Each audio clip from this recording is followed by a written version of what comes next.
Su Chen, we are no longer walking the same path. I am already a disciple of Tianlan sect. Do you even know what kind of place Tianlan sect is? It is a place you will never reach in your entire life. The delicately featured young woman looked down on him from on high. That day Su Chen had never imagined such a melodramatic scene would happen to him. Hiss. This annulment was actually not a bad thing. Following the script in his mind, Su Chen directly wrote a letter of divorce. 30 years the river flows east, 30 years it flows west, look not down on a poor youth. Li Qingyue, I hope you will not regret this in the future. That day the rain poured down. Su Chen was in high spirits. Everyone thought he had been driven mad by the blow. Even Li Qingyue believed that Su Chen had gone crazy. She left without even looking back, too lazy to argue with a supposed fool. Only Su Chen understood what this truly signified. He was a transmigrator and he held the classic rejected engagement script in his hands. If he was not the protagonist, then who was? 3 days later nothing happened. How strange. Could it be that my cheat is out of energy?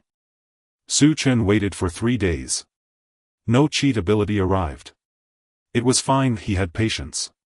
Had he not already declared that the river flowed east for 30 years and west for 30 more? Did that not mean he had a full 30 years to wait?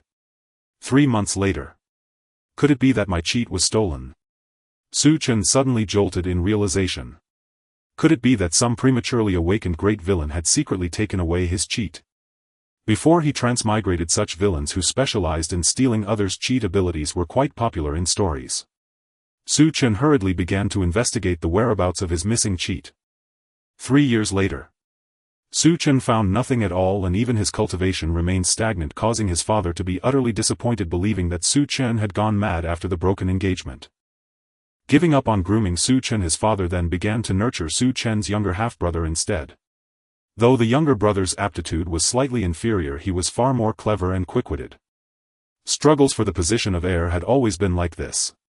By the time Su Chen came to his senses, the matter was already settled. All of his resources had been seized by his own younger brother. He had become a discarded son. 30 years later. Thinking back on those days, Su Chen could not help but sigh. After his father Su Nan transferred all of his resources to his younger half-brother Su Xuehe, Su Chen had a furious argument with Su Nan and left the clan. He wanted to prove that even without the Su clan he could still become a hegemon in his own right. Now, he could not be called a hegemon. But he had become the leader of a mercenary group. Leading his small team to hunt demonic beasts from time to time, he lived a fairly comfortable life. Looking at his reflection in the mirror, he saw a middle-aged face, weathered and worn, no longer the reckless youth of the past. 30 years ago he had sworn that others should not look down on a poor youth. 30 years later he could only tell others not to look down on a poor middle-aged man. Thinking of Li Qingyue, who had long since broken through to the spirit mark realm and become a direct disciple of an elder of Tianlan sect, Su Chen felt that it was about time for his cheat to finally awaken. He was already in middle age. If it did not arrive soon, he would grow old. Could my cheat perhaps be a many children much fortune type? Su Chen mulled it over and in his mind recalled the woman who had always followed him in the mercenary group. She was a girl he had met on the road after leaving his clan, likewise having left her own family. Her name was Lu Shui. Now they were both over 40. That very day Su Chen married her. In the blink of an eye. Another 30 stormy years passed. The many children much fortune system Su Chen had waited for never appeared. He and Lu Shui had a lovely daughter and later a son.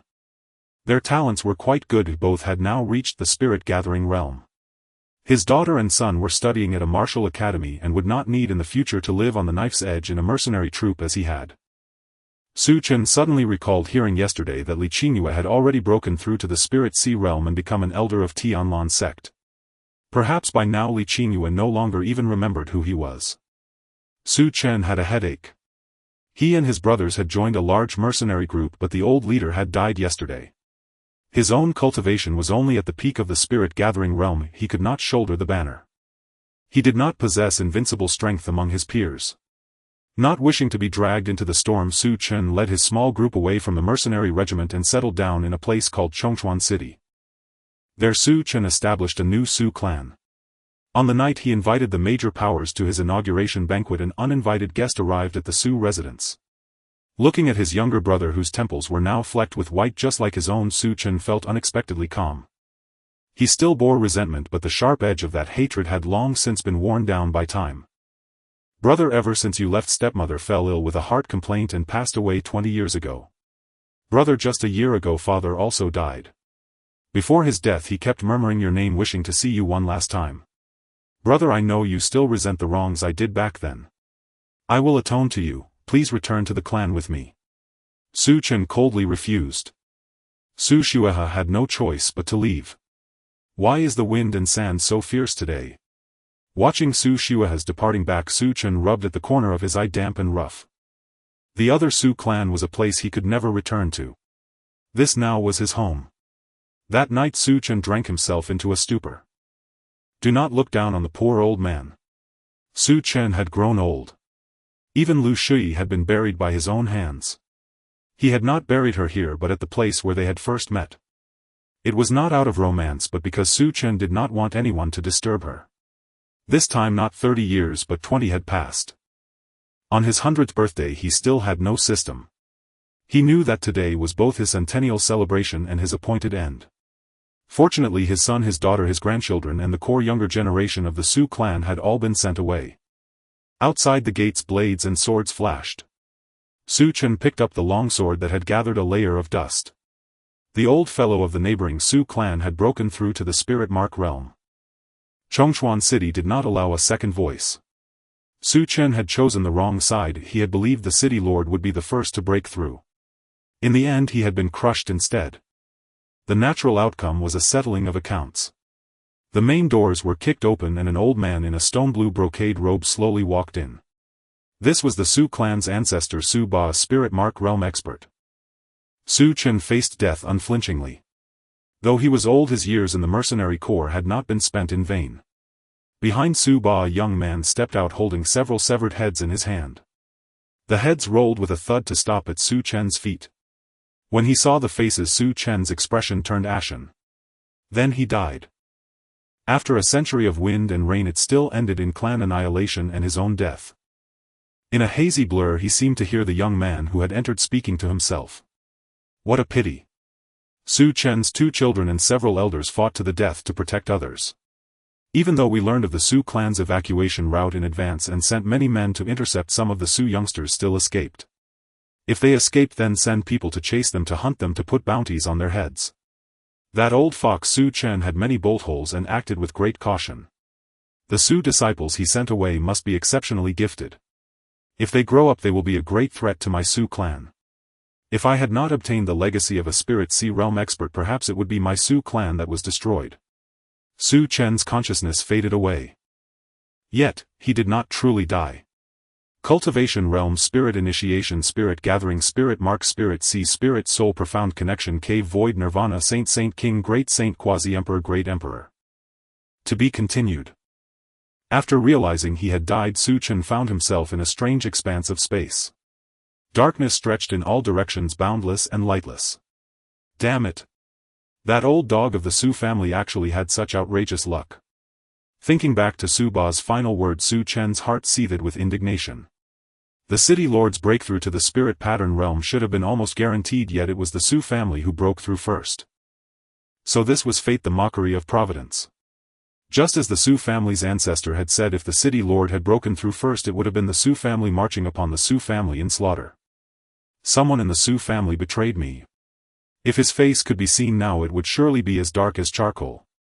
Anyone able to be sent out at that time had to be either his direct descendants or his sworn brothers in life and death.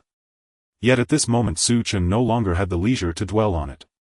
Because his golden finger had arrived, the cheat he had yearned for over 100 years had never come while he lived but appeared only after death. It was truly something from the netherworld.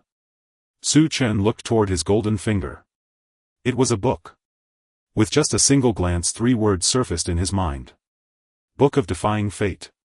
Shimmering with an eternal radiance. It appeared extraordinarily extraordinary. Chen took it into his hands and began to leaf through its pages. On the first page it read: In your first life as a youth you were arrogant and reckless, committed many wrongs and left home in defiance. After countless hardships, battling with mercenary groups, rising to power and authority, founding your own clan, becoming an ancestor and spreading your lineage, you left your mark upon this world. Though your body perished, your legend still circulates within Changchuan City. This life of yours can be called brilliant. Evaluation: White 3 stars. Reward 30 Fate-Defying Points. Please allocate your Fate-Defying Points and enter your second life. A prompt appeared before Su Chen. Aptitude 0. Comprehension 0. Background 0. Mental state 5. Another line of text followed. Hint: Fate-Defying Points may be used immediately or accumulated for the next life. After each life, all attributes except mental state will be reset to 0. Su Chen understood. This was his golden finger. With enough Fate-Defying Points he could overturn the heavens in his next life and rewrite his own story. Softly Su Chen murmured Su Ba. Su family. The blood debt of the Su family is far from settled. If he had truly died, all grudges would naturally have been wiped away. But he still lived. The annihilation of his clan was a hatred that could not go unanswered. Without the slightest reservation, Su Chen spent all 30 Fate-Defying Points in one breath. He allocated 15 points to aptitude, 10 to comprehension and 5 to background. Having cultivated for an entire lifetime, Su Chen knew well that in the early stages swift advancement required aptitude, while in the later stages breakthroughs in realm depended on comprehension. Without aptitude in the beginning there would be no resources, without resources there would be no later stages. Thus he added 5 extra points to aptitude. A blaze of blinding white light swept across everything and Su Chen stepped into his next life. Beifeng City. A delicate-featured youth stood before a mirror staring at his reflection in stunned silence. Damn, I only awakened my memories at 17. You could at least have woken up a bit earlier. Su Chen was speechless.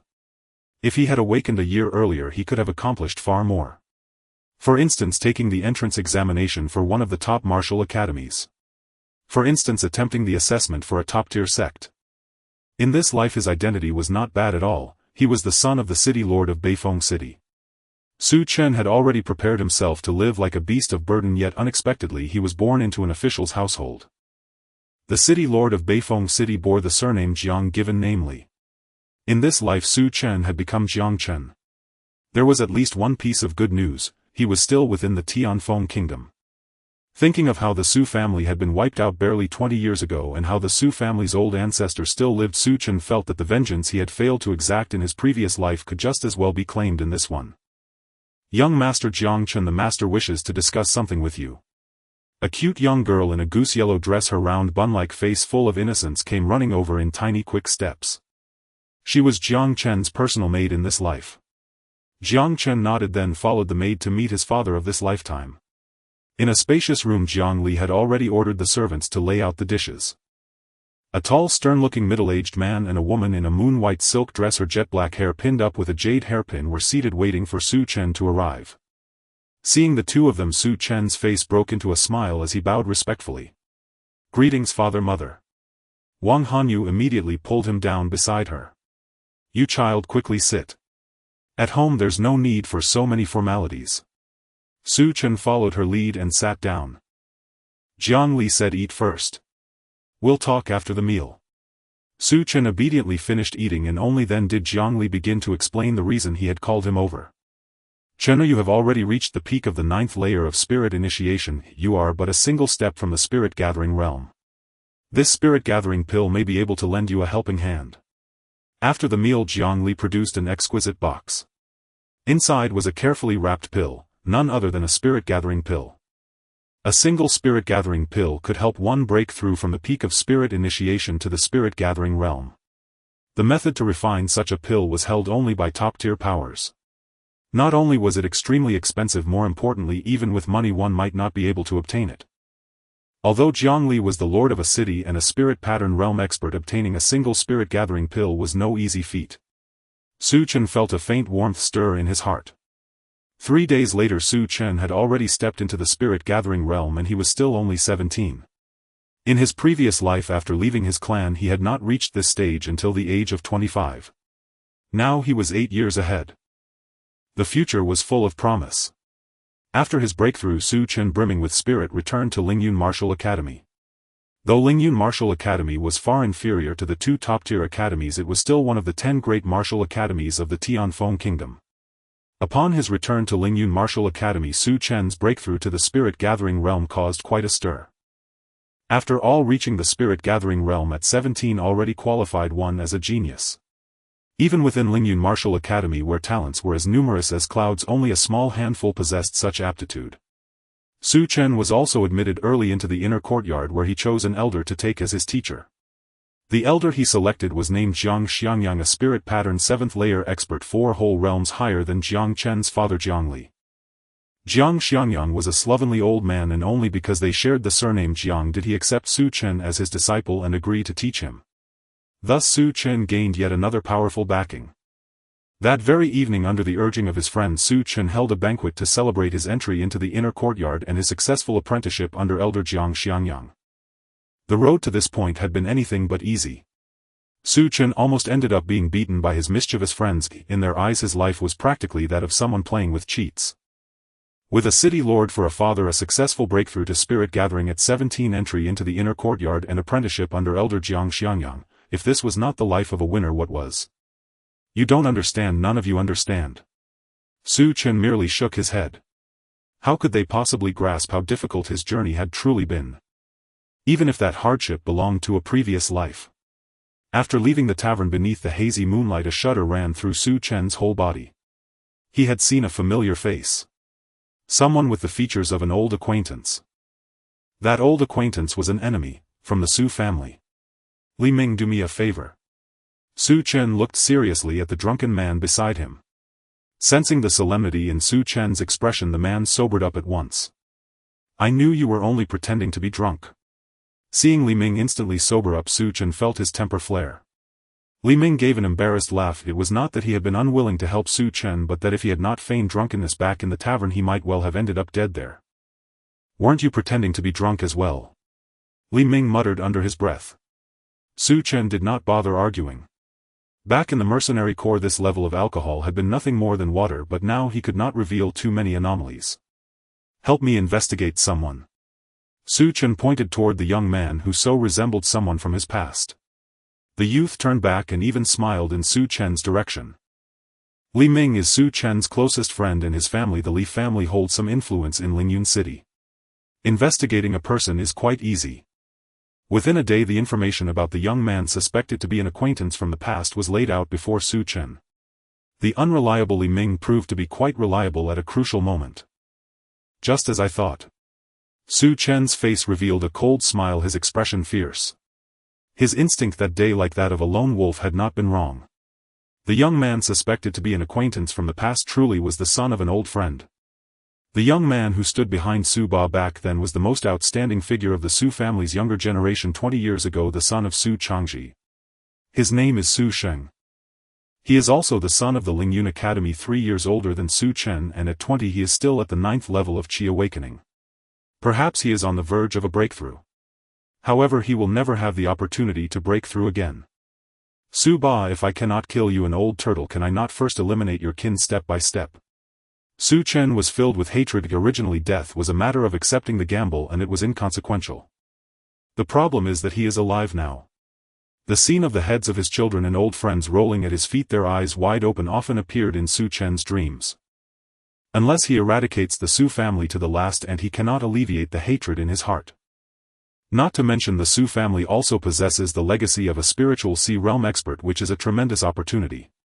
In the Tianfeng Kingdom, a spiritual Sea realm expert is considered an absolute powerhouse. Even the now retired Li Qingyue is merely at the spiritual Sea realm. Such talent is already exceedingly dazzling in the Tianfeng Kingdom, and no wonder they sought to annul the marriage. Indeed, they had the qualifications to declare that they are not of the same world. However, Su Chen still held a grudge. He could not forget. They indeed are not on the same path now.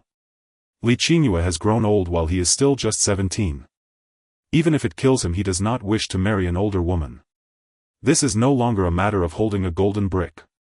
Su Chen is contemplating how to discreetly eliminate a disciple of Lingyun Academy. Disciples of the academy harming each other have always been a serious crime. At best one faces confinement, at worst expulsion from the academy. Naturally, Su Chen could not kill openly. However, during a certain mission, Su Sheng encountered vicious criminals who happened to have a grudge against the Su family. And then he was killed. This plot is quite normal, right? The Academy cannot mobilize a large force for Su Sheng, and now that the Su family has obtained the legacy of a spiritual sea expert, they are eager to hide. How could they act grandly for Su Sheng? Ultimately, 3 months later, Su Sheng received a lucrative mission. Who are you? Su Sheng, wearing the Academy's attire, warily looked at the 3 mysterious figures in cloaks that suddenly appeared before him. People here to take your life. The 3 joined forces, pushing Su Sheng back step by step until in the final moment, under life and death pressure, Su Sheng unleashed a fierce punch with a white tiger seemingly roaring in the background, counterattacking the 3. Su Sheng gasped for breath. He did not understand why he was ambushed by 3 people. He wanted to lift the cloaks of the 3 to see their true faces. In the next moment, a sharp sword pierced through his chest. What a bunch of useless trash, unable to kill even one person. Fortunately, I was somewhat vigilant and followed discreetly. Yesterday, Su Chen had drunkenly consumed alcohol, getting everyone drunk, and quietly slipped away. He poured a few drops of corpse-burning liquid to destroy the bodies, and Su Chen left without anyone suspecting him, just a group of desperate people. Even if Su Sheng's death is discovered, it does not matter.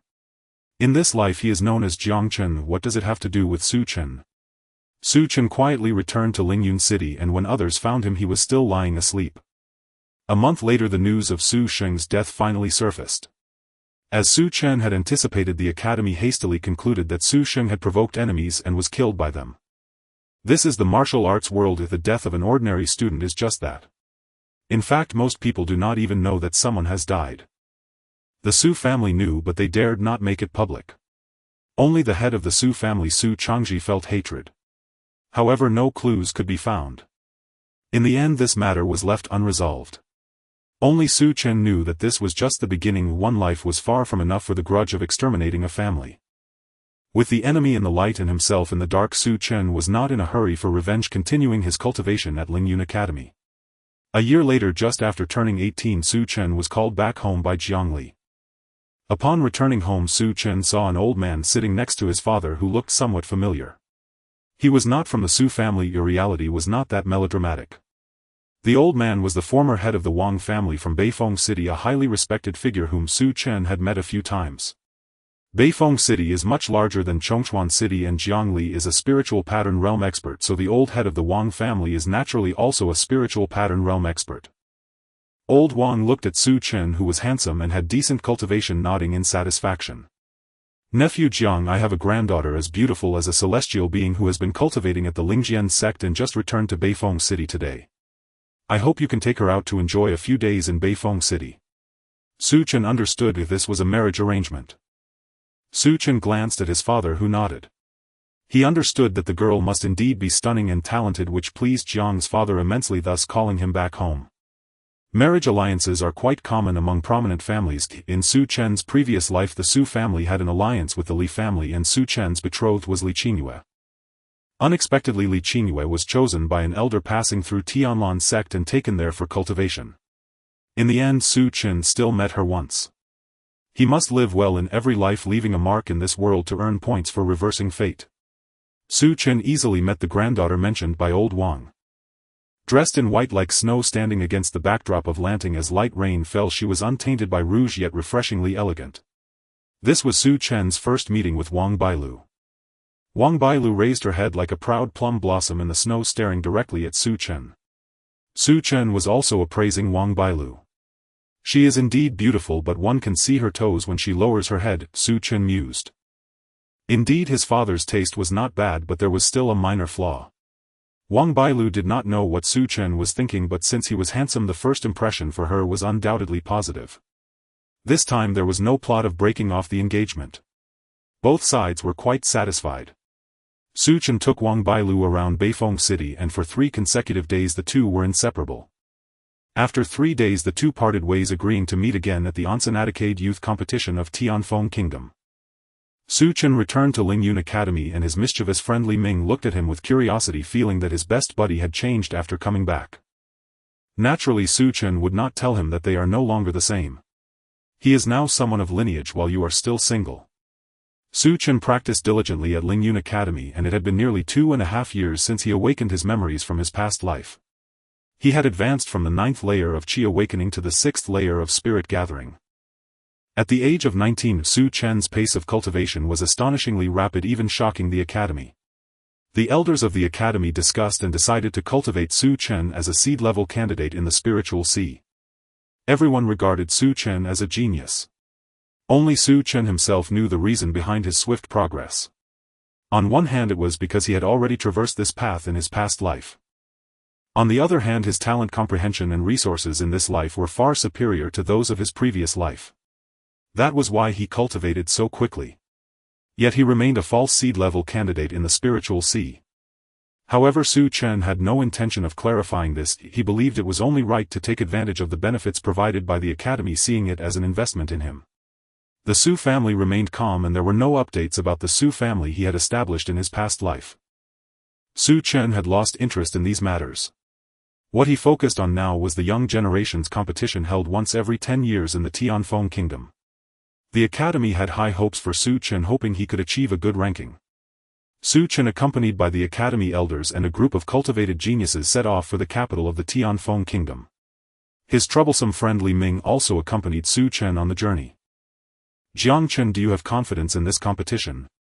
I suddenly feel a lot of pressure. There are so many geniuses just from the Lingyun martial mansion," Li Ming said, gazing at the stars in the sky, feeling a bit lost. In these 2 years, Li Ming had also successfully broken through to the spirit-gathering realm, currently at the 1st layer. His good friend Su Chen had reached the 6th layer and was a year younger than him. He had originally thought Su Chen was already a genius. However, all the young disciples attending the young generation's competition from the martial mansion were equally impressive and not inferior to Su Chen. The weakest among them was at least at the 5th layer of spirit gathering. "In this world, geniuses are as numerous as stars," Su Chen said, looking up at the sky. "In an era there can only be one moon. All other stars are destined to be overshadowed by its brilliance." Li Ming gazed at his somewhat unfamiliar good friend, his heart stirred. "Are you trying to be the moon?" Su Chen shook his head. "I am merely the tiniest of stars. But to hear the Tao in the morning is worth dying in the evening. If I can see that moon and witness the true pride of martial arts, even if overshadowed, I would gladly accept." Li Ming was taken aback. Was this still the troublesome friend he hung out with every day?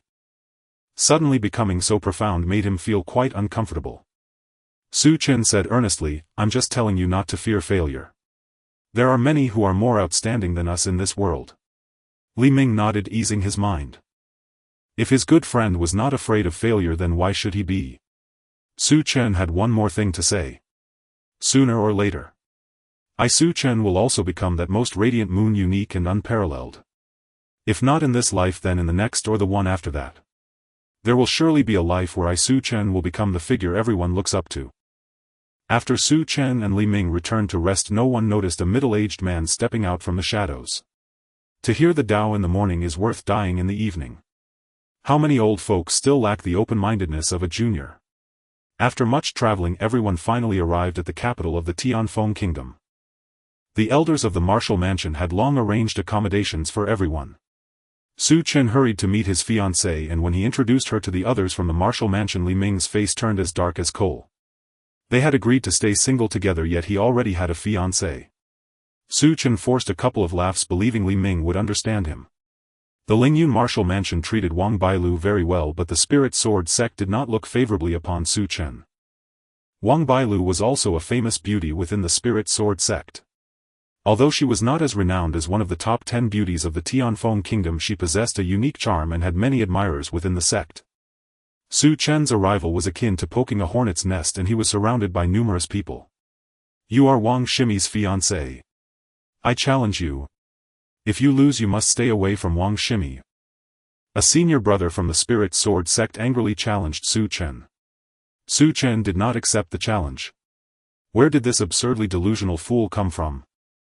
Are you still a man? Are you afraid to have a fair duel between men?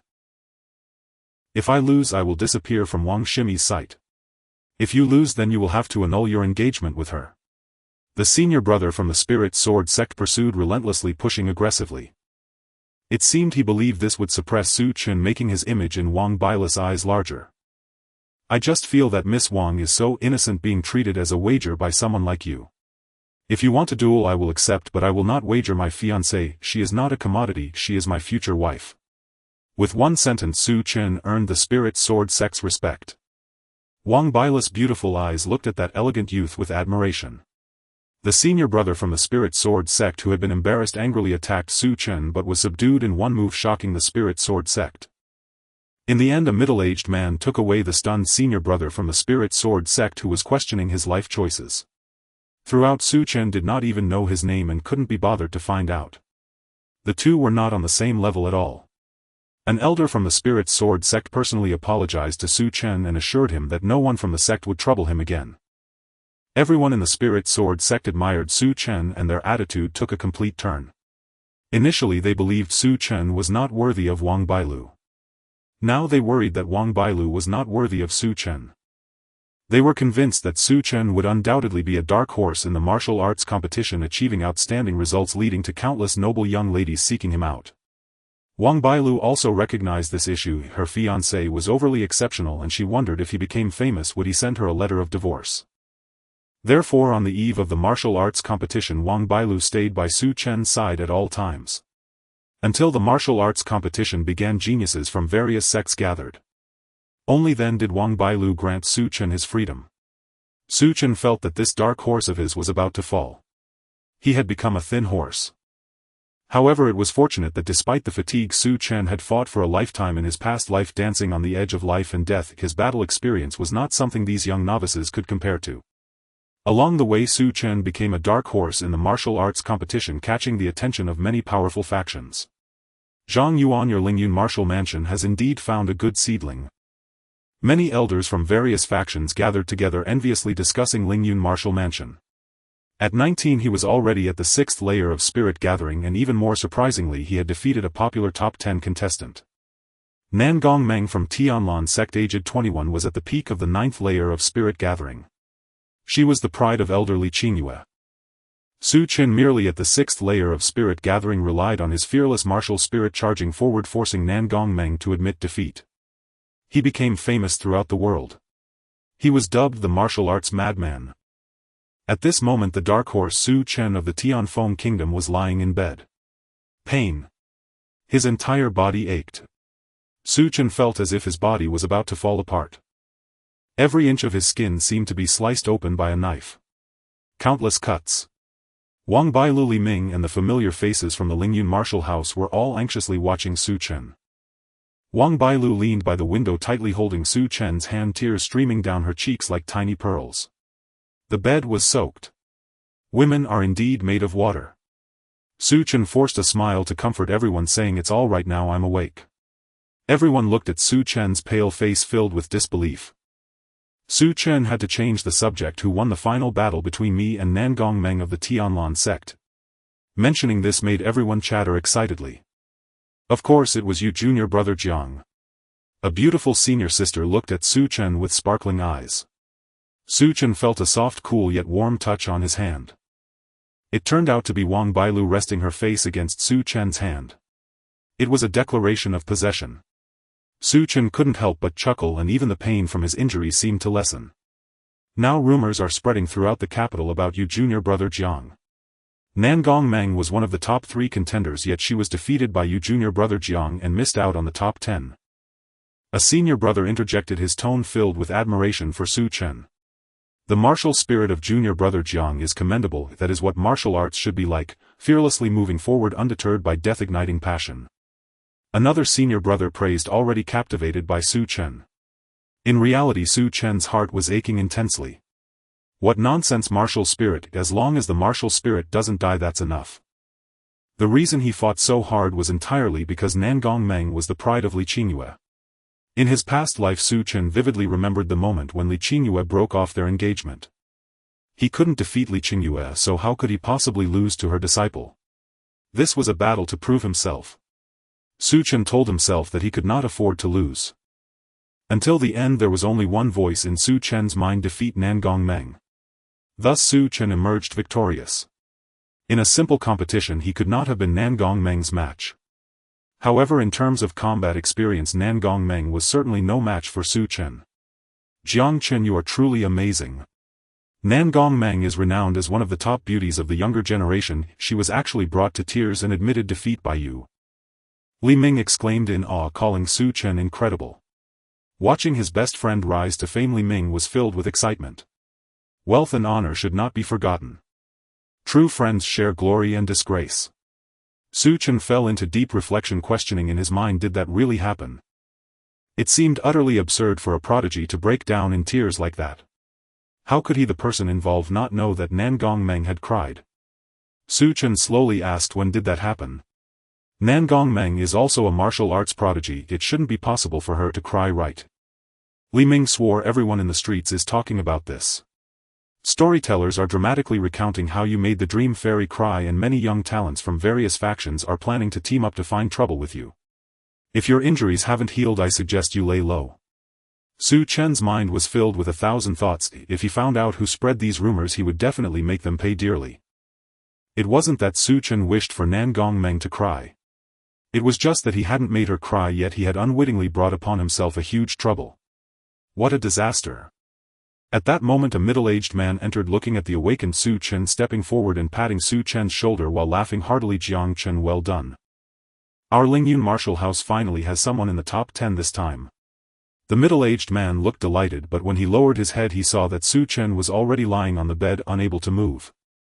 Only a low voice said, Elder Mu. Could you be a bit gentler? Su Chen passed out again. Everyone in the room looked at Elder Mu with concern. Elder Mu awkwardly smiled painfully, taking out a third-grade pill for Su Chen to take. There was no choice, no one had entered the top 10 in the last 5 martial arts competitions, and now they finally had Su Chen.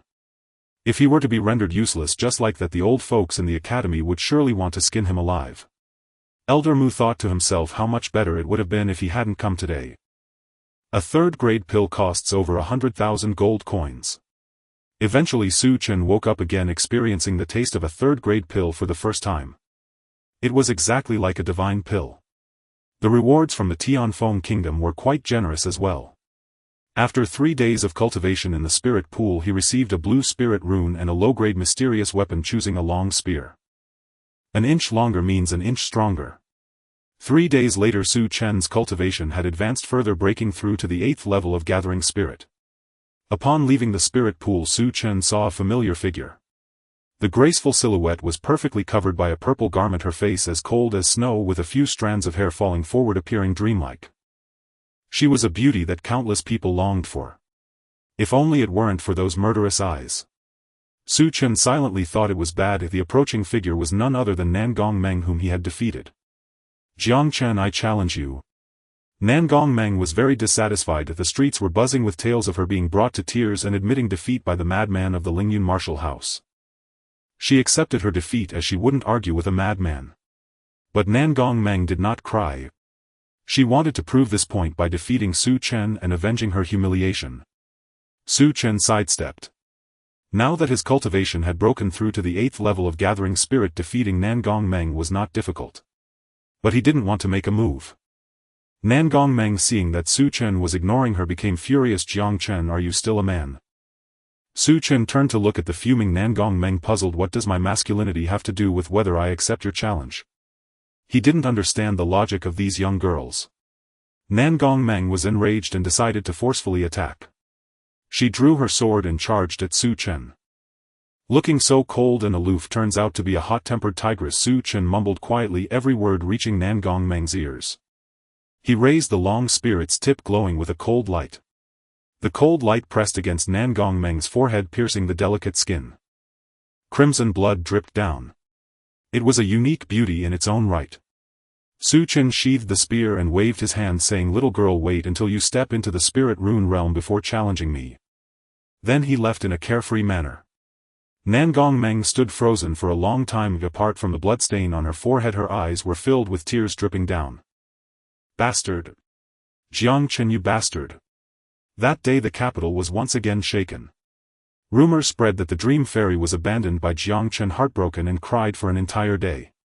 This provoked the younger generation of the Tianfeng Kingdom, who eagerly vowed to make those who bullied the Dream Fairy pay the price. Time flows like water, and in the blink of an eye 3 years have passed. This year Su Chen is 22. He recalls the scenes from the martial arts tournament feeling an unbearable headache. He wonders which scoundrel exaggerated the rumors starting from the moment he cried out Nan Gong Meng on the arena to the point where she was left abandoned by him. The versions are simply countless. If he finds the instigator of these rumors he will definitely hang him up and give him a good whipping with a leather whip. Many of Nan Gongmeng's admirers have also come to trouble Su Chen, but those are merely minor inconveniences. After all, he is still a seed-level contender of the Lingyun Martial Academy. However, 3 years have passed and Su Chen's cultivation is stuck at the 9th level of Qi gathering. Even with the spirit patterns issued by the Royal Palace during the martial arts tournament, it will still take him a year or two to step into the realm of spirit patterns. Among his contemporaries, all the top 10 talents except for Su Chen have already entered the realm of spirit patterns. His innate talent ultimately pales in comparison to those individuals. Even Nan Gongmeng, whom he easily defeated before, reportedly entered the realm of spirit patterns months ago, and she possesses blue spirit patterns. In the Tianfeng Kingdom, those with blue spirit patterns are few and far between. Su Chen suddenly thinks of Nan Gongmeng not out of longing but because he recalls what he said 3 years ago. At that time it was merely a casual boast, feeling quite appropriate. Nan Gongmeng. Surely she wouldn't take his words seriously, right? Su Chen pondered over this, not recalling it out of the blue but because tomorrow marks the end of his long relationship with Wang Bailu. Tomorrow is the big wedding day and Su Chen hopes nothing will go wrong. He turns his head to head back to the residence when a striking purple catches his eye. Su Chen remains silent, looking down at his toes and quickening his pace. Suddenly he feels a chill around his neck as an ice blue longsword is pressed against it. Su Chen rigidly lifts his head, a flawless face coldly gazing at him, one hand holding a sword pressed against his neck. What he truly fears has come to pass. Su Chen forces a dry laugh, saying, "Miss Nan Gong, it's been a long time." Nan Gongmeng remains silent, merely looking coldly at him, making his heart race. Su Chen pulls out a red wedding invitation and hands it over, saying, "Miss Nan Gong, tomorrow is the day of my wedding. I invite you to come and witness it. I hope you will honor me with your presence." The invitation is taken by Nan Gongmeng, who then watches it turn to ash in her hand. "Jiang Chen, do you still remember what you said back then?" Nan Gongmeng's tone is icy, colder than a millennium of frost. Su Chen naturally remembers, but he certainly can't admit it at this moment. He innocently replies, "Miss Nan Gong, what words of mine could be so unforgettable to you? I challenge you." Nan Gongmeng declares her words as cold as ice, and Su Chen has no doubt about her seriousness. "If you do not accept the challenge, I will castrate you."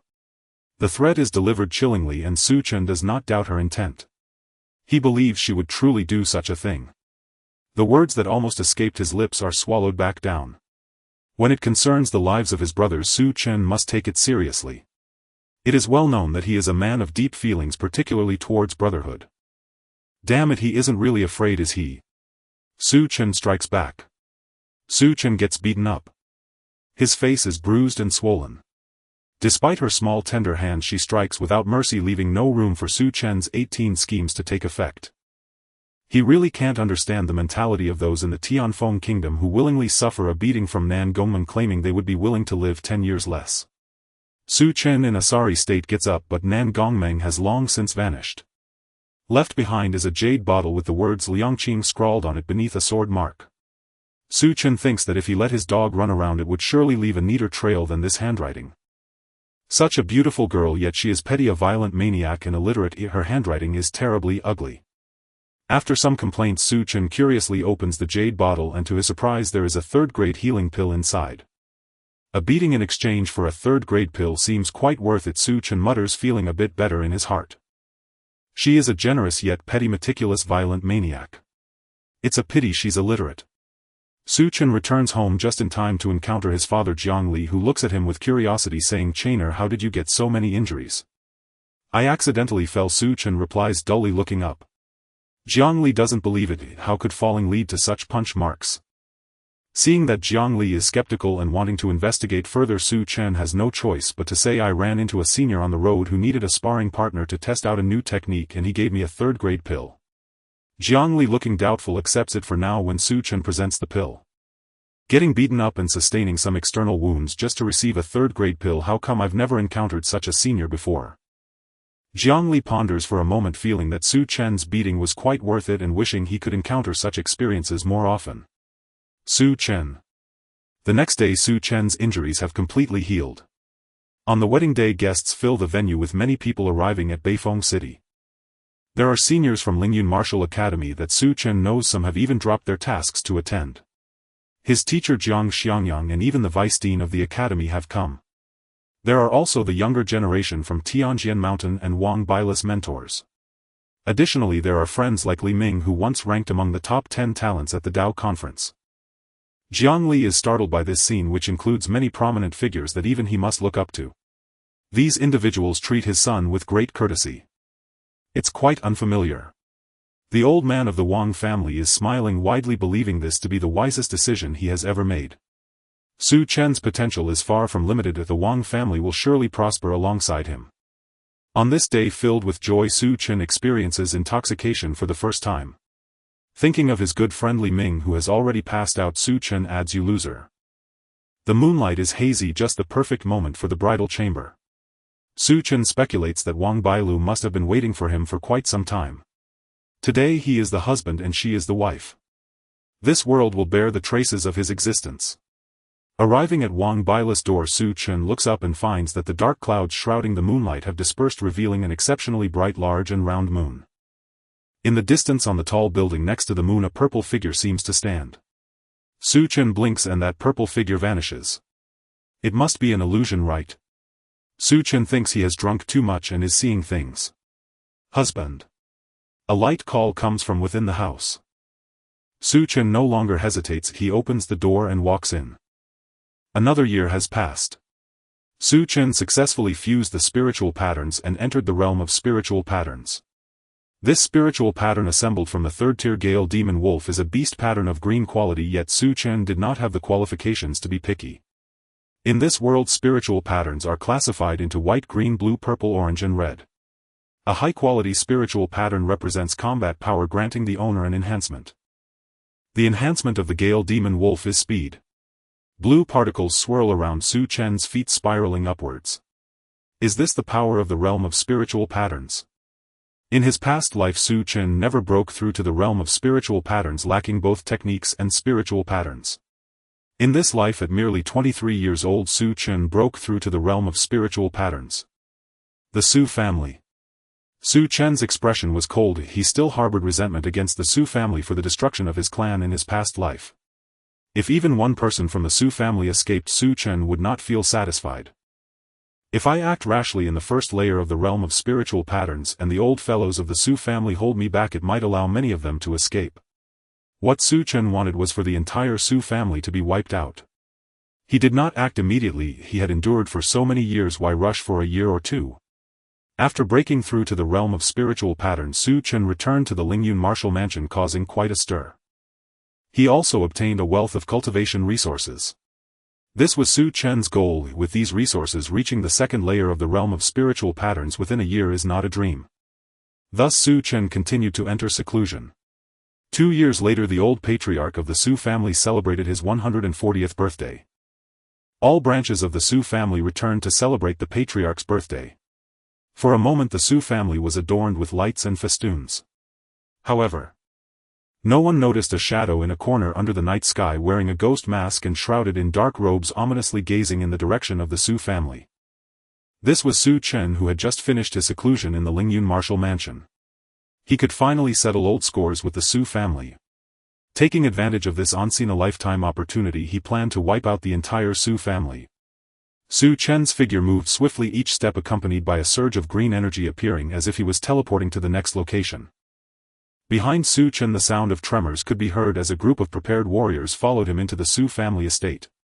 Leading them was an old man with squinting eyes, graying hair, a stooped posture and a somewhat portly figure. At the Su family courtyard, Su Chen demonstrated the strength of the realm of spiritual patterns, cutting his way in. Many members of the Su family died at Su Chen's hands, prompting the Su family to react and quickly gather a large number of warriors. "Who are you and why do you attack my Su family?" The speaker was a middle-aged man from the Su family. Although his appearance had changed, Su Chen recognized him. His name was Su Changyuan, the youngest son of Su Ba. In his past life, Su Chen had met him once. Su Chen's steps slowed as he vanished from sight, and by the time many Su family warriors reacted, Su Chen had already appeared before Su Changyuan. Su Shangyuan's eyes were filled with terror. He wanted to say something, but a sword had already severed his head. Su Chen held the sword in one hand and Su Shangyuan's head in the other. The surrounding direct descendants of the Su family were devastated, rallying the warriors who had pledged their loyalty to the Su family to fight Su Chen desperately. Su Chen casually dispatched a few who were not afraid of death, scaring the others into retreat. He did not continue to attack. Engaging with these people would be a waste of energy. These matters could be left to the Su family. Indeed, Su Chen found the Su family from his past life and located the family head, who was also his brother in his past life, Su Xuehe. After Su Chen's death in his past life, Su Xuehe secretly found the descendants of Su Chen and a few old friends, hiding them away, which prevented the Su family from tracking them down for many years. Su Xuehe harbored hatred towards the Su family. Su Xuehe took away Su Chen's position in the Su family for the sake of martial arts cultivation. The martial way requires competition. Yet, Su Chen was his biological brother, his only relative after their parents and aunt passed away. After being killed by the Su family with the clan destroyed and lives lost, how could he not harbor hatred? When he discovered that his descendants were taken in by Su Xuehe, Su Chen felt a mix of emotions. However, he was relieved that Su Xuehe was more suited to be the family head than he was. Thus Su Chen concealed his identity and sought cooperation with Su Xuehe to annihilate the Su family. Su Chen's goal was to obtain an opportunity from the Su family if the remaining belongings of the Su family could be turned over to Su Xuehe. This could be considered compensation for the family in his past life. When Su Chen exhibited his cultivation at the third layer of the realm of spiritual patterns, Su Xuehe decisively chose to cooperate. Because when Su Chen displayed his cultivation, the Su family had only one choice. The Su family's foundation was merely an almost expired first-layer old relic of the realm of spiritual patterns, urgently needing a new stronghold. No matter how it was chosen, cooperating with Su Chen was the best option. Thus, as Su Chen approached the inner courtyard of the Su family, Su Xuehe led a large number of Su family members in disregarding explanations and directly entered slaughter mode. New grudges and old hatreds could only be resolved through the destruction of the clan. Su Chen fought his way into the inner courtyard of the Su family, and at that moment everyone in the Su family sensed that something was wrong and began to panic. Su Chen continued to kill several direct descendants of the Su family along the way. Whenever he felt someone resembled them by a third, he would kill them, then lift their heads. If the head could not be lifted, he would hang it at his waist like a Shura emerging from hell. Suddenly Su Chen stopped in his tracks. He spotted a familiar figure trying to sneak away among the crowd. "So it's you." A torrent of hatred erupted in Su Chen's eyes. The person seemed to realize Su Chen was looking at him and abruptly raised his head. Upon seeing the gaze filled with rage, he trembled violently. Numerous Su family disciples were easily slaughtered by Su Chen using the most brutal sword techniques, flesh and blood flying everywhere. That sword technique. Lin Fei was very familiar with it. In this world only one person could wield that sword technique with such mastery. Even Lin Fei did not realize when the Su family disciples and elders beside him were killed until he found himself alone. When he saw the figure that looked as if it crawled out of hell, akin to a demon, staring at him, Lin Fei could no longer bear the fear in his heart and knelt down. Cold sweat drenched his aged face. It was just too similar. Lin Fei lowered his head, not daring to look up, his throat rolling as he uttered trembling words, Who are you?" Lin Fei was certain that the person who terrified him in his memories could not possibly still be alive. Su Chen's gaze was icy, just a ghost seeking vengeance for an old friend. The light of the sword flashed. Lin Fei was dead, his head rolling on the ground, turning once, his eyes filled with disbelief as they stared at Su Chen. Su Chen did not question Lin Fei about his betrayal. It was no longer necessary. The price of betrayal was only death, including future generations. These matters would be resolved by Su Xuehe. Now, a mournful wail echoed from the inner courtyard. Su Chen also saw a familiar figure. The current head of the Su family, Su Changji.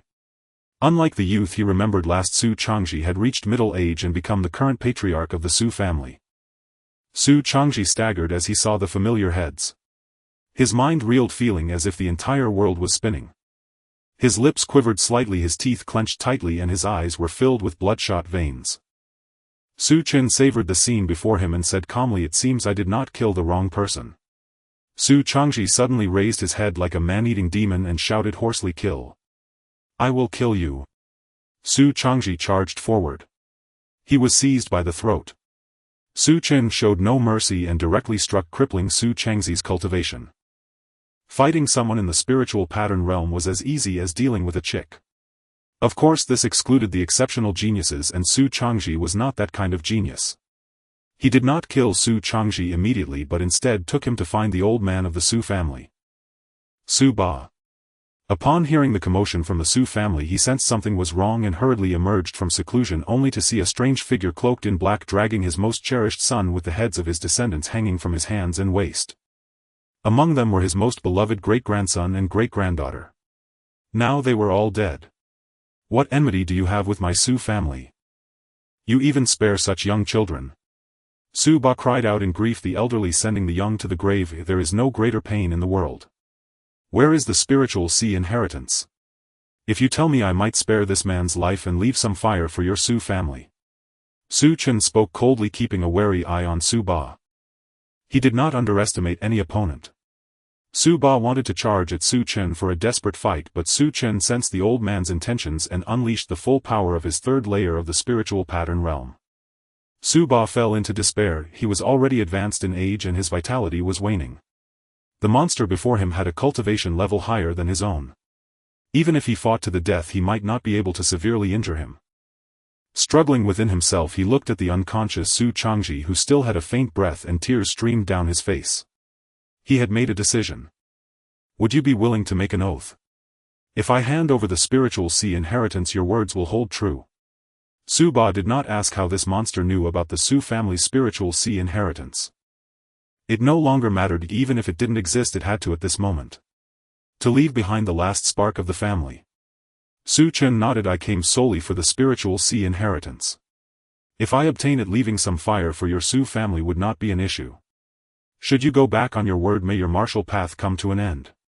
Su Ba received the result he desired and returned to the house to retrieve a beast skin inscribed with peculiar runes. It also contained the translations the Su family had deciphered over the years. Watching Su Ba work so diligently, Su Chen reminisced about their past battles of wits and nearly felt inclined to spare him. But that was impossible. Su Chen accepted the spiritual sea inheritance then. Just as Su Ba was about to take Su Changji, a sword severed his head. The head rolled on the ground, blood gushing like a fountain. You. Su Ba couldn't find his voice, his heart wrenching in pain. He heard a familiar yet indifferent voice. Do you still remember Su Chen, the ancestor of the Su family? When you exterminated the Su family, did you consider the old and young? Now it is merely someone coming to collect a debt. Su Ba's eyes widened. From the very beginning, this black-robed figure had no intention of sparing his Su family. You will die a horrible death.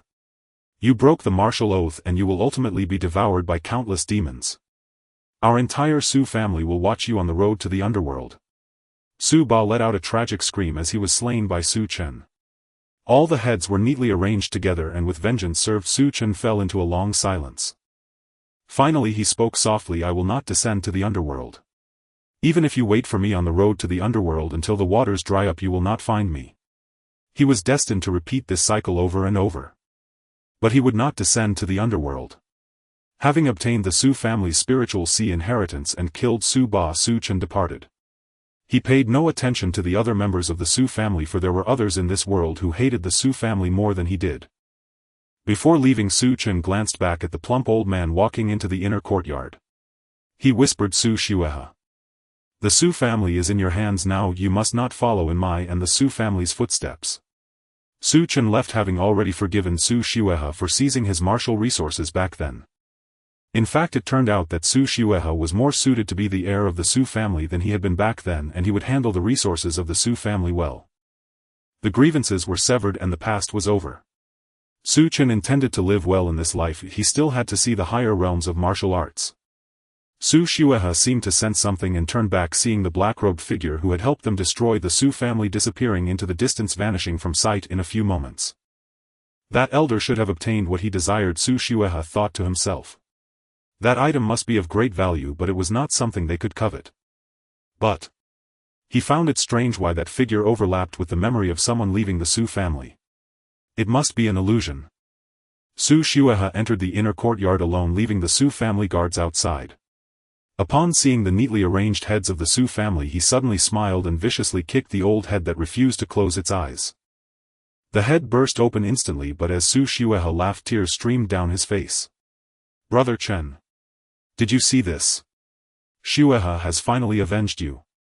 "Brother Chen, it was Xuehe who was young and ignorant. It was Xuehe who was jealous of my father's favoritism towards you, jealous that everyone in the Su family liked you. But Xuehe truly did not mean to seize your position. Xuehe did not want to force you to leave the family. Brother Chen, you do not know, during those 3 years when there was no news of you, my mother truly needed the 1,000-year snow lotus pill to save her life. I asked them for it, but they would not give it to me. I had no choice but to become the first heir to have the right to save my mother. Brother Chen, I searched for you for 60 years after you left the family. When I learned of your news, I was not happy. I was afraid. I was afraid you would not want to see me, afraid you still held a grudge against me. The day you agreed to see me was the happiest day I have had since my mother's death. In fact, on the way back that day I cried for a long time. If you knew, you would definitely laugh at me. I used to cry a lot when I was young. You always told me that a man shouldn't cry easily. I thought that was wrong. It was just that I had not reached the point of sorrow. The complete destruction of the Su family in Chongchuan City is neither a big deal nor a small one. In the kingdom of Tianfeng it is merely a trivial matter. However, in Chongchuan City it is indeed a significant event. Chongchuan City is situated far from the Su family in Qingshi City. Yet the fact that the Su family from Qingshi City annihilated them piqued the curiosity of many. Until over 20 years ago, the Su family, which was annihilated by the Su family in Chongchuan City, had its founder Su Chen revealed to be the elder brother of Su Xuehe from the Su family of Qingshi. It was then that people began to understand the truth behind the Su family's downfall. Su Xuehe has such a ruthless mind. She quietly endured and swiftly wiped out the entire Su family in one fell swoop. People marveled at Su Zuhi's meticulous and ruthless thinking, and the prestige of the Su family in Qingshi rose unprecedentedly. In just a few years, the Su family in Qingshi produced a new spiritual pattern realm expert.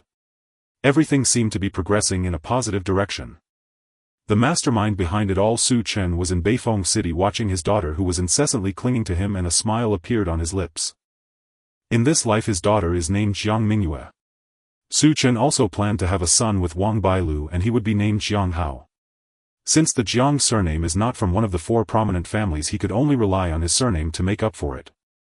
Having descendants leaves a mark in this world, but their reputation is lacking. Over the years countless talents have emerged, and his past relationship with Nan Gongmeng has already been a decade ago.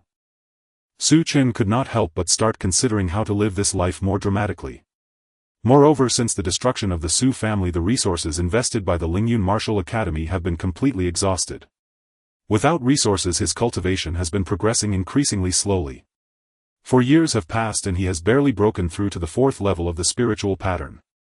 It is worth mentioning that the inheritance obtained by the Su family has been deciphered by Su Chen to 1/4. It was not a legacy left by a powerful Linghai realm expert, but rather an inheritance left by a strong figure named Tongling Wangli Zhen, a legacy of a Tongxian realm expert. Unfortunately, there is only the upper part. It is unclear where the Su family obtained such luck. If they had been given a few more years, Su Chen would have no hope of revenge in this lifetime. With the inheritance of Tongling Wang, even if it is only 1/3, the Su family is destined to thrive. What a cautious Su family! What a Su Ba! What a Su Changji!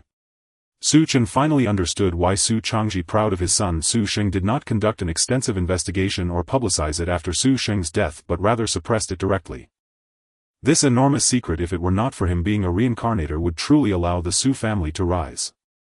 Now this secret belongs to Su Chen. Su Chen could only cautiously use the excuse of seclusion to secretly decipher the inheritance left by Tongling Wang, not daring to make it public. Upon exiting seclusion, he would bury it. If others were to discover that he possesses an inheritance from the Tongxian realm, the Jiang family in this lifetime would likely meet the same fate as the Su family. At the dining table, Jiang Mingyue was gleefully gnawing on a chicken leg. Jiang's father and Jiang's mother were helping to take care of little Mingyue. Wang Bailu, however, looked at Su Chen, who appeared preoccupied at the table, and softly asked, "Husband, do you have something on your mind lately?" After 12 years of acquaintance, how could Wang Bailu not notice that Su Chen's state had been quite unusual lately? Su Chen sighed softly. There is warfare breaking out again in the south. The Kanglan Kingdom is attacking the Tianfeng Kingdom and has already captured several cities in succession. Jiang's father and Jiang's mother were astonished. This kid has finally become enlightened today and started to care about national affairs. Wang Bailu chuckled softly. Husband must be tempted by the resource requests made by the royal family, right? Su Chen has the backing of Lingyun Martial Academy, but the Lingyun Martial Academy is a martial academy and cannot cultivate just him alone. If a few more years pass without cultivation resources, Su Chen's pretense of being a genius may be exposed. Su Chen nodded. This time there are noble titles for those who achieve meritorious deeds. I want to join the army. In chaotic times heroes emerge. Su Chen not only seeks to exchange for cultivation resources but also wishes to seize the opportunity to make a name for himself, leaving a more profound mark in this world and providing better cultivation conditions for the Jiang family in this lifetime. Wang Bailu spoke decisively. If that is what husband wishes to do, then go ahead. Su Chen was quite surprised. He thought Wang Bailu would try to stop him. Sensing Su Chen's surprised gaze, Wang Bailu smiled. Did you think I would stop you? She playfully smiled, hugging Su Chen's arm, tilting her head slightly and gently said, Husband, did you forget that I, Wang Bailu, also hail from the Lingjian sect? I am not a burden to my husband, I am a wise assistant to my husband. The madman Jiang Chen should not remain hidden in a small Beifeng city forever. Su Chen was touched, his thoughts swirling. In the end, Su Chen still decided to join the army. For the sake of cultivation resources, for the Jiang family to have a higher starting point in cultivation. For the next life to have more chances to defy fate. After making this decision, Su Chen encountered numerous familiar faces, especially the long-lost Li Ming. It had been 7 years since their wedding and they hadn't seen each other in all that time. Li Ming had begun to take over the Li family and appeared somewhat well-fed. Thus Su Chen confirmed several times, making Li Ming grumble and pour his troubles onto Su Chen. Li Ming also had his own issues. Among his generation in the Li family, his talent was quite mediocre and he was the youngest. His father, who had a whimsical mind, handed the Li family over to him and ran off to enjoy himself. None of his older brothers and sisters were willing to take over the family business. Only this unfortunate Li Ming was left. Chenggu, I really miss the time we spent in the martial academy. That was the happiest time of my life. We drank, we ate carefree, and when tired we'd just go for a stroll. Li Ming wanted to continue reminiscing, but a slap landed on the back of his head, causing him to cry out in pain. Just as he was about to ask Su Chen why he did that, he noticed Wang Bailu, who was listening intently. Li Ming shivered all over, secretly thinking how dangerous it was. Seeing that Li Ming had come to his senses, Su Chen finally sighed in relief. He had almost lost his life. This fool really spills everything. When tired, just go for a stroll. Li Ming chuckled awkwardly and finished his sentence. Chenggu, you must make a name for yourself. Li Ming did not advise Su Chen but instead took out a bottle of pills and handed it to Su Chen, offering his blessings. Inside the bottle were 5 third-grade pills. Su Chen was greatly moved. This guy probably used all the money he pocketed from the Li family to buy these 5 pills. Good brother, may we remember each other in wealth and honor. If he becomes a great general, then Li Ming will be his mighty general. Calling him a mighty general seems a bit off. Forget it, this is a different world. Su Chen left. No one noticed a woman in purple from afar quietly watching this scene. Jiang Chen. You bastard. Su Chen was quite fortunate. The commander of the Xuanjia army had heard of his name. Thus Su Chen soared to great heights, slaying countless enemies on the battlefield. In just 30 short years he received numerous accolades. Furthermore, he was promoted and conferred the title of Earl. Late at night, Su Chen often pondered whether he was truly a butcher. Only upon stepping onto the battlefield did he realize that the ruthlessness he exhibited during his days in the mercenary group was nothing but a joke in the face of true warfare. Thus his heart grew even colder. His swift rise was not due to his own prowess but because of the exceptional commander who valued him. Recently the commander of the Xuanjia army, Mu Qingfen, was ambushed and was hanging by a thread. It was said that he could still be saved, but Su Chen understood the old man's nature. He probably had already breathed his last. If there was still breath left in him, how could he allow some eunuchs to command at will? It was unbelievable that a powerful being at the 9th level of the Spirit Sea could be assassinated within the camp without any foul play. 15 years ago, under the leadership of Commander Mu Qingfen, they defeated the forces of the Kanglan Kingdom. From that moment on he became renowned throughout the Tianfeng Kingdom. Commander Lin Qingfeng aimed to take advantage of the situation to annihilate the army of the Kanglan Kingdom but was halted by the court, which chose to let the tiger return to the mountain. The reasoning was that as long as the invasion was repelled, the two nations could remain good allies. This infuriated Commander Lin Qingfeng, who returned home in anger. Now 15 years later, the Kanglan Kingdom had regained its strength and tore up the treaty to invade once more. Commander Lin Qingfeng stepped out again, and just after winning a battle he was assassinated. Chen silently poured out a jar of wine as a farewell for Commander Lin, expressing gratitude for his guidance. Commander Lin, should I find myself alone in the next life, I will surely uncover the truth and avenge you. This life, however, is different. I still have family and I am merely at the 9th level of spirit patterns. Thrown into the court, I am hardly more than an ant. The next day a military order arrived. Chen was reassigned to another border area. Several comrades found Chen and said, "General Jiang, shall we rebel?" Chen refused their request and left without looking back. This was not rebellion, this was sheer madness. In this world where martial prowess was revered, a few at the spirit pattern level plotting rebellion would be effortlessly dealt with by a spirit C expert. Afterward, Chen heard that the group of eunuchs was retreating step by step, nearly allowing the Kanglan Kingdom's army to march in unopposed. In the end, the royal family dispatched two powerful beings from the spirit soul realm to drive back the Kanglan Kingdom's forces. The spirit soul realm was a level above the spirit C realm, and there were not many such experts in the Tianfeng Kingdom. Chen briefly paid attention to the war situation but soon lost interest. He had been dismissed and had become a mere drifter, unable to influence the greater scheme of things. However, letters on the table brought a smile to his face. Over the years, Wang Bailu had given him two sons. The eldest was named Jiang Hao and the youngest was named Jiang Pingan. His daughter Jiang Mingyue and eldest son Jiang Hao were both married. The youngest son Jiang Pingan had wandered the world as a wandering hero. Chen was very open-minded, and no matter what choices his children made, he supported them. There were also letters sent by the Lingyun Martial Academy. Some were from his mentor Jiang Xiangyang and others from friends who had chosen to stay at the academy, inquiring about Chen's well-being after hearing of his demotion. Chen was very grateful to the Lingyun Martial Academy. Without it he would never have reached this point. Perhaps when he grew old he would choose to stay at the Lingyun Martial Academy like Jiang Xiangyang and become a mentor. In addition, there were letters sent by Li Ming. Nearing 60, Li Ming had married and he hoped Chen could spare some time to attend his wedding, as they had been apart for 30 years. Nonsense. This kid must be lying to me. A 60-year-old old man still seducing young girls. Chen scolded, finding Li Ming utterly shameless. He wrote a harsh letter filled with scornful words. After finishing, Chen pondered for a moment, feeling it was wrong, and revised it before tearing it all up and rewriting. In the end, after much deliberation, only one line remained. "Live well, if this is my heartfelt wish for you." Chen took out the jade slip of the cultivation method that had accompanied him for many years, containing the translation of the spirit communication technique from his early days. Since he joined the army, the translation progress of this technique had only reached halfway over the years.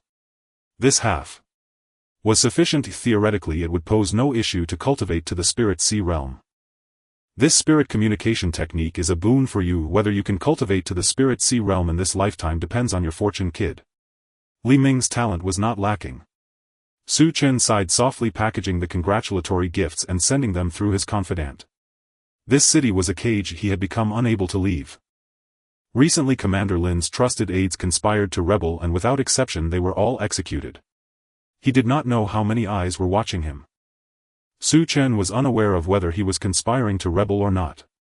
In any case, if he left, the outcome would not be death. It was unlikely to be any better. Damn eunuchs. Chen cursed in his heart once again. After finally sailing smoothly, he suddenly found himself akin to a prisoner. Chen felt very discontent. Another decade of storms passed. Chen was nearing 70. He was a peak expert at the spirit patterns realm. 70 was nothing. Having endured various injuries, living to 300 was impossible, but reaching 200 posed no pressure. Just yesterday the Kanglan Kingdom had rallied again and invaded the Tianfeng Kingdom. Chen did not understand what those in power were thinking. It was as if they were sticking to him like a plaster, not having rested long before coming to fight again.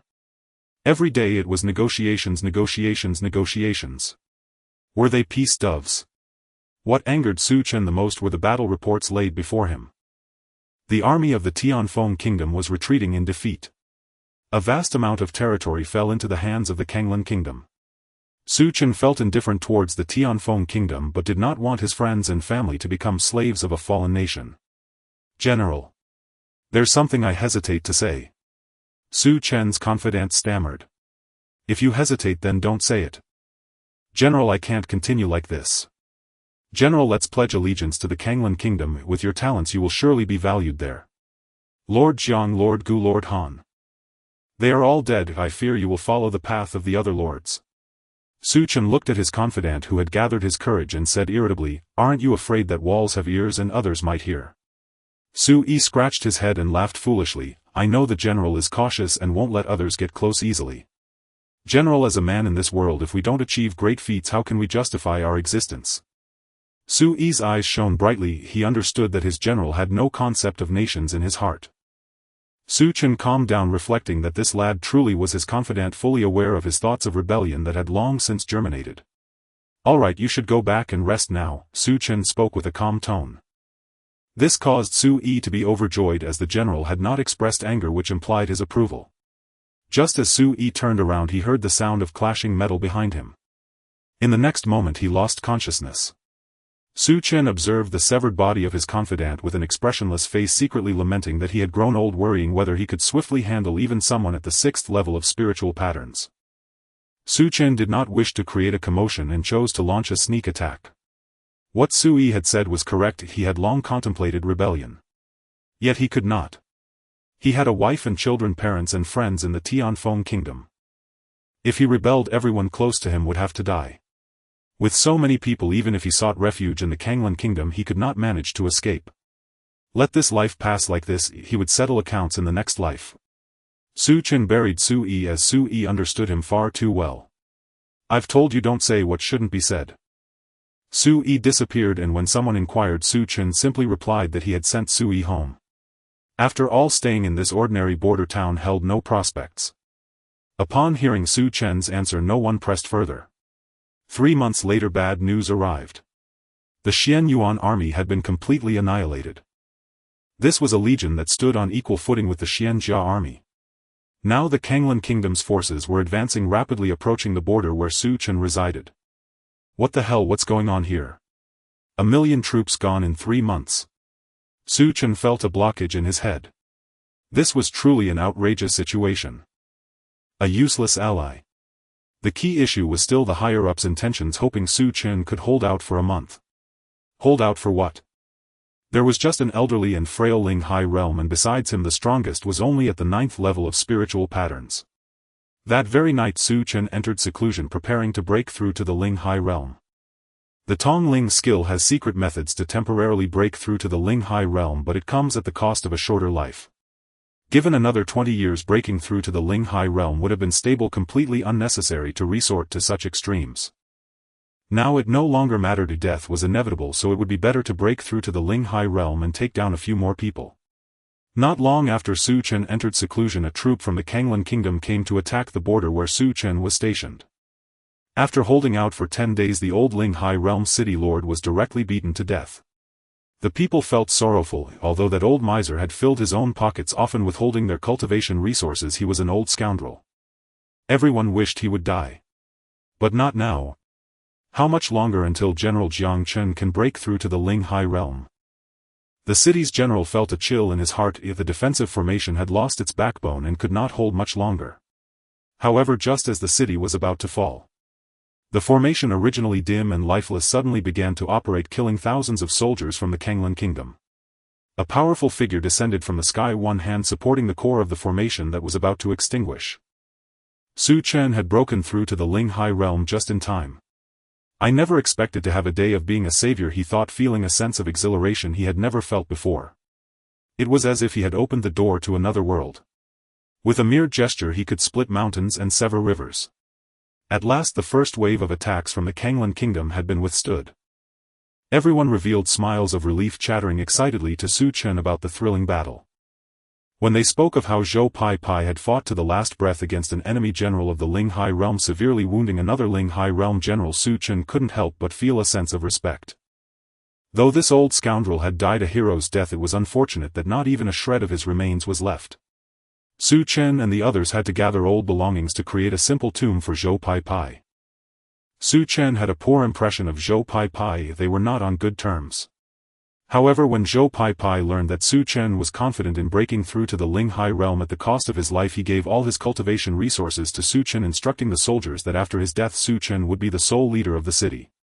Flawed in many ways, but in his final moments he accomplished something flawless. Su Chen poured a jar of strong liquor over Zhou Pai Pai's grave, murmuring, "If I had broken through earlier, would Zhou Pai Pai have had to die?" It wasn't that Su Chen was ultimately moved by Zhou Pai Pai. Given another time, he would have wished for Zhou Pai Pai to die sooner. But now Zhou Pai Pai was dead, and within the city he was the only one at the Ling Hai realm. It was easy to predict that the next troops sent by the Kanglan kingdom would surely be stronger. Reinforcements would arrive in 20 days. Su Chen thought of his wife and children as well as his parents. He also thought of his grandchildren and granddaughters whom he had never met. I must hold on for 20 days. 10 days later the Kanglan kingdom dispatched another large force to attack the city where Su Chen was located. This time the sight was dark and oppressive, with at least 50 to 60,000 troops led by 3 generals of the Ling Hai realm. Su Chen felt an urge to curse, yet he had to encourage everyone in the city. He thought of his wife, children and parents. The city was filled with soldiers. In these 10 days Su Chen fervently spread tales of the Kanglan kingdom soldiers' brutality, warning that if the city fell there would be a massacre and everyone within would perish. If anyone asked about the option to sneak out of the city, Su Chen had already informed others that the city was surrounded by the Kanglan army and leaving meant death. Those who chose to leave the city seemed to confirm Su Chen's words, and no one returned. Indeed, they died at Su Chen's hands. The Kanglan kingdom's army was not as ruthless as Su Chen had portrayed. At least there was a chance of survival. For instance, if Su Chen opened the city gates to surrender, everyone within the city could live. But Su Chen would not surrender. His heart was cold as he gazed at the approaching Kanglan army, murmuring to himself, "Do not hold a grudge against me. In this chaotic world, are we not all mere pawns?" 3 powerful figures in the Ling Hai realm held Su Chen back while the remaining Kanglan forces clashed with the city's defenders and residents. That day the sky darkened and the ground was littered with corpses. The entire city was stained red with relentless rain washing away a river filled with the stench of blood. In the end Su Chen erupted with power, defeating a Ling Hai realm warrior and severely wounding 2 others. Finally, I managed to hold on. Looking at the retreating Kanglan army, Su Chen forced a smile, albeit painfully. Then he collapsed. This fainting lasted for 5 days. 5 days later Su Chen woke up and only 5 days remained until the reinforcements arrived. Although the remaining people were less than 1/10, they were still quite invigorated. The Kanglan army did not immediately attack. With just 5 days left they could hold until the reinforcements arrived. In the dead of night the survivors gathered together, envisioning their lives after the turmoil ended. Su Chen looked at his scarred face in the mirror, remembering the gentle and humble person he used to be, elegant and extraordinarily handsome. Su Chen touched his face, wondering if Bai Lu would still recognize him now and if she would find him repulsive. Regardless, he wished to live and return home to see her. As all know, for a wanderer far from home, returning is no easy feat. Su Chen nodded in profound agreement. 5 days had passed, no reinforcements had arrived, not even a single dispatch bearing word of aid. Damn it, the scum in the imperial court are at it again. Su Chen needed no speculation to know that some fool among the court ministers was sabotaging relief efforts. The Kanglan army had already encircled the city. The final decisive assault would begin before long. Su Chen let out a hollow, bitter laugh. He knew this life was likely drawing to its end. This time the reckoning should yield far more fate reversal points. This incarnation had been infinitely richer, bolder and more vivid than his last. At that moment his heart stilled, calm, untroubled. He was but an ordinary man. One among the countless mortals who drift through the vast sea of existence. Su Chen gazed upon his wounded soldiers. "Brothers-in-arms, will you stand with me in this final battle?" The surviving warriors stared back at their general, eyes brimming with sorrow. "General. I want to go home. It's been 10 years since I last set foot there." A warrior who'd never cried out, not even when his arm was severed mid-battle, now bowed his head low, uttering guttural beast-like cries. Su Chen's eyes dimmed as he reckoned the years. He too had not returned in 20 years. Though family visited him each year. "Brother Jiang, do you truly believe those bastards in the court will send aid?" Song Feng fixed his gaze on Su Chen's face, searching for any flicker of truth or hope. Su Chen replied serene and resolute, "They will. They must. Should we survive this battle, our name shall echo across the Tianfeng kingdom, our descendants shall inherit boundless glory, and our families, unparalleled honor and comfort." Song Feng grinned crookedly, "Then I'll trust you, brother Jiang. If I fall and you live, please carry my body home. Even if I cannot return alive, at least let my bones rest where they belong. That too is returning to one's roots." Su Chen filled a bowl with wine and handed it over with a quiet smile, "And if I fall, promise me you'll bring my remains home as well. 20 years without setting foot there. I miss it too." One by one the men raised their bowls, and drank deep. At dawn the next day 10 masters of the Spirit Sea realm descended upon the city with their legions. Su Chen stood alone atop the rampart, spear in hand, gaze unwavering. Behind him every soldier stood ready, not to win but to die. No words were exchanged, only war erupted. Yet this was no clash of equals. It was annihilation.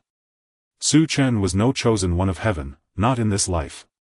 Faced with the ruthless, dishonorable assault of 10 Spirit Sea realm cultivators, even aided by the city's defensive formations, he quickly faltered, his flesh and blood torn, his body a ruin of wounds. Su Chen felt life ebbing, steadily, irrevocably. The entire city lay silent in death save for him. Now his own end approached. His eyelids grew leaden, his vision blurred, fading into gray. In his past life death had come too swiftly, leaving no time to savor the slow, quiet descent into oblivion. This life at least had granted him that final solemn grace. "Jiang Chen, you damned fool, you cannot die." Through the haze Su Chen glimpsed a familiar violet figure cleaving through the Kanglan army's formation, slashing down 2 Spirit Sea realm cultivators in her wake.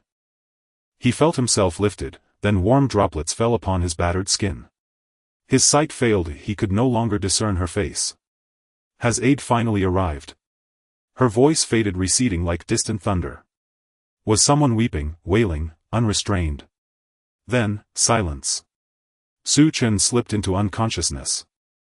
When he awoke again he found himself suspended within that enigmatic void, gazing blankly into endless, fathomless black.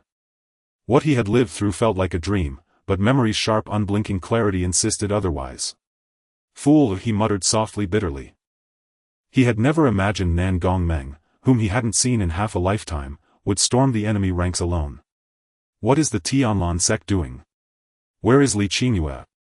How dare they let such a reckless fool charge in unaided?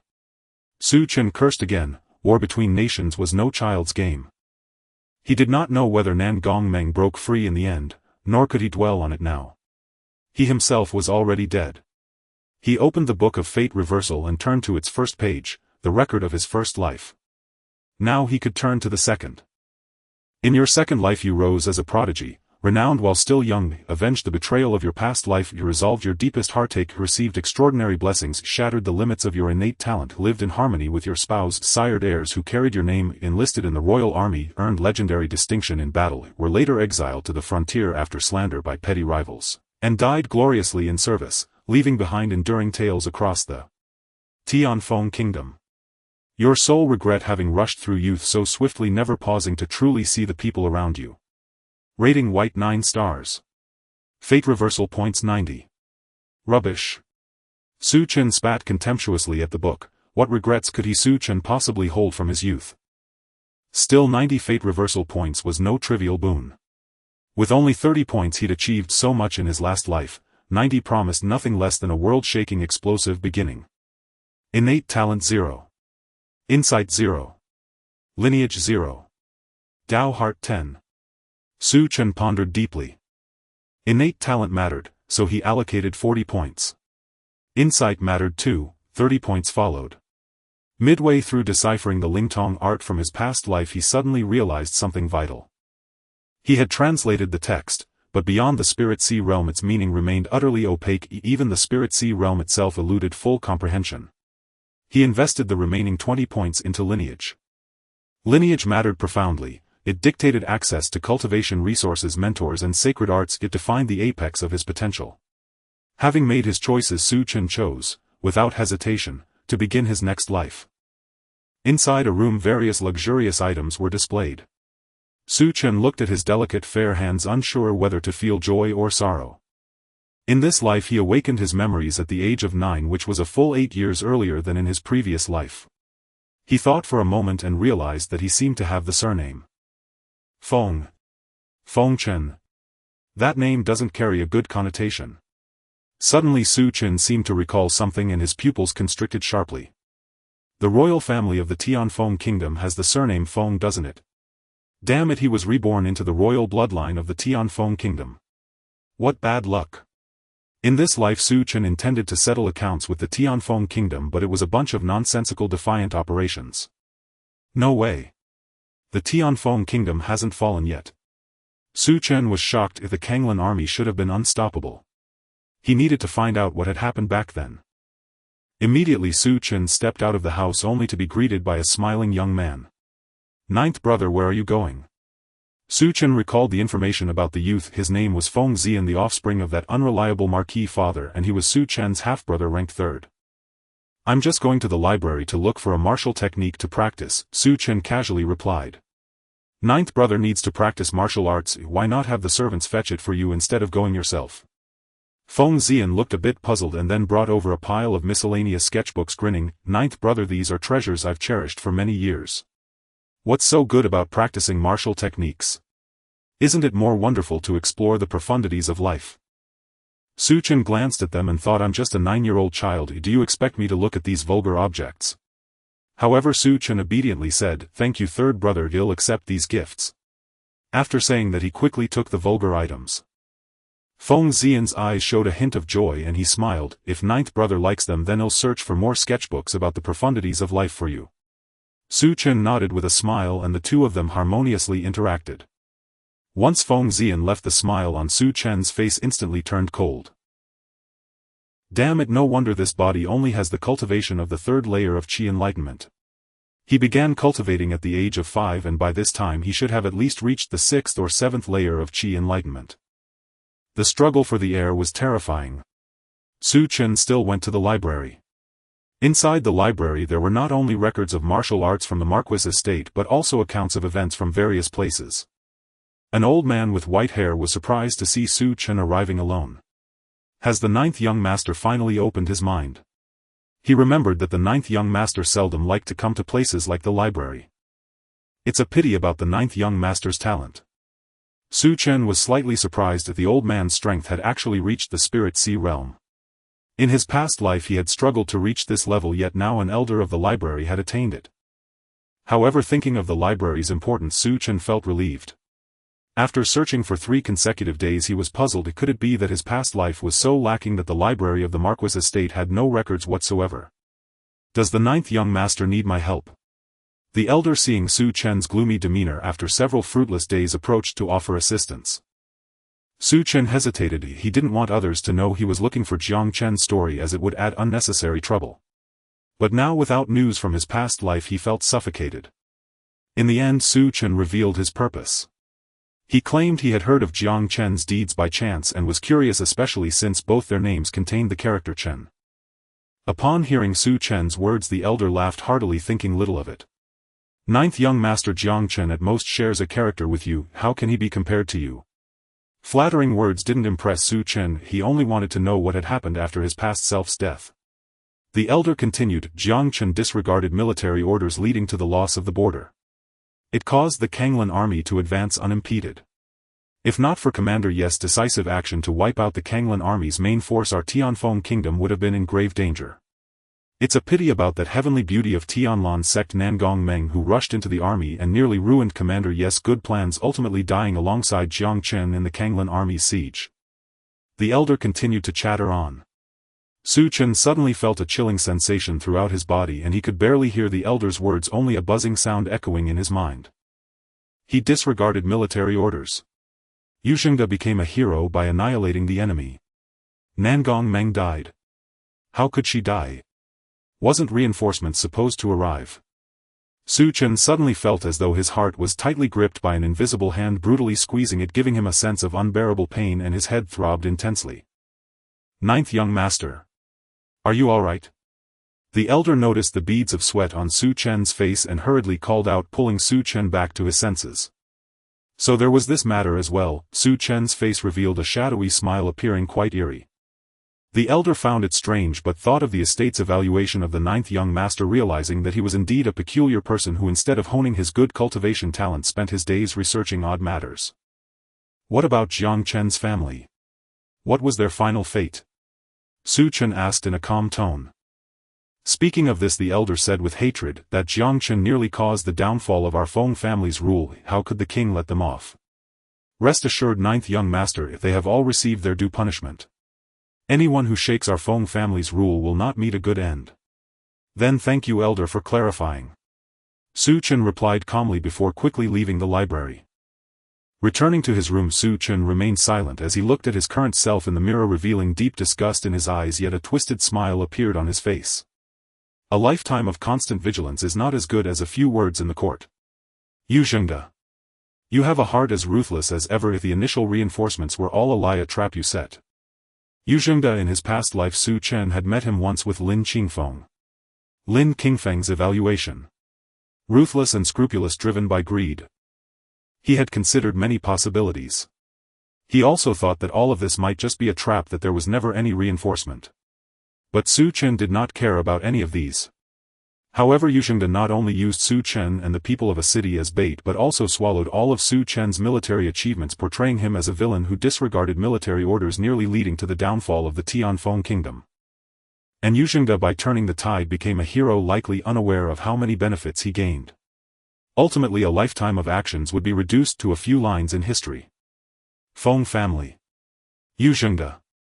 The shadow reflected in the mirror resembled a resurrected evil spirit. Feng Xian discovered that ever since the last time, his ninth brother seemed to have changed completely. Although he still wore a cheerful smile each time, staying by his ninth brother's side gave him a sense of being confined. That kind of icy coldness, the feeling of bewilderment and fear. It was also from that day onwards that his ninth brother displayed a talent that shocked the entire Marquis estate. In just 1 month he advanced from the 5th stage of Qi awakening to the 9th stage, as if he had been granted special powers. Even the long-absent ancestors of the Marquis Jianghai Ho were stirred, and he personally took his ninth brother under his wing for guidance. Sigh. I just wanted my ninth brother to have a happy childhood. I shouldn't have offended him anywhere. Feng Xian reflected upon himself and couldn't find a place where he had wronged Su Chen, which allowed him to finally relax. In the luxurious palace, Su Chen was next to an elder dressed in a purple robe. The elder, with white hair and a frail appearance, exuded a vitality like a turbulent river flowing endlessly. Just sitting there, he seemed to be the center of the universe, radiating an overwhelming majesty. This is Jianghai Ho, one of the top 10 powerhouses of the Tianfeng kingdom. A being of the 6th stage of spiritual soul. The spiritual soul realm. This is the spiritual soul realm, a powerful being of the Marquis level. It's simply indistinguishable from an immortal. If the me of my past life faced a being of the spiritual soul realm, I would probably be killed with a single glance. Su Chen was secretly astonished if this was the first time he was so close to a powerhouse of the spiritual soul realm.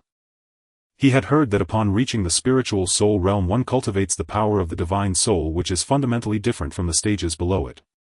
The several crises that nearly toppled the Tianfeng kingdom were all averted by these spiritual soul realm powerhouses. Not bad to cultivate to the gathering spirit realm in such a short time. This level of talent has only appeared once in the records of my Tianfeng kingdom. Jianghai Ho wore a delighted expression. He had heard that the current unremarkable head of the family had given birth to a 9th son with extraordinary talent, but he hadn't paid much attention to it. However, 2 months ago he learned that this 9th son had suddenly awakened, advancing from the 5th stage of Qi awakening to the 9th stage in just 1 month. Thinking of this, Jianghai Ho felt immense regret. He lamented not bringing this child to cultivate by his side sooner.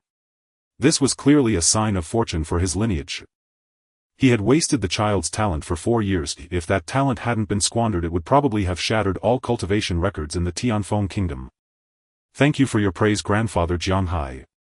Su Chen, with his small frame and sparkling big eyes, looked quite adorable, which made Jianghai Ho increasingly fond of him. But grandfather Jianghai, who is recorded as the first genius in Tianfeng kingdom. Su Chen's eyes were filled with curiosity. He was genuinely interested in this life. His cultivation talent had a great chance of breaking through to the spiritual soul realm. However, although his cultivation talent in this life was strong, it was still incomparable to those monstrous geniuses recorded in the kingdom, such as Jianghai Ho before him at the 6th stage of spiritual soul, which Su Chen estimated he might not reach even in his entire lifetime. The reason he could cultivate so quickly was partly due to his past life where he had walked the path of cultivation twice and partly due to the cultivation method left by the Spirit King which contained the secret of burning spirit trading lifespan for accelerated cultivation speed. In his past life he could have had a lifespan of 300 years after breaking through to the spiritual sea realm, but after using the burning spirit method his lifespan was reduced to only 200 years. This technique has significant drawbacks, completely exhausting potential and lifespan, but Chen couldn't care less about that anymore. In this life he had only one thought. All members of the Feng family must die. With such a great advantage comes a price. Chen's cultivation speed could definitely be considered unprecedented, at least he believed so in the Tianfeng kingdom. However, he had heard of someone even more talented than him. Jiang Hai Ho squinted, chuckling, "That is a legend. It is said that the establishment of our Tianfeng kingdom is related to that figure. My ancestor of the Feng family had a good relationship with that legendary man, helping him to overthrow the previous dynasty's rule and establish the Tianfeng kingdom. Even my ancestor once mentioned that he was far inferior to that person's cultivation level. He saw that person as a fish in a pond seeing the vast sky." Chen's eyes flickered. A national ancestor was undoubtedly a legend, yet he so belittled himself. "Is that great figure still in seclusion in our Tianfeng kingdom?" Chen asked curiously. Jiang Hai Ho shook his head. "Ever since that legendary figure helped my ancestor establish the Tianfeng kingdom, he went alone to explore an even broader world and has since become untraceable." Chen blinked, feeling a surge of excitement. Such a great boss was actually not in the Tianfeng kingdom. Heaven helps me. Yet his face appeared dejected, seemingly disappointed. Jiang Hai Ho laughed and scolded, "You little rascal, do you still want to have designs on that legendary figure? Do you think I, an old man, am not good enough to teach you?" Chen quickly shook his head. "Grandfather Jiang Hai, in my heart you are the #1 powerhouse in the Tianfeng kingdom, the backbone of our kingdom, the greatest person and the first warrior of the Feng family." Jiang Hai Ho's smile nearly split his face. "You little guy sure knows how to flatter. I'm not as good as you say." Chen seized the opportunity to press, "Then who is that legendary man who helped establish the kingdom?" Jiang Hai Ho in a good mood revealed this secret to Chen. "That legendary man is named Myth. He is the divinely favored person of the Li family." In the blink of an eye 5 years passed. Under Jiang Hai Ho's guidance, Chen's cultivation rapidly ascended, soon reaching the first stage of spiritual patterns. At the age of 14, reaching the first stage of spiritual patterns was almost terrifying to say. That year Jiang Hai Ho pondered for a while and directly sent Chen to the Tianfeng Martial Academy for further training. Now in the Jiang Hai Ho estate, Chen was undoubtedly the young master, and in many cases the title of young could even be dropped. Chen could directly mobilize all the visible and hidden forces of the Jiang Hai Ho estate. In this life his useless father was merely a decoration. In Jiang Hai Ho's eyes Chen was the true heir. Upon returning to the royal capital, Chen felt a wave of emotions. In this life his status and talent stood at the pinnacle of the Tianfeng kingdom. If he could slow down and meticulously walk through this life's journey, perhaps it would be a fulfilling existence. Unfortunately, Chen closed his eyes, and what emerged in his mind were the images from his past life. Outside the luxurious carriage the heavy snow fell like goose feathers. "Young Marquis, we have arrived at the Tianfeng Martial Academy." The steward stood outside the carriage quietly, seemingly afraid to disturb Chen. Chen slowly stepped out of the carriage, and outside the carriage many mentors and students of the Tianfeng kingdom surrounded it, all curiously looking at the luxurious carriage. "That is the first genius of the Tianfeng kingdom." Since that day Chen has been studying at the Tianfeng Martial Academy. As the foremost martial academy of the Tianfeng kingdom, its profound heritage is beyond question, and its founder is one of the top 10 powerhouses of the kingdom, just like the Duke of Jinghai. Everyone eligible to study here without exception has the blood of the top aristocrats of the Tianfeng kingdom flowing within them. Young Master Feng Hongyu has sent an invitation and wishes to invite you to the banquet. A graceful and knowledgeable young woman stood beside Chen, respectfully inquiring. Chen glanced at the invitation in the young woman's hand. The unique metallic pattern on the invitation alone was worth a fortune. The background of Feng Hongyu echoed in his mind. He was a genius from the main bloodline, having broken through to the first level of spiritual patterns at the tender age of 17. Chen accepted the invitation without saying much. The young woman said nothing more. She was a maid assigned by the Duke of Jinghai to take care of Chen. Having spent 3 years together, she understood the nature of this young lord. Perhaps he was interested in the banquet. After the young woman left, Chen toyed with the invitation and sighed softly. His grandfather the Duke of Jinghai truly cared for him, even dispatching several beings at the spiritual sea realm to guard him day and night. Though well-intentioned, it also prevented Chen from visiting the places of his past life. Additionally, the spirit communication technique buried in the earth was not something he could retrieve in a short time. Fortunately, the spirit communication technique translated in his past life could allow him to cultivate to the spiritual sea realm. Chen put down the invitation. His attendance at Feng Hongyu's banquet was not out of genuine interest but rather to join the crowd. Instead, it was an opportunity to observe the most elite youth of the Tianfeng kingdom, none of whom posed a threat to him. Perhaps he could even gather allies for a grand undertaking. Alongside, he would see if there were any children of old acquaintances. 5 days later, within a luxurious mansion, numerous young people gathered. Any one of these young individuals, if taken out and thrown elsewhere, could cause quite a stir. Their forebears possessed the most noble bloodlines. A luxurious carriage pulled by 9 flying horses stopped in front of the mansion, attracting frequent glances from the crowd. Each flying horse was exceptionally handsome, its silver curves resembling exquisite works of art. What was crucial was that each flying horse possessed the strength of spiritual patterns, being rare and extraordinary beasts. It is the young lord of the Duke of Jinghai's residence. The crowd buzzed with excitement. They were all geniuses. However, the youth seated in the carriage was even more of a genius, his bloodline even more esteemed. At that moment, within the palace of the mansion, mist swirled and clouds rose, resembling a scene from a celestial paradise. 20 to 30 figures were seated, engaging in lively conversation. The young lord of the Duke of Jinghai has arrived, called out a servant, causing everyone to simultaneously look up in a particular direction. A youth with a calm demeanor and an aura of nobility slowly entered the palace, surveying the surroundings. Chen indeed spotted several descendants of his enemies. He remained expressionless and took the main seat. Upon seeing Chen arrive, Feng Hongyu's expression brightened. "Cousin, my father speaks of you daily, portraying you as a celestial being. Seeing you today, it is indeed true, and no wonder my father keeps you in mind." Feng Hongyu was the 43rd son of the current king of the Tianfeng kingdom, much favored by the king. He referred to Chen as his cousin, undoubtedly trying to draw closer to him. Chen lifted his gaze and calmly replied, "Thank you, your majesty and your highness, for your kindness." Although it was a show of gratitude, his expression revealed no warmth, his face as cold as ice. Feng Hongyu, however, was unfazed. Geniuses always possess a bit of arrogance, especially those praised by the old geezers of the main bloodline. He was confident he could make use of Chen. As the banquet unfolded, Chen also became acquainted with many young scions of Tianfeng kingdom, each with illustrious ancestry. Among them was the enemy he thought of day and night, the commander of the Xuanwu army, renowned in the Tianfeng kingdom, the son of Yushengde. Chen lowered his head, his eyes filled with murderous intent. That old geezer Yushengde spent his whole life raising daughters, yet in the end he still had a son. Chen wondered if this was a blessing bestowed by the heavens. What would it be like if the most precious son of his enemy died before his eyes? Now was not the time. With his esteemed identity in this life having already spent so many reverse fate points, it would be too costly to perish alongside Yushengde descendant. After the banquet concluded, it was as if nothing had happened for Chen.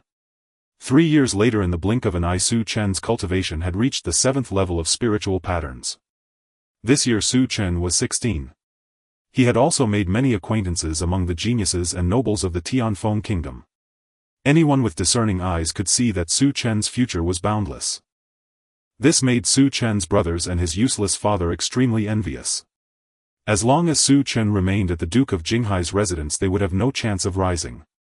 "Brother Feng Chen," a clear voice rang out as a bright smiling girl of about 15 or 16 entered, possessing beauty that could topple kingdoms.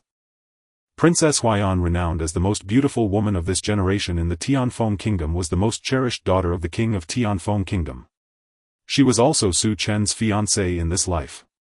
Aside from Princess Huaiyan, his grandfather the Duke of Jinghai had also arranged for numerous noble ladies to seek his hand in marriage, wanting him to expand his family. "So it's you, Huaiyan?" Chen concealed the hatred in his eyes, raised his gaze and replied indifferently. Princess Huaiyan excitedly rummaged through a pile of items, including pills, techniques and spiritual artifacts. "Brother Feng Chen, you have to participate in the martial arts competition tomorrow. These items will surely be useful to you. She pushed a large handful of items toward Su Chen, her large watery eyes squinting like crescent moons, playful and lively. If outsiders were to see Princess Huaiyan, the first beauty of the Tianfeng kingdom, treating a young man this way, many young talents would likely be heartbroken. Seeing so many items, a hint of astonishment appeared on Su Chen's face. Among the items Princess Huaiyan brought were many treasures, and the pills were all 4th grade. One might think she had pilfered a good portion of the royal treasury. Su Chen pushed the items back, saying flatly, "Even without these items I am still the #1 genius of the Tianfeng kingdom. If your father discovers that you took so many items from the palace, the consequences could be severe." Princess Huaiyan shook her head repeatedly. "My father cares for me so much, he surely won't punish me." Princess Huaiyan pushed the items back to Su Chen, her cheeks puffed out like a well-behaved little cat. "Brother Feng Chen, these items are a gift from Huaiyan to you, you must accept them." Su Chen, helpless, could only accept the items. Seeing this, Princess Huaiyan was immensely happy. However, Su Chen felt a faint sense of guilt in his heart. "I schemed against a little girl like this. If she knew the truth, she would surely despise me." Princess Huaiyan's smile remained unchanged, like a bright moon in the depths of darkness. The next day, the martial arts competition of the Tianfeng kingdom began. Talents from various sects gathered, making it the most talented generation in nearly 100 years. Unfortunately, this generation also saw the emergence of a monster. Even with a talent level reaching the 3rd stage of the spirit pattern realm, it was still useless. The gap between the 3rd stage and the 7th stage of the spirit pattern realm was simply too vast. Su Chen didn't even need to move. With just one strike he defeated his opponent. He headed to the spirit pool for further cultivation, advancing to the 8th stage of the spirit pattern realm. This lifetime's cultivation journey went smoothly. After another year of training at the Tianfeng Martial Academy, Su Chen reached the 9th stage of the spirit pattern realm and graduated from the Tianfeng Royal Mansion. He became the youngest graduate in the history of the Tianfeng Martial Academy.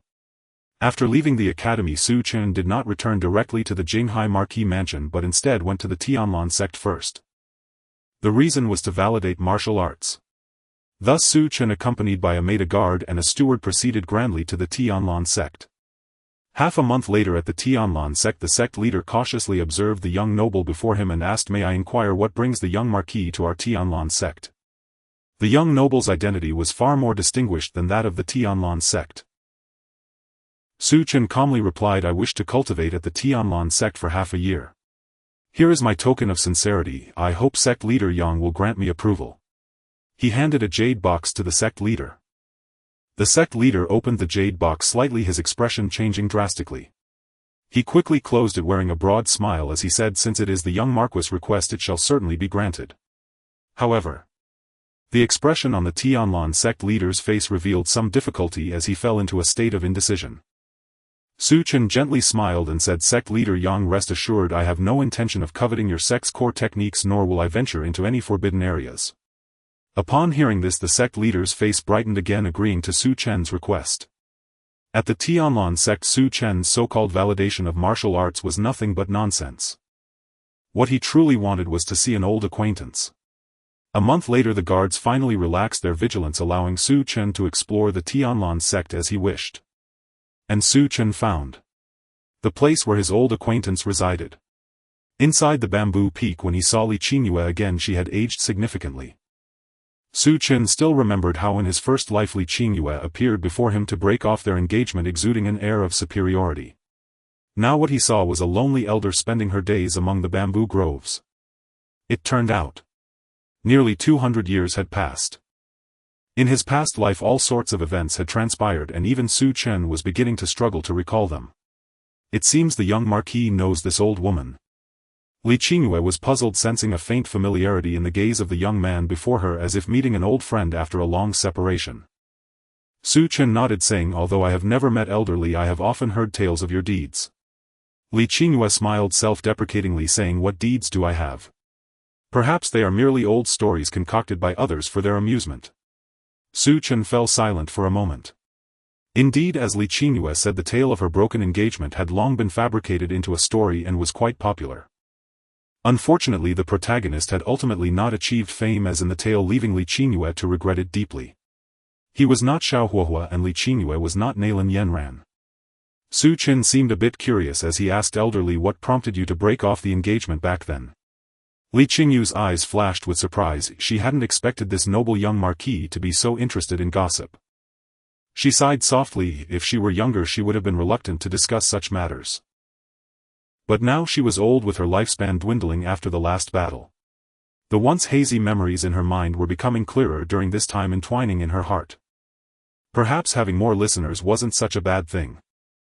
Li Qingyue smiled and said, since the young marquis is so interested in my story, I will share this old tale with you. Su Chen brewed 2 cups of tea, placing them before them, and quietly listened. All the tragedy stems from my youthful naivety. My fiancé back then was merely the son of a small clan's leader, and though he had a name like Chen, he was far from being as outstanding as the young marquis. Su Chen's expression twitched and he hurriedly sipped tea to suppress his surprise. After complimenting Su Chen, Li Qingyue continued, at that time my master valued me and I was expected to reach a higher realm of cultivation. Young and ambitious, I thought to myself, how could I, Li Qingyue, be reduced to marrying and raising children in a small clan? Though I am a woman, I also aspire to meet the world's heroes. As she recalled her youthful self, a smile appeared on Li Qingyu's face. She never regretted joining the Tianlan sect, nor did she regret breaking off the engagement. Su Chen remained silent. If it were his first life, he indeed would not have been worthy of Li Qingyue. Their families were merely close acquaintances, and while he had a decent relationship with Li Qingyue, it was merely decent. There was no talk of unilateral devotion. Su Chen asked, was it for this reason that Elder Li went to break off the engagement? Faced with Su Chen's question, Li Qingyue fell silent for a moment and rasped yes and no. If he were my husband, I, Li Qingyue, would accept it. But he could not be my fiancé. From a young age my father, mother and clan members all told me that I was to marry into his family, but I detested having my fate controlled by others. Su Chen was taken aback. He hadn't expected Li Qingyu's reason for breaking off the engagement to be this. Li Qingyue noticed Su Chen's surprise and chuckled, saying, the young marquis seems quite surprised, right? The tales in those storybooks portray me as a woman who abandoned her fiancé for the sake of her future, and I did indeed do so. If the young marquis thinks this way, I have no issue with that. Su Chen nodded seriously. In his first life he had thought the same. Su Chen continued, elderly, having never married in your lifetime, do you regret your decision to break off the engagement? This time it was Li Qingyu's turn to be stunned. She seemed to see a figure from her blurred memories sitting across from her, throwing her this question. After a long while Li Qingyue finally came to her senses, realizing the face before her was unfamiliar, not the one from her memories. Regret? Perhaps. There are times when I think, had I not broken off the engagement, would my life have been different? The path of cultivation has been too lonely. I have encountered many geniuses, yet none have evoked the feelings of the past. If I had not broken off the engagement, would he have avoided death at the hands of his enemies, and would his family have not been exterminated? Su Chen felt a tumult of emotions within. He had countless times imagined how it would be when he met Li Qingyue again, yet he never expected that their reunion would unfold in such a manner. Out of pity for your old age, I, Su Chen, shall spare you this time, Su Chen mused internally. The entanglements of the past, the rights and wrongs, he no longer had the time to distinguish. All he knew was that he would lose yet another old friend in the days to come. Does the young lord have any questions? Li Qingyue leisurely finished her tea and asked Su Chen, who was lost in thought. Su Chen stood up, saying, thank you, Senior Li, for clarifying things. It has changed my impression of you. Li Qingyue smiled and replied, the impressions of the world are merely the impressions of the world. I just want to be true to myself. Why should I care about the impressions of others? Su Chen did not respond, but instead stood to take his leave, leaving behind a parting statement. As a token of gratitude, I swear in the name of the Jinghai Marquis House that I will bring back the body of Nangong Meng to Tianlan sect. Li Qingyue's eyes widened, then she smiled. She did not express her thanks, but called out towards the direction Su Chen was departing, young lord. Su Chen turned around and met Li Qingyue's gaze, and they exchanged a look. Li Qingyue thought of the young man from many years ago whose gaze seemed to mirror that of this young man. She had many words to say, but ultimately they transformed into one phrase, please take care, young lord. Take care. Su Chen smiled and replied, you too, Senior Li. In the rustling bamboo forest only Li Qingyue remained. She walked alone into the depths of the bamboo grove, where stood one bamboo tablet after another, each recording the names of old friends, including her only disciple Nangong Meng. There was also her mentor, her parents, her kin, and a grave of a fiancé named Su Chen. Li Qingyue sat before the grave murmuring softly, Su Chen, how laughable I must seem now. You say 30 years east of the river, 30 years west of the river, but now 200 years have already passed. Perhaps my actions were truly wrong, yet you never came to Tianlan sect. In this world many things are beyond our control. Su Chen left Li Qingyue's bamboo grove, looking towards the depths where the once familiar figure had long vanished. With his hands clasped in salute, 2 strands of hair fell across his forehead. He had come to resolve the grudges of his first life and on the other hand to give this old friend a final farewell. Li Qingyue was nearing death. 20 years ago, after Jiang Chen and Nangong Meng perished in battle, Li Qingyue had single-handedly charged into the fray to retrieve Nangong Meng's body, but she fell into a trap. In the end, Yushengda led the army to arrive just in time, allowing Li Qingyue to escape with her life. However, on that day Li Qingyue also sustained injuries that could not be undone. Su Chen sighed. Old friends were gradually withering away like leaves in the wind. The grievances of youth were no longer significant. The traces of his first life would ultimately be erased by time. 7 days later, the news of Li Qingyue's death spread. Tianlan sect mourned for a moment, and thereafter no one mentioned her again. Su Chen felt a sense of relief, his state of mind subtly shifting. The previously unmoving bottleneck of the spiritual sea realm showed signs of change, leading Su Chen to vaguely sense an opportunity to break through. He chose to remain at Tianlan sect to seize this fleeting chance, hoping to see if he could advance to the spiritual sea realm. This stay lasted longer than the anticipated 6 months, extending to a full year. In that year Su Chen turned 18, becoming the youngest spiritual sea realm warrior in the Tianfeng kingdom. In his previous life it took Su Chen 70 years to reach this point. In this life he only spent 18 years, and strictly speaking it was not even a full 18 years. None of this mattered anymore. Breaking through the spiritual sea realm meant that Su Chen's path ahead would be one he had to forge on his own. Fortunately this time he had the ancestral figure of the Jinghai Marquis house, one of the 10 strongest in the Tianfeng kingdom. There was no need to struggle alone like in previous lives. After breaking through to the spiritual sea realm at Tianlan sect, Su Chen paid his respects to Li Qingyue before leaving the sect and returning to the Jinghai Marquis house. However, on the way back to the Jinghai Marquis house an unexpected turn of events occurred. Su Chen fell into an ambush. A total of 15 spiritual sea realm powerhouses were involved. All were cloaked, their faces obscured, yet a chilling aura surrounded them. How bold! Who are you to dare target the young lord? Do you not fear the wrath of the Jinghai Marquis that would implicate your kin? The steward shielded Su Chen behind him while the group of spiritual sea realm guards stood in front protecting Su Chen but eyeing the cloaked figures with apprehension. They had 15 at the spiritual sea realm while Su Chen's side had only 8, including him, a disparity in strength of nearly double. Since we have come to assassinate the young lord we naturally fear nothing, one of the cloaked figures, seemingly the strategist, mocked.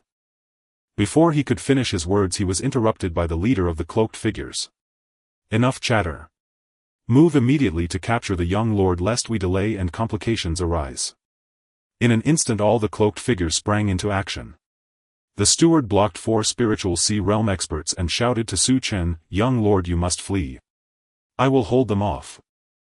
Without hesitation Su Chen unleashed his spiritual sea realm aura, killing one cloaked figure before flying towards the Jinghai Marquis house without looking back.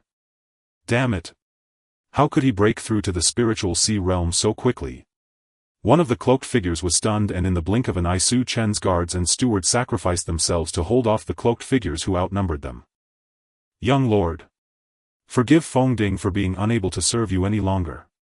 You must survive. A thunderous roar erupted, shaking the surroundings like a dragon turning over. Su Chen sensed the commotion, understanding that the steward sent by the Jinghai Marquis had delayed the pursuers at the cost of his life. Without pausing he rushed towards the Jinghai Marquis house with all his might. If he were to die like this in this life he would surely spit blood in anger. In the distance, amidst the earth-shattering chaos, 3 figures crawled out in disarray.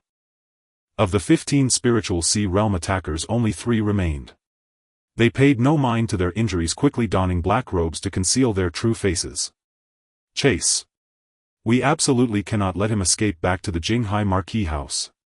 The 3 gritted their teeth, unleashing all their potential as they pursued the direction Su Chen fled. They could not allow Su Chen to return to the Jinghai Marquis house. Absolutely not. Because This was their only chance to kill Su Chen. Su Chen was being relentlessly pursued. After 4 days and nights of evasion he finally escaped back into the realm of the Jinghai Marquis mansion. "Grandfather, help me, I am Feng Chen," he shouted towards the direction of the Jinghai Marquis mansion. In an instant several terrifying gazes from the Jinghai Marquis mansion turned towards him. Without exception they were all powerful beings at the spirit-soul realm. Su Chen felt a chill in his heart. The foundation of the Jinghai Marquis mansion was truly formidable. At that moment a thunderous roar echoed, "What audacity! How dare you lay a hand on Chener? I will scour the heavens and the earth, traversing the entire Tianfeng kingdom to ensure that you villains pay the price." A colossal spirit-soul manifestation appeared, its hand covering the sky. The three who had been chasing closely behind were filled with despair upon witnessing this. "It's over if the old man of the Jinghai Marquis has come out." In an instant they resolutely activated their inner qi and chose to self-destruct. It seemed they would rather die than allow the Jinghai Marquis to discover any trace of them. Tragically 2 of them detonated at the same time. The aftermath of the self-detonation affected the last remaining person. Though he too perished, he did not die completely. The Jinghai Marquis, holding a shattered jade token retrieved from the aftermath, wore an extremely grim expression. At this moment, seeing the Jinghai Marquis appear, Su Chen could no longer hold on and directly exhausted his spiritual power, falling unconscious from the sky. Fortunately the Jinghai Marquis was quick-witted and caught him. "Chener, no matter who wants to harm you, your grandfather will surely seek justice for you." The Jinghai Marquis' gaze was cold. Had he not arrived in time, this promising descendant of his might have perished before him. For half a month thereafter Su Chen finally woke from his coma. Memories of being hunted for his life flooded back, and he nearly wondered if his secret of reincarnation had been exposed, leading to this assassination. 15 powerhouses of the Spirit Sea realm. He had never encountered so many Spirit Sea cultivators even when surrounded by a great army in his past life. "It seems that in this life I have drawn too much attention, causing various forces to fear that a stronger figure than the founding ancestor of Tianfeng Kingdom may arise." Su Chen could only think of this possibility, unaware of which forces sought his death. However, none of this mattered anymore. The pursuers had suffered heavy casualties. Suddenly Su Chen thought of a possibility, his expression gradually brightening with joy. He was still contemplating how to involve the Jinghai Marquis in his quest for revenge. Now wasn't this an opportunity? "Chener has awakened." Outside a concerned voice came. It was none other than the Jinghai Marquis. To prevent anyone from taking advantage of Su Chen's unconscious state to harm him, he had been vigilantly watching over Su Chen. Looking at the aging yet towering figure, Su Chen rose to pay his respects but was stopped by the elder. With no choice, Su Chen spoke, "Thank you, grandfather, for saving my life. If it weren't for your timely arrival I would have surely perished." Hearing this, a flash of anger and relief crossed the Jinghai Marquis' eyes. "Chener, rest assured, with me here you are absolutely safe in the Jinghai Marquis mansion. No one can harm you here. I have already begun investigating the forces behind those who pursued you. No matter who they are, I will ensure they pay the price." "Grandfather, do you have any leads now?" asked Su Chen. The Jinghai Marquis shook his head, his expression darkening. "No matter how I investigate, all leads have been erased by an invisible hand. However, I discovered a spy token from the Kanglan Kingdom on one of the individuals." Su Chen cursed internally. Damn it, it's Kanglan Kingdom again. It was not surprising that there were powerhouses from the Kanglan Kingdom among those pursuing him. After all, the Kanglan Kingdom and Tianfeng Kingdom were sworn enemies. However, those after him were definitely not limited to the Kanglan Kingdom. Su Chen adjusted his mood and said, "Grandfather, have you ever suspected that this is all a deliberate attempt to lead the clues back to the Kanglan Kingdom?" The Jinghai Marquis' eyes flickered as he replied calmly, "Continue." Su Chen continued, "Grandfather, who do you think I would pose the greatest threat to if I were to grow?" The Jinghai Marquis stared at Su Chen, who met his gaze without flinching. After a moment of silence the Jinghai Marquis finally spoke, "You should understand that this matter is of great importance. For my Jinghai Marquis mansion some issues could be disastrous even if they are merely wild guesses." Su Chen replied calmly, "I naturally understand, but the grandfather who protected me has perished. He was also my kin and I cannot swallow this grievance." The Jinghai Marquis did not reprimand Su Chen, only stating coolly, "Do you have any evidence?" Su Chen shook his head, "Evidence? I have none, but in the kingdom who else could possess such power except for that one? Grandfather must have had suspicions long ago." Su Chen urged, "I ask you to seek justice for me. Grandfather Fengding cannot die in vain. The Jinghai Marquis suddenly broke into a smile delighted, now that is my descendant of the Jinghai Marquis. Rest assured my grandson, I will surely seek justice for Fengding's death. The Jinghai Marquis' expression turned fierce. Those fools outside, had it not been for the blood flowing in their veins, they would have been dead long ago, a bunch of useless trash. The Jinghai Marquis' eyes could not hide his affection for Su Chen. This truly was his most cherished descendant, not only gifted but also exceptionally wise and perceptive. Su Chen was slightly taken aback by the Jinghai Marquis' rapid change of demeanor, not expecting that his grandfather required no provocation from him and had already suspected the figure in the deep palace. Was everything that just transpired a test? The Jinghai Marquis smiled mysteriously. Are you curious why I know who the mastermind is but have never sought an explanation? Su Chen nodded. He was aware of how much his grandfather cherished him. The Jinghai Marquis sneered, even if I stormed into the deep palace to demand an explanation and found the main culprit, I would only be able to kill a few inconsequential people. My grandson nearly died, it cannot simply be a matter of a few insignificant lives. I want that individual to pay a bloody price to understand the consequences of daring to harm my grandson. Su Chen looked at the Jinghai Marquis exuding an aura of dominance and curiously asked, so how does grandfather intend to do this? The Jinghai Marquis' gaze was serene. Of course it will be a river of blood. If there is to be a river of blood, then there must be war. I will instigate a war between the Tianfeng Kingdom and the Kanglan Kingdom, and then. The Jinghai Marquis smiled at Su Chen. Grandson, which army do you favor? Whichever army you choose will be a gift from your grandfather. Su Chen's pupils suddenly constricted. The corps the Jinghai Ho alluded to were of course one of the 4 great legions under the king's command. Astonishingly, the Jinghai Ho intended to gift one of those legions to Su Chen. The 4 great legions were the Xuanjia army, the Xianyuan army, the Xuanwu army, and the Xianlin army.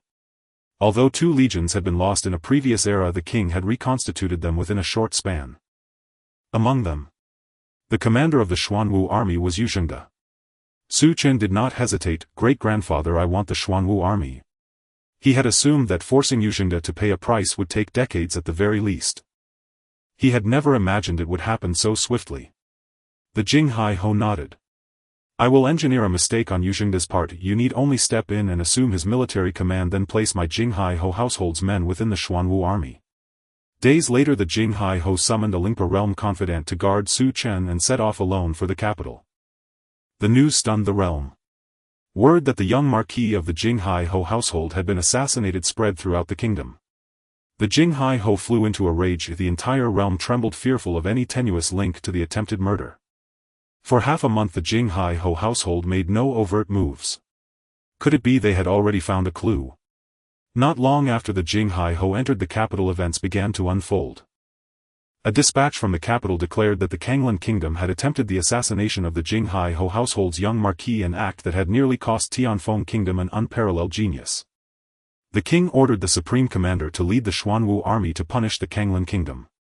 There was no deliberation, no delay. Everything happened with brutal suddenness.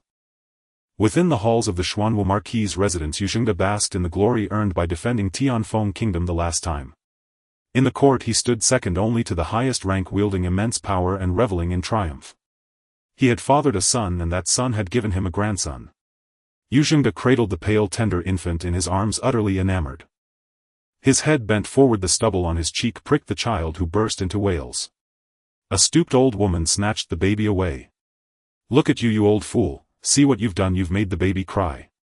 Faced with her reproach, Yuzhengde could only smile sheepishly. Marquis, urgent news. A guard barged in, shattering the domestic scene. The smile vanished from Yuzhengde's face, replaced by an aura of lethal gravity that made the hair on one's neck stand up. Speak. What is it? The guard stammered. Marquis, the king has ordered the marshal to lead the Xuanwu army against the Kanglan Kingdom. A flicker of surprise crossed Yuzhengde's face. After all, a sovereign would not use him lightly. The guard trembled as he explained, the young marquis of the Jinghai Ho household was attacked by Kanglan Kingdom's guards. Jinghai Ho flew into a fury and came to the capital. The king acceded to his demand and has commanded the marshal to deploy troops at any cost to secure justice for Jinghai Ho's young marquis. Yuzhengde's expression shifted as understanding dawned. The assassination of the Jinghai Ho household's young marquis had stirred a great uproar not long ago.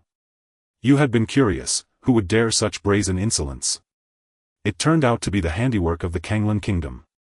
No wonder it had alarmed the king enough to send forces to punish them. Though Yu was also a marquis. His status could not match that of the Jing Hai Ho. The Yu household did not even boast a single Lingpa realm powerhouse. His marquisate had been granted mainly because of the victory that once turned the tide against Kanglan's forces. The Jing Hai Ho by contrast was one of Tianfeng Kingdom's 10 strongest and of the Feng bloodline. His prestige was exalted. After the guard left, the old woman could not restrain her worry. What is the king thinking, launching into war without a word? Yu Zhengde amused the infant with a casual hand and replied, "You do not understand.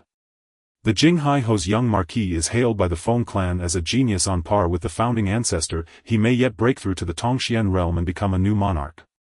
Such a prodigy being attacked would enrage not only Jing Hai Ho but also those ancients of the Feng clan. Demanding a military response is wholly fitting." The old woman still fretted, "Why would the king send you? He has begun to be wary of you in his heart." Yu waved away her concern. "You do not understand that this is regard, not fear. The king values me. After all, my Xuanwu Ho household does not even possess a single Lingpa realm powerhouse. What cause would there be for the king to fear us? This time I intend to bring Tianlu with me to the campaign. Let him temper himself on the battlefield so that one day he may inherit the Xuanwu marquisate more smoothly." The old woman was about to say more to the companion who had shared 200 years of storms and sunshine with her, but Yu interrupted. "You with your aging mind always overthink. Even if the king truly sought to act against me, how could I resist? My life is pledged to serve the king. Even in death I would do so willingly." Yu Zhengde smiled. Hearing that, the old woman fell silent and said no more. Yet unease still gnawed at her heart. Soon the entire Xuanwu army mobilized, led by Commander Yu Zhengde. Chen was present to supervise. A retinue of Linghai realm powerhouses accompanied them, among whom was a taciturn old man in a grey robe, his gaze indifferent. The spiritual might emanating from him left those nearby gasping for breath. A Lingpa realm powerhouse. Chen saw Yu Zhengde. That adversary kept smiling obsequiously and introduced his son, a youth named Yu Tianlu. "Young Marquis, I have seen you before, at the banquet of the 43rd Prince," the youth offered. Chen inclined his head with cold composure, as if granting the matter no weight. Such iciness might have closed doors for them, yet it put Yu Zhengde at ease.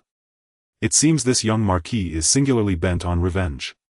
If I can help him taste that retribution, he will owe me a debt, and the Yu family will prosper for centuries to come. The great host set forth in majestic order toward the Kanglan kingdom. Although Yu Zhengde had appropriated Chen's past life military honors to claim his marquisate, he himself remained an experienced commander, forged in countless battles and committed no grave errors as the campaign advanced.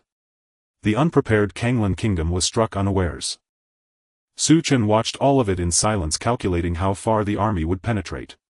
To see Yu Zhengde ruined, he dared not act precipitously. 2 months later, a dispatch nearly turned Yu Zhengde's eyes black with fury. His son, through a single careless mistake, had fallen into a Kanglan ambush and been captured alive. This was his only son, born in his later years, into whom he had poured all his care and affection. He sought to rescue Yu Tianlu, but the Kanglan kingdom's condition was chilling. "Withdraw your troops, and only then will we return Yu Tianlu unharmed to Tianfeng kingdom.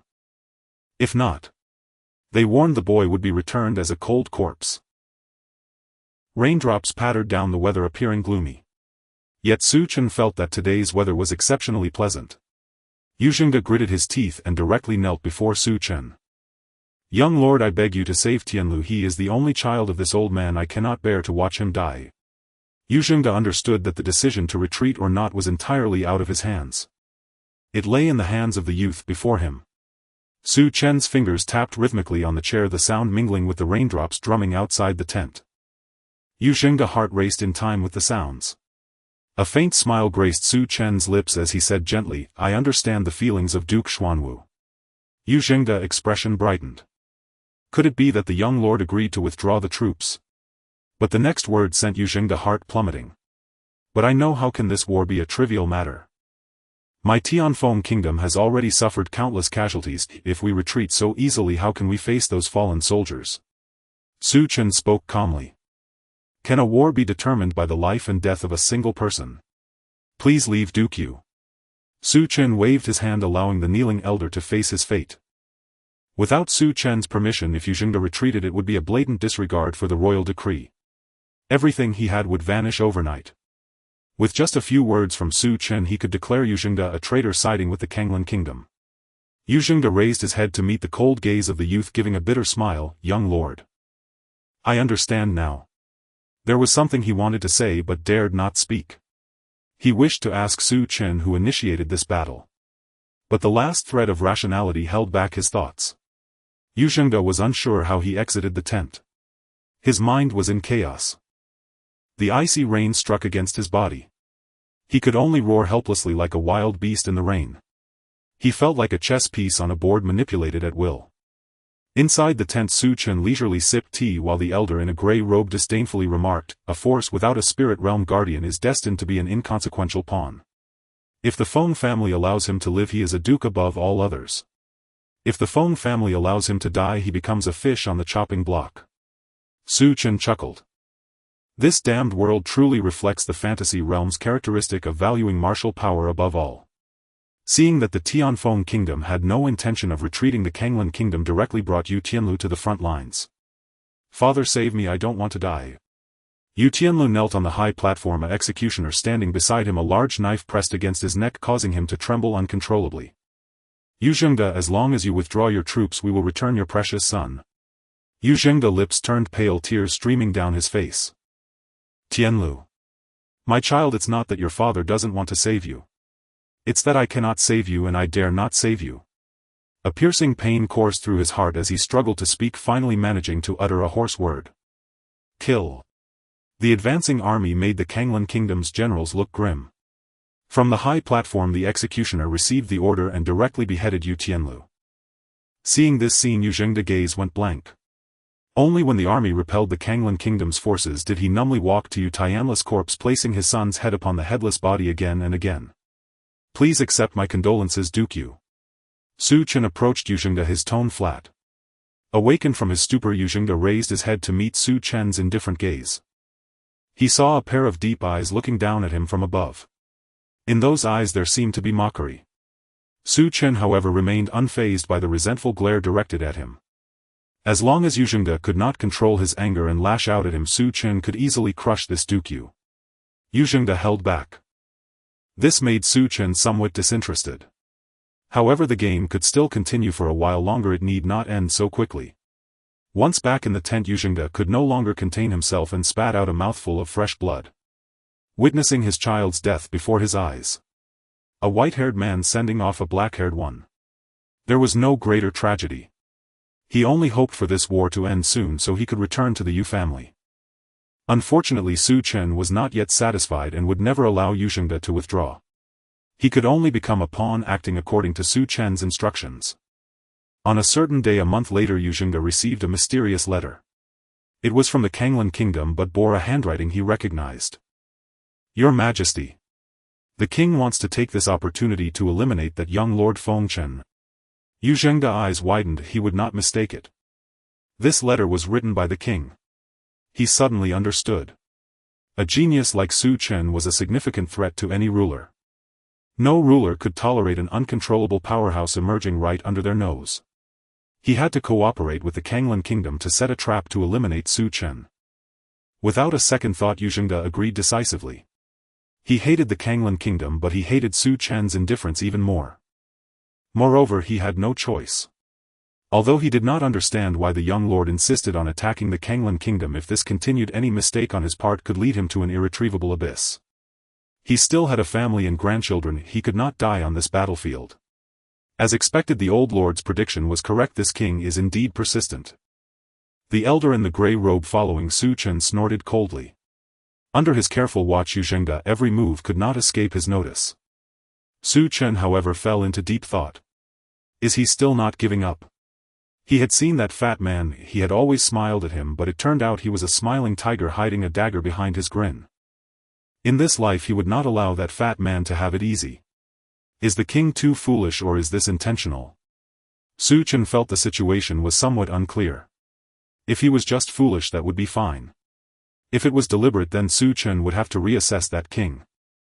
Yuzhengda was oblivious to this, he had been blinded by hatred and even if there was the slightest chance he chose to take the gamble. In the end the army advanced deep and Yuzhengda accidentally moved the guards protecting Su Chen away.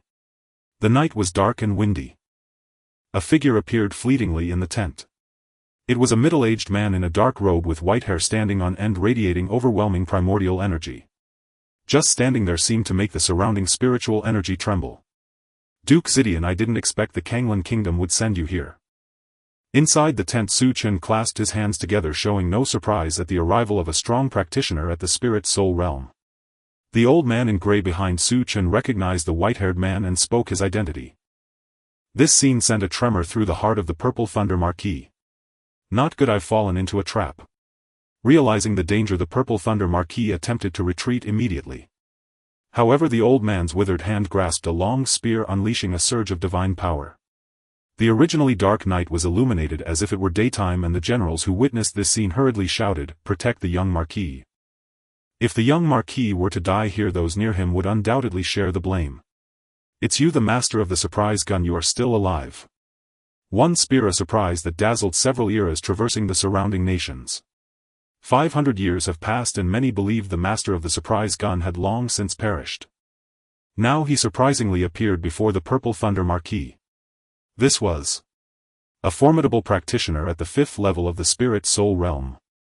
The Purple Thunder Marquis, merely at the 3rd level, dared not engage and only wished to retreat swiftly.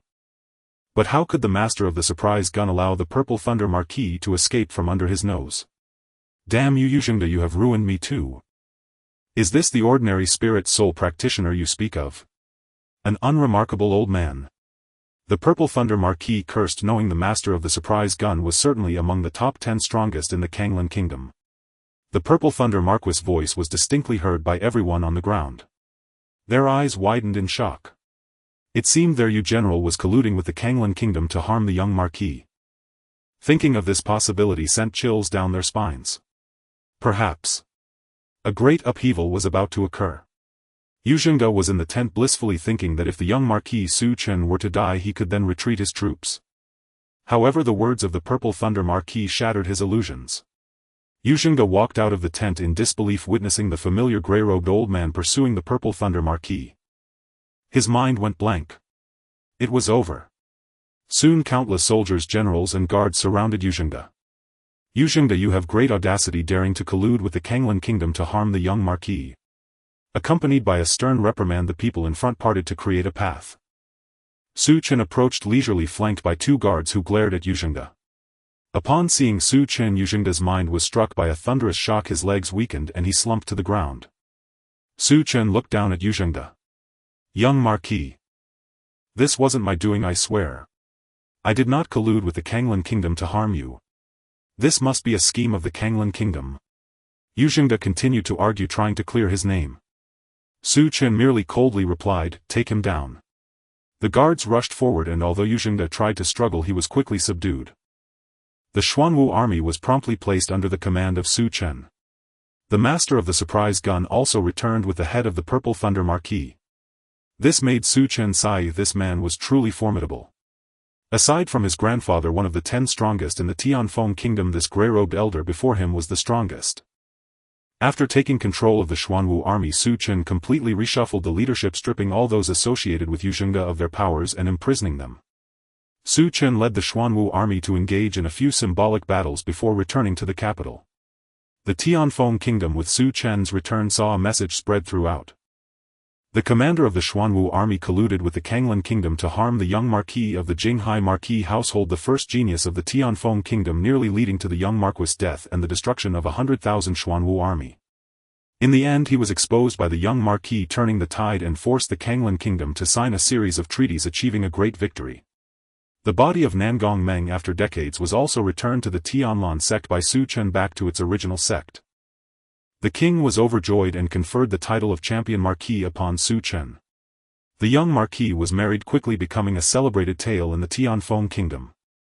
From the mountains of the capital's tavern, Chen looked down below.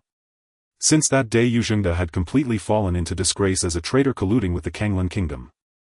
Unfortunately, he died early in prison. Below, the once prestigious Yu family was now reduced to prisoners, one after another executed mercilessly. Chen watched this scene and smiled softly. The cycle of heaven is truly remarkable. Relying on erasing all his previous achievements, he had caused the downfall of the Yu clan in this life. Brother Function, what are you looking at?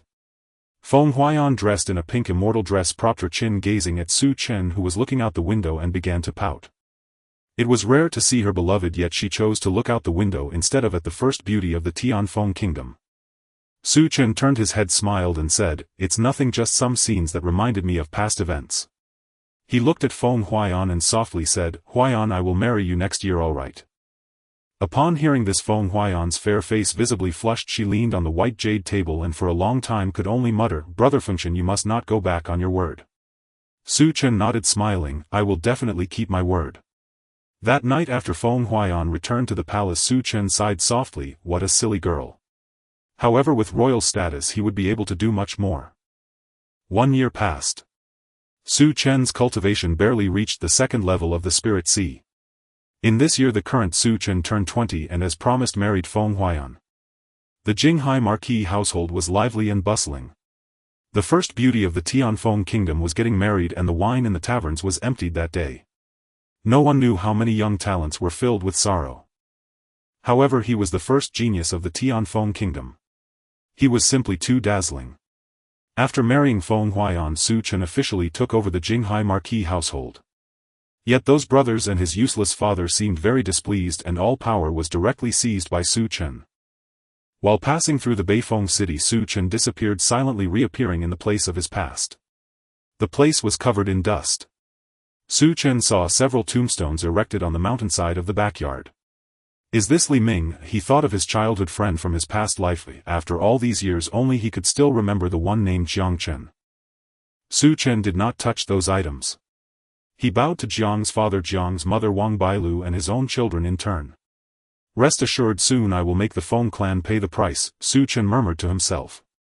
Following the marks left by his past life, he found the place where the communication technique was buried and excavated it. This was his means of revenge. Inside the residence of the Duke of Jinghai, Duke Jinghai stared wide-eyed at the martial art in his hands, disbelief transforming into joy which gradually turned solemn. "Chainer, this is a genuine king-level martial art left behind by a powerful figure known as the Spirit King. It must not be leaked. Apart from you and me, no one can know of its existence, otherwise our Duke of Jinghai will face disaster." In today's world there are only two places possessing king-level martial arts. First, the main line of the Feng family, which only the current king is qualified to practice. Second, the Li family of Taiyuan, with martial arts left behind by Li Shenhua, but unfortunately no one in the Li family has comprehended it. Now there is one more location. If the main line learns of this, acquiring a king-level martial art alongside the previous series of events would certainly raise suspicions. Su Chen's displayed aptitude already made them wary. If he also wielded a king-level martial art, Duke Jinghai feared those old codgers would go completely insane. Su Chen nodded. He naturally understood this matter. Duke Jinghai gazed at the spirit art, his eyes filled with both fervor and difficulty. This was a hot potato. Yet it also contained the martial secrets he had pursued his whole life. "Grandfather, please enter seclusion. Perhaps you can find an opportunity for further advancement in the spirit art." Su Chen smiled. Duke Jinghai felt moved. Among the group of useless offspring he had at last a true dragon emerged. Once Duke Jinghai began his seclusion, Su Chen's expression returned to calm. Handing the spirit art to Duke Jinghai was intentional on his part. After all, Duke Jinghai was the strongest combat force in his hands. If he wanted to strike against the main line, it would depend on whether Duke Jinghai could comprehend the spirit art. If he could make further progress, the odds of defeating the main line would increase. As for whether Duke Jinghai would help him deal with the main line, Su Chen smiled slightly. This was of course certain. Every person has desires. With strength those desires would be magnified infinitely. Then action would be taken. Even if the Feng family's main line learned of the spirit art, they wouldn't let Duke Jinghai off. Once Su Chen handed over the spirit art, the two sides would be locked in a life-and-death struggle. And I still need an opportunity. Good father, good brother. And good king, I will have to trouble you with this opportunity. Su Chen chuckled softly. He knew these people wouldn't abandon their desire to see him dead. And he could not wait much longer. If several decades passed, perhaps this false genius would be exposed. His life was slipping away too quickly, he could only rely on secret methods to conceal it. 10 years later, the residence of the Duke of Jinghai was orderly under Su Chen's governance. Since obtaining the spirit art, Duke Jinghai had directly entered seclusion, emerging only once. He provided Su Chen with the complete version of the spirit art before continuing his seclusion. Feng Huai nestled quietly in Su Chen's arms like a tranquil cat being gently stroked. "Huaiyan, do you want our child to become the most esteemed person in this country?" Su Chen's slightly amused voice rang in Feng Huai's ears. Feng Huai shook her head and said, "I just want our family to live peacefully together now." Su Chen sighed, "What if your father is wary of me and wants to kill me?" Feng Huai's eyes widened as she shook her head vigorously. "That's impossible. How could father want to kill you? You are father's champion lord." Su Chen smiled without replying. A few days later, Su Chen left the Duke of Jinghai's residence with Feng Huai, their child, and a group of guards. The flowers in the 100-Flower Valley bloomed and Feng Huai yearned for it, so Su Chen took her to see. After Su Chen left, a shadow emerged in the Duke of Jinghai's residence, enviously watching the direction Su Chen departed. "That old fellow is being all mysterious. He must have a shocking secret. A mixed breed wants to seize my dukedom. This time let's see how you survive the net of heaven and earth." The person in the shadow coldly laughed as they watched Su Chen leave the royal residence. On the way to the 100-Flower Valley, Su Chen encountered an ambush. This time nearly 20 Spirit Sea Realm experts attacked. Each of their auras was much stronger than those Spirit Sea Realm assassins he had faced over a decade ago. Moreover, there was even one figure whose aura resembled an abyss. This was a Spirit Soul Realm expert. Boom! The world seemed to be crushed. The guards beside Su Chen were slaughtered almost entirely, and Su Chen himself was grievously injured, fighting desperately to protect Feng Huai and their child. "Who are you? Why did you attack my husband?" Feng Huai looked at the injured Su Chen, recalling what he had said. She raised her head to look at the Spirit Soul Realm figure. "Are you someone sent by my father?" Feng Huai's gaze was like a venomous snake as she spread her arms, shielding Su Chen. "Princess." The black-robed Spirit Soul expert involuntarily spoke, quickly realizing something, his tone trembling. "Princess Huaiyan. You should never have asked that question." Feng Huai smirked coldly. "Am I supposed to watch my husband die before my eyes, then faint and accidentally survive, allowing my child to inherit the Duke of Jinghai and watch it gradually be devoured?" Unconsciously, Su Chen smiled. His goal had been achieved. A long spear descended like a mountain from the sky, and the Spirit Sea Realm experts who couldn't dodge turned to dust in an instant. An old man in grey robes stepped through the void from afar, radiating unparalleled pressure. "Lord of the Stunning Swan Spear, is it you?" the black-robed Spirit Soul figure exclaimed. "Fortunately, the old Duke worried about Chen's safety and sent me to follow secretly. I never expected you would be so insane, repeatedly trying to kill Chen, even to the point of wanting to murder his own son." The Lord of the Stunning Swan Spear shot a cold glance at the figure behind the black-robed elder. The figure under the gaze of the Lord of the Stunning Swan Spear actually turned and fled without looking back. However, the Lord of the Stunning Swan Spear merely raised a hand and a spear shadow swept past, piercing the fleeing black-robed man. This scene made everyone hold their breath. The Lord of the Stunning Swan Spear had broken through again. Kill. No matter what, Feng Chen must die today. The black-robed man did everything to attempt to slay Su Chen. Unfortunately, in the end he was intercepted by the Lord of the Stunning Swan Spear. The entire army was annihilated. Returning to the Jinghai Marquisate, Su Chen lay gravely wounded and unconscious. Feng Huaiyan remained steadfastly by his side. When Su Chen finally awoke, Feng Huaiyan spoke softly. "My husband, I wish our child to become the most exalted person in this kingdom." Her resolve was irrevocable. She had chosen her husband, and their child. Joy welled within Su Chen's heart.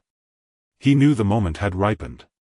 Marquis Jinghai himself came to visit Su Chen. Gazing upon his beloved apprentice grandson, once again the target of assassination, he realized with grim relief that only his own vigilance had spared him from discovering a lifeless corpse. Damn it all! I shall march upon the royal capital at once with my troops. For over 3 centuries the Jinghai Marquisate has never endured such disgrace. Enraged, Marquis Jinghai immediately reached for his battle armor and weapons, preparing to muster his forces and storm the capital. Su Chen hurriedly restrained him. Through cultivating the Spirit Link art, Marquis Jinghai had advanced from Spirit Soul rank 7 to rank 8 in just 10 years. Yet the royal branch remained the paramount lineage, because it harbored a monstrous elder at the apex of Spirit Soul rank 9. Grandfather, this matter must not be approached rashly. Should Marquis Jinghai enter the capital unprepared, a single misstep could leave him surrounded and overwhelmed. Marquis Jinghai smiled faintly. I am merely angered by my apprentice grandson's attempted murder, not bereft of reason. He had spoken first to soothe Su Chen's concern. Marquis Jinghai continued, Chen, what is your plan? Su Chen's expression turned solemn. Grandfather, since this incident I have asked myself, will there be a third, fourth or even fifth attempt? Must every prodigy born into a collateral branch live in perpetual dread of assassination? Why should the royal branch not be ours? Are nobles and kings born of blood alone? Marquis Jinghai fell silent, for a long while, before replying, his voice resonating with unprecedented ambition. You are right, Chen. Nobles and kings are not born of blood alone. If Feng Tianqing may claim the royal branch, why may not Feng Jinghai ascend to its throne? With the spirit link art, our Jinghai branch stands equal to the Tianqing branch, and far surpasses it now that we possess a genius like you. Even the ancient elders of the Feng clan will surely rally behind you. Su Chen nodded. Grandfather, our strategy must be to fortify our walls, amass abundant grain and delay declaring sovereignty. The day you break through to the threshold of mystical transcendence, the day our Jinghai branch ascends as the royal branch. With Feng Huaiyan and Marquis Jinghai as his twin pillars of power. Su Chen judged his plan's success highly probable. After endorsing Su Chen's vision, Marquis Jinghai withdrew once more into seclusion. All authority over the Marquisate was granted freely to Su Chen. Su Chen summoned his brothers, sisters, younger brothers and younger sisters without delay. A list appeared in his hand. Wherever he passed, a head rolled. Feng Xian had never witnessed a day so terrifying. Before him stood a youth, cold as a demon, devoid of mercy. One familiar head after another tumbled onto the ground with dull thuds. Su Chen approached Feng Xian. He remembered clearly it was this very man who had sought to bury him in menial tasks, to stunt his cultivation. Sensing Su Chen's lethal gaze, Feng Xian collapsed onto the floor with a thud, urine dripping steadily onto the stone. Chen, I truly had no part in plotting against you, believe me. Trembling uncontrollably, Feng Xian feared his head would soon join those of his siblings on the floor. I believe Brother Xian lacks the courage for such treachery, Su Chen nodded. Then with a quiet chilling smile, but Brother Xian, your mother twice hired Spirit Sea Realm assassins, paying handsomely each time. Feng Xian's pupils contracted violently. His head fell instantly. Moments later, Su Chen casually tore the list into shreds and scattered the fragments across the floor. The list had been forged, on the spot. Now he alone remained of the Jinghai Marquisate's direct bloodline. If he claimed kingship, his line would be the sole royal house. If he failed, the Feng clan would simply lose one more branch. 20 years passed in the blink of an eye. Su Chen's cultivation broke through into the spirit soul realm. An unprecedented surge of power flooded his being. Within a radius of several thousand meters, every leaf, every breath, every heartbeat bent to his will. With but a thought, he could reshape heaven and earth. He knew his relentless toil had not been in vain. Alas, this body's potential has been utterly exhausted. Estimating his remaining lifespan, he found it grievously diminished. Were it not for spirit herbs sustaining him year after year, his frailty would have long since been exposed. Even having attained the spirit soul realm, he could scarcely endure 5 or 6 more years. Over these 2 decades, the king's conduct grew increasingly tyrannical. He systematically stripped collateral branches, including theirs, of martial resources. More and more young cultivators from those lines suffered persecution. The other marquisates too groaned under unbearable strain. Su Chen gazed upon the jade tablet in his palm, and inscribed 6 characters. Purge the court, stabilize the realm. He could wait no longer for Marquis Jinghai's breakthrough. Whether Marquis Jinghai would transcend to the threshold of mystical transcendence remained uncertain. Su Chen himself might well descend into the grave first. He would unite the collateral branches, and rise in rebellion. If they could not destroy the Tianfeng kingdom outright, they would cripple it beyond recovery, leaving its ruin for the next life to inherit. With Feng Huaiyan stepping forward, the alliance formed swiftly. In an instant, the Tianfeng kingdom plunged into the most brutal civil war in its history. All 8 marquises rebelled simultaneously. More than 20 spirit soul realm experts were drawn into the conflict, including 7 of the fabled 10 supreme masters of the Tianfeng kingdom, whose names were whispered like legends. Rivers ran crimson, mountains of corpses choked great rivers and vast plains. At the head of his armies, Chen surged forward unimpeded. "Huaiyan, how do you think the world will judge me?" he asked calmly, holding her hand as he surveyed the devastation he himself had wrought. Huaiyan smiled gently. "If my husband becomes a hero, he shall be hailed as the restorer of the dynasty. If he falls, I shall follow him into the 9th netherworld. Why trouble ourselves with the world's judgment? Victor or vanquished, that is the immutable law of millennia," Chen declared solemnly. Huaiyan turned and draped his great cloak about his shoulders, murmuring tenderly, "In my heart my husband has always been, and will forever remain, king." Strange warmth stirred within him, this old husband and wife yet still moved to the core. Chen drew Huaiyan close, cradling her in silence. Within his heart a whisper. "Forgive me." From the moment in childhood he learned of the Jiang family's annihilation, there had been no turning back. Every act he committed served twofold: to accumulate more fate-defying points, and to exact justice for his past life. From the instant he chose to burn his own lifespan to accelerate cultivation, he had sealed his fate upon a path with no return. He was no peer of the great ancestor, no match for the mythical Li. He was merely a charlatan, burning years of life to masquerade as genius. Was it worth it? He did not know. Right or wrong?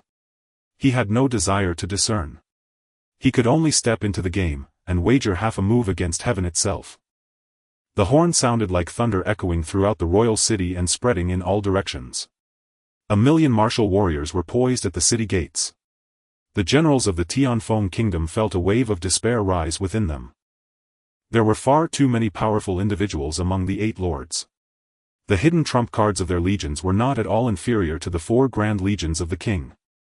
However, now the 4 grand legions had been reduced to 3, as the Xuanhua legion was effortlessly taken under Chen's command. Inside the royal palace, a high-ranking official said, "Your Majesty, I have just received news that Marquis Jinghai, Marquis Mo Yuan, Marquis Xianbing, all 8 marquises have arrived at the city gates seeking to." A high-ranking minister of the Tianfeng kingdom stood beside the Tianfeng king, trembling in fear. Before he could finish speaking, he was interrupted by the Tianfeng king. "You intend to kill me and take my place, don't you?" The Tianfeng king sneered. "I should have acted decisively to eliminate this brat while I was in the royal city. If it weren't for those old geezers from the main lineage vouching for him, would I have let this disaster live to this day?" The minister was drenched in cold sweat. The Tianfeng king continued, "Those guys from the main lineage want to use Feng Chen for themselves, to become figures like the founding ancestor guarding my Feng clan. How could they know that Feng Chen is a wolf in sheep's clothing, wanting to overthrow my main lineage and even take my head? I originally only wanted to quietly eliminate Feng Chen, but unexpectedly he has escaped death time and again. However, if he thinks he can easily topple my main lineage, he is sorely mistaken." The Tianfeng king's expression remained calm, showing no signs of panic despite the army surrounding the city. In this moment his cultivation no longer concealed itself. Half-step. Transcendence. Amid the vast army, Chen frowned. He sensed an unprecedented, terrifying energy within the royal city. At least a peak 9th level of the spirit realm. Indeed, hidden within the royal city were ancient monsters. However, he felt no fear. He slightly cupped his fists towards the elder beside him. "I will trouble you next, grandfather." Marquis Jinghai nodded. Then Marquis Jinghai transformed into a giant over 30 feet tall, clad in golden armor, powerful and domineering, directly unleashing a high-grade spirit weapon recorded in the spirit communication technique, striking at the formation with a punch. Boom! A thunderous sound erupted, creating a massive disturbance that sent countless runes cascading like raindrops. Within the royal city, countless people burst into blood mist with a loud bang. The vast royal city was dyed in crimson. The once impenetrable formation now had a gaping hole. This scene invigorated the coalition of the 8 lords. Yet to the people of the royal city it felt as if the sky had fallen. In the blink of an eye the formation was breached by Marquis Jinghai. He had already come infinitely close to the transcendence realm. At that moment a golden figure walked out from the royal city. "With just you all, do you think you can replace me, purge the court and bring chaos to the kingdom? Do you think of me as a feeble and incompetent ruler?" The hoarse voice was filled with dominance, resonating throughout the surroundings and shaking all members of the coalition of the 8 lords. Chen's expression grew serious. This king had hidden his true strength deeply.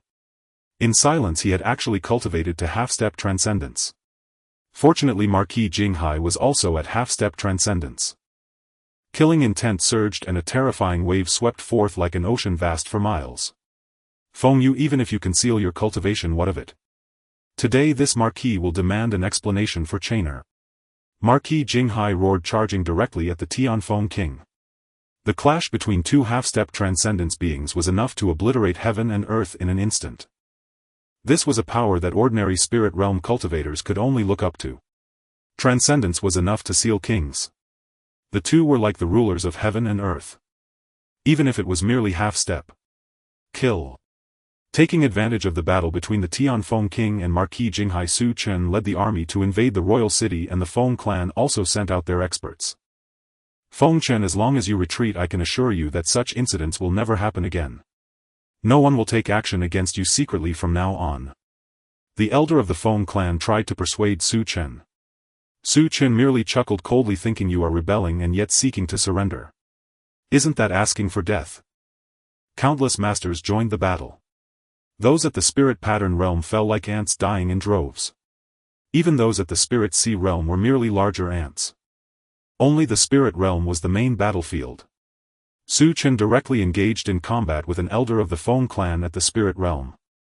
This was his first battle at the spirit realm level. The opponent was formidable and Su Chen could gain no advantage. In the end, the master of the Jinghong spear intervened, helping Su Chen to slay that elder of the Feng clan. In the sky, the battle between the Tianfeng King and Marquis Jinghai continued. Su Chen charged directly into the ancestral grounds of the Feng clan, intending to massacre the entire main lineage of the Feng clan. Heads rolled and blood flowed. Even the high-ranking officials in the court were not spared. Stepping over the bones of the officials after this battle, the order of the Tianfeng kingdom collapsed entirely. The other lords believed Su Chen might have gone mad. Yet deep inside they were overjoyed, wishing for Su Chen to kill everyone. Thus, even if Su Chen became the main lineage and ascended to the throne, he would not be able to control them. This world would descend into utter chaos. Only Su Chen knew that he was not mad.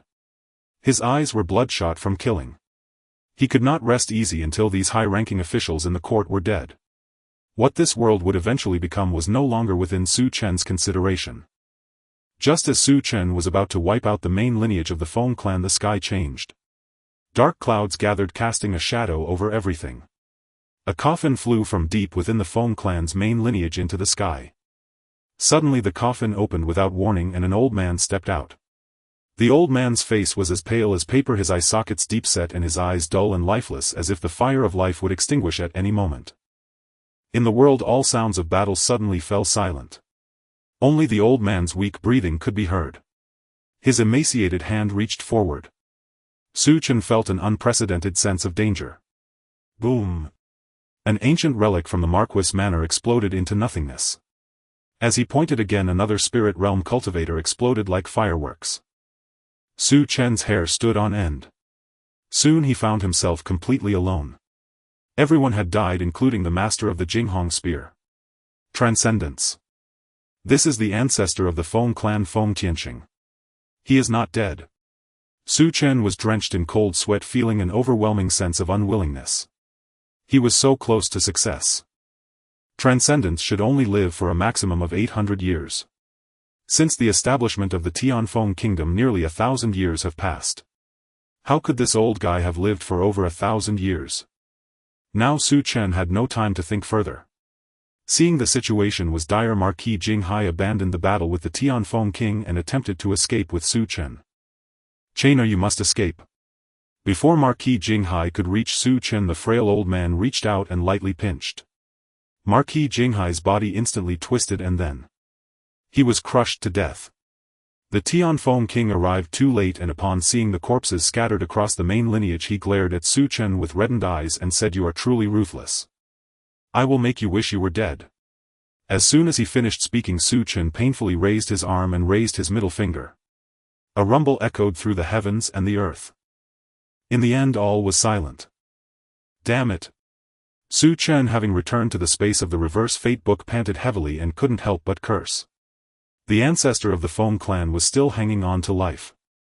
The most critical point is that the ancestor of the Feng clan is likely a powerful figure even in the profound realm. He was so close to overturning the Feng kingdom. Just a little bit. Su Chen felt an overwhelming sense of regret. He didn't know how much time had passed before he finally calmed down. In this life, although he did not overthrow the Tianfeng kingdom, however, he had almost completely eradicated the main lineage, and all 8 lords of the Feng clan along with every strong practitioner in the spiritual sea and spirit soul realm perished in that battle. The entire court had also been wiped clean by him. The Tianfeng kingdom was practically non-existent. Chen took out the reverse fate book to check the benefits of this life. Opening to the 3rd page, it read, "In your 3rd life you were the greatest genius of the Tianfeng kingdom, with everyone placing high hopes on you. You did not disappoint them, even burning your lifespan in exchange for cultivation to take revenge for your past life. You chose to disrupt the world, making the Feng clan and your enemies pay for their actions. You succeeded, first causing the general who led to your family's extermination to die along with his clan, then uniting with the other 7 lords to invade the capital, killing all the nobles and exterminating the main lineage. Unfortunately, in the end you encountered the last surviving breath of the Feng clan's founding ancestor, leading to your failure. You are a madman, a king, a demon, a hero. All your merits and faults will be judged by future generations. Evaluation blue 2 stars. Reverse fate points 200. How many millions of lives did Chen cause to perish in this life? The number of people who died directly or indirectly because of him probably reached double digits. Even the Feng dynasty was rendered practically non-existent because of him.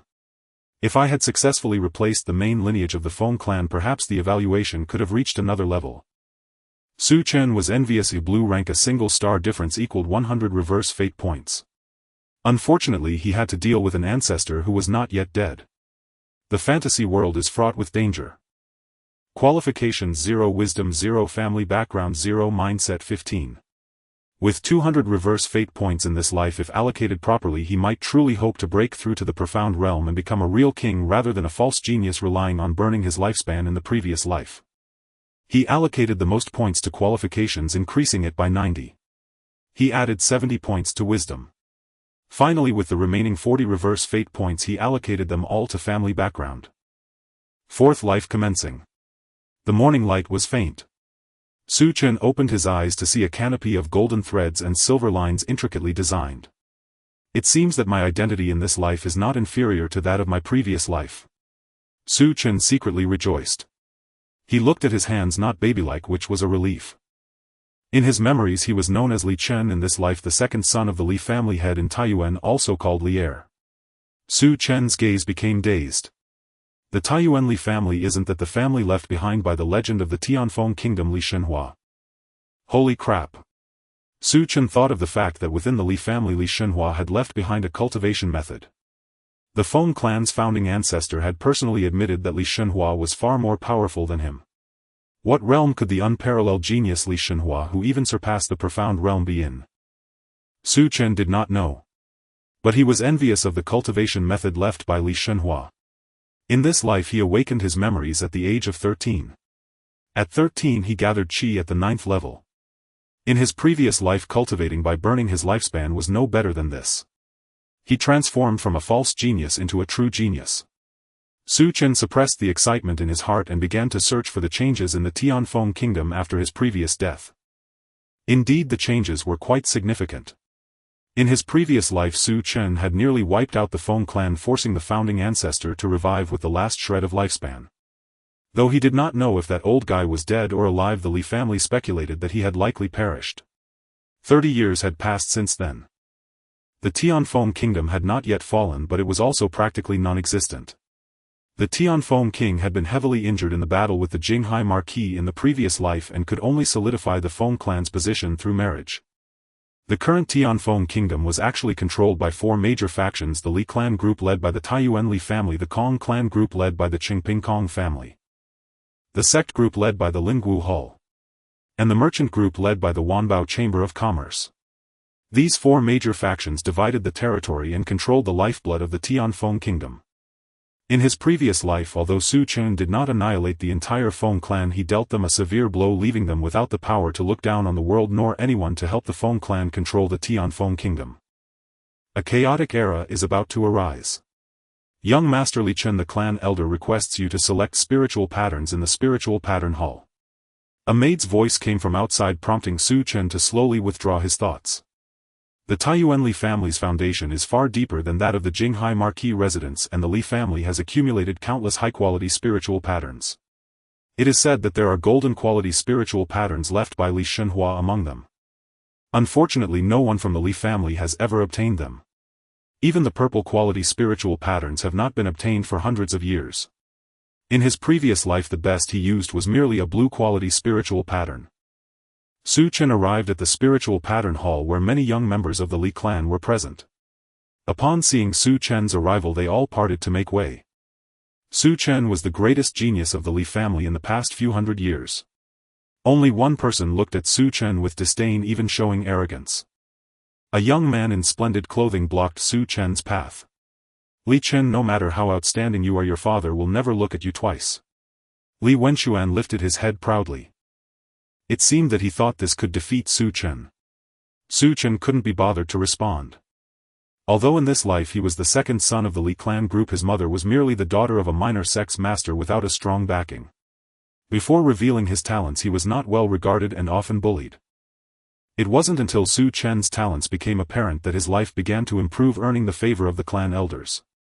However, this also drew the hostility of his brothers. After all, no one likes to see someone they once looked down upon suddenly turn the tables and step on them. One by one, the young members entered the spiritual pattern hall to obtain spiritual patterns. When Li Wenxuan entered, he came out overjoyed. I got the rare blue-quality spiritual pattern Thunder Galloping Horse. Everyone was envious if the Thunder Galloping Horse was a rare spiritual pattern capable not only of explosive speed but also of unleashing small lightning attacks on others, making it an extremely practical spiritual pattern. Li Wenxuan proudly approached Su Chen, saying, "Once I break through to the 9th level of Qi gathering, I can absorb the spiritual pattern. Your lead in cultivation is only temporary, I will soon catch up and surpass you." Su Chen couldn't help but chuckle. A 2nd level Qi gatherer dared to provoke him a 9th level. He couldn't bear to shatter Li Wenxuan's daydream and brushed past him, walking into the spiritual pattern hall. Within the Lingguan Hall there lay the spiritual pattern stripped from the beasts slain by the Li family for generations. The more exceptional the talent, the stronger the resonance. The more resonances one experiences, the greater the chance of obtaining precious spiritual patterns. Su Chen closed his eyes carefully, sensing. Dozens of blue lights flashed and vanished. Su Chen silently marveled at the profound heritage of the Li family. If he wished, he could effortlessly grasp a blue-quality spiritual pattern. However, in this life with his talent, how could he settle for merely merging a blue-quality spiritual pattern? Su Chen remained patient, beginning his search. Before long, a ray of purple light appeared before him. Su Chen was delighted. It was a purple spiritual pattern stripped from a beast known as the Thousand-Armed Spider. This beast was nearly extinct in the Tianfeng Kingdom, extremely rare, covered in densely packed arms capable of spitting threads as tough as steel, which were also laced with deadly poison. Upon merging, he would become a plus version of Spider-Man. Su Chen did not immediately choose the Thousand-Armed Spider. He did not want to become an old poison master just yet. With patience, it wasn't long before he spotted another purple-quality spiritual pattern. Lava Violent Ape. This beast flowed with raging magma, its fur made of fiery lava, and was also an exceedingly rare creature extinct in the Tianfeng Kingdom. Upon merging, one would not only possess immense strength but also the ability to control flames and resist them. Of course, there were drawbacks. Emerging with the Lava Violent Ape would lead to a very irritable temperament, but such a flaw could be overlooked. Su Chen spotted several other purple-quality spiritual patterns, all extremely rare. It seems with my qualifications I cannot summon the legendary golden-quality spiritual pattern, Su Chen thought with some disappointment. However, he quickly reminded himself that it was merely a legend, its truth remained unknown. After careful selection, he chose a spiritual pattern from a beast known as the Frostfire Ice Phoenix. This beast possessed the bloodline of an ancient phoenix, entirely snow-white with feathers resembling ice crystals. It was said that wherever it passed, frost would cover the ground and the cold air it exhaled could freeze mountains and rivers in an instant. Upon absorption, it would grant the ability to wield supreme ice powers and summon the wings of the ice phoenix, increasing flight speed. The ancient phoenix bloodline also brimmed with rich life force, significantly prolonging lifespan. Having selected the Frostfire Ice Phoenix's spiritual pattern, Su Chen exited the Lingguan Hall. Outside, Li Wenxuan was ostentatiously flaunting his blue-quality spiritual pattern, not missing the chance to belittle Su Chen. "Li Chen, what spiritual pattern did you obtain?" Hurry up and show it to us, Li Wenxuan said jealously, thinking that perhaps Su Chen's spiritual pattern was inferior to his. Su Chen's demeanor as he left the Lingguan Hall was calm. This led Li Wenxuan to misunderstand him. The elder overseeing the Lingguan Hall also glanced at Su Chen with curiosity. This was the first genius of the Li family in a century, and the elders were also curious about what kind of spiritual pattern Su Chen could acquire in the Lingguan Hall. Su Chen spread his hand and a ray of purple light flickered, followed by the appearance of a completely snow-white ice phoenix. The temperature in the hall plummeted and soon frost began to form. Several elders, though prepared, were still shocked, their mouths agape, murmuring, "The Li family indeed possesses a purple-quality spiritual pattern." They thought it was merely a legend that the ancestor Li Shenhua left behind a purple-quality spiritual pattern when he departed from the Tianfeng kingdom. They never expected it to be true. Su Chen meanwhile pondered, knowing that the Lingguan Hall held not just purple-quality spiritual patterns but many more, something that Li Shenhua could never have envisioned. Since his emergence, the Li clan had experienced a dramatic decline. Not a single genius capable of resonating with a purple-quality spiritual pattern had appeared. Until Su Chen appeared in this life. Impossible. This cannot be. Li Wenxuan shouted, pointing at Su Chen. How could you possibly obtain a purple-quality spiritual pattern? The Li family has no such patterns. Su Chen frowned. An elder of the Li clan spoke up, "Third young master, do not speak nonsense. This purple spiritual pattern was left by the mythological ancestor." Li Wenxuan persisted, "Then why does he have a purple-quality spiritual pattern while I do not? This must be bias from you old folks. Li Chen, that purple-quality spiritual pattern is mine. I command you to hand it over immediately." He was acting like a spoiled child, causing the expressions of several Li elders to darken considerably. If Li Wenxuan weren't the child of the clan head and possessed notable talent, he would have been slapped long ago. Su Chen smiled. He found Li Wenxuan's foolishness amusing, displaying a mocking smile. Seeing that Su Chen wouldn't give him the purple-quality spiritual pattern, Li Wenxuan's expression turned menacing and he strode forward to seize it. Su Chen easily grasped Li Wenxuan's wrist and then gently squeezed. Li Wenxuan's face immediately contorted in pain. "Li Chen, let go of me." "Ah!" Su Chen, unable to endure the piercing scream, directly flung Li Wenxuan away. Li Wenxuan, sitting on the ground, began to wail, "Li Chen, you bully me. I will tell father. I will have him teach you a lesson." Su Chen remained indifferent. Just then a robust middle-aged man entered the Lingguan Hall accompanied by several elders. Seeing the middle-aged man's arrival, Su Chen calmly said, "Father." Li Wenxuan, upon spotting his support, immediately changed his expression, looking pitiful. "Father, I want the spiritual pattern from brother Li Chen. You must make him give it to me." As he spoke, the eyes of the Li elders all turned towards the middle-aged man. "Shut up." The middle-aged man slapped Li Wenxuan across the face. Though he did not use his power, the slap sent Li Wenxuan flying, blood trickling from his mouth. Li Wenxuan clutched his swollen face, bewildered as to why his usually doting father would strike him, crying out in grievance. "Why are you not taking Wenxuan away? What a disgrace to stay here." The middle-aged man's tone was cold, and the guards, who only just realized what was happening, hurriedly took Li Wenxuan away. "It seems that this father's not a fool but someone who can discern right from wrong," Su Chen thought highly of the middle-aged man. If he were truly foolish, he could not have become the head of the Li family. With Su Chen showcasing his talent, Li Jiangxuan naturally would not treat him as an inconsequential son. A purple-quality spiritual pattern. "Chen, your talent is remarkable, the best in the Li family in hundreds of years." The middle-aged man smiled at Su Chen, kindly advising him, "I will arrange a teacher for you and you will focus on your cultivation within the clan." Li Jiangkun's face showed a smile as he kindly advised Su Chen. Ever since the news of Su Chen acquiring a purple-quality spirit pattern spread, no one questioned his talent any longer. The reason behind everyone's heightened vigilance toward Su Chen's exceptional abilities remains unclear. This can be attributed to Su Chen's previous life, where Feng Chen's legacy played a significant role. After Feng Chen's demise, the news of his secret practice of a longevity-burning technique also came to light. This led various powerful factions to label Feng Chen as a madman and take heed of his fate. Su Chen's treatment within the Li group saw a significant increase. He soon enjoyed the privileges of a genuine second young master. Many elders admired this astute second young master and chose to support him. With maternal privilege, Su Chen's biological mother also rose in status within the Li group, no longer subjected to bullying. In the blink of an eye 5 years passed and Su Chen's cultivation broke through to the 3rd level of the spiritual sea realm. This left many elders of the Li group dumbfounded. Over 30 years ago, the chaos caused by Feng Chen was eclipsed by Su Chen's rapid advancement, far exceeding the pace of the Li family's Qilin sun. This was a true genius. Su Chen naturally proposed his desire to observe the techniques left behind by the ancestor Li Shenhua. After some deliberation, the elders of the Li family agreed and allowed Su Chen to attempt practicing the legendary technique. Su Chen finally laid eyes on the divine skill he had longed for. The Emperor's stunning skill. What an imposing name. Su Chen was astonished. This technique exuded an air of grandeur with golden characters signifying its nobility. Su Chen stayed there for 3 months. He remained completely oblivious to the Emperor's stunning skill. Damn, what kind of nonsense is this skill left by Li Shenhua?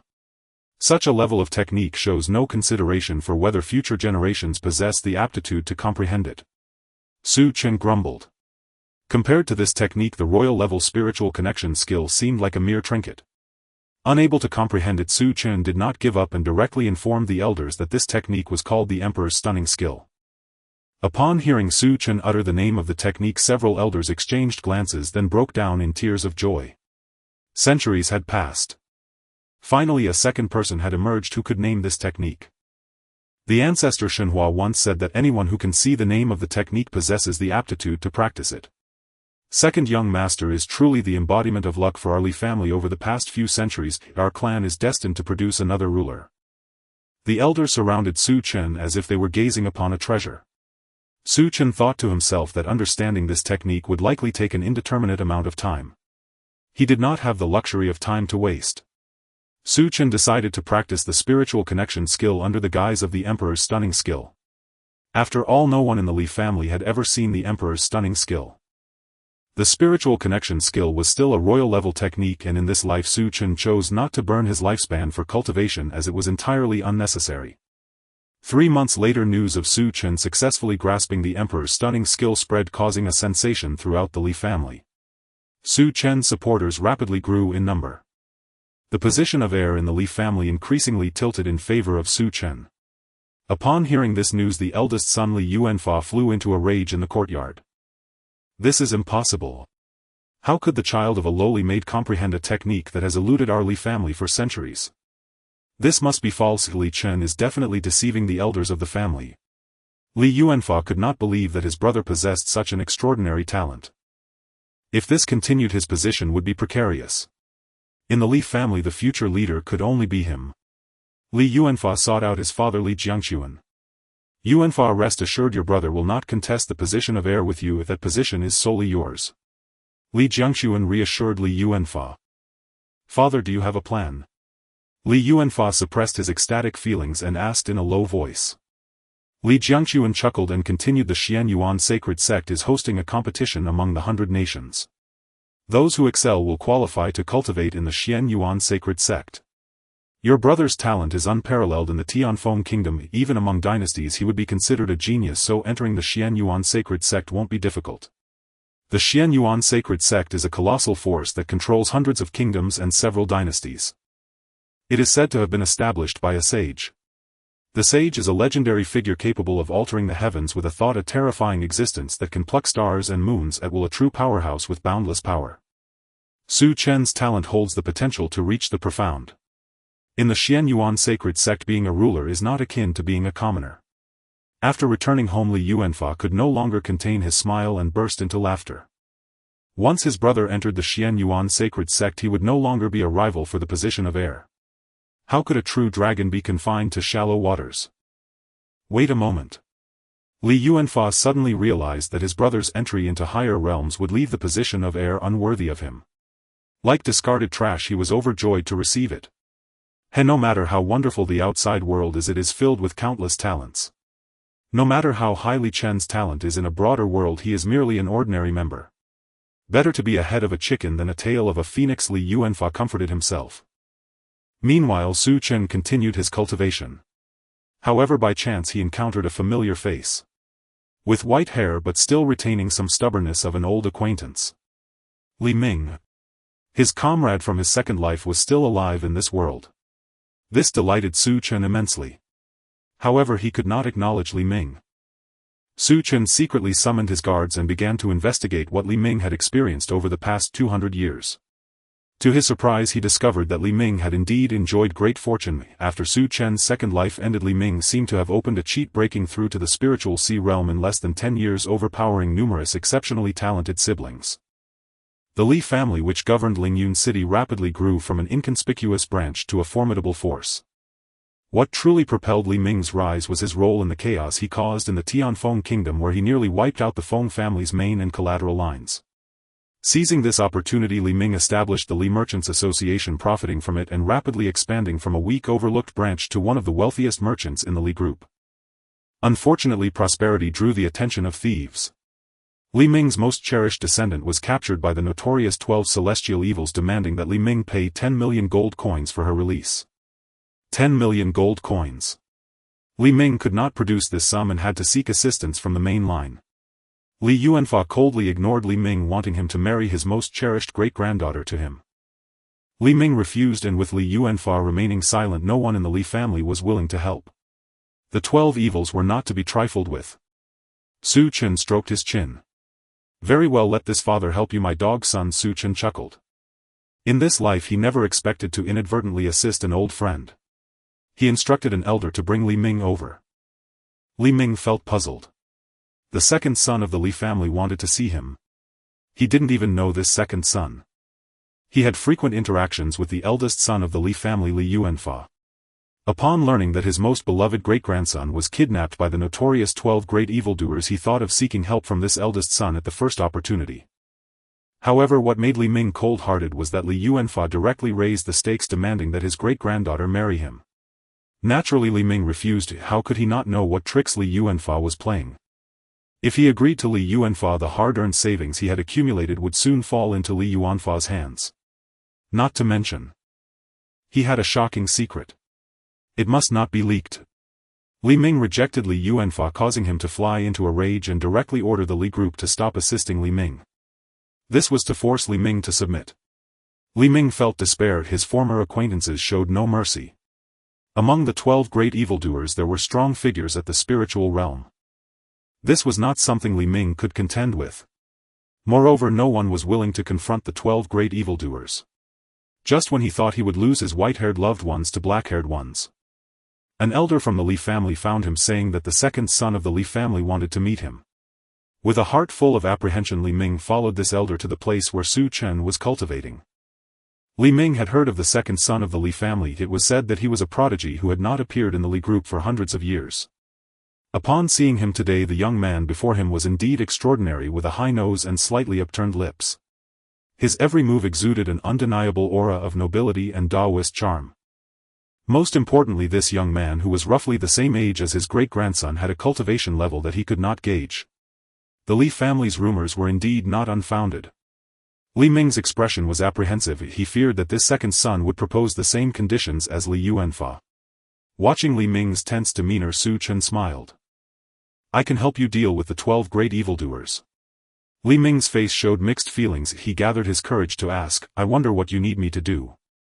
Su Chen chuckled lightly, observing Li Ming, who was so nervous that his heart was in his throat. He thought to himself, does this old fellow suspect that I have ulterior motives towards his great-granddaughter? Is Su Chen that kind of person? He did not wish for his good buddy in this second life to suddenly turn into his father-in-law. Just the thought of that was terrifying. If Li Ming found out about it in the afterlife, he would probably laugh himself to death again. It felt quite strange. Su Chen cleared his throat. The 12 great evildoers are difficult to eradicate because their movements are unpredictable and they have committed numerous major crimes. Many small and large factions have suffered at their hands, daring to be angry but not speaking out. I only need Li Lao to cooperate with me to eliminate the 12 great evildoers. That is all. Li Ming could hardly believe it. That's it. The young man before him only needed his cooperation. Li Ming had already prepared himself for a severe reprimanding. Su Chen raised an eyebrow. "What's wrong, Li Lao?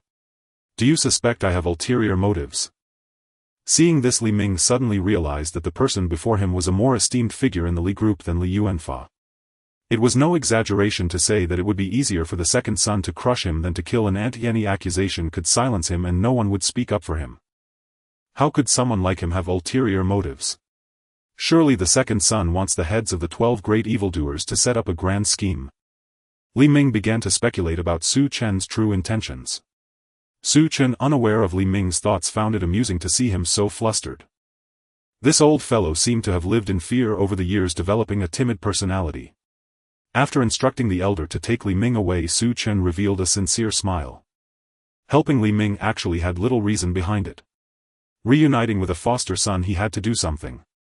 After Li Ming left, Su Chen headed to the ancestral land of the Li family, where the true foundation of the Li group was cultivated. Even the head of the Li family, Li Jiangxuan, could not enter here casually. However, when Su Chen stepped in, only a few gazes briefly swept over him. Upon realizing it was Su Chen, those gazes withdrew. The prodigal son of the Li family indeed had privileges. As Su Chen entered the ancestral land, light laughter reached his ears. "Little Chenzi, what brings you to the ancestral land to trouble us old fellows?" One by one the strong figures at the spiritual realm appeared, smiling at Su Chen. Upon sensing that Su Chen's cultivation had increased, smiles of long-lost warmth appeared on their faces. After respectfully greeting these clan elders, Su Chen smiled and said, "Still, I can't hide anything from Grandpa Hongwan. To be honest, I have a matter I would like to trouble you with."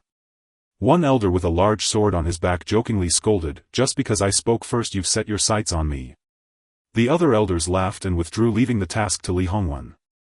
The three ancestors of the Li family. With a cultivation of spiritual realm 8th level in today's era, such powerful figures could be counted on both hands. Su Chen chuckled. "All right, what troublesome matter have you encountered, little guy?" Li Hongwan looked puzzled. Could it be that the unfilial family head Li Jiangxuan is being biased? Should they hold a meeting to oust Li Jiangxuan without following the proper procedures and directly let little Chenzi take over as the head? Li Jiangxuan had no idea that his position as head was almost lost. Su Chen revealed the matter regarding Li Ming, then said, "I would like Grandpa Hongwan to take action and eliminate the 12 great evildoers." Li Hongwan pondered for a moment.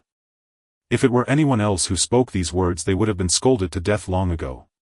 Damn it, is he supposed to act for free? Is Li Hongwan that cheap? But this person is Su Chen. That's different. This was the future king of the Li group. Li Hongwan curiously asked, "What thoughts do you have, Chainer?" He could hardly believe that this clever disciple suddenly lost his mind, asking a spiritual realm 8th level powerhouse to solve troubles for free, akin to using a cannon to shoot a mosquito in today's world. Su Chen had already devised a plan, quietly saying, "The 12 great evildoers have been a scourge for too long, their reputation is widely known. If Grandpa Hongwan takes action to eliminate them, it will allow the name of the Li family to penetrate the hearts of the people, sustaining our Li family's great ship to sail forward. Furthermore, Li Ming is utterly loyal to our Li group.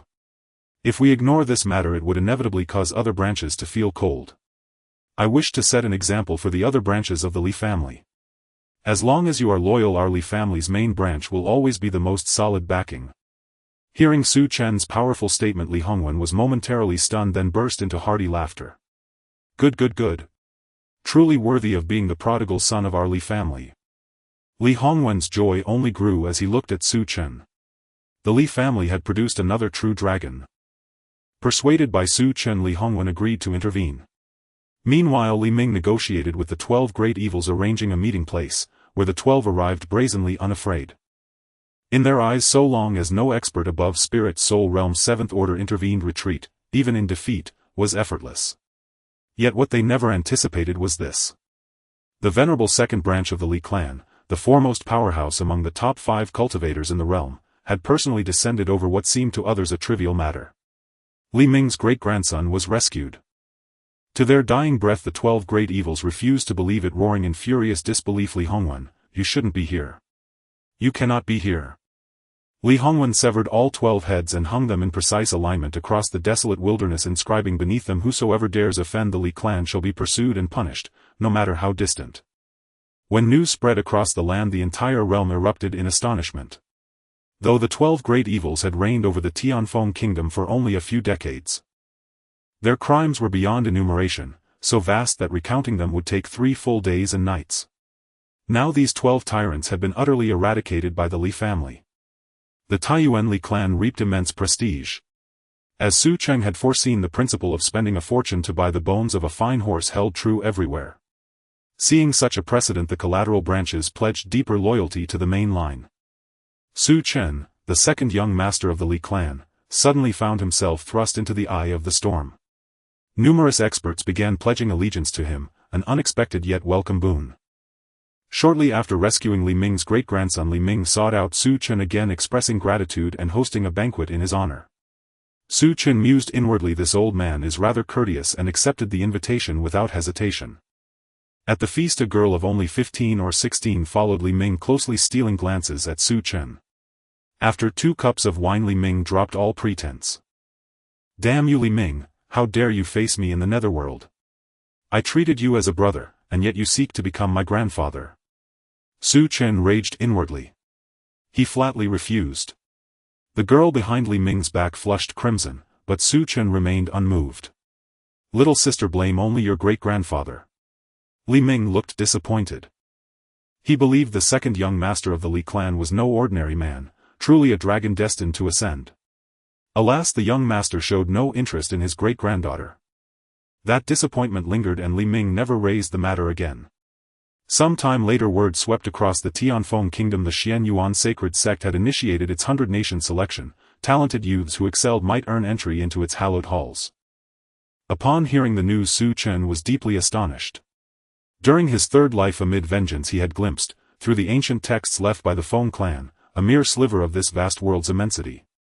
He knew their world was named the Eastern Wastelands. Yet Su Chen suspected this was not its full name, merely the region encompassing the Tianfeng kingdom, the Eastern Wastelands. The Eastern Wastelands were ruled by sacred lands, cultivation sects that had produced saint-level masters. The Saint Realm was the lifelong aspiration of countless martial cultivators. The Xian Yuan sacred land stood among the most revered of these. The Tianfeng kingdom was but an obscure, insignificant nation under its dominion. Several venerable elders of the clan turned their gaze upon Su Chen. Su Chen blinked thoughtfully. "So, esteemed elders, you wish me to participate in the 100-nation trial to test whether I might gain admission to the Xian Yuan sacred land?" The elders nodded. Su Chen paused, then gave a quiet, deliberate nod in agreement. He too yearned to see the wider world, to witness firsthand what true genius looked like. The Tianfeng kingdom held no challenge for him. Thus Su Chen departed for the 100-nation contest, with Li Hongwen accompanying him as his divine protector. When Li Yuanfa learned Su Chen would join the contest, he was overjoyed, his grin impossible to conceal. Brother Chen, you've finally left." Lately the elders' gazes toward him had grown increasingly unsettling. Even his own father had begun favoring Su Chen. Li Yuanfa lived perpetually beneath Su Chen's shadow. Yet he knew, this shadow would inevitably fade. With Su Chen gone, the sky had cleared. Li Yuanfa felt utterly unburdened. Within the capital city beside Su Chen, the Tianfeng kingdom's delegation for the 100-nation trial included Feng Jingqi of the Feng clan, Wan Miaoer and Wan Yuanbao of the Wanbao trading guild, Kong Gaoyu of the Qingping Kong clan and Song Wuk of the Linggu Hall. Naturally, other prodigies joined them, completing a delegation of 10, all undisputedly the kingdom's most elite talents. Were the Tianfeng kingdom to compile a prodigy ranking, these 10 would occupy every position from 1st to 10th. Yet Su Chen held little interest in them. Not a single one had reached the Spirit Sea realm, the highest among them stood only at Spirit Mark 7th order. For those under 20, such attainment was indeed monstrous. Alas, before Su Chen they were utterly insignificant. He had already attained Spirit Sea realm 4th order. Though their factions operated independently.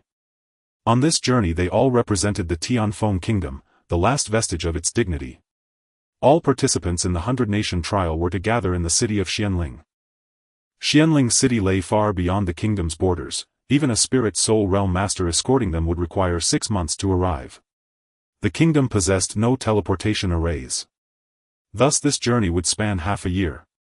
During that time Su Chen advanced from Spirit Sea 4th order to 5th order, and witnessed wonders beyond imagination. The heavens and earth stretched infinitely beyond what any single realm could contain. Upon arriving in Xianling city, Su Chen found its scale staggering, far exceeding all prior conceptions. Even Spirit Soul realm masters once regarded as untouchable now walked its streets in abundance. More terrifying still were certain overwhelming presences, the sovereigns of the Profound Connection realm. Their heirs accompanied them either to undergo assessment or to broaden their horizons. Some peers of Su Chen's age had likewise broken through to the spirit sea realm. What do you make of it, Chainer? Li Hongwen smiled faintly as he gazed at Su Chen. Su Chen drew a deep breath and murmured, the Tianfeng kingdom is simply too small. Li Hongwen nodded slowly in agreement, sighing softly indeed. The Tianfeng kingdom is simply too small.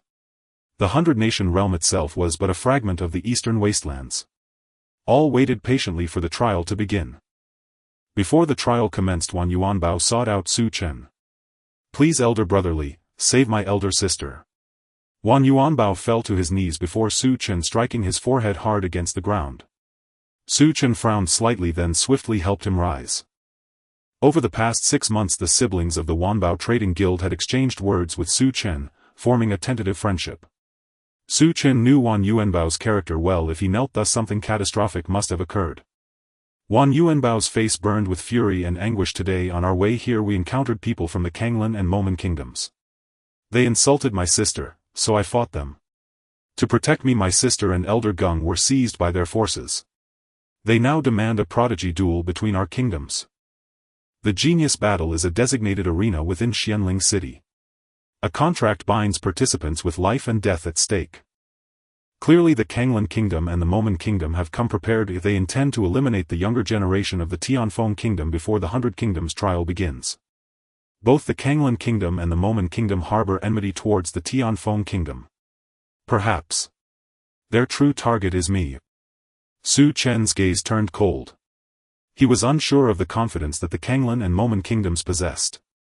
Nevertheless, he proceeded to the meeting. He may not be the most talented participant in the 100 Kingdoms trial. However, among these two small nations Su Chen felt he should be invincible. Su Chen's direct arrival at the meeting delighted the prodigies of the Kanglan and Momen Kingdoms. They pointed to a young man dressed in coarse clothing who appeared unremarkable and was all alone. As long as you can kill him, we will fulfill our promises to you.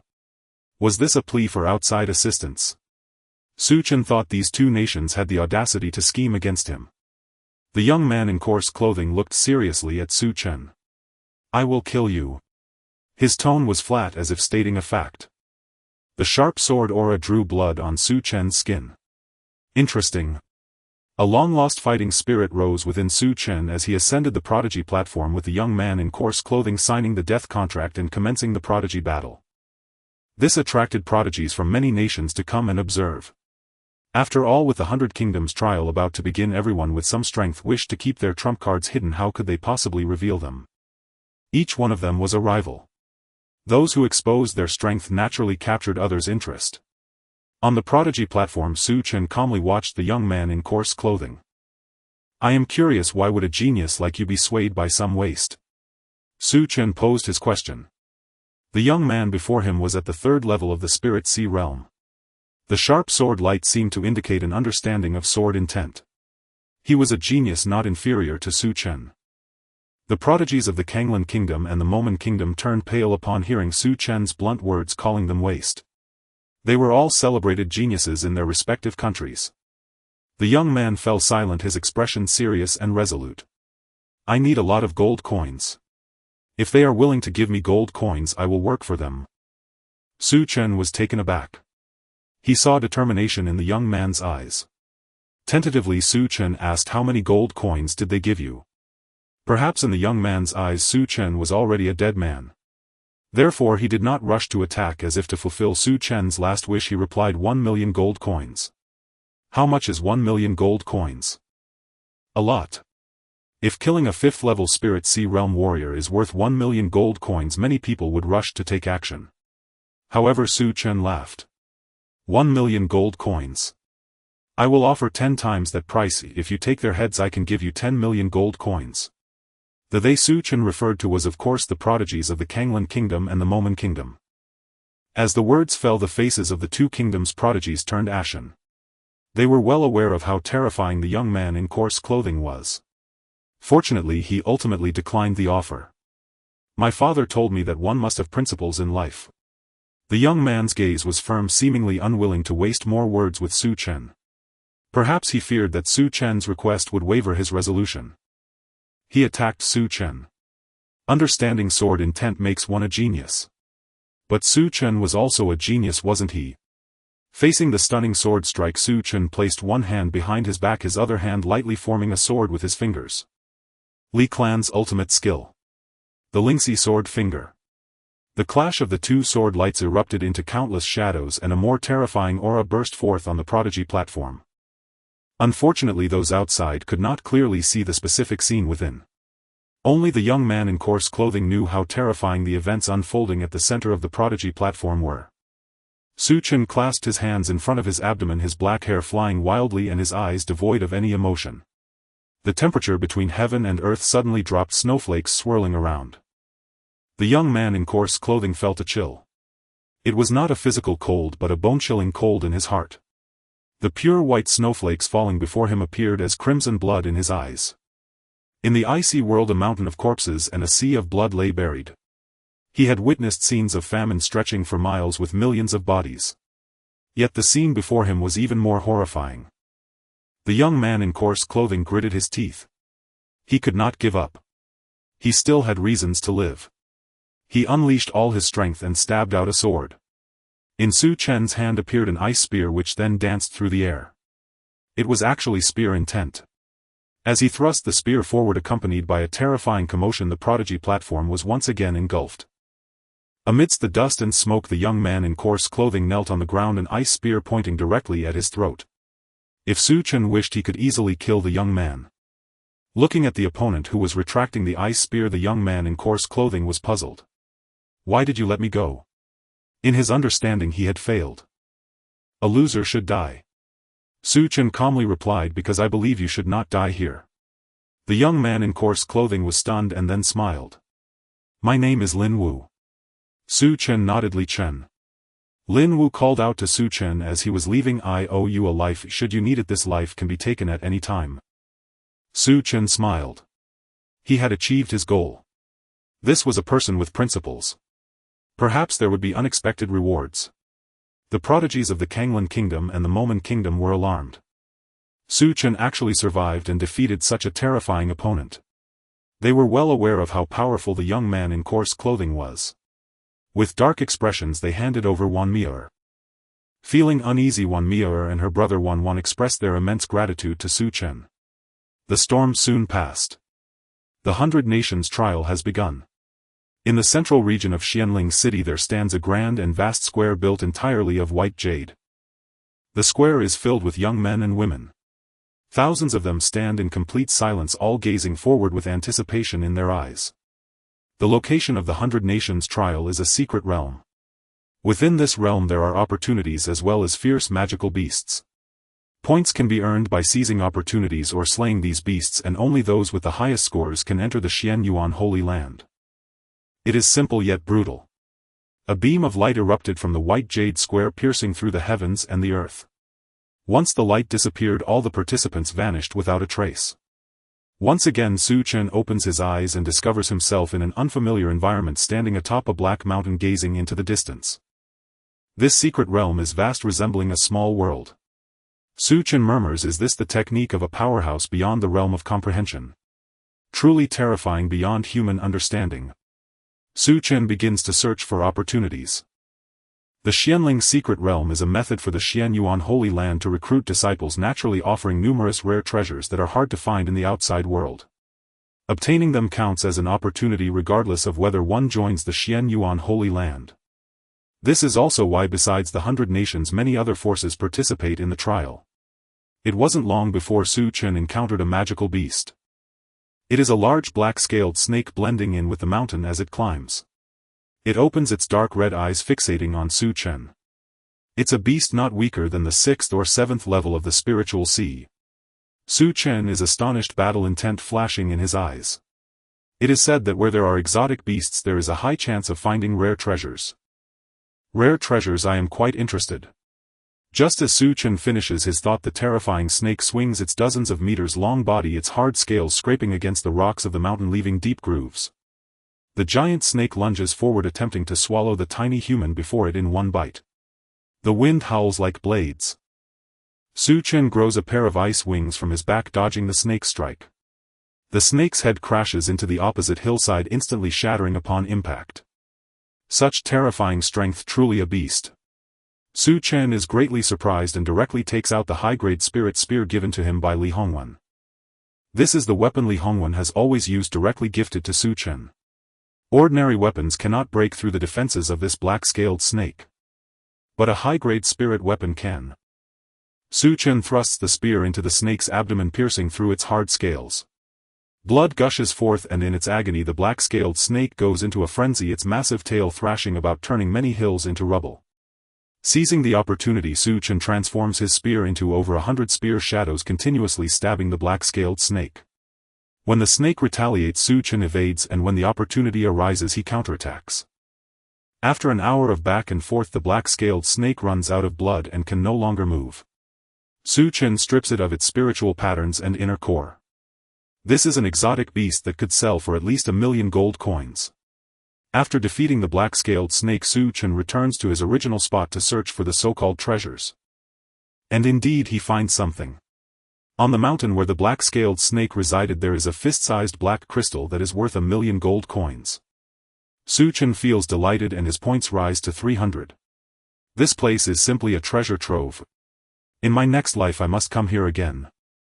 Chen decides to make the most of this place in this life. If he cannot obtain the treasures now, he will return to collect them in his next life. For some time he wanders around the secret realm. He also encounters some other participants. Unfortunately most are not very friendly.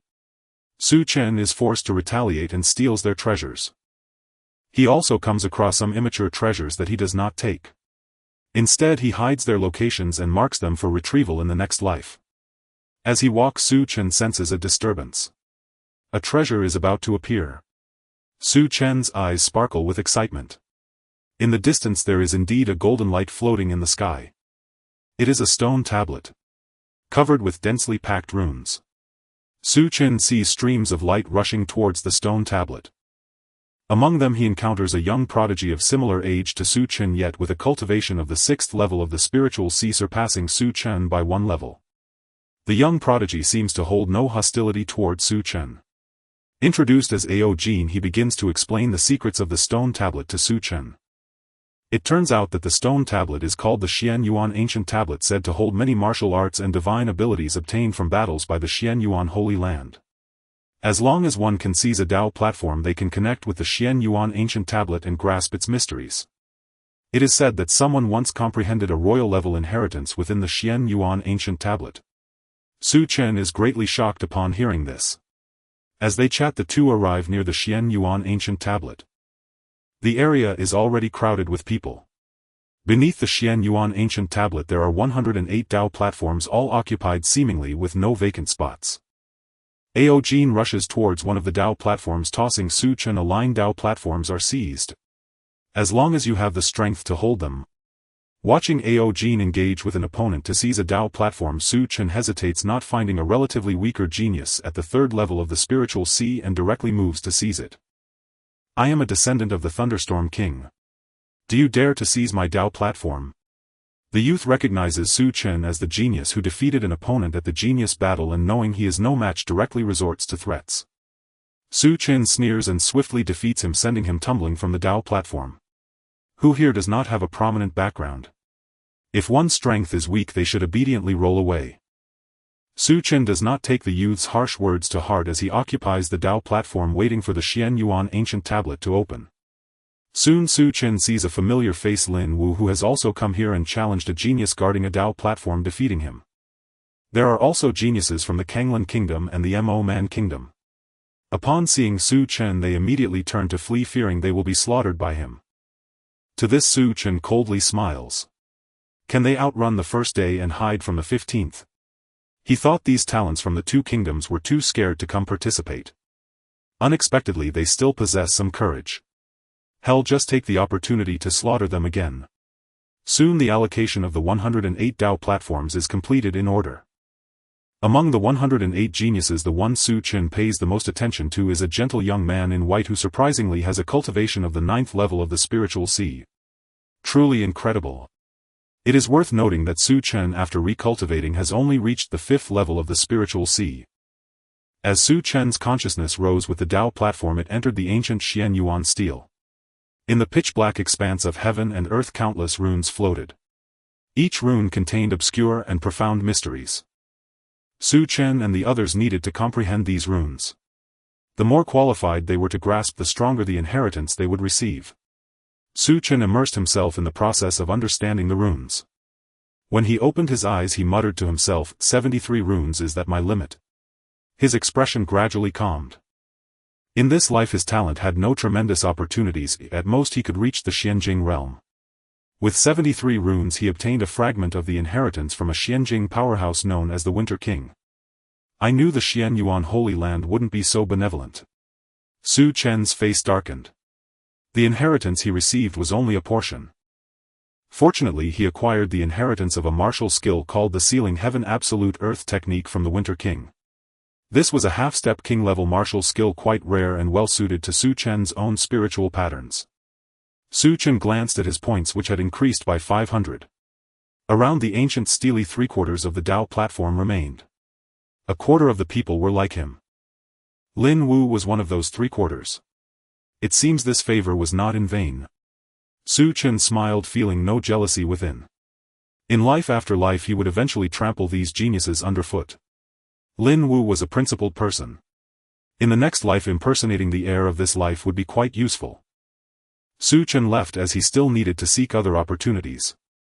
Half a month later he accidentally encountered a genius from the Kanglan Kingdom.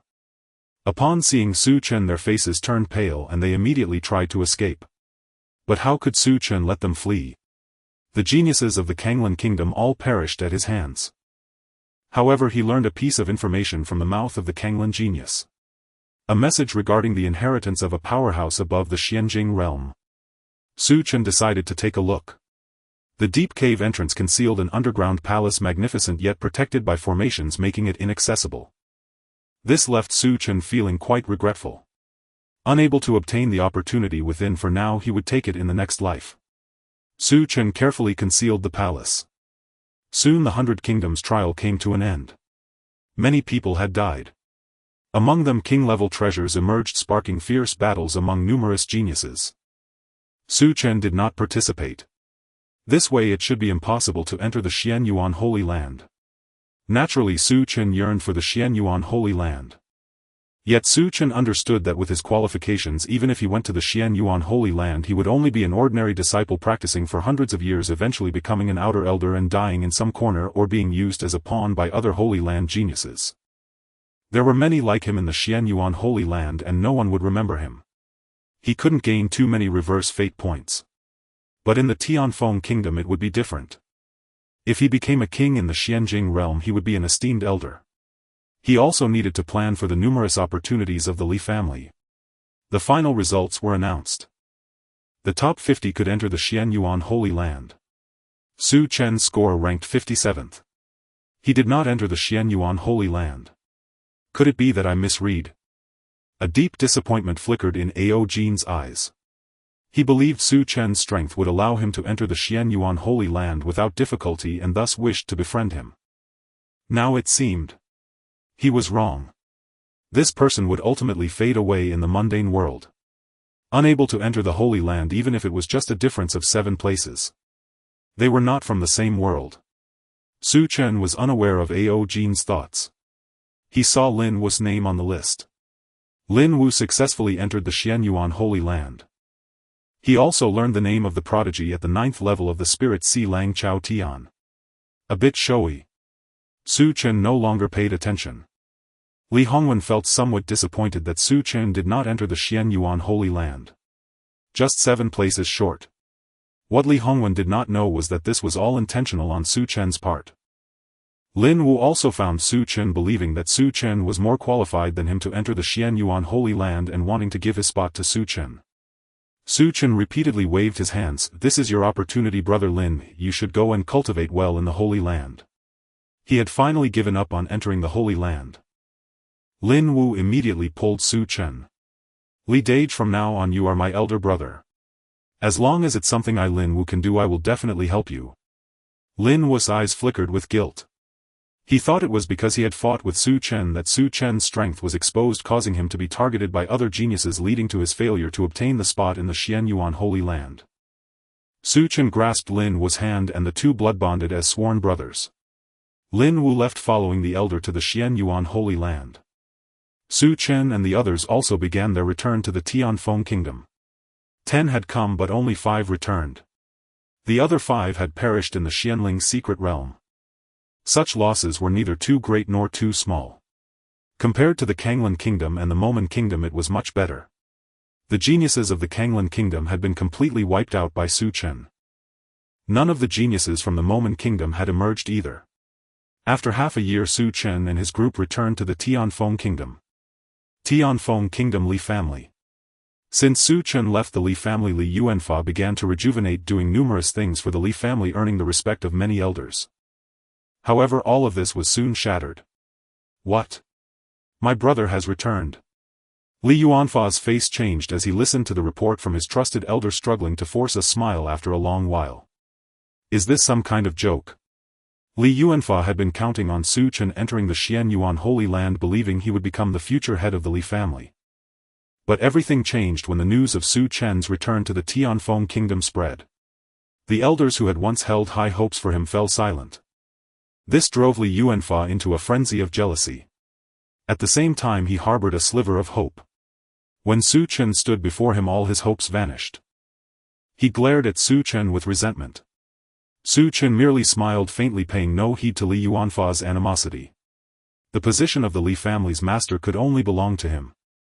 Upon learning that Su Chen had missed entering the Xianyuan Holy Land by just 7 places, many elders felt a twinge of disappointment.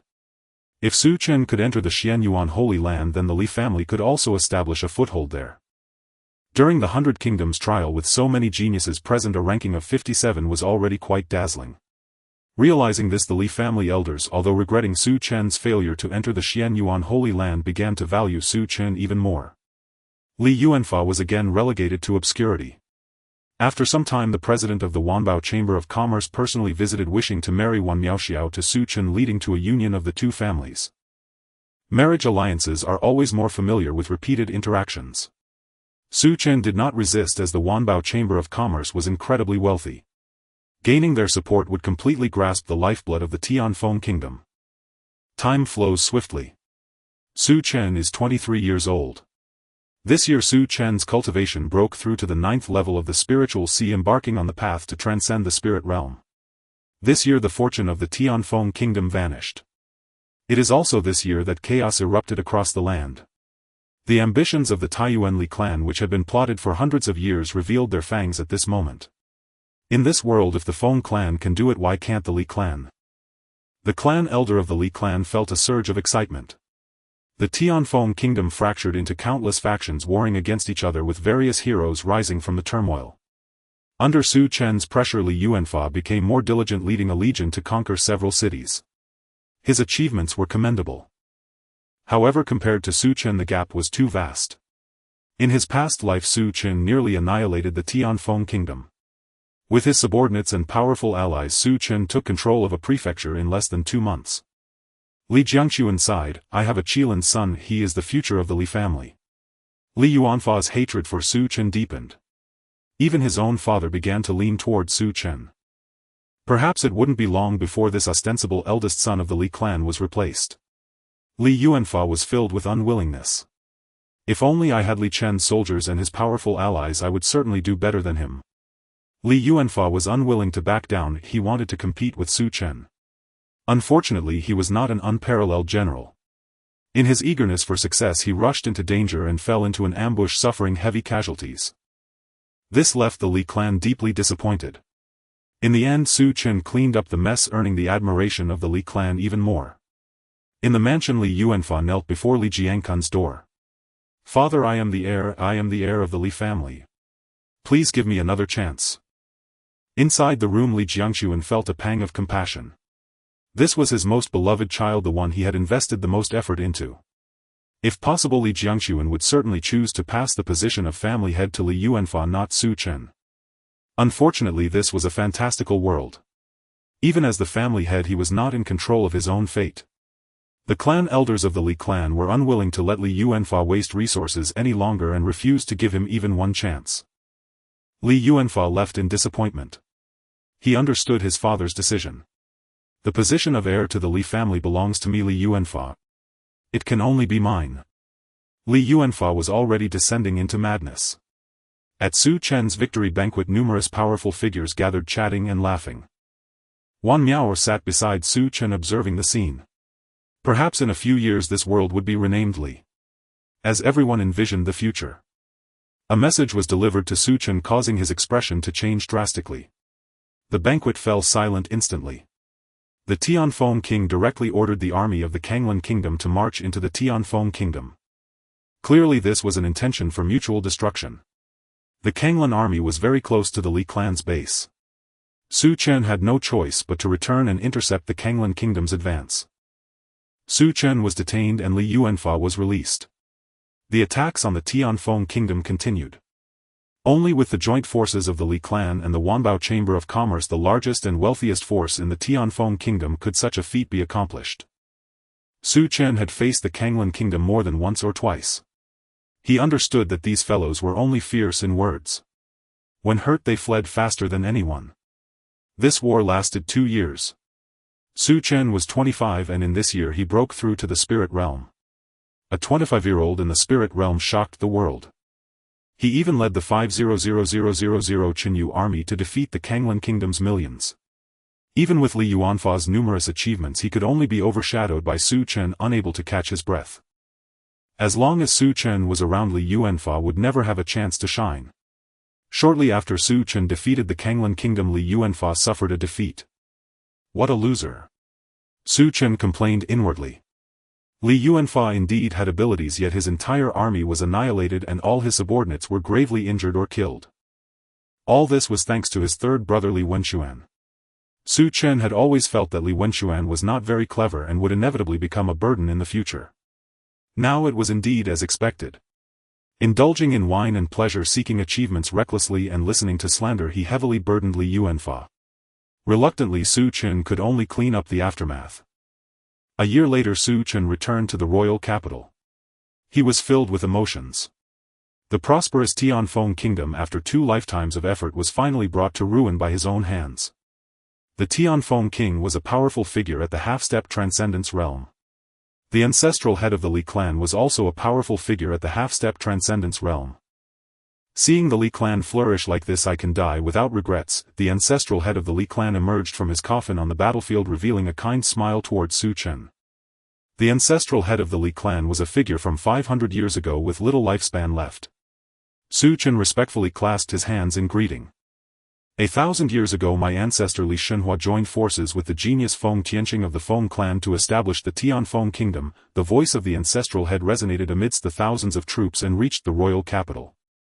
The Tianfeng king's voice echoed from within the royal capital. If that is the case, why does your Li clan rebel against me? Why betray my Feng clan? In this world your Feng clan has lost its prestige. If you allow your Feng clan to continue its antics, the foundation laid by my ancestor Li Shenhua and the Feng grand ancestor will be destroyed at your hands. Thus this world should rightfully belong to my Li clan. Tianfeng king, if you surrender, I can in the name of the Li clan vow to leave a trace of bloodline for your Feng clan, considering the friendship between our ancestors. The ancestral head of the Li clan attempted to persuade the Tianfeng king to surrender. The Tianfeng king scoffed. Old man, you speak so grandly, yet it is because your grand ancestor has passed that your Li clan has long coveted this opportunity. The grand ancestor, remembering old ties, was unwilling to eradicate your Li clan completely, leading to today's calamity for my Feng clan. Today, even if I die, I will fight you to the end, old man. Even if my Feng clan faces total annihilation, I will take a piece of flesh from your Li clan. The Tianfeng king was filled with overwhelming hatred. If it weren't for the 8 Marquis rebellion that caused the deaths and injuries of many strong members of the Feng clan, how could they have fallen to such a state? If it weren't for the 8 Marquis rebellion, how would they have forced the grand ancestor out, allowing these people to uncover the Feng clan's final trump card? If the grand ancestor had not been so merciful, remembering old feelings, the Li clan would have been eradicated long ago. How could such calamity have occurred? If given another 100 years, how could he not catch a glimpse of the transcendence realm? How could the Feng clan not continue for another 1,000 years? What the Tianfeng king did not know was that the culprit behind all this was again attacking the royal capital in this lifetime. Standing at a distance watching the final struggles of this fallen monarch, the Tianfeng king roared in anger, "How could my Feng clan sons become slaves of a fallen nation?" Survivors of the chaos within the Feng clan rushed out of the barrier. "We are willing to fight to the death with the king."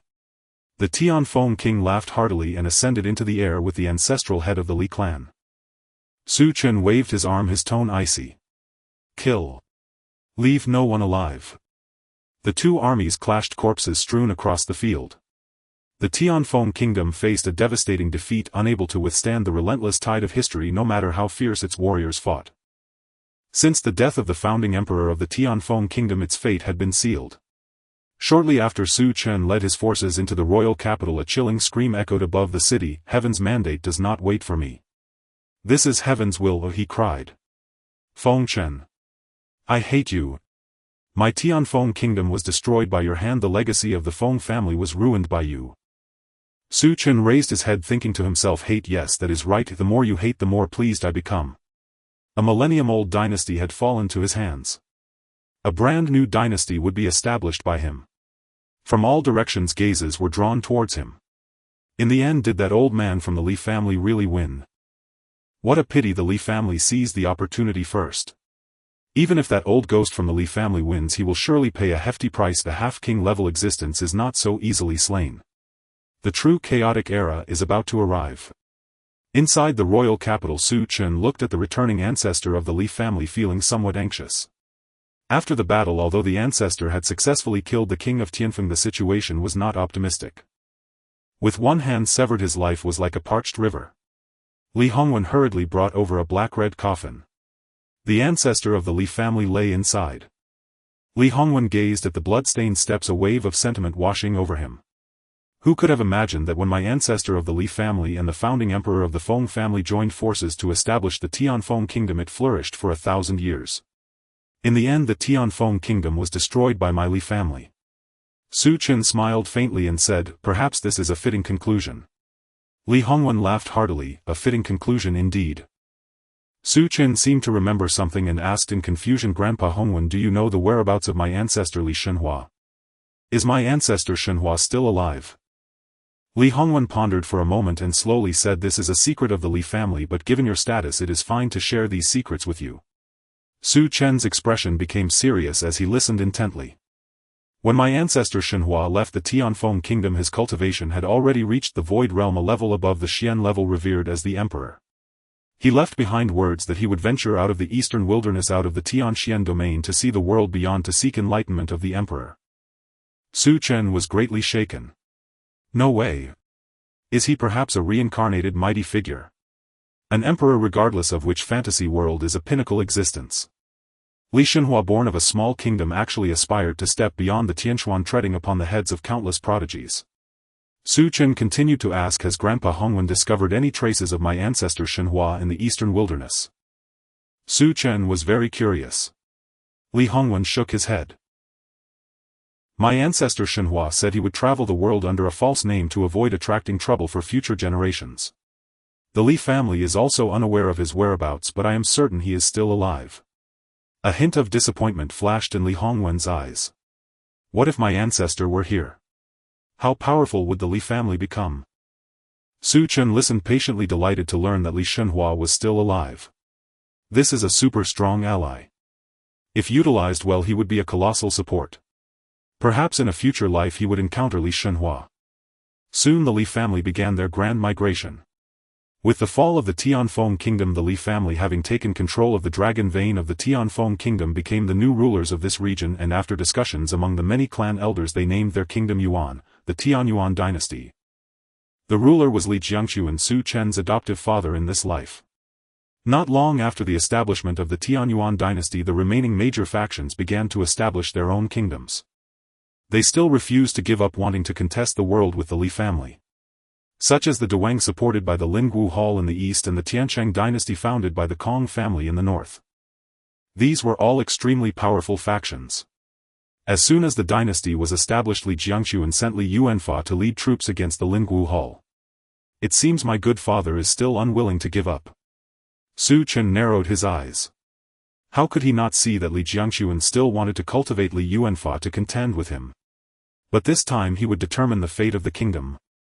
Li Yuanfa had long been the first heir of the Li family group before Su Chen, naturally possessing considerable capability, and soon reports of victory began to pour in.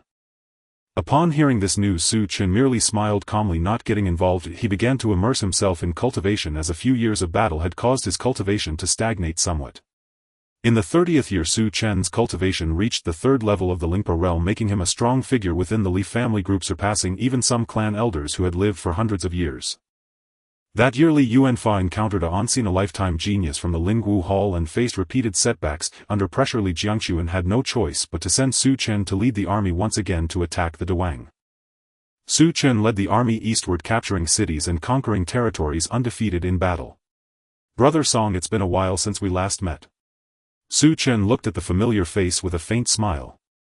The once-in-a-lifetime genius from the Lingwu Hall who had repeatedly defeated Li Yuanfa was none other than Song Wuqing, the talent who had accompanied Su Chen to Xianling City to participate in the recruitment of disciples for the Xianyuan sacred land. Song Wuqing smiled helplessly. "After defeating Li Yuanfa, I had a bad premonition. I didn't expect that premonition to stem from you. Brother Li, upon meeting today, it seems we may not have the chance to reminisce." The vast river surged. The soldiers of the Tianyuan dynasty and those of the Dawang faced each other across the river. A million martial artists gathered there, every move affecting the changes in the celestial realm. Sometimes dark clouds gathered, sometimes torrential rain fell, sometimes heavy snow poured, and sometimes the sky was clear and bright. Su Chen laughed heartily. "Brother Song, rest assured, once I destroy the Dawang and capture you alive, we will naturally have the chance to reminisce." Song Wuqing's expression turned solemn. He knew the terror of the person before him. A great battle swept across both banks. Nearly 20 strong figures in the Lingpa realm clashed. The strong figures of the Dawang in the Lingpa realm fought bravely, aiming to kill Su Chen. Only by slaying Su Chen could the balance of victory in this war tilt towards the Dawang. Facing his enemies, Su Chen laughed heartily. "Come on, let me stretch my muscles." The might of hundreds of thousands of troops converged upon Su Chen, his cultivation rapidly ascending, soon reaching the 7th level of the Lingpa realm. Confronted by the siege of the Lingpa realm experts from the Dawang, Su Chen struck down 2 lower-level Lingpa realm experts with a single punch and palm. Song Wuqing witnessed this scene, feeling a bitter taste in his heart. He is simply too monstrous. Song Wuqing knew that the fearless Lingpa realm warriors of the Dawang were creating an opportunity for him to kill Su Chen. An opportunity to strike down Su Chen in one blow. Watching the elders who once taught him perish before his eyes, he gazed at the figure that seemed like a god or a demon. Song Wuqing silently admonished himself to remain calm. A curved bow appeared in his hand. He pulled back the bowstring and an exquisite blood arrow infused with martial spirit slowly took shape. The arrow was released and the heavens trembled. Su Chen felt a terrifying aura locking onto him with no retreat and no way to evade. This was a power capable of taking his life.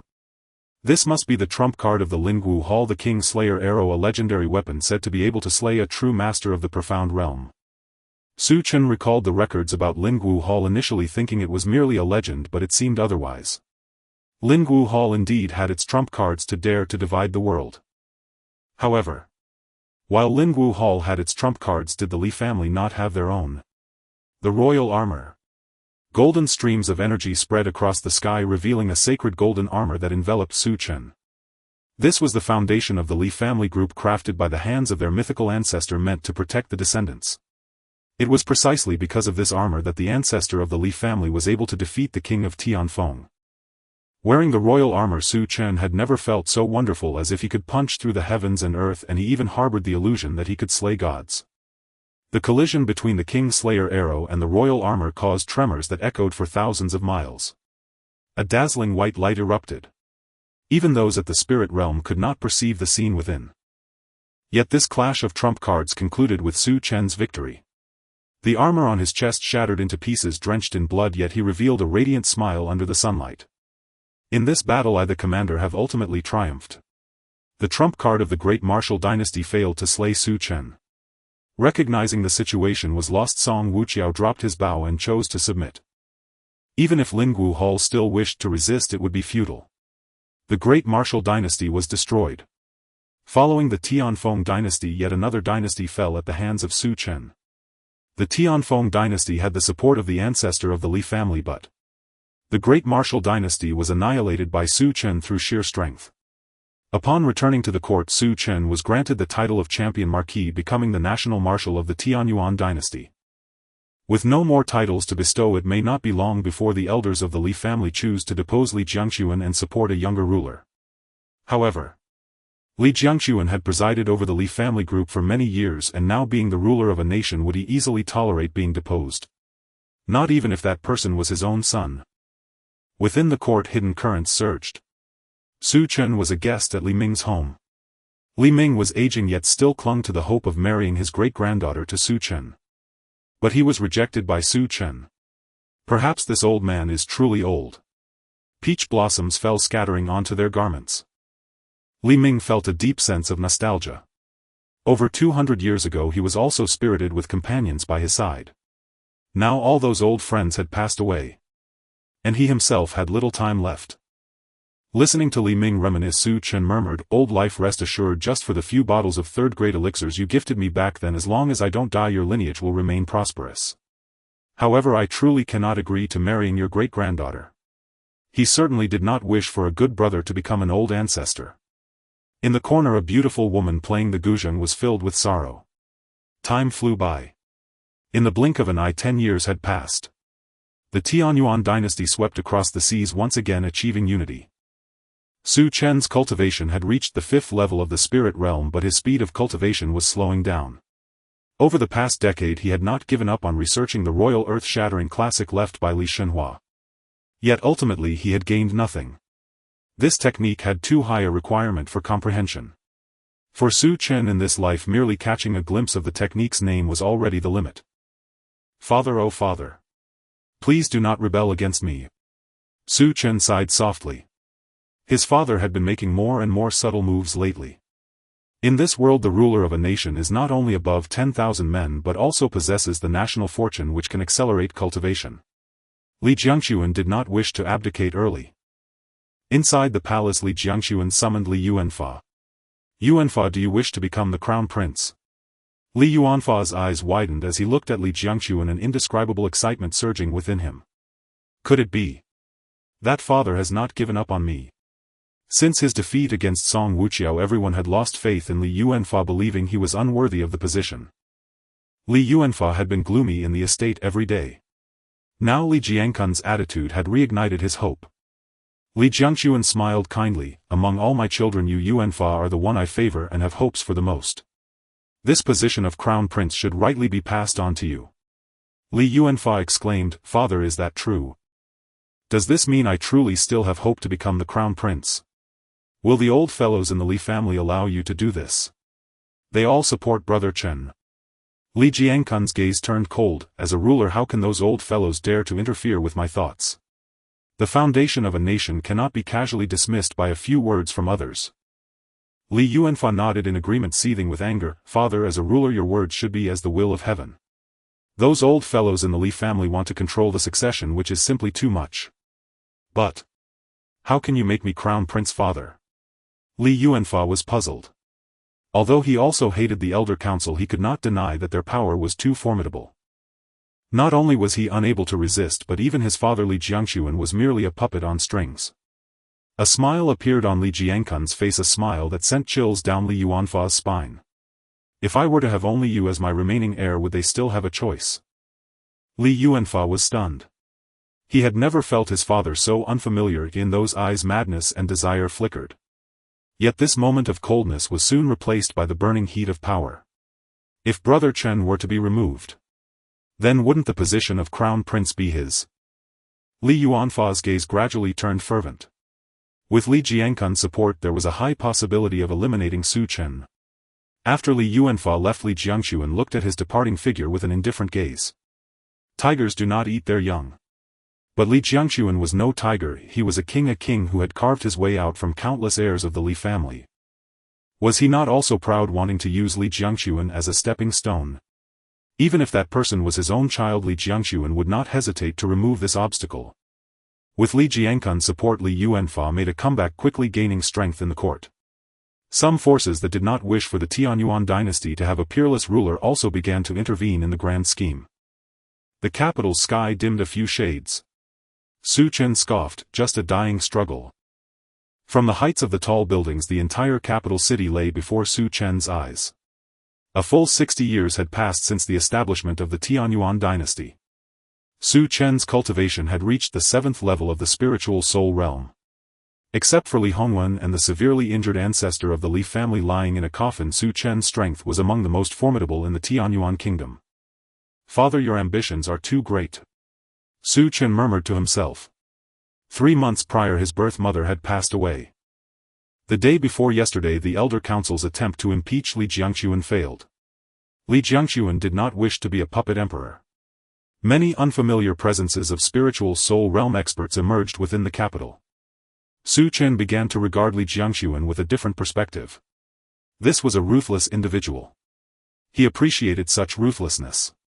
Li Jiangxuan was not unjust to this life. If possible Su Chen would not mind offering him a chance for a peaceful retirement. Unfortunately Li Jiangxuan was unwilling, even if the one wanting to replace him was his own child. Su Chen did not want to continue waiting. As the sky gradually darkened, there were many figures around Su Chen, each emanating the formidable aura of the spiritual soul realm. "Kill. Leave not a single one alive." Su Chen issued the order coldly. Li Jiangxuan could not make a decision. Therefore Su Chen would help him make one. Inside the residence of Li Yuanfa, supported by the shadow god sect, Li Yuanfa was currently in a position of great power. "Your Highness, it seems the champion marquis is taking action," the high priest of the shadow god sect spoke gravely to Li Yuanfa. "Brother Chen has finally taken action. For this day I have prepared for a full 50 years. Li Yuanfa felt an overwhelming surge of excitement, sensing that the vast empire was within reach. The shadow god sect had 2 powerful experts in the late stage of the spiritual soul realm stationed. With the support of the shadow god sect, Li Yuanfa's confidence soared. Outside, Li Hongwen squinted and struck out fiercely. In another part of the palace, Su Chen had already reached Li Wenxuan, personally placing the head of Zhao Guogong, a supporter of Li Wenxuan, before him.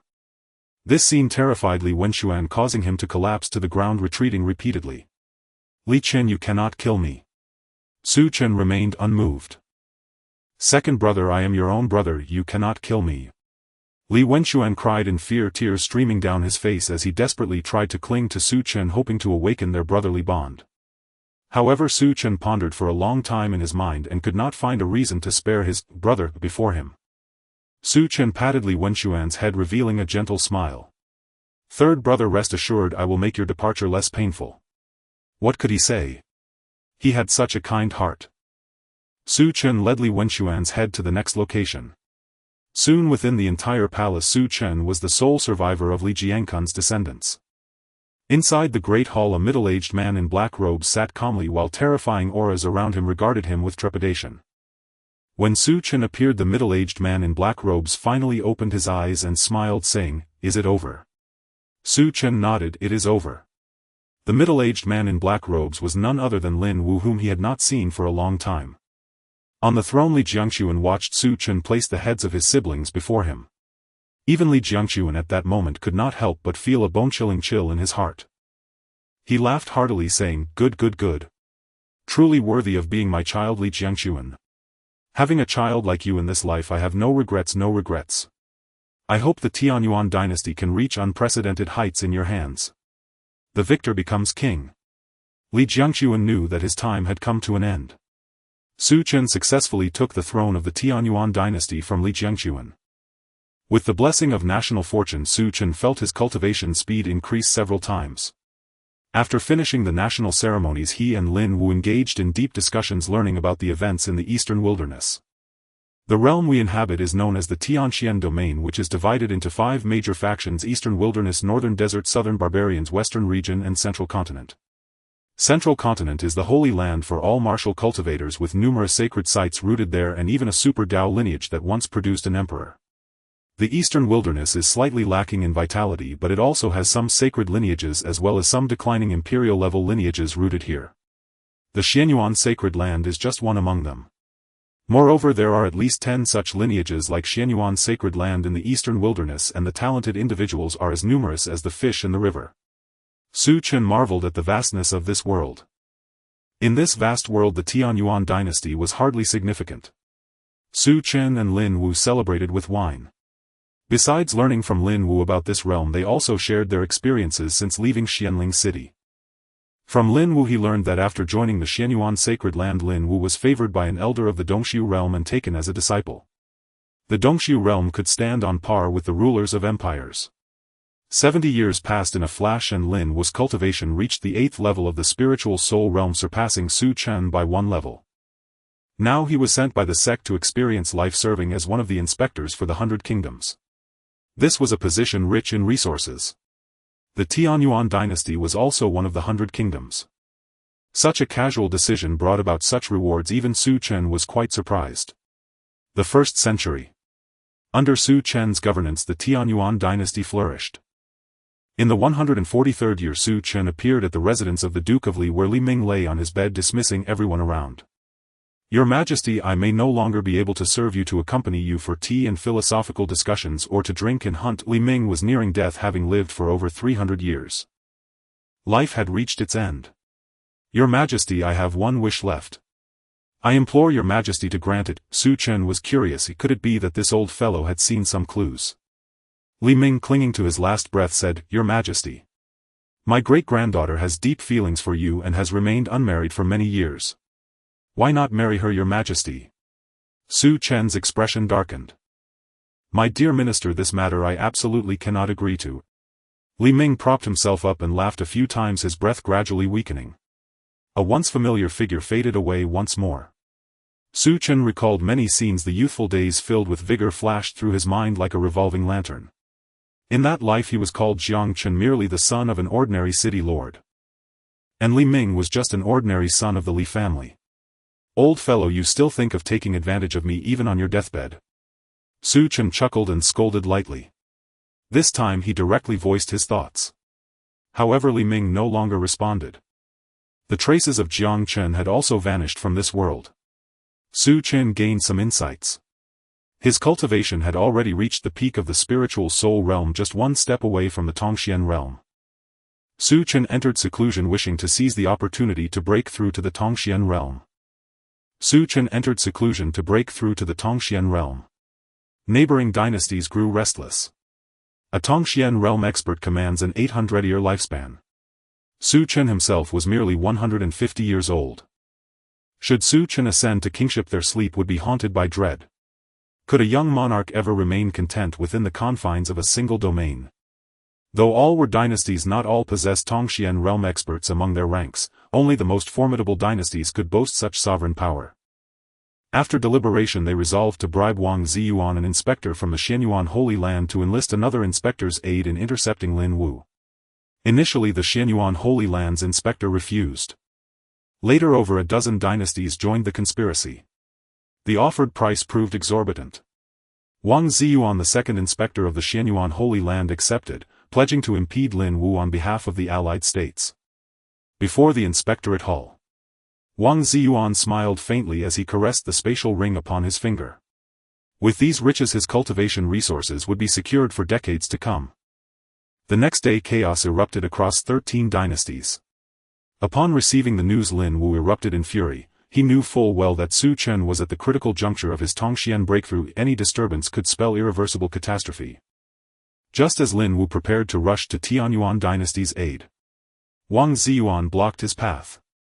Senior brother Lin, as an imperial inspector you must uphold your sacred duty, never exploit your authority for personal gain. Lin Wu's face darkened with suppressed rage.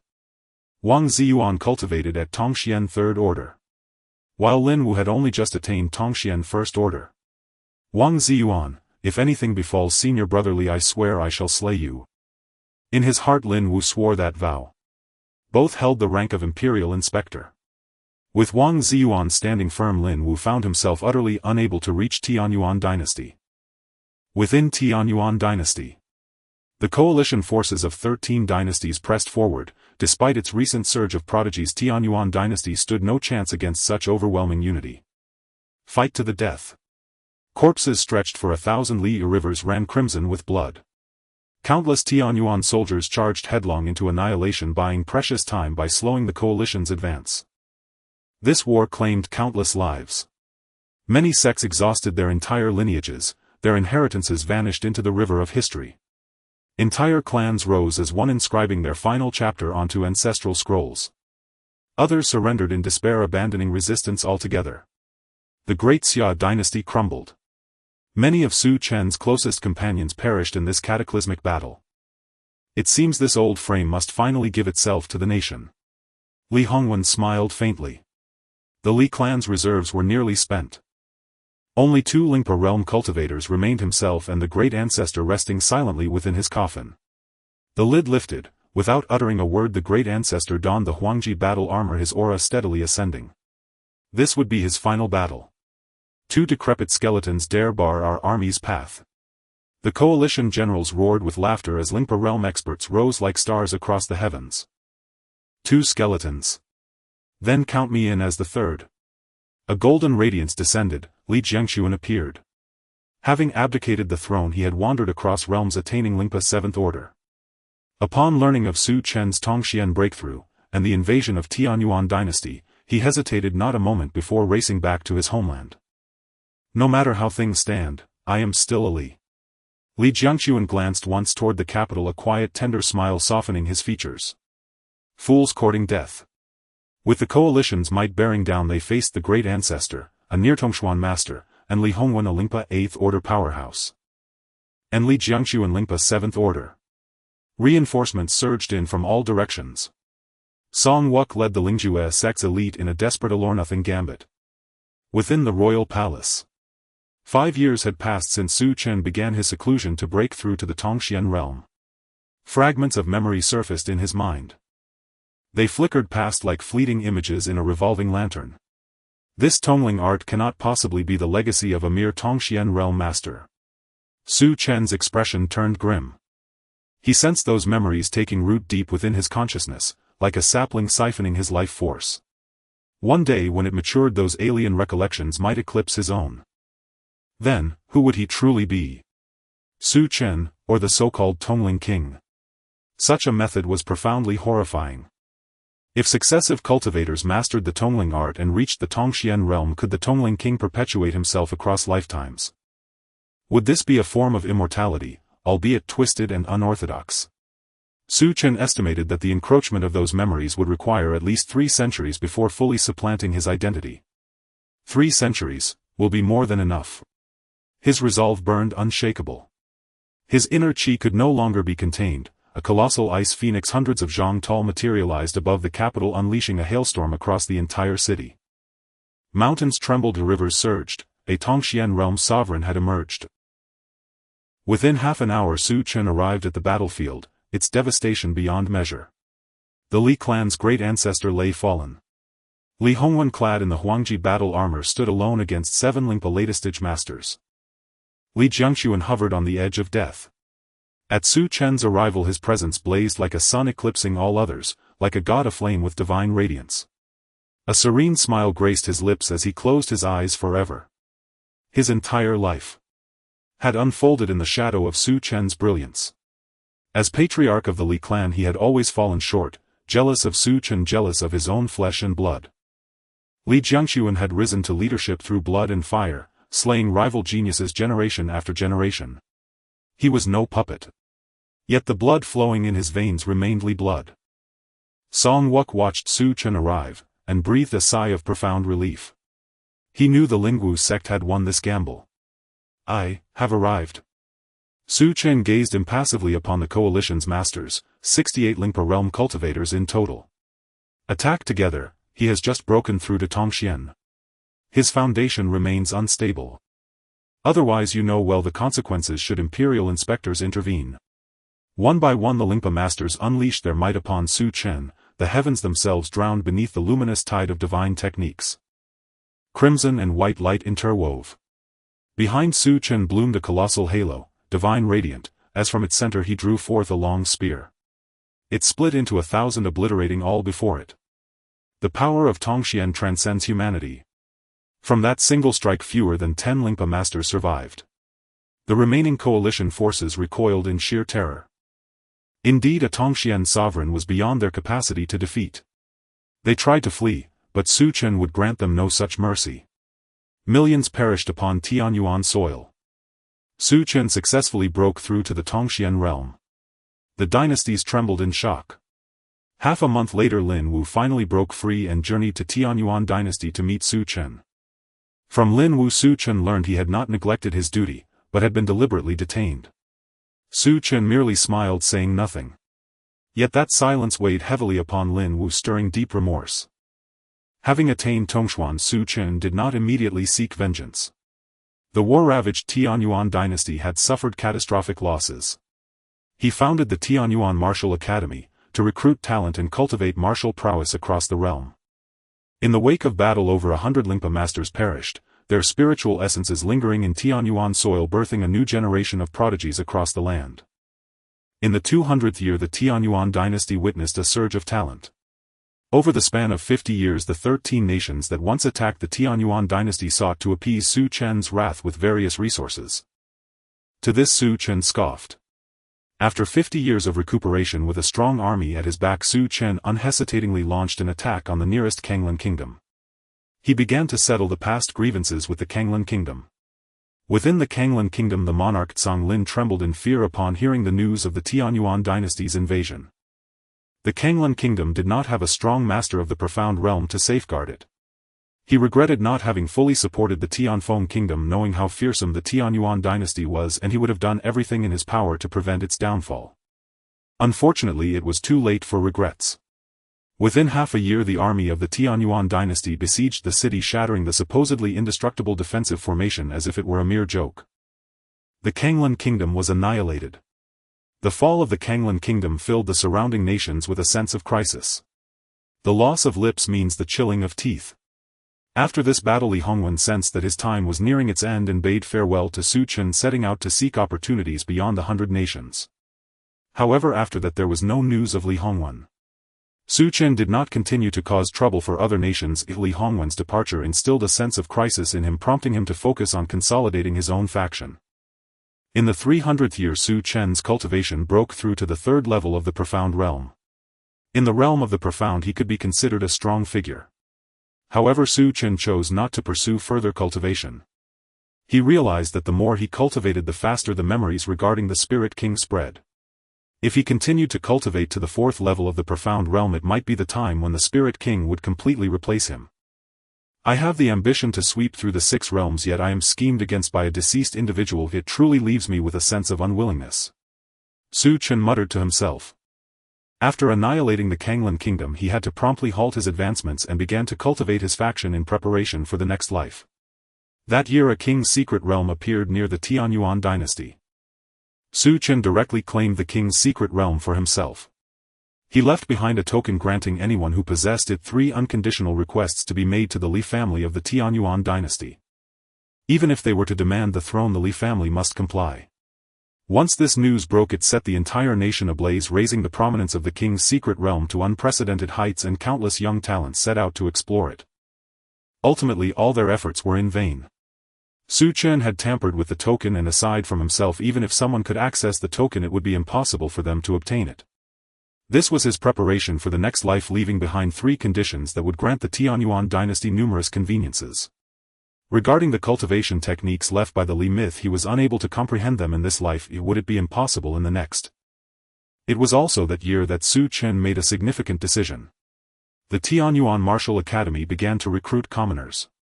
Any exceptionally gifted commoner could enter the Tianyuan Martial Academy through rigorous selection. Any governor who discovered a common genius would receive substantial rewards. Common geniuses entering the Tianyuan Martial Academy would be exempt from hefty tuition fees, which would be subsidized by the royal family. Su Chen's actions were met with opposition from the aristocratic families of the Tianyuan dynasty, as the Tianyuan Martial Academy had always been an institution for royal and noble youth. However, the opposing voices were quelled once Su Chen eliminated a few of the loudest dissenters. A lesson was taught. In the 320th year Su Chen's great-grandson was born, possessing the legendary martial body. The Ice Spirit Martial Body. This was the first time Su Chen had witnessed the legendary martial body. On the day of birth extraordinary phenomena occurred, with frigid ice descending and lakes freezing over. Su Chen was exceedingly fond of him, bestowing the name Li Xianbing. Li Xuanbing's path of cultivation was not inferior to Su Chen's, progressing at an astonishing pace. In the future it would only be a matter of time before he entered the profound realm. Perhaps even beyond the profound realm he could catch a glimpse of the higher realms. At the age of 18 Li Xianbing participated in the assessment of the Xianyuan sacred land and successfully became a disciple under one of the ancient powers of the Xianyuan sacred land. After Li Xianbing joined the Xianyuan sacred land, the status of the Tianyuan dynasty among the nations soared. In the 350th year, the Li family produced another genius, Li Xianyuan. Although he did not possess the qualifications to become an emperor like Li Xuanbing, his steady character won Su Chen's favor and he was nurtured as the heir. A representative figure also emerged from the common forces of the Tianyuan dynasty, Ji Changping, who was exceptionally gifted and broke through to the spirit sea realm at the age of 20. Li Xianyuan and Ji Changping were hailed as the twin dragons of the dynasty. In the 400th year the 400-year-old Su Chen abdicated and his grandson Li Pinggan, who was Li Zuanyuan's father, ascended the throne. Su Chen left the Tianyuan dynasty to seek opportunities for breakthroughs. The Tianyuan dynasty was well guarded with Lin Wu and Li Xianbing above and Li Xianyuan and Ji Changping below. With 50 years left, Su Chen wished to see just how vast the East Wilderness was. The East Wilderness was enormous, far exceeding Su Chen's imagination.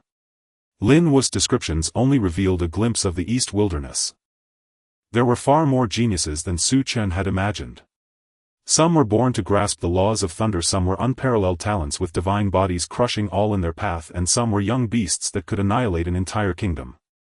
50 years only allowed Su Chen to traverse a small part of the region. Su Chen sensed that the Spirit King would soon completely replace him. On the day of his reckoning, Su Chen silently returned to the Tianyuan dynasty, placing all his belongings in a small secret realm. After setting a seal to ensure absolute safety, in an instant outside the small secret realm a sparse spiritual rain began to fall within a 10-mile radius. After the new rain on the empty mountain, no one knew that a powerful being of the profound realm was sitting in meditation within a deep mountain forest. Returning to the reverse destiny space, Su Chen eagerly opened the reverse destiny book to review his achievements in this life. The reverse destiny book opened to the 4th page. In your 4th life you are the genius of the Li family from Taiyuan. The members of the Taiyuan Li family have high expectations of you. You gained fame at a young age, shining brightly while overshadowing the talents of your contemporaries. You participated in the trials of the Xianyuan sacred land and could have entered, but you chose to give it up, preferring to be a head of a chicken rather than a tail of a phoenix. It was indeed a wise decision. You led an army to annihilate the Tianfeng kingdom, sweeping across the seas and achieving great merit, determining the fate of nations. Your father was envious of your talent, your brothers were jealous of your abilities. You plotted for 50 years, sweeping away your treacherous siblings with unstoppable force, seizing control of the court and ascending to the throne. After ascending, you devoted yourself to governance, achieving peace across the seas, causing others to fear you. At a critical moment during national crises, you successfully broke through to the profound realm and turned the tide. Your life was brilliant and glorious, though you inadvertently fell into the schemes of an ancient existence laid out for thousands of years, choosing to disperse your cultivation to perish alongside it, yet you still portrayed the life of a great king. Evaluation green 6 stars. Reverse destiny points 600. He obtained 600 reverse fate points in one go. Su Chen estimated that if he hadn't died early, his evaluation in this life might have been even higher, easily reaching the level of a blue 7 or 8 star. The spirit communication technique can no longer be cultivated. Su Chen firmly decided that he would not practice this deceitful technique again. Without the spirit communication technique, Su Chen set his sights on the imperial extreme marvelous scripture left behind by Li Xinhua. In his past life, after all the elders in the Elder Hall perished in battle, Su Chen erased all traces of the imperial extreme marvelous scripture and hid it in a corner only he knew. As long as he obtained the token from the king's secret realm, he would be able to enter the Li family's library and gain the chance to acquire the imperial extreme marvelous scripture. Comprehension must be in place. Su Chen directly allocated 500 points to comprehension. He allocated the remaining 90 reverse fate points to aptitude, leaving 10 reverse fate points for his background. In this life he was determined to delve into the imperial extreme marvelous scripture. The convenience brought by a high-quality technique was simply enormous, comparable to having an additional cheat. Without hesitation, Su Chen directly commenced his next life. The Great Yan Dynasty. The Xia family. The Xia family was merely a small family within the Great Yan Dynasty. The strongest among them was only at the Spirit Sea realm. The Xia family had a gem named Xia Ingyue who not only possessed outstanding talent but was also extremely beautiful. Every smile and frown captivated the blood of all the young men in Qinghe City. However, Xia Ingyue happened to have a fiancé named Mu Chen. The Mu and Xia families had been friends for generations and the heads of the two families were sworn brothers. A son and a daughter were betrothed to each other. Unfortunately, the Mu family was swept away by a beast tide 18 years ago. Only a blind old servant brought a baby to the Xia family. That baby was Mu Chen. And he was Su Chen in this life. Su Chen shook his head and the scene before him gradually became clear. At 18 years old he awakened the memories of his past life. I actually became a childhood husband. Su Chen's mind was flooded with memories from the past 18 years and he couldn't help but smile wryly. The Xia family truly had feelings and loyalty. Even though the Mu family was destroyed, the Xia family kept their promise to marry Xia Ingyue to him. Xia Ingyue didn't concoct any dramatic scenes to withdraw from the engagement. She grew up alongside him, even continuing to uphold Su Chen's dignity with great care.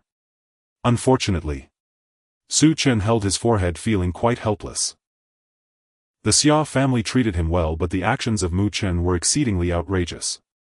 Not only did he regard the Xia family as enemies, believing that they plotted against the blind old servant and seized the treasures left to him by the Mu family, but he also repeatedly squandered the resources of the Xia family, indulging in debauchery, making Xia Ingyue a laughingstock among the noblewomen. Thinking of the despicable things done by his former self, Su Chen nearly wished to slit his own throat and directly restart his next life. However, the investment in this life was too great. Fortunately, this life is still within the eastern wilderness. Su Chen abandoned the idea of slitting his throat, as the Great Yan dynasty was one of the 10 dynasties under the rule of the Xian Yuan sacred land, not far from the Tianyuan dynasty, reachable through a few teleportation arrays. However, in this life he couldn't afford the teleportation arrays. He still needed to make money. This troubled Su Chen greatly.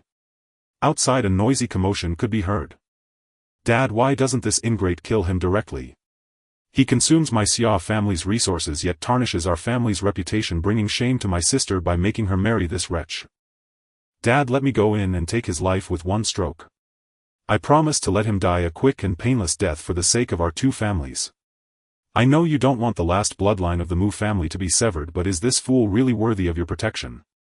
Su Chen's face twitched. If this furious voice was undoubtedly from his little brother-in-law Xia Chenfeng. Xia Chenfeng had wanted to kill him for quite some time. "Shut up. Mu Chen is your half-brother. If you speak like that again, don't blame me for dealing with you according to family rules." The middle-aged man reprimanded in a deep voice, causing Xia Chenfeng to be very displeased. He kicked open Su Chen's door and sarcastically said, "Young Master Mu is truly impressive, injured by a waste from the Feng family. If I were young Master Mu, I might never wish to wake up again." The middle-aged man's face turned angry as he scolded, "Chenfeng, you must not speak to Chainer like that." Xia Chenfeng left in a fit of anger, feeling wronged. The middle-aged man expressed concern, saying, "Nephew Mu Chen, is your health improving? If you're still unwell, Uncle Xia can go fetch Master Yuan to take a look." Master Yuan was the top alchemist in Qinghe City and his services were quite costly. The concern shown by the middle-aged man was genuine. Su Chen stood up to stretch his muscles and smiled, saying, "Thank you, Uncle Xia, for your concern. I am feeling much better now." After seeing that Su Chen's vitality was indeed fine, the middle-aged man finally felt relieved. "What Chenfeng said earlier, don't take it to heart. Uncle will definitely teach him a good lesson when I return." Looking at the remorseful middle-aged man, Su Chen shook his head, his expression sincere. "Uncle Xia doesn't need to punish Chenfeng. What he said isn't wrong. It is I who have been foolish for too many years, disappointing Uncle Xia Ingyue and Chenfeng. Rest assured, I will cultivate diligently and restore the Mu family's reputation." The middle-aged man, who had slightly grayed hair, appeared as if struck by lightning, trembling with excitement, repeatedly saying, "Good. Good. Good." After leaving Su Chen's room, he suddenly burst into laughter, tears streaming down his face. "Eldest brother Mu, did you see that? Chainer has grown up. I knew that eldest brother Mu's child couldn't possibly be a wastrel. For 18 years watching the last bloodline of his eldest brother gradually turn into an uncompromising wastrel, how could he not realize that this was wrong? But he believed that this was not the true nature of the Mu family's bloodline. He believed that one day Su Chen would awaken. That day had finally come. After the father and son of the Xia family left, Su Chen began to scour the memories in his mind. The techniques of the Xia family were not advanced and didn't even reach the spirit grade. Any technique in his mind was above the spirit grade. The spirit communication technique can no longer be practiced. You should transition to a spirit grade technique for now. Soon a top-tier spirit grade technique called the Heavenly Gang Thunder Control True Formula surfaced in Su Chen's mind. It was created by a half-king powerhouse possessing immense power and was among the best in terms of both lethality and speed within spirit grade techniques. With the enhancement of 500 comprehension points, the Heavenly Gang Thunder Control True Formula was successfully cultivated by Su Chen in less than half a day. Wisps of milky white lightning flowed over every inch of Su Chen's skin like a swimming dragon. His cultivation directly broke through from the 9th layer of spirit awakening to the 1st layer of spirit gathering. Such a speed of cultivation was simply astonishing. For Su Chen it was merely retracing his steps along the path of cultivation he had once walked. 3 days later Su Chen emerged from seclusion. Xia Yingyue, who had been cultivating at the Shuiyun sect, returned to her family. Xia Yingyue was stunningly beautiful, truly deserving of the title of the flower of Qinghe City. Dressed in a moon-white silk dress, her ink-black hair flowing like a waterfall, she exuded an ethereal grace resembling a fairy detached from the mundane world, instantly evoking admiration. The feeling of first love. With such a fiancé, how could you still indulge in debauchery? You really are something. Su Chen scolded Mu Chen. Xia Yingyue returned to her family not just to fulfill a promise but to marry Su Chen. The proud daughter of heaven marrying a useless waste who couldn't even defeat another waste. Su Chen felt as if he had been handed the protagonist's script. Yet as he pondered, he couldn't shake the feeling that something was amiss. Suddenly Su Chen's expression soured. Damn it, I knew there was a flaw. The one who defeated him was also a waste. The son of the Fong family's patriarch, a genius from 10 years ago, had lost all cultivation overnight. 3 days ago he defeated Su Chen, gaining fame, and everyone thought that young Master Fong was just hiding his strength. But Su Chen knew this hiding was nonsense. This was nothing but the standard grandfather template. This certainly wasn't his own version of a reincarnated life. He suddenly felt that Xia Yingyue was no longer appealing. According to the script, he had offended the protagonist, and after several encounters Xia Yingyue developed a fondness for the protagonist. Then she learned that she had a fiancé, a small-time loser who had offended the protagonist, and subsequently the protagonist would eliminate him. Even with the memories of a powerful figure from his past life, Su Chen was certain that he could never outplay those ancient monsters who had lived for who knows how long.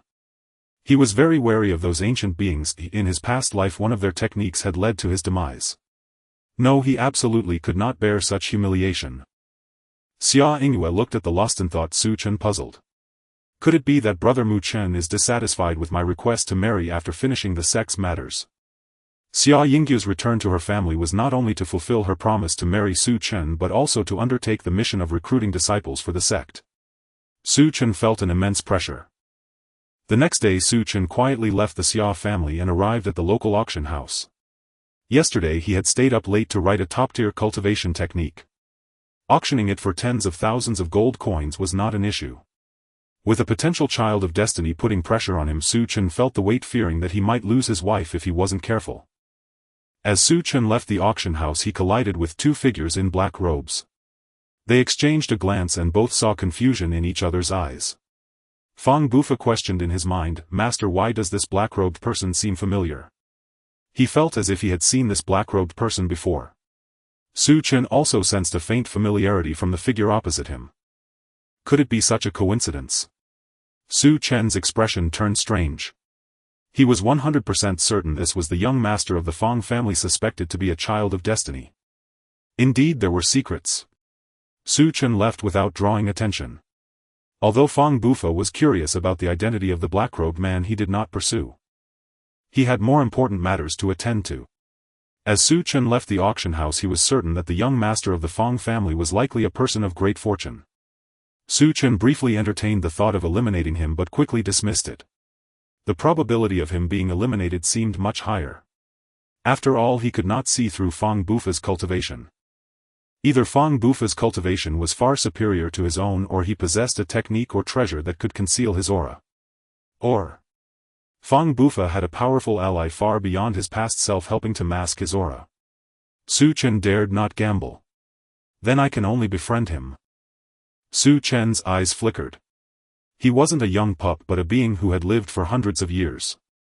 He knew well that there was no hatred that couldn't be resolved in this world.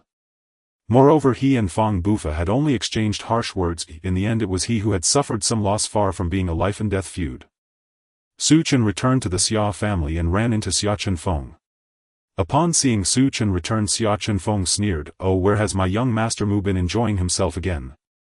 The act of a prodigal returning can only be believed by my father.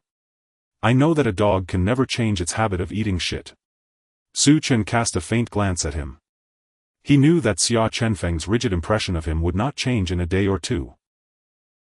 Seeing Su Chen ignore him, Xia Chenfeng became furious, more convinced that Su Chen had done something inappropriate to Xia Yingyue. He directly took action. "Mu Chen, today I will teach you a lesson on behalf of my father and sister. Let you know that you are merely a waste, unworthy of my father's care and certainly unworthy of my sister marrying you." Xia Chenfeng clenched his fist, unleashing the Xia family's ultimate technique, the five-finger piercing fist. With the cultivation of the 5th level of Qi gathering, if even a single strike landed on Su Chen, he would likely be gravely injured if not dead. However, just as this punch was about to hit Su Chen, he swiftly retreated, the punch's wind brushing past his chest, narrowly avoiding this fatal blow. "Just lucky dodging once, do you think you can dodge twice?" Xia Chenfeng did not believe Su Chen possessed such strength. He transformed his punch into a palm strike, gathering his energy and aimed to strike down at Su Chen. But Su Chen was faster, one hand turning into an afterimage, seizing Xia Chenfeng's arm and employing the Heavenly Gang ceiling pulse technique. In an instant, Xia Chenfeng felt a tingling numbness in his arm, rendering him unable to exert any strength. Sensing something was wrong, Xia Chenfeng quickly retreated, but one arm hung limply and he exclaimed, "What have you done to my arm? What did you do to me?" Looking at Xia Chenfeng's astonished expression, Su Chen replied nonchalantly, "I merely sealed your arm's spiritual pulse, it will gradually recover in a few hours." Upon hearing that his arm was fine, Xia Chenfeng finally relaxed, looking at Su Chen as if he were a monster. This time he clearly felt that this young man who would only bring trouble to the Xia family seemed a bit different. Once Su Chen left, Xia Chenfeng finally came back to his senses. Even if you defeat me, you still don't deserve my sister." Although Xia Chenfeng did not understand why Su Chen had suddenly become so strong as to easily defeat him, he still refused to admit that Su Chen could be his brother-in-law. Su Chen's victory over Xia Chenfeng caused quite a stir in the Xia family. Xia Chenfeng was the #1 genius in the Xia family aside from Xia Yingyue, who was cultivating at the Shuiyan sect. Yet he was easily defeated by Su Chen. It was simply too shocking. For Su Chen, defeating Xia Chenfeng was nothing to be proud of. As a reincarnated being who had cultivated for hundreds of years, if he couldn't handle a mere young pup, he might as well not cultivate. Except for the child of destiny, that was a different story. A week later, Su Chen's cultivation technique was auctioned off for 80,000 gold coins. With this initial capital, Su Chen was confident he could raise his cultivation to the peak of Qi gathering within half a month. Half a month later, Su Chen's cultivation reached the peak of gathering spirit. To break through to the spirit pattern realm, one needs spirit patterns which appear on demon beasts above the spirit pattern realm. Su Chen emerged from his seclusion and Xia Yingyue came to visit him. She had heard that Su Chen defeated her brother. Although Xia Chenfeng's strength was average, he was undoubtedly a genius in the small place of Qinghe City. Xia Yingyue said to Su Chen, "Mu Chen, I hope you participate in this Qinghe Grand competition. With your strength, achieving a good ranking should not be a problem. Su Chen's outstanding talent, if he is willing to cultivate diligently, has limitless potential." As his fiancée, Xia Yingyue naturally hopes for Su Chen to become better and more outstanding. Su Chen was not unfamiliar with such competitions. He agreed. Just by thinking, he knew that this time there would undoubtedly be unexpected events during the competition. For a child of destiny, unexpected events often accompany opportunities. Even if this opportunity was not prepared for Su Chen, he still wanted to compete for it. Xia Chenfeng was surprised to learn that Su Chen would participate in the competition. Uncle Xia was very happy. Over the years he had regarded Su Chen as his own child. Yes, his status was even higher than Xia Chenfeng's. 3 days later, the Qinghe Grand Competition began. The so-called Grand Competition involved hunting demon beasts in a demon forest outside Qinghe City. The more demon beasts one kills and the stronger they are, the higher one's ranking will be, provided one survives until the end. The prominent families of Qinghe City had already driven away all the demon beasts above the spirit pattern realm in this area. What remained were only some minor demons of the awakening and gathering spirit realms. Su Chen encountered Fang Bubi once again. Fang Bubi also saw Su Chen. Fang Bubi clearly remembered that this guy in front of him had tried to assault Hongfei more than half a month ago and had received a lesson from him. Just now his master had used divine sense to transmit a message to him warning him to be cautious of this defeated opponent. Could it be that he like me has some kind of opportunity? Su Chen noticed Fang Bubi staring at him and quietly hid behind the many disciples of the Xia family. It was not that he was afraid Fang Bubi would discover his secret. He simply felt that it was inappropriate for a big man to continuously stare at another big man. Qinghe City was neither too big nor too small, with three main powers recruiting talents. The Shuiyun sect represented by Xia Yingyue.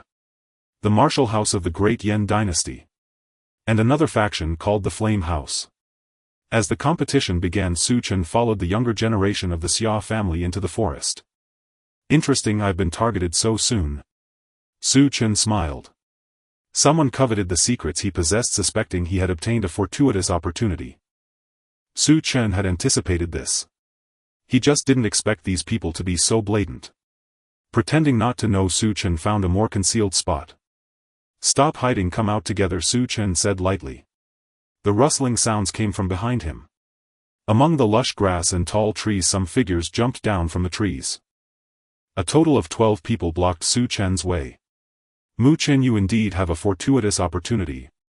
Quickly hand over your opportunity and perhaps we will spare your life. Su Chen was confused. Opportunity? What opportunity? I merely picked up a fruit and ate it. The crowd exchanged glances. A fruit? Could it be the legendary spiritual fruit that can cleanse the marrow and change the bones? Su Chen shrugged, indicating he was also unsure. Upon learning that Su Chen's opportunity was a spiritual fruit that had already been consumed, the group was very disappointed. Kill him, we can't let him live. Mu Chen, you can only blame some people in this world for being beyond your reach. The group was relentless and still aimed to kill Su Chen. Facing the group's deadly strike, Su Chen remained calm. A long spear appeared in his hand, and as he danced the spear it seemed like a thunderous phantom intertwined, easily piercing the heads of the first few attackers. Blood splattered onto Su Chen's face, his demonic beauty like jade. Why seek death? Su Chen sighed. It was really uninteresting to bully these little guys. One must eradicate the roots. Su Chen's terrifying strength instantly stunned the crowd, a feeling of indescribable fear spreading in their hearts. Unfortunately, it was already too late. In less than a moment only one of the 12 attackers remained alive. He was a familiar face, so Su Chen did not immediately kill him. Su Chen leisurely walked toward the young man who was slumped on the ground, the long spear pointing between his legs, causing the young man to pee himself in fear, and the stench filled the air. So close. Su Chen looked at him with disdain, slowly crouching down. The young man swallowed nervously, trembling in fear. Mu Chen. You can't kill me. I ask you, answer. The young man nodded repeatedly. Seeing that the young man was so cooperative, Su Chen asked, why do you want to put me to death? Who gave you the orders? The young man was stunned and shook his head repeatedly. No one instructed me, I was just greedy for the opportunity you possess. Su Chen raised his hand, lifting the long spear and pointing it forward before suddenly bringing it down.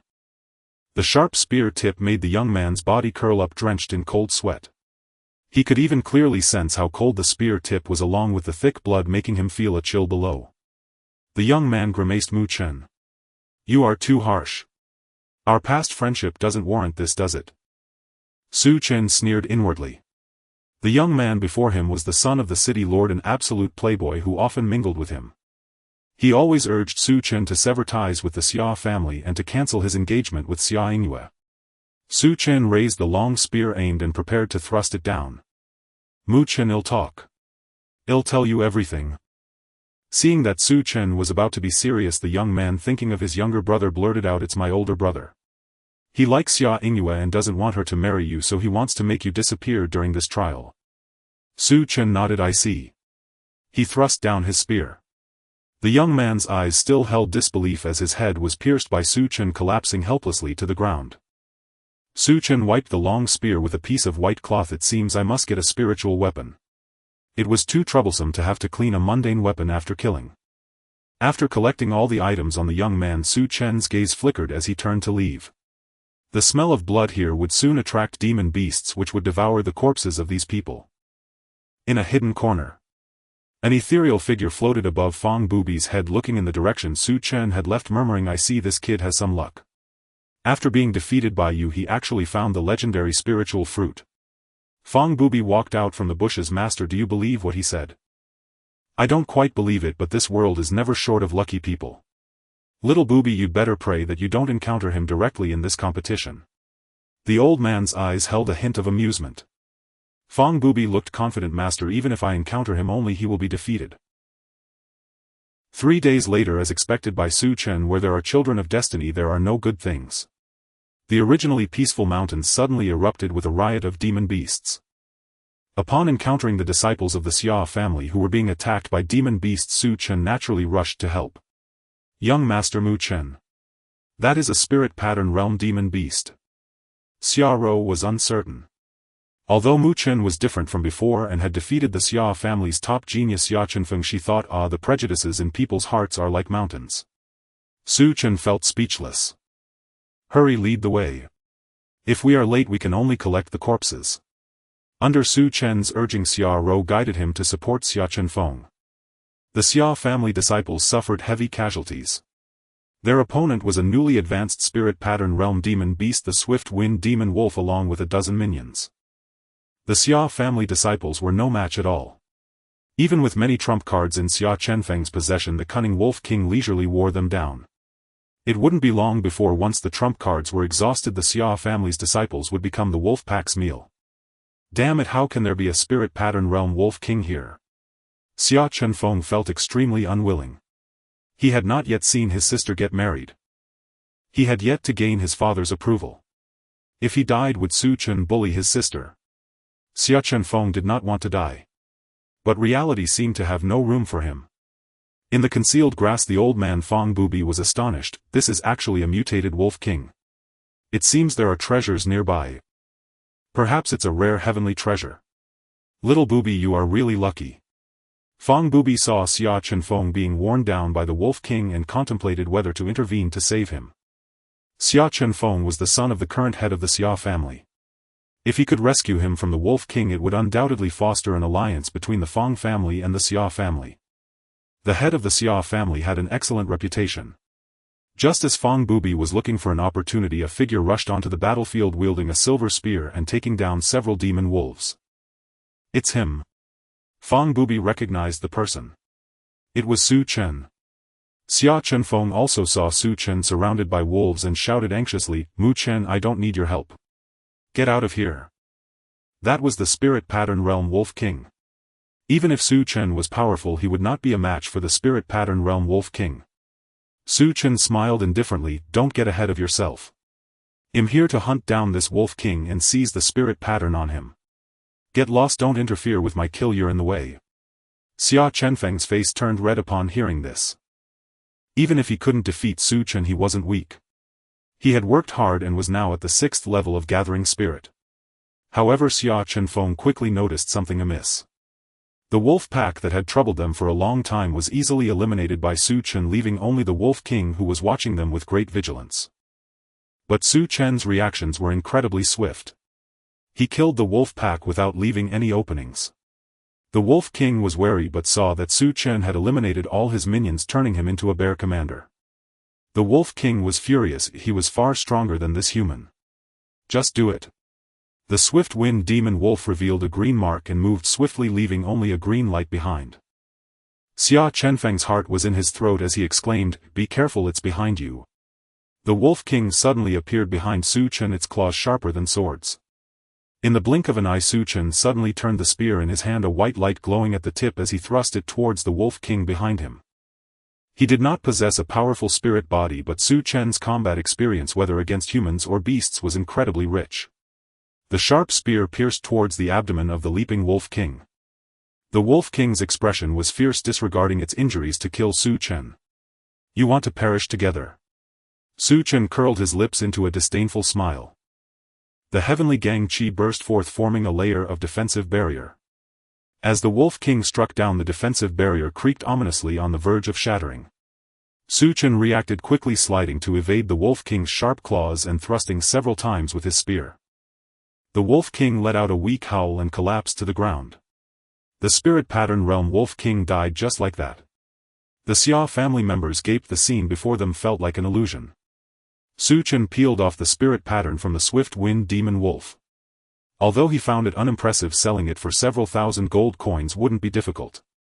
Xia Chenfeng gaped, wanting to say something, but he didn't know what to say. After holding back for a long time, Xia Chenfeng finally uttered 2 words, "Thank you."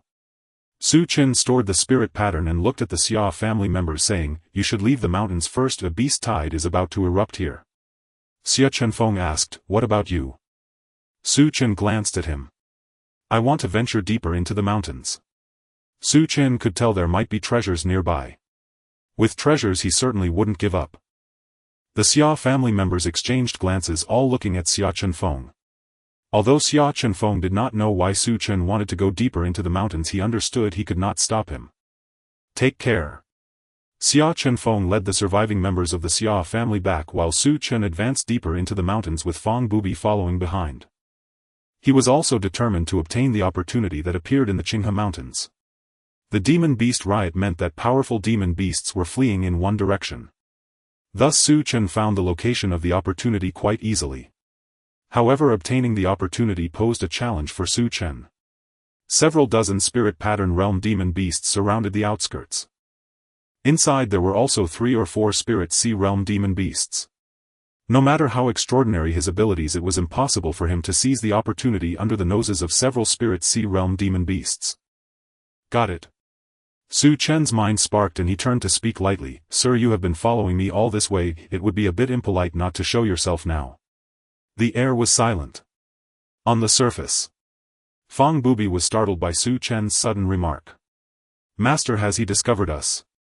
Fang Bubi asked the old man telepathically. "He's trying to bluff you, stay calm." Su Chen, seeing no one reveal themselves, continued, "Brother, I know you've been following me. You must have guessed that there are treasures in the mountains. How about we join forces to obtain the treasures and share them based on contributions?" As soon as he finished speaking, a masked man jumped down from a tall tree. "Ahem, your observation is truly keen, I admire it greatly." Fang Bubi and the old man were puzzled as to how their movements had been noticed by Su Chen. Su Chen's expression was unfazed, as if he had anticipated this. "Wow, he really has been following me." Su Chen felt speechless, grateful for his suspicions. If he hadn't been cautious by the time he took action, it would have likely turned into a life-and-death struggle, leaving him empty-handed. The two quickly reached an agreement. Su Chen would lure away the magical beasts while Fang Bubi would sneak in to steal the treasure. A loud roar erupted as Su Chen created a massive disturbance. The magical beasts were alarmed and began to chase after Su Chen. Fang Bubi seized the opportunity to slip into the central area of the beast tide. With the old man's protection, the magical beasts of the spirit sea realm could not detect Fang Bubi. Soon Fang Bubi navigated around numerous magical beasts and arrived at the entrance of a cave. Inside the cave stood a tree bearing several fruits. Fang Bubi also discovered an egg of an unknown species within the cave. He hid the egg and took the fruits, escaping quickly. Roar! Su Chen heard the furious cries of the magical beasts. He knew that Fang Bubi had succeeded. In a panic, Su Chen fled and Fang Bubi caught up urgently, saying, "The magical beasts here are going to go mad, we must escape." Su Chen dared not pause and the two fled towards Qinghe City in a frenzy. The Qinghe Mountains stirred and the magical beasts poured out in swarms, determined to find the intruders and devour them. Inside Qinghe City, Xia Chenfeng faced Xia Hongcai, bowing his head in shame. "Chenfeng, why didn't you stop him?" Xia Hongcai was furious. If the center of the Qinghe Mountains was not a place for those at the gathering spirit realm. Not even experts of the spirit pattern realm dared to venture deep. "We must see him alive or dead." Xia Hongcai resolved to search for Su Chen. Many elders of the Xia family tried to dissuade him, but Xia Hongcai coldly replied, "He is my brother's child, how can I stand by and watch my brother's only bloodline perish in this world?" Fang family. The head of the Fang family, Fang Zhan, noticed that Fang Bubi had not returned for a long time. "Bubi cannot be dead, he will not die." Fang Zhan and Xia Hongcai set off together to the Qinghe Mountains to search for Su Chen and Fang Bubi. Seeing this, the elders of both families gritted their teeth and followed. Under the setting sun at the entrance of the mountain range 3 figures emerged. As for why there were 3, one of them was Xia Yingyue. Su Chen did not expect that while everyone else chose to retreat, Xia Yingyue would choose to rush into the beast tide to save him. Had Su Chen not arrived in time, Xia Yingyue might have perished. Behind the 3 a massive wave of magical beasts surged. The experts from the Fang and Xia families were both shocked and delighted.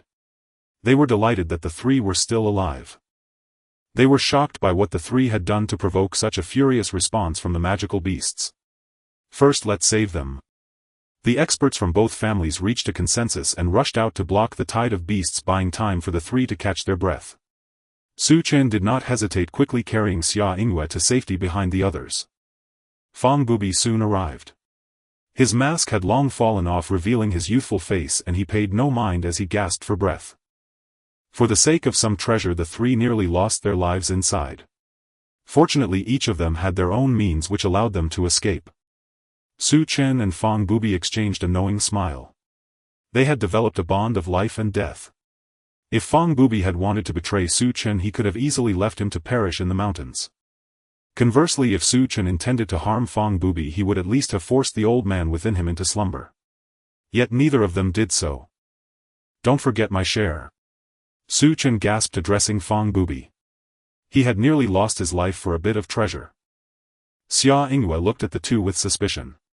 What treasure had they obtained that had enraged the magical beasts so deeply? Fang Bubi replied, Brother Mu, I found 3 spirit essence fruits in the depths as well as a strange egg. What do you need? Fang Bubi did not hold back and shared his findings. Su Chen was astonished. Spirit essence fruit, no wonder those magical beasts were chasing after us so fiercely. The spirit essence fruit blooms once every 300 years, bears fruit every 300 years and matures every 300 years, increasing the probability of breaking through to the spirit soul realm. It is an extremely rare treasure of heaven and earth, with each spirit essence fruit valued at no less than 100,000 gold coins, and yet it is scarce in the market. As for the strange egg that Fang Bubi obtained, Su Chen speculated that it could be an egg of a magical beast with a special bloodline. If it hatches, it could serve as a guardian spirit beast for the clan, though it would require significant resources. Su Chen, not being the child of fortune, did not believe he could raise it or protect it, so he chose 2 spirit essence fruits.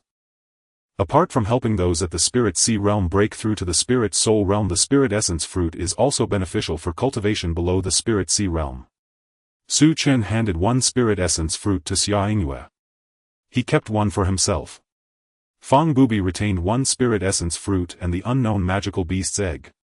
He felt relieved and developed a fondness for Su Chen. After all, the teacher had said that the strange egg had an extraordinary bloodline worth more than the combined value of the 3 spirit essence fruits. Soon, with the joint efforts of the Xia and Fang families, the tide of beasts was temporarily pushed back. They then returned to their respective families. Su Chen's status in the Xia family rose significantly. Upon returning to the Xia family, Su Chen began to focus on breaking through to the spirit pattern realm. However, the Xia family's supply of spirit patterns was too limited, consisting only of white and blue quality spirit patterns. Su Chen looked down upon the low-level spirit patterns and had to find ways to wait for an opportunity. The most important matter for the Xia family was still the marriage between Su Chen and Xia Yingyue. They performed the marriage rites and entered the bridal chamber. Xia Yingyue said coyly, I hope my husband will cherish me. Su Chen was curious, why did you choose to follow the family's wishes and marry me? Xia Yingyue leaned closer, her fair and delicate face radiating beauty, as she shyly asked, does my husband remember our first meeting? Su Chen thought for a moment, recalling a series of images. It was a snowy night. The blind elder of the Mu family was kneeling at the Xia family's gate holding him. Su Chen saw Xia Hongkai appear with Xia Yingyue. It seemed there was nothing particularly special about it. Xia Yingyue blinked and smiled. At that time my husband looked lost and helpless, like a wounded little beast all alone in the ice and snow, making one want to protect him. Su Chen. Xia Yingyue continued, my father told me that you are my fiancé, and as a fiancé I must protect my husband well. Su Chen, this father-in-law is great. Later on, my husband became more and more handsome, and naturally I grew fonder of him, so I agreed to this marriage. Xia Yingyue gazed at Su Chen's face, her eyes sparkling. Su Chen flipped over and the two harmonized beautifully. They were inseparable for half a month before finally parting. Husband, do you really not want to return to Shuiyun's sect to cultivate with me? With your talent you will surely receive the sect's support. Su Chen looked at the beautiful woman before him and shook his head. My path does not lie within the De Yen Empire, I may leave to venture into the outside world. Xia Yingyue was somewhat disappointed, but she still believed in Su Chen. Wait for me to make a name for myself in the world and then I will come to find you, Su Chen said, his eyes shining with ambition. Xia Yingyue returned to the Shuiyun sect for cultivation, accompanied by Xia Chenfeng and some talented individuals from Qinghe City. Fang Bubi did not join any sect. Under Su Chen's intent, the two of them established a brotherly bond through mutual understanding. Fang Bubi asked, Brother Mu, are you leaving the Dian dynasty? Su Chen nodded, I need to leave the Dian dynasty for a task, after which I will join the Xian Yuan Holy Land. In this life Su Chen's goal was not merely the legacy left by Li Shenhua. There was also the Xian Yuan Holy Land. The Holy Land was a place that all martial arts prodigies dreamed of entering throughout their lives. If a stunning beauty were presented alongside the opportunity to enter the martial arts Holy Land, no warrior would hesitate over the beauty. No matter how beautiful the exterior, it would eventually become a mere skeleton after 1,000 years. Hearing Su Chen's ambitions, Fang Bubi felt a stirring desire. Naturally, he also wished to join the Holy Land. Unfortunately, burdened by great secrets, he was destined to walk alone. The rivers and lakes are vast, and we shall meet again if fate allows. Su Chen brushed off the dust from his pants and bid farewell to Fang Bubi. He was leaving Qinghe City, departing from the Dian dynasty in search of the foundations left from his past life. Brother Mu, we shall meet again if fate allows, Fang Bubi said earnestly. After Su Chen left, the old man on Fang Bubi's shoulder floated out, gazing at the departing Su Chen, and said, in such a small place as Qinghe City there exists such a remarkable person. There was admiration in his tone. There are countless heroes in the world. Ambitions are high, striving for success. Parting today, when shall we meet again? Su Chen returned to the Xia family. He bid farewell to Xia Hongkai. Children grow up and will eventually leave their parents, just like birds spreading their wings flying towards a broader sky. Xia Hongkai was filled with mixed emotions. Xia Yingyue, Xia Chenfeng and Su Chen had all left Qinghe City. In the early morning, facing the rising sun, Xia Hongkai watched Su Chen's silhouette disappear into the morning light. Coming back to his senses, he returned to Su Chen's room and discovered items placed on the table. Xia Hongkai picked up the items and found an elegant and imposing script above, Tian Gang Yu Lei Zhen Ju. He was deeply attracted and could not help but open it. Subsequently, he became immersed in it. Until the sky darkened, he finally came back to his senses. This technique exceeded his understanding. If leaked, the entire Xia family would surely be destroyed overnight. Chainer. Xia Hongkai put away the manual and murmured, thank you. It is my Xia family's debt to you. In the blink of an eye, Su Chen had already left the Dian dynasty for more than half a year. Su Chen had been suppressing his cultivation, preventing himself from breaking through. Having experienced the powerful benefits brought by the purple quality spiritual patterns, he preferred to spend more time cultivating. He was unwilling to replace it with low-quality spiritual patterns. Finally, after over half a year, he had saved enough fare to travel to the Tianyuan dynasty. Without delay, he set off for the Tianyuan dynasty. After another half a year of travel, he finally returned to the Tianyuan dynasty, arriving at the place of his past life's demise. It had been 130 years since his demise in the Tianyuan dynasty. Previously in the Xianyuan Holy Land, Li Xianbing had broken through to the royal realm. Afterward, Li Xuanyuan, with the support of national fortune, had also broken through to the royal realm. This brought Su Chen joy. The remaining countries that had not perished in the past were unified into 13 dynasties under the efforts of Li Xianbing and Li Xuanyuan, bringing the Tianyuan dynasty to its peak. Su Chen listened as the storyteller animatedly introduced the beginning of a new dynasty. All of this originates from the great ambitions of Emperor Taizong. Had he not ended the reign of the Tianfeng dynasty, we might still be suffering from the ravages of war, mere dust in the chaos, unable to witness such a prosperous scene today. People say that Emperor Taizong forced his father to kill his brother to seize the throne. However, time has proven his merits and faults. It is a pity that Emperor Taizong is now nowhere to be found, otherwise how powerful would our Tianyuan dynasty become? One family, 3 kings, how glorious. Su Chen smiled bitterly, realizing that such scenes were beyond their reach. Their Taizong had died in the mountains not far from the city. 'Cause of death, practicing a technique nearly having his soul seized. Su Chen left the city, stepping into the mountains, following the perception from his memories, arriving at a cliff. He leaped down. As Su Chen intertwined the marks, a flash of silver light flickered and then disappeared. Su Chen's figure vanished. Opening his eyes, he found himself in a scene resembling a peach orchard. Beneath a towering tree sat a figure clad in ragged white robes surrounded by eerie white bones. This was the first time Su Chen had seen the corpse from his past life. Countless emotions surged within him as he removed items from the corpse. These were the foundations he had left for this life. Among them was also a purple-quality spiritual pattern which he had meticulously selected. It was a thunder flame jiao spiritual pattern burning with blue lightning, possessing terrifying destructive power. Back then, in order to hunt and kill this juvenile thunder flame jiao, he had spent 30 years lurking in the land of thunder and flames, exerting all his strength. Su Chen refined the thunder flame jiao spiritual pattern, and its form manifested behind him.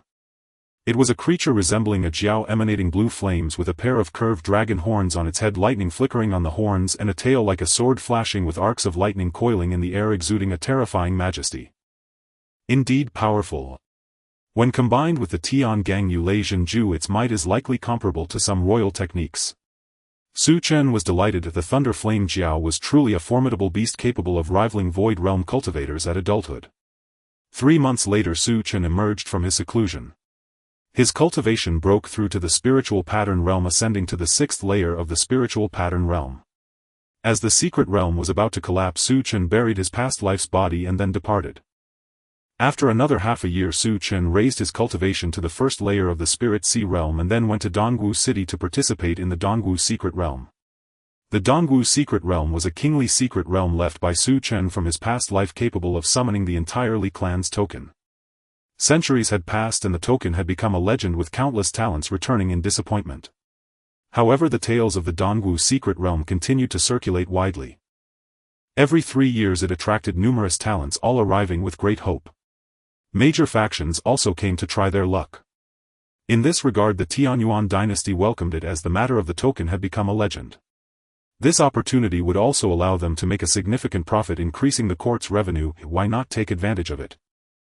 Su Chen arrived at the Dongwu Secret Realm, which was already filled with talented individuals from various factions, including prodigies who had reached the Spirit Sea realm at a young age. Su Chen entered the Dongwu Secret Realm alongside these prodigies. In the capital of the Tianyuan dynasty, Li Xianyuan suddenly looked towards the ancestral temple. A beam of light pierced through the clouds. Li Zuanyuan's eyes widened as he murmured, "The token left by Taizong has emerged."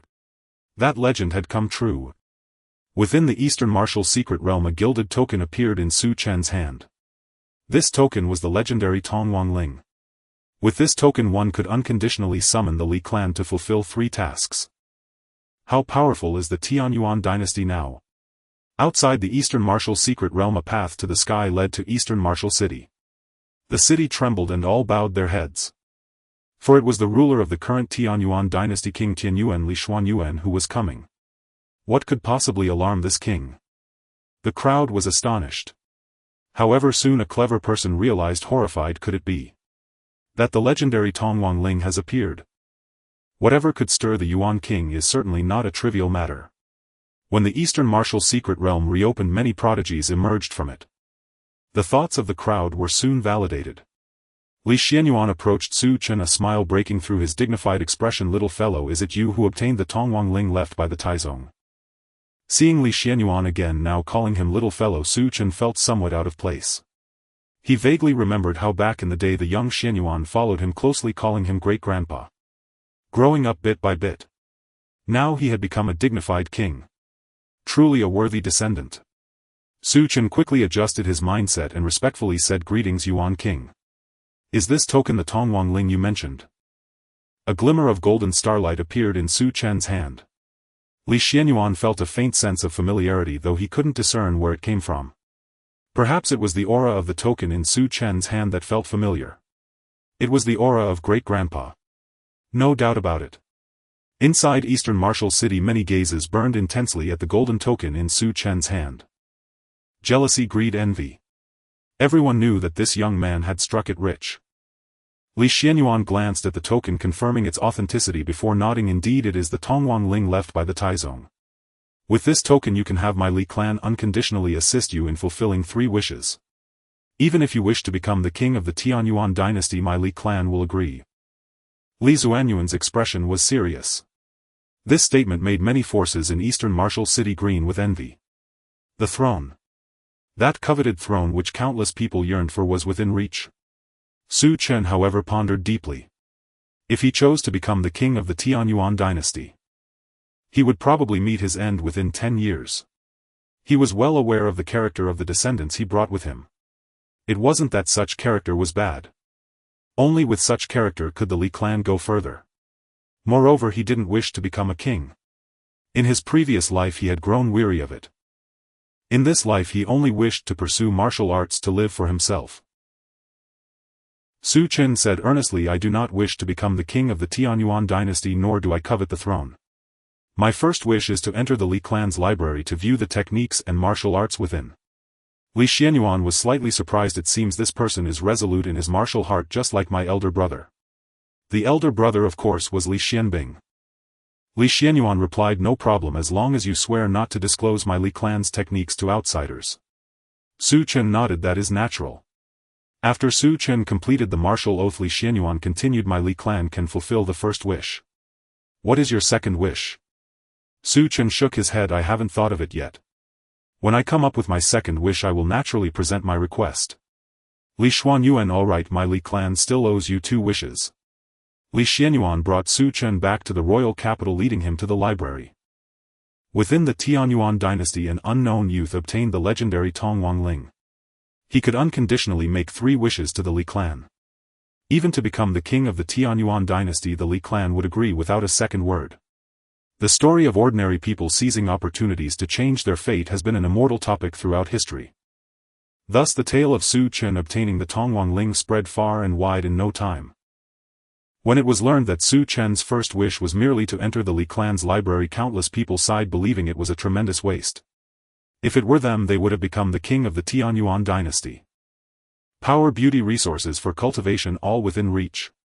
The Tongwang Ling had fallen into the hands of such a fool. Truly a waste of a treasure. Su Chen was unaware that news of his acquisition of the Tongwang Ling had already spread throughout the Tianyuan dynasty. At this moment he was immersed in studying the royal extreme marvelous scripture. It turned out to be a supreme-level technique surpassing both king-level and emperor-level techniques. Su Chen's comprehension in this life reached an astonishing 500 points. Studying the royal extreme marvelous scripture was still quite strenuous. The royal extreme marvelous scripture consists of 9 levels. Su Chen could only comprehend up to the 6th level. What kind of prodigy was Li Shenhua back in the day? What kind of genius could create such a technique? Su Chen admired this ancestor of the Li clan. He took the royal extreme marvelous scripture with him. This comprehension took 2 years. His cultivation soared to the 7th level of the spiritual sea realm. At 21, reaching the 7th level of the spiritual sea realm was significantly faster than in his previous life. After leaving the library, Su Chen found Li Xianyuan and presented his second request. A spot to participate in the disciple assessment of the Xianyuan Holy Land. Li Xianyuan was quite surprised. This request was not a demand for the Tianyuan dynasty. If Su Chen could join the Xianyuan Holy Land, the Tianyuan dynasty would also gain substantial benefits. Li Xianyuan agreed immediately. Su Chen followed the Tianyuan dynasty to Xianling City to participate in the disciple assessment. This time the elder in charge of the assessment surprised Su Chen. The elder responsible for the assessment was none other than his good brother from his previous life, Lin Wu. Nearing 600 years old, Lin Wu appeared aged with white hair. However, the passage of time had made him appear dignified. A common martial artist who had earned gold coins day and night had become an elder of a holy land that commanded respect from 100 nations. When Lin Wu saw Su Chen, he displayed a kind smile and commented, "Not bad. If you pass the assessment you can come find me." Naturally, Lin Wu had heard the news of the Tongwang Ling being obtained from his old friend in the Tianyuan dynasty. His old friend had fallen out of touch. Perhaps they would never meet again. Lin Wu regarded Su Chen as the successor of his old friend. If he could pass the assessment and join the Xianyuan Holy Land, Lin Wu wouldn't mind helping him find a backing. This is the advantage of having connections. Many prodigies looked at Su Chen, who was praised by the Holy Land envoy. In their hearts thoughts varied. The unanimous consensus was that this young man had limitless potential and should be befriended but never offended. Once he joined the Xian Yuan Holy Land, he would surely soar to the heavens. The 100 Nations Trial. This is not Su Chen's first participation. In his previous life, he took part in the 100 Nations Trial and found some immature treasures within the secret realm. He carefully hid these treasures, waiting for another chance in the next life to seek them out again. Over 500 years passed. Su Chen did not know how many treasures still remained. 500 years of frost and snow have erased even the marks I once left behind, rendering them non-existent. Following his memories, Su Chen realized that the secret realm was not as he remembered. The marks he once made had become useless and he could no longer find them. This left him somewhat disappointed. He had no choice but to seek other opportunities. Fortunately, his luck was good. He soon encountered a powerful demonic beast, easily killing it and obtaining a 1,000-year-old earth yellow essence. After turning and wandering around, he gained several opportunities. With a resounding boom, a mysterious ancient steel appeared. Su Chen looked up, curious about how many legacy runes he could comprehend in this life and how powerful a legacy he could obtain. Many outstanding talents in the secret realm rushed towards the Xian Yuan ancient steel to seize the Dao platforms. When people saw Su Chen, they recognized him as a talent valued by the elders of the Xian Yuan sacred land, and no one dared to offend him. Su Chen easily occupied a Dao platform without any dispute. The young talent who saw Su Chen said nothing and wisely turned away to compete for other Dao platforms. As the light of the Dao platform shone brightly, Su Chen's consciousness quickly merged into it. Golden dazzling runes fell like raindrops in the space. The mysterious and obscure runes appeared before Su Chen's eyes like intricate patterns on his palm, clear and unblemished. 1 day. 2 days. 3 days. More and more talents began to awaken. The radiance on Su Chen grew increasingly vibrant. People marveled in their hearts, as expected of a genius favored by the sacred land's elder. They were very curious. How many runes could Su Chen ultimately comprehend? Gradually only Su Chen remained. A month later, a beam of light rose up. 531 runes. Is this already my limit? Su Chen realized the legacy he had received in his mind. It was the legacy of a Dongxiu realm powerhouse. The Dongxiu realm is a level above the Tongxian realm. Revered as the emperor. In the Xian Yuan sacred land, even a Dongxiu realm expert is considered an absolute powerhouse. The legacy Su Chen obtained was merely a low-grade martial skill of the emperor level. Even the worst emperor-level martial skills are still emperor level. Outside the secret realm, it also caused a sensation. Lin Wu remembered that session from hundreds of years ago. The most talented genius having the potential to become an emperor, Langchao Tian, had only comprehended 480 runes. After entering the Xian Yuan sacred land, he has now reached the pinnacle of the Tongxian realm, just a step away from breaking through to the Dongxiu realm. Now, Su Chen comprehended over 530 runes. His aptitude was absolutely beyond reproach. The final outcome did not surprise Lin Wu. Su Chen entered the Xian Yuan sacred land with the first place qualification.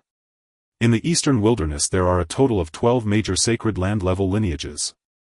The Xian Yuan sacred land ranks 9th. Proudly standing above the myriad beings. The vastness of the sacred land is merely the tip of the iceberg, even more extensive than the territory of the Tianyuan dynasty. Rare treasures and exotic beasts can be found everywhere. The mountains rise and fall with rosy clouds swirling. Under Lin Wu's introduction, Su Chen became a disciple of a powerful figure named Zhenyu Huang. Zhenyu Huang is an elderly man with a goatee, looking somewhat listless. However, Su Chen could sense that he was very strong. Very strong. Disciple Mu Chen pays respects to master. Su Chen respectfully addressed the goateed elder.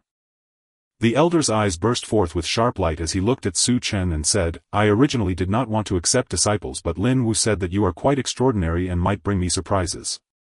Therefore I will take you as my disciple and impart all my legacies. Do not disappoint me." Disciple will do his utmost to live up to master's expectations, Su Chen nodded. The two of them lived as master and disciple on Zhenyu Peak. Zhenyu Peak is large, with many servants. Apart from Su Chen, There are no other disciples on Zhenyu Peak. Su Chen was the only disciple. This surprised Su Chen greatly. His good brother proved to be reliable. Being the only disciple meant that Su Chen could enjoy all the resources of this lineage. With no competition. It was a tremendous opportunity. The next day, Su Chen began to practice under Zhenyu Huang. Zhenyu Huang generously imparted his teachings to Su Chen. The cultivation method he practiced was called the Zhenyu Sutra, a superior emperor-level technique. Su Chen also learned that Zhenyu Huang was actually a peak expert at the 9th level of the Dongxiu realm. This made Su Chen even more excited. With such a strong figure as his backing, his path of cultivation was wide and boundless. 3 years passed in the blink of an eye. During these 3 years, Su Chen had been cultivating on Zhenyu Peak. With the guidance of Zhenyu Huang, Su Chen gained a deeper understanding of the cultivation realm. His cultivation soared, breaking through to the 3rd level of the Lingpa realm in 3 years. The Lingpa he cultivated was of high quality. He could easily defeat 3 of his previous selves. During these 3 years, Su Chen also learned some past stories about this goateed elder. He discovered that Zhenyu Huang had an enemy. And that was the reason this old man had not accepted disciples for many years. Everything stemmed from this enemy. Zhenyu Huang was always thinking about revenge. Thus he had no thoughts of accepting disciples. Now Zhenyu Huang's lifespan was approaching its end. He still had not broken through to the Nirvana realm. With revenge unattainable, he had the thought of accepting disciples, just as Zhenyu Huang was a friend of Lin Wu's master. In this life, Su Chen was also seen by Lin Wu as the successor of an old friend. This allowed Su Chen to become a disciple of a peak expert in the Dongxiu realm. And he remained the only disciple. In the 3 years, Zhenyu Huang was very satisfied with Su Chen's aptitude. Perhaps in the future he would break through to the Dongxiu realm and inherit his legacy. Zhenyu Peak would not disappear from the annals of the history of the Xian Yuan sacred land with the passage of time. Master, I am from the Dian dynasty, and it has been 4 years since I left my homeland. I wish to return home for a visit and sincerely ask for your permission. Having achieved success, it is natural to return home in glory. Su Chen had already established himself in the Xian Yuan sacred land, and he couldn't help but start thinking about Uncle Xia and the Xia siblings. He wondered how they were faring now. Also, his sworn brother Fang Bubi, who was suspected to be the person of great fortune. Zhenyu Huang nodded. Since it's a return home, it should be so. Let Qiu and Kun accompany you back to the Dian dynasty. Qiu and Kun are both followers of Zhenyu Huang and also servants of Zhenyu Peak. They are also 2 powerful experts of the Tongxian realm. In the outside world they are considered to be of royal caliber. Thus Su Chen set off on the road back to the Dian dynasty. The Great Yan dynasty is one of the subordinate dynasties of the Xian Yuan Holy Land, guarded by a powerful expert in the Dongxiu realm. It boasts numerous strong practitioners. Not long ago, the Great Yan dynasty discovered an ancient ruin suspected to be the aftermath of a fallen expert in the Dongxiu realm. That expert set up a barrier that only those below the Tongxian realm could enter. Various forces of the Great Yan dynasty dispatched their strong practitioners, bringing their disciples to undergo training. They hoped to gain a share from it. The Xia siblings followed the sect master of the Shuiyun sect to broaden their horizons after Su Chen left the Great Yan dynasty. The Xia siblings were training in the Shuiyun sect, making rapid progress and regarded as among the few geniuses in the sect. Now Xia Yingyue had broken through to the 9th level of the spiritual pattern realm. Xia Chenfeng's progress was slightly slower, having broken through to the 3rd level of the spiritual pattern realm. However, with the increasing number of geniuses from the Great Yan dynasty gathering, they became just ordinary members lost in the vast sea of people. Like the Shuiyun sect, it was just an ordinary grain of sand within the Great Yan dynasty. A young man dressed flamboyantly and carrying a long sword looked at Xia Yingyue with deep passion hidden in his gaze. He was Wang Shuang, the son of the city lord of Qinghe City and a genius disciple of the Shuiyun sect. Wang Shuang had long been coveting Xia Yingyue's beauty, going so far as to arrange for his younger brother to get close to Xia Yingyue's waist fiancé, seeking an opportunity to eliminate him and prevent Xia Yingyue from marrying. Only in this way could he have a chance to win both Xia Yingyue's heart and affection. However, he never expected that his useless brother would meet his demise amid a beast tide. This allowed Su Chen to escape a calamity. He planned to take matters into his own hands, but learned that Su Chen had already left Qinghe City, whereabouts unknown. Truly reckless. However, perhaps even his corpse is now exposed in some remote wilderness, devoured clean by passing vultures, which saves me the trouble of acting personally lest I leave a bad impression on Yingyue. Wang Shuang thought, becoming increasingly fervent in his gaze at Xia Yingyue. After marrying, Xia Yingyue exuded a different charm, more alluring than before. Suddenly a powerful aura surged, shaking the ground and interrupting Wang Shuang's thoughts as he looked towards the distance in shock. 9 powerful geniuses surrounded a young man completely. Wang Shuang recognized all 9, for it was rare to find someone who didn't know them. Each of them was ranked among the top 50 on the Great Yan Dynasty's genius list. To see them join forces against one person was a shocking sight.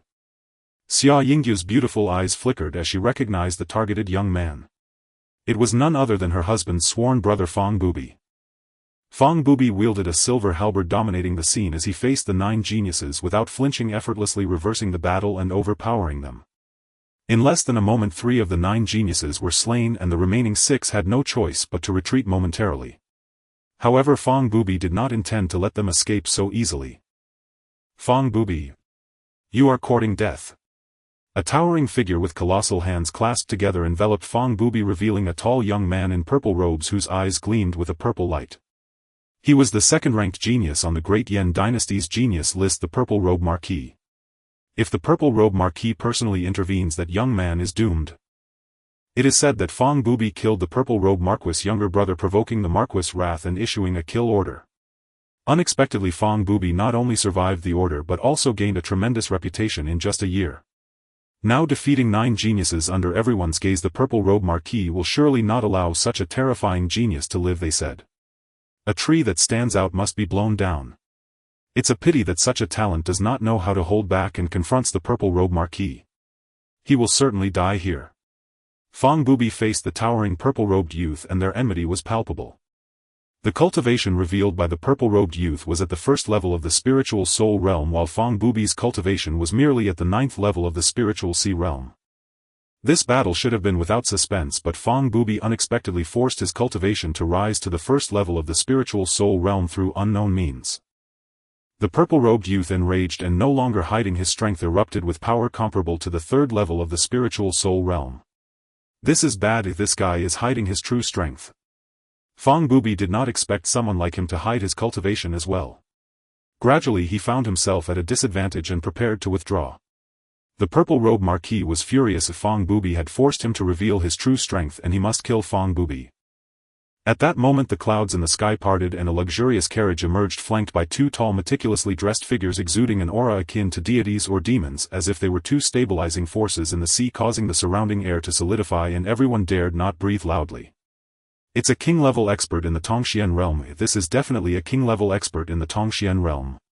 Many powerful forces of the Great Yan Dynasty were astonished. In the Great Yan Dynasty, a Tongxian realm expert is undoubtedly a top-tier powerhouse capable of splitting the land and becoming a king. These 2 Tongxian realm experts appeared to be mere guards. Seated in the luxurious carriage was a very young man with long hair flowing at his sides, his aura calm like an ocean, not stirring a single ripple. His control over qi was simply unfathomable.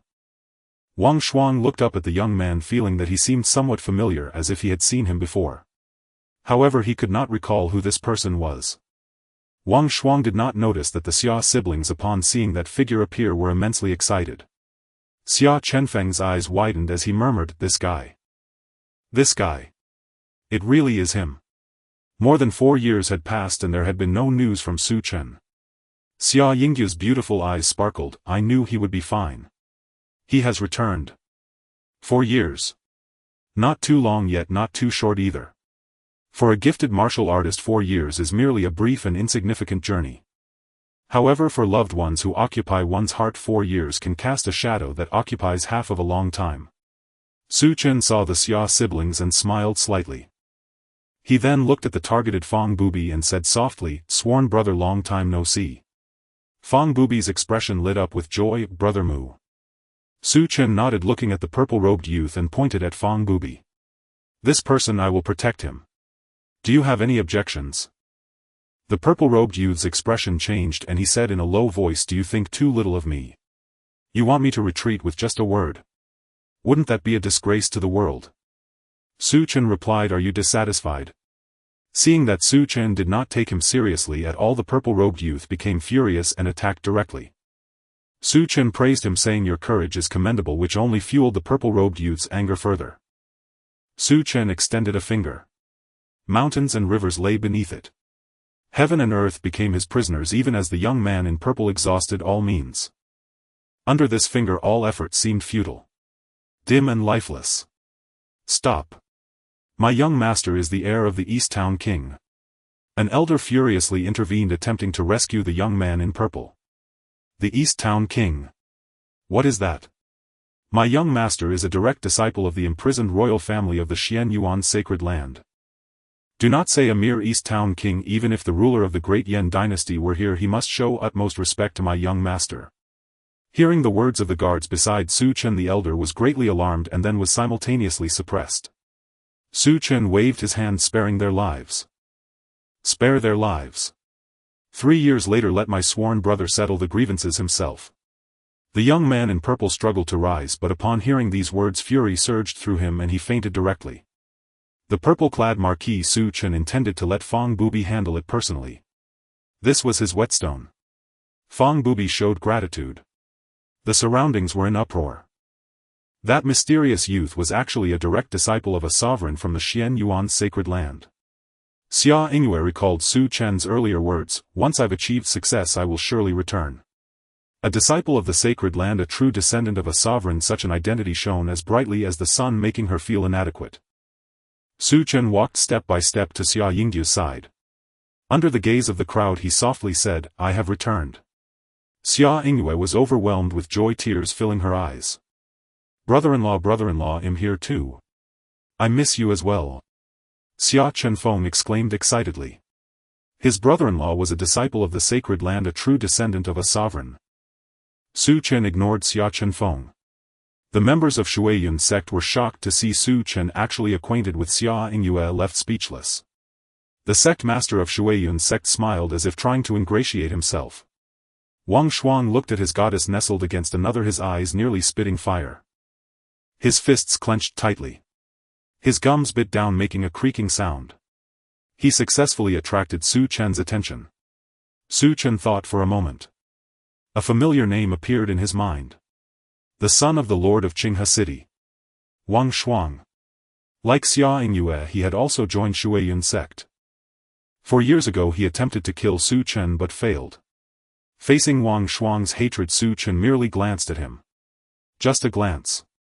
Wang Shuang completely regained his senses, his fiery eyes filled with fear as if he had witnessed the most terrifying scene in the world. Then he went mad. Shuiyun sect dared not show anger or speak. The secret realm opened. Su Chen was also very interested in the secret realm left behind by a fallen sovereign. His strength was only average in the Xian Yuan sacred land. However, in the great Yan dynasty he had no equal among the younger generation. Even if a 9th-level spiritual soul were to attack, Su Chen had the means to defeat it. Entering the secret realm, the landscape resembled a small world. Some life forms even emerged, forming their own races with unique abilities. Su Chen's thirst for realms beyond comprehension intensified. After death his power transformed into this secret realm, his blood became rivers, his teeth, bones and marrow formed various precious veins, while his skin and hair turned into towering trees. New life forms were nurtured.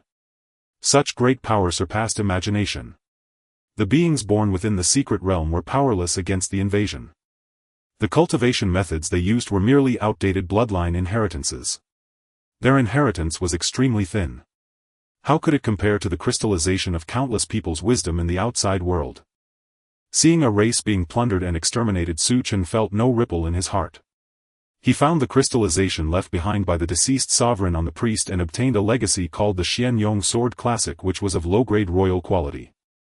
He even found several low-grade spirit crystals the size of a fist. This made Su Chen overjoyed. Others also reaped abundant rewards within the secret realm. Especially Fang Bubi. Fang Bubi's soul was overdrawn, falling into a deep sleep. Fortunately, Fang Bubi found a star spirit grass to heal his soul. Perhaps in another 100 years this secret realm will collapse with the passage of time, someone said with relief. Outside the secret realm the great Yan Emperor did not arrive. The Emperor's aide Huang Gonggong appeared. Facing Su Chen he respectfully smiled, "Your Majesty has heard of your arrival and has prepared a banquet. I wonder if you have the time." Even the ruler of a dynasty must be cautious in front of a disciple of the sacred land. The attitude is humble. Of course Su Chen understood. All of this stemmed mainly from the presence of the prison sovereign behind him. A powerful being at the 9th level of the Dongxiu realm, only a step away from the Nirvana realm. The foundation of the Great Yan dynasty could only support 3 or 4 levels of Dongxiu. Su Chen nodded, "Please inform the Yan Emperor that I will attend the banquet."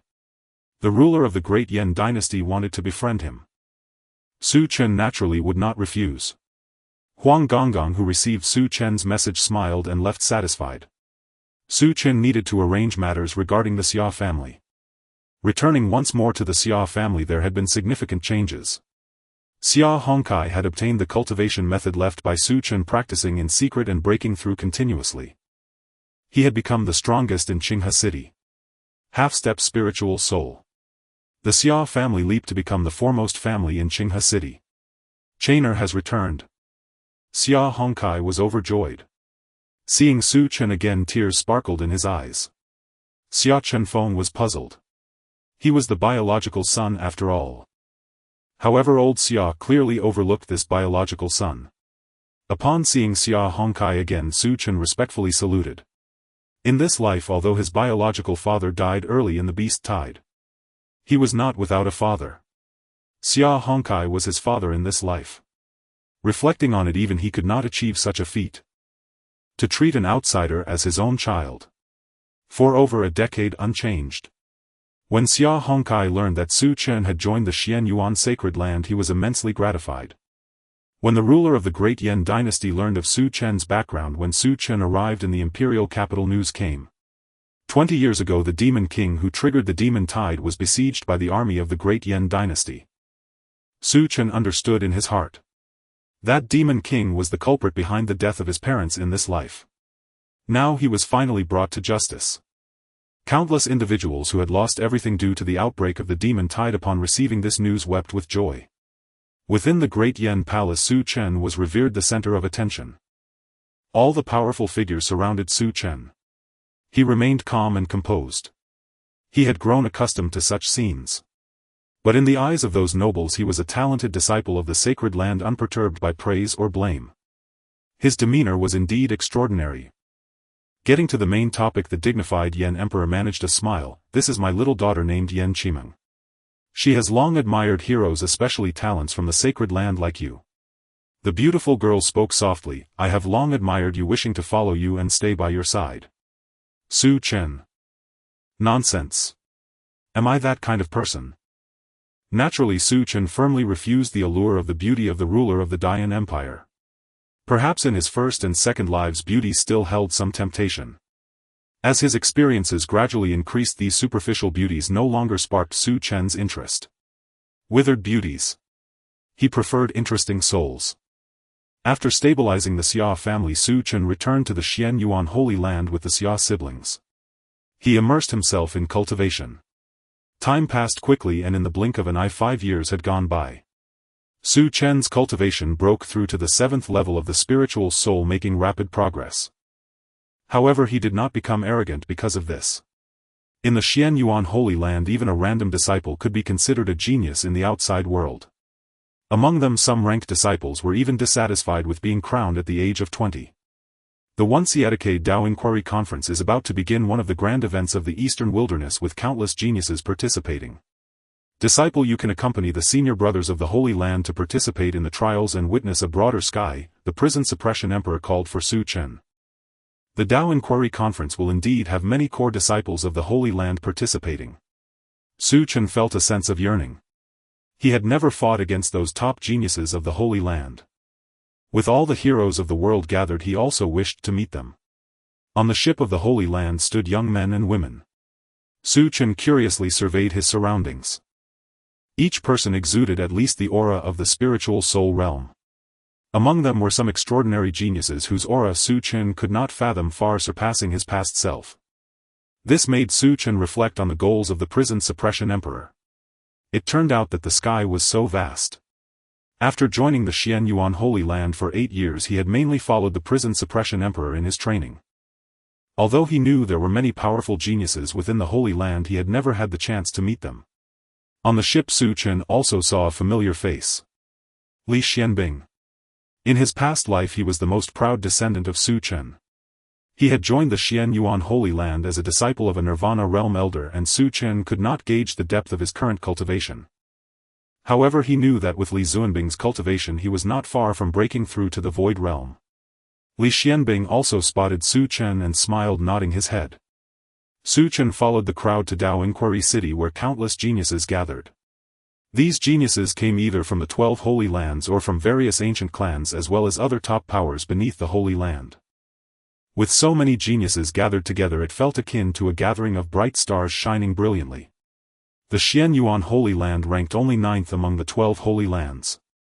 The Eastern Wilderness ranked only 4th among the 5 regions. The legendary True Martial Arts Holy Land lies in Zhongzhou, home to the Imperial Clan.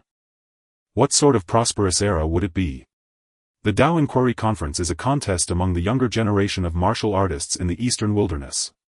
Where there is rivalry, there are also grudges. The Xianyuan Holy Land and the Qingyu Holy Land are 2 archrivals. Both the older and younger generations bear grudges. One ranks 9th, the other 8th, and neither will yield to the other. Chen did not encounter any disciples from the Qingyu Holy Land. His opponent was a genius from the ancient family, the Qin clan of Tianshui. Chen narrowly won. Another opponent came from the 3rd-ranked Zhongjian Holy Land, Zhongmuji. Chen was defeated. This was the first time he had lost to someone of the same realm. Thank you for the match. The young man had long hair like ink, casually standing up, his eyes resembling deep abysses, exuding a chill that kept others at bay. He sheathed his ancient long sword and left. It seemed like a trivial matter. Chen was somewhat dazed. Except for his first life. The memories of his countless lives often endowed him with absolute strength, easily defeating geniuses of the same realm, which left Chen with a sense of loneliness in being invincible among equals. You losing to him is not unjust. That young man possesses a special martial body much stronger than an ordinary spiritual body. Although it is not as powerful as a divine or saintly body, it is still an extremely formidable physique, Li Xianbing comforted Chen. After leaving the Tianyuan dynasty and joining the Xianyuan Holy Land, he had also felt lost. There were too many geniuses in this world. When these geniuses gathered together, it made him appear extremely ordinary and commonplace. Chen quickly adjusted his mindset. He only felt a sense of loss and melancholy. The martial arts experience accumulated over hundreds of years was easily crushed by talent. The Dao Inquiry Conference continued. Chen saw a sequence 13 disciple of the Xianyuan Holy Land, Jiang Cheng, in a fierce battle with a girl from the Qingyu Holy Land, fighting for 300 rounds. Both of their cultivations could be regarded as strong even among the Tongxian realm. They were true youthful kings. In the end, both exhausted their means, resulting in mutual injuries and a tie. The highest-ranked disciple of the Xianyuan Holy Land was Shen Wuxin, a sequence 3 disciple. Not yet 30, he had achieved the 9th level of the Tongxian realm, becoming 7th in the Dao Inquiry Conference. After witnessing those top geniuses, Chen's cultivation became even more resolute. He began to engage with the Xianyuan Holy Land and earn contributions. 10 years at the 9th level of the spiritual soul. He was only a step away from Tongxian. This year Chen was 37. His cultivation began to hit a bottleneck. Even with a previous experience of breaking through to the Tongxian realm, attempting to do so again was an extremely difficult task. Chen began to leave the Xianyuan Holy Land in search of opportunities. On the road to seek opportunities, he encountered Fang Bubi. Chen could not gauge the depth of Fang Bubi's cultivation. He presumed Fang Bubi had entered the Tongxian realm. Brother Mu, your cultivation is about to enter the Tongxian realm, right? Fang Bubi immediately discerned Chen's current state and then said, I know of a place that may help Brother Mu comprehend the mysteries of the Tongxian realm and successfully step into it. Chen was quite surprised. Such a precious opportunity Fang Bubi was willing to share with him. Fang Bubi took Chen to a place of inheritance. Here an unknown powerful figure had left behind a legacy. Chen comprehended here while Fang Bubi cultivated outside. 5 years later Chen finally sensed the threshold of the Tongxian realm and quickly stepped through. I have finally broken through to the Tongxian realm.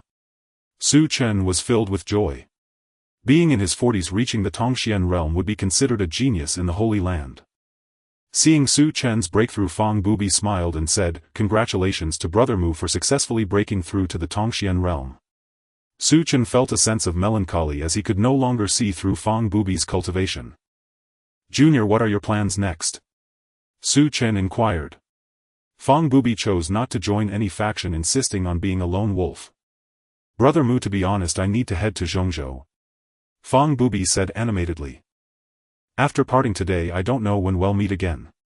Su Chen smiled and cupped his hand, saying, "Then I wish Junior great fame in Zhongzhou." Fang Bubi raised a jug of wine and shared a hearty meal with Su Chen. The next morning he staggered away, embarking on his journey to Zhongzhou. Su Chen watched Fang Bubi depart. After parting today, perhaps a new legend would emerge in Zhongzhou. Su Chen returned to the Xianyuan Holy Land.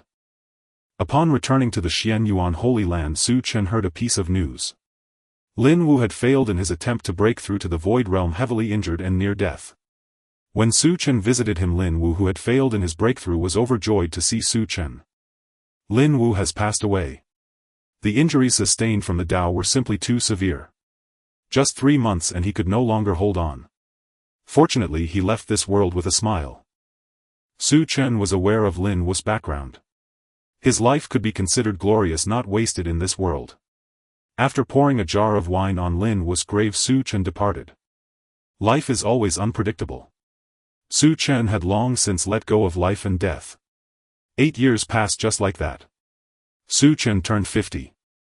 "Brother-in-law, I want to return to the family." Xia Chenfeng scratched his head. The cultivation at the Xianyuan sacred land was excellent. Su Chen provided him with training conditions he never dared to dream of. But he still wanted to return to his family. He felt that a place like the sacred land was not suitable for him. Everyone has their own ambitions, and Su Chen respected Xia Chenfeng's choice. That year Xia Chenfeng returned to the Dian Empire. Year 70. The Lord of the Prison summoned Su Chen and handed him a token. "Disciple, your comprehension is exceptionally high. Over the years you have grasped all my teachings 30 years earlier than I anticipated. Thus I have no further concerns. This is the prison token, the token of Prison Peak. If I do not return, you will be the master of Prison Peak. You must gather disciples and ensure that Prison Peak does not fade from history. Disciple, if I do not return, regardless of who takes my life, do not seek revenge for me." Su Chen accepted the prison token and became the new master. The lord of the prison subsequently vanished without a trace, and news of him ceased. Year 100. The lord of the prison died. Killed by enemies, his bones scattered. Su Chen erected a monument for him. "Old fellow, the legacy you left behind, I will surely carry it forward." Su Chen promised at the tombstone of the lord of the prison. Without the protection of the lord of the prison, Su Chen had to face the trivial matters of a peak and shoulder the responsibilities of a peak master. However, being a peak master was not an easy task. In the 3rd year after the lord of the prison's death, vast territories belonging to Prison Peak were divided and the tributary forces ceased their offerings. The situation was dire. Su Chen barely broke through to the 3rd level of Tongxian. As people drifted apart, the second 100 years arrived. Xia Hongkai's lifespan came to an end. Su Chen specifically returned to the Xia family to see Xia Hongkai for the last time. Xia Hongkai held Su Chen's hand, smiling contentedly. "Chainer, I can finally go to the 9 Springs and tell your father that his child will be his lifelong pride." Xia Hongkai left with satisfaction. Su Chen no longer had the desire to return to the Xianyuan sacred land. With the death of the lord of the prison, he was left alone at Prison Peak, unsupported. He became the envoy of the sacred land. In the 3rd 100 years, Su Chen's cultivation broke through to the 5th level of Tongshuan, surpassing his previous life. A significant event occurred in the sacred land. An ancient ancestor of the Xianyuan sacred land emerged to wage war in the infamous Grave of Souls. The entire sacred land mobilized. Su Chen was no exception. Countless terrifying creatures lurked within the forbidden zone. Likewise, there were countless opportunities. Su Chen joined the sacred land and charged into the forbidden zone, reaping great rewards. However, as they delved deeper into the forbidden zone, the pressure on the sacred land intensified. Even Su Chen faced numerous life-threatening situations, nearly perishing several times. We cannot delve deeper. Otherwise we may draw great calamity. Su Chen resolutely decided to withdraw, and the sacred land did not stop him, only feeling regret. As Su Chen anticipated, as they ventured deeper into the Xian Yuan sacred land, they provoked an ancient existence within the grave of souls, resulting in heavy casualties in a single day. Even several sages of the Xian Yuan sacred land bled to death in the grave of souls. The last sage of the Xian Yuan sacred land, seeing the situation was dire, sought to preserve the ember of the sacred land, but ultimately fell in the ambush of several sages, perishing in the grave of souls. The elite of the sacred land suffered defeat, leaving it in name only. Su Chen smiled bitterly. A lineage that had overshadowed the mortal world for millennia was brought to ruin in such a dramatic manner. In this life, within a short 300 years, he witnessed the rise and fall of the sacred land. After the death of the sages of the sacred land, the Xian Yuan sacred land was left in disarray, further attacked by several major forces seeking to seize its legacy and precious treasures. In the 400 years, the Xian Yuan sacred land vanished from the annals of history, transformed into various large and small sects. Su Chen then established the prison sect, gathering disciples. His cultivation reached the 6th level of Tongxian. In the 500 years, traces of evil spirits appeared in the eastern wasteland, suspected to be from other realms. Su Chen had poor luck and encountered an evil spirit difficult to kill, despite only possessing the 3rd level of Tongxian. After finally finding its weak spot, he managed to kill it. In the 600 years, the Dayan Empire faced an invasion of evil spirits. Su Chen led the prison sect to offer assistance, but the situation was extremely dire. Xia Chenfeng died in this battle. As an old man, he chose to sacrifice himself to buy time for his kin. Su Chen laid Xia Chenfeng's body to rest alongside Xia Hongkai. In the 800 years, the evil spirits temporarily retreated. Su Chen heard about the fame of Fang Bubi. In the central continent, Fang Bubi also held a place. However, his lifespan in this life had also reached its end. Su Chen returned to the tomb of the lord of the prison, smiling bitterly as he said, "Old fellow, I did not preserve the prison peak you left behind, nor did I avenge you. I have broken my promise. Even the Xian Yuan sacred land has perished." In a daze, Su Chen heard countless voices calling out to him.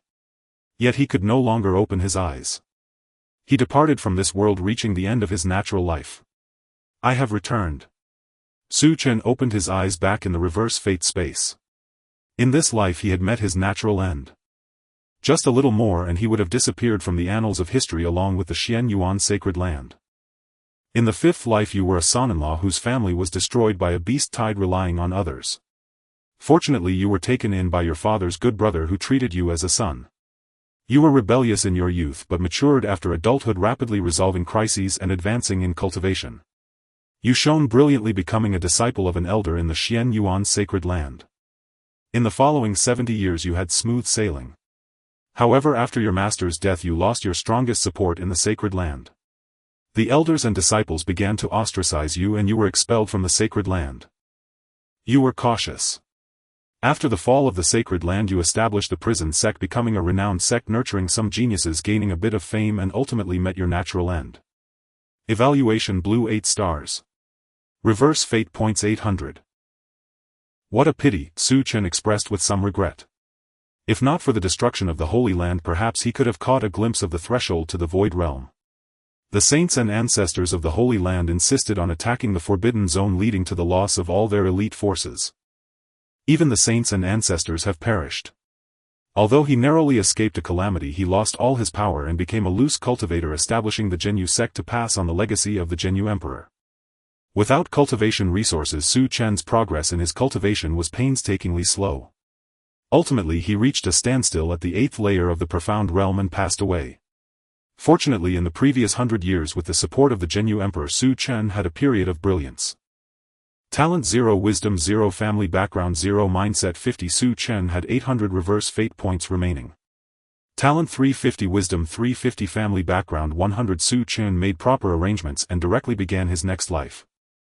As he opened his eyes, Su Chen stared dazedly at his small tender hand.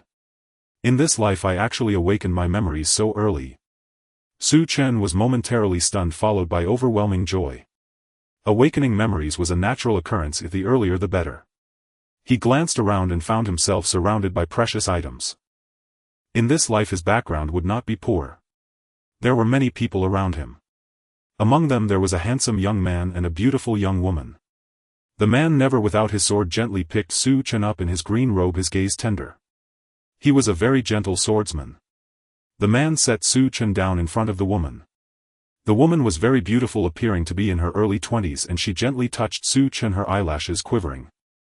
With tears streaming down her face, the woman said, "This is our child." The man replied, "From now on he shall be named Shen Chen, the heir of the Yujin villa." Su Chen's eyelids fluttered and he suddenly felt very sleepy. He slowly fell asleep. In the blink of an eye 3 years passed. Su Chen had managed to grasp the environment he was in. The place he was in was neither the eastern wilderness nor the central continent. Instead it was the south. The Southman, the weakest of the 5 realms. The eastern wilderness, being the second weakest, at least had 12 holy lands to stand guard and some fallen powerful forces. In contrast, the south could count the number of holy lands on one hand. In this life Su Chen was born in the Yujin villa. The Yujin villa only cultivated the sword path with profound experts stationed there, making it a considerable force. Su Chen felt quite nostalgic about the sword path. Aside from spending an entire life practicing swordsmanship because it looked cool in his first life, he had not practiced the sword path again. Exceptional sword bone. No wonder he is my grandson. Su Chen's face was filled with terror. The master of the Yujin villa was Su Chen's grandfather. The middle-aged man's appearance. His unkempt beard scratched Su Chen's little face painfully. After a moment Shen Lianxin bitterly smiled and said, "Father, please spare Chainer. Your beard is making Chainer's face all red."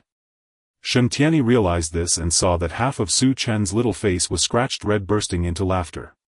"Not bad, not bad. Such resilience at a young age makes for an excellent sword training prospect. Just now I was testing Chainer's perseverance. Practicing swordsmanship requires not only talent but also a resilient character, steadfast like a rock amidst the winds and rains for 1,000 years without wavering. Other children might start crying, but Chainer did not." Shen Tianyi's eyes sparkled with brilliance. "Chainer is extraordinary. Su Chen. Damn. What nonsense." Looking at that smiling face, Su Chen's little fists tightened. If only he weren't too small to fight back, he would really like to punch that face. Shen Lianxin was skeptical. Su Chen looked at his silly father and secretly shook his head. On the contrary, this grandfather was meticulous beneath his rough exterior. Shen Tianyi rummaged through his belongings. He took out a crystal-clear small sword radiating with 5-colored brilliance. Su Chen's eyes widened instantly. With his knowledge from his previous life, he could naturally recognize what this was. Innate sword embryo. Even among the talented of the Holy Lands very few possessed it. "Good grandson, do you like this?"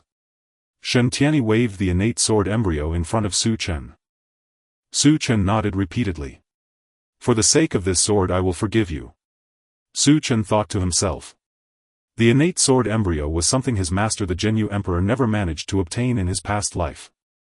Shen Tianyi smiled as if his scheme had succeeded. "If you are willing to follow Grandpa to practice the sword path, then I will give you this innate sword embryo." Su Chen's eyes lit up. "Really?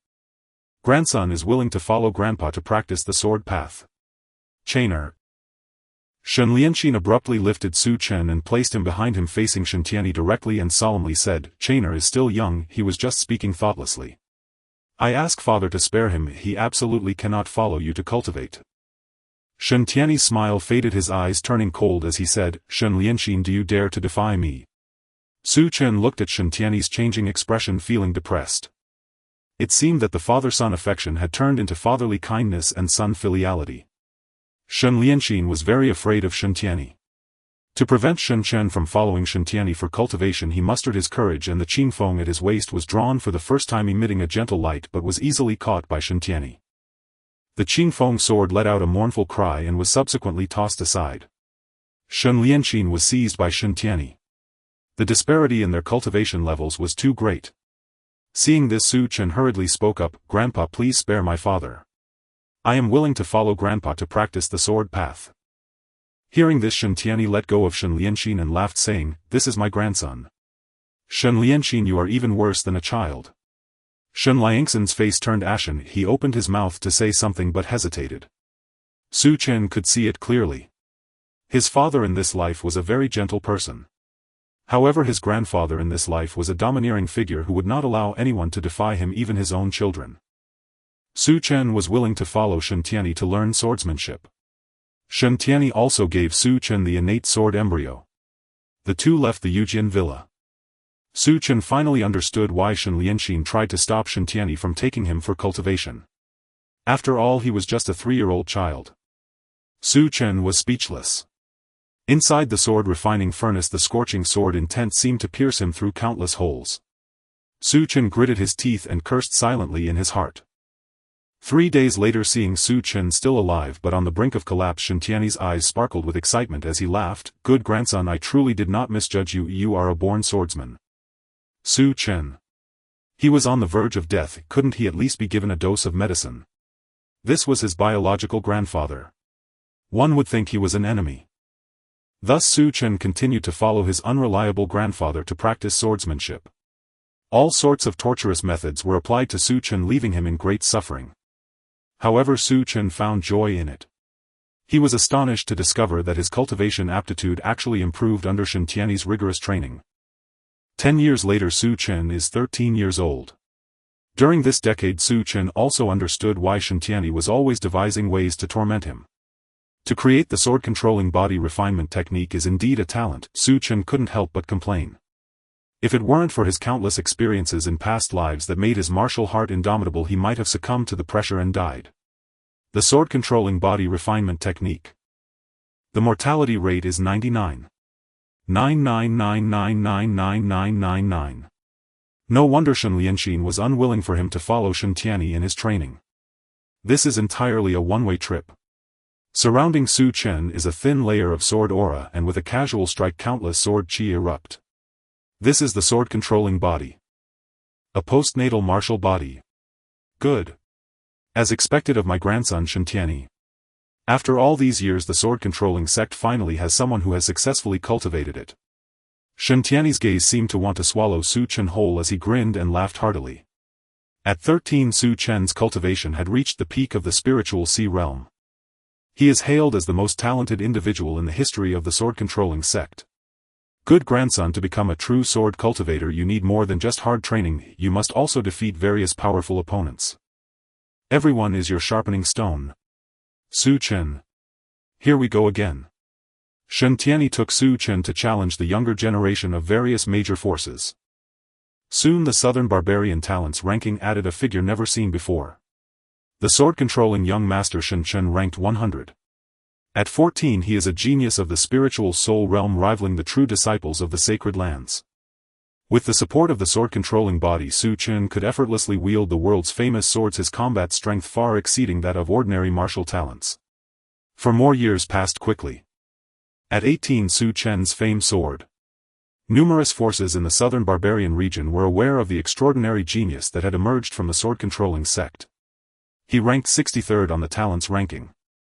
During these 4 years, Su Chen's cultivation also reached the 5th level of the spiritual soul realm. Su Chen returned to the sword-controlling sect. Shen Lianxin and Shui Rou embraced Su Chen, weeping tears of joy. However, Shen Lianxin and Shui Rou were accompanied by a child around 6 or 7 years old who bore some resemblance to Su Chen. "This is your younger brother Shen Pingan," Shen Lianxin said, patting his head, feeling somewhat embarrassed. Both of them thought Su Chen had died.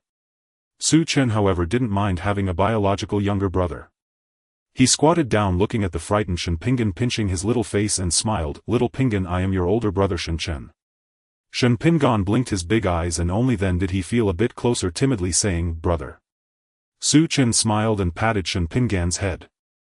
"In the future, if anyone dares to bully you, will use my sword to help you deal with them." Shen Pingan's big eyes looked at Su Chen. At that moment he felt an incredible warmth from the young man before him. Seeing the two brothers getting along harmoniously, Shen Lianxin and Shui Rou finally let out a sigh of relief. Standing aside, Shen Tianyi observed this scene with great disdain. Not destined for greatness. This was Shen Tianyi's evaluation of Shen Pingan.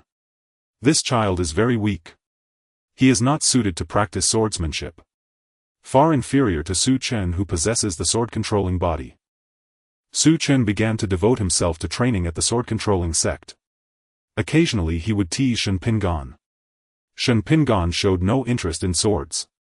He didn't like practicing swordsmanship. Su Chen then introduced him to other methods. Su Chen smiled and said, "There are countless paths in this world, not just the sword path. If you don't like practicing swordsmanship, then let your brother practice it. You go do what you love, walk the path you enjoy." Shen Pingon nodded earnestly. He didn't know about the myriad paths. He only knew that if he wasn't forced to practice swordsmanship he would be happy.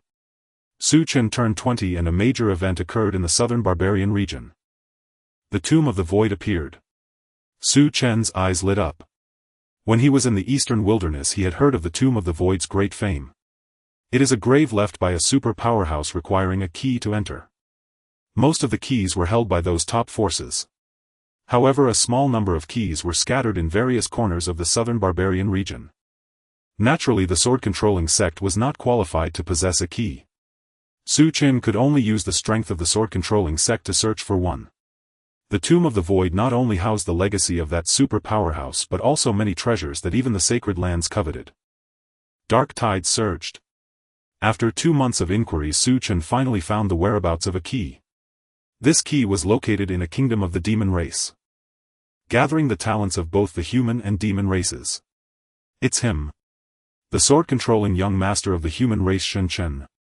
Many demon talents saw a young man in white who stepped through the air and sword chi tore through the clouds, seeming to split the sky apart. A stream of sword light flowed behind the young man, and just a glance made many demon talents feel an overwhelming fear. Su Chen raised an eyebrow. He didn't expect that the demon race talents had heard of his fame. Young Master Chen has arrived. It seems that this Tomb of the Void key will undoubtedly fall into young Master Shen's hands. The human talents sighed inwardly upon seeing Su Chen's appearance. Su Chen's ranking had already risen to 54 on the talents ranking. In today's era, the true disciples of the sacred lands were absent and the heirs of ancient families were not present.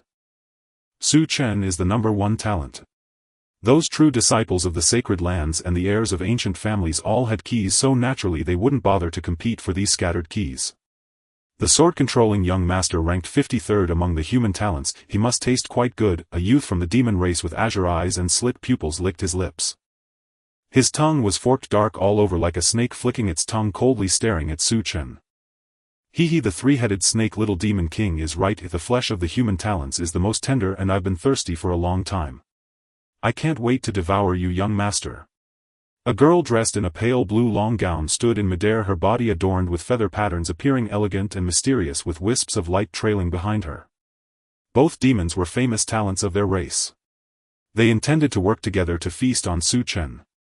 Su Chen shook his head. That's not possible. My flesh is very tough, so you can't eat me. Su Chen's expression was serious. He wasn't joking. What he said was the truth. Haha, is the sword-controlling young master perhaps afraid? Rest assured, I will eat you slowly, one bite at a time, the girl in the long gown said gently. She then transformed into a green phoenix, opening her mouth wide trying to swallow Su Chen. The three-headed snake beside her cursed angrily, "Wait for me, you bastard. How dare you try to eat alone?" All three heads opened their gaping mouths, spewing flames, hail and lightning. Su Chen rubbed his nose, feeling quite helpless. Did he look like a weakling? Su Chen directly drew his sword from its sheath. The phenomena behind him converged at the tip of the sword. This sword vanquishing demons. A vast sword chi obscured the sun. Everyone felt as if their entire body was being sliced by countless sharp swords. Accompanied by 2 screams, both demon talents unexpectedly perished under this sword. It was recorded the sword-controlling young master slayed 2 major demon talents with a single sword strike, achieving great fame across the southern barbarian region. Su Chen successfully obtained the key to enter the Tianshu tomb. He slayed 2 prominent figures of the demon clan, further enhancing his reputation. It is only natural for the demons to consume humans and for humans to consume demons. Thus Su Chen's slaying of the demon clan's elites brought glory to the human race, deserving of cheers. Inside the Yujian manor, Su Chen caressed the Jiechen sword. His gaze was filled with anticipation. In this life he had successfully cultivated the sword control body of feat with a success rate of merely 1 in a billion. Looking across the entire southern region, he was already regarded as a sword Dao prodigy in the eyes of millions. I wonder how much I differ from those holy sons of the sacred lands, Su Chen pondered, growing ever more eager. The path of the sword has always been about forging ahead. Only through constant trials can one be worthy of being a strong individual. 3 months later Chen left Yujin Manor and headed for Tianshu Mountain. By the time he arrived at Tianshu Mountain many prodigies had already gathered there. Auras coalesced into a misty brilliance.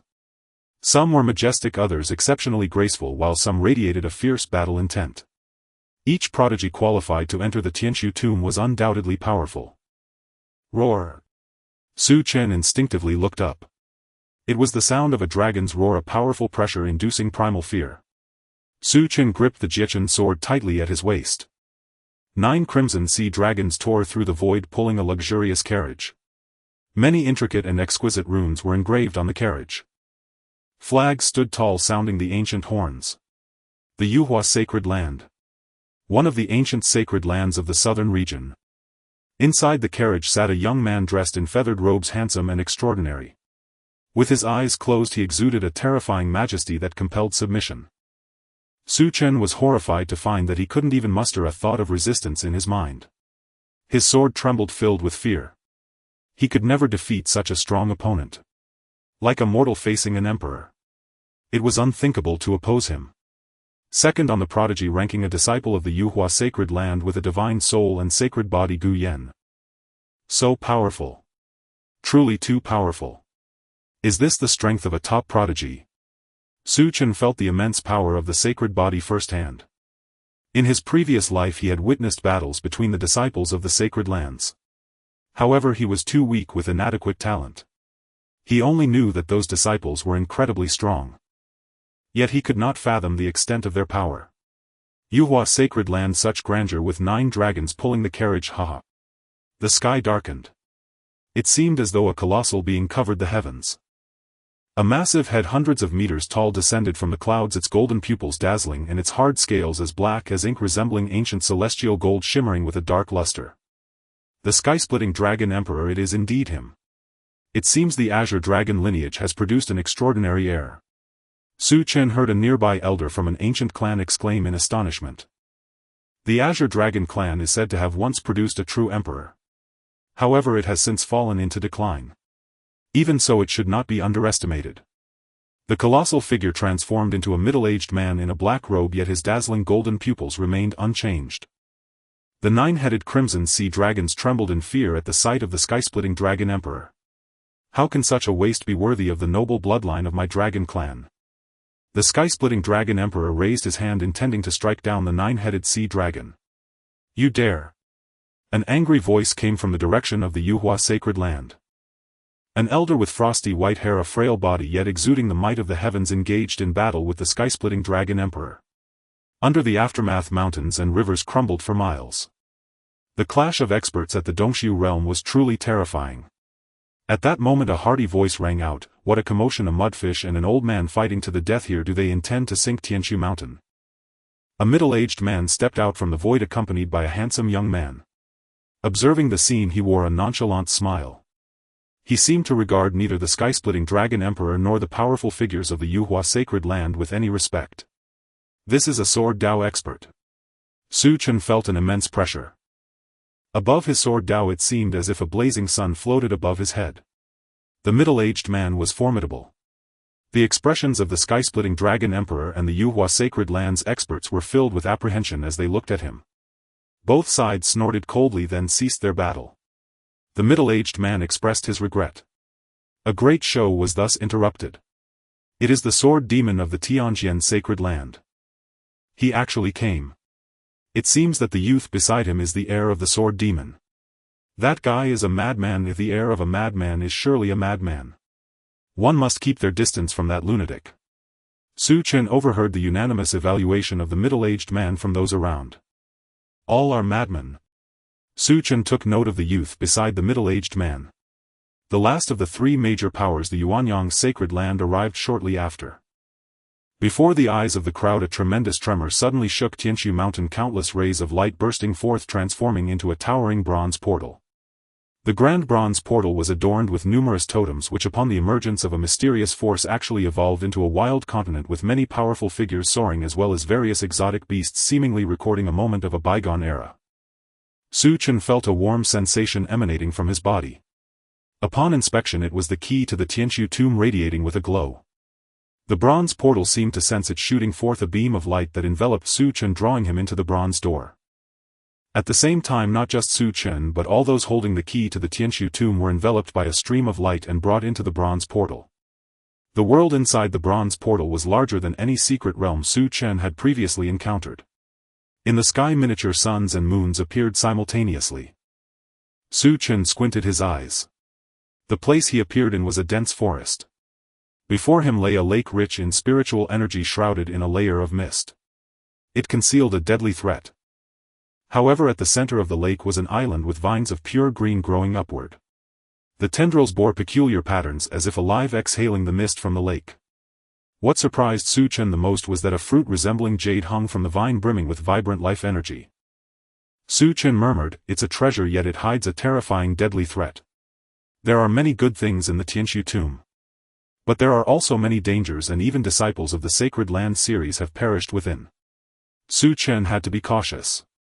"It's a human." Su Chen turned to look, seeing a tall demon clan prodigy with a tiger's head and a human body gleefully gazing at him with greedy eyes. Su Chen was also pleased. "You are the one."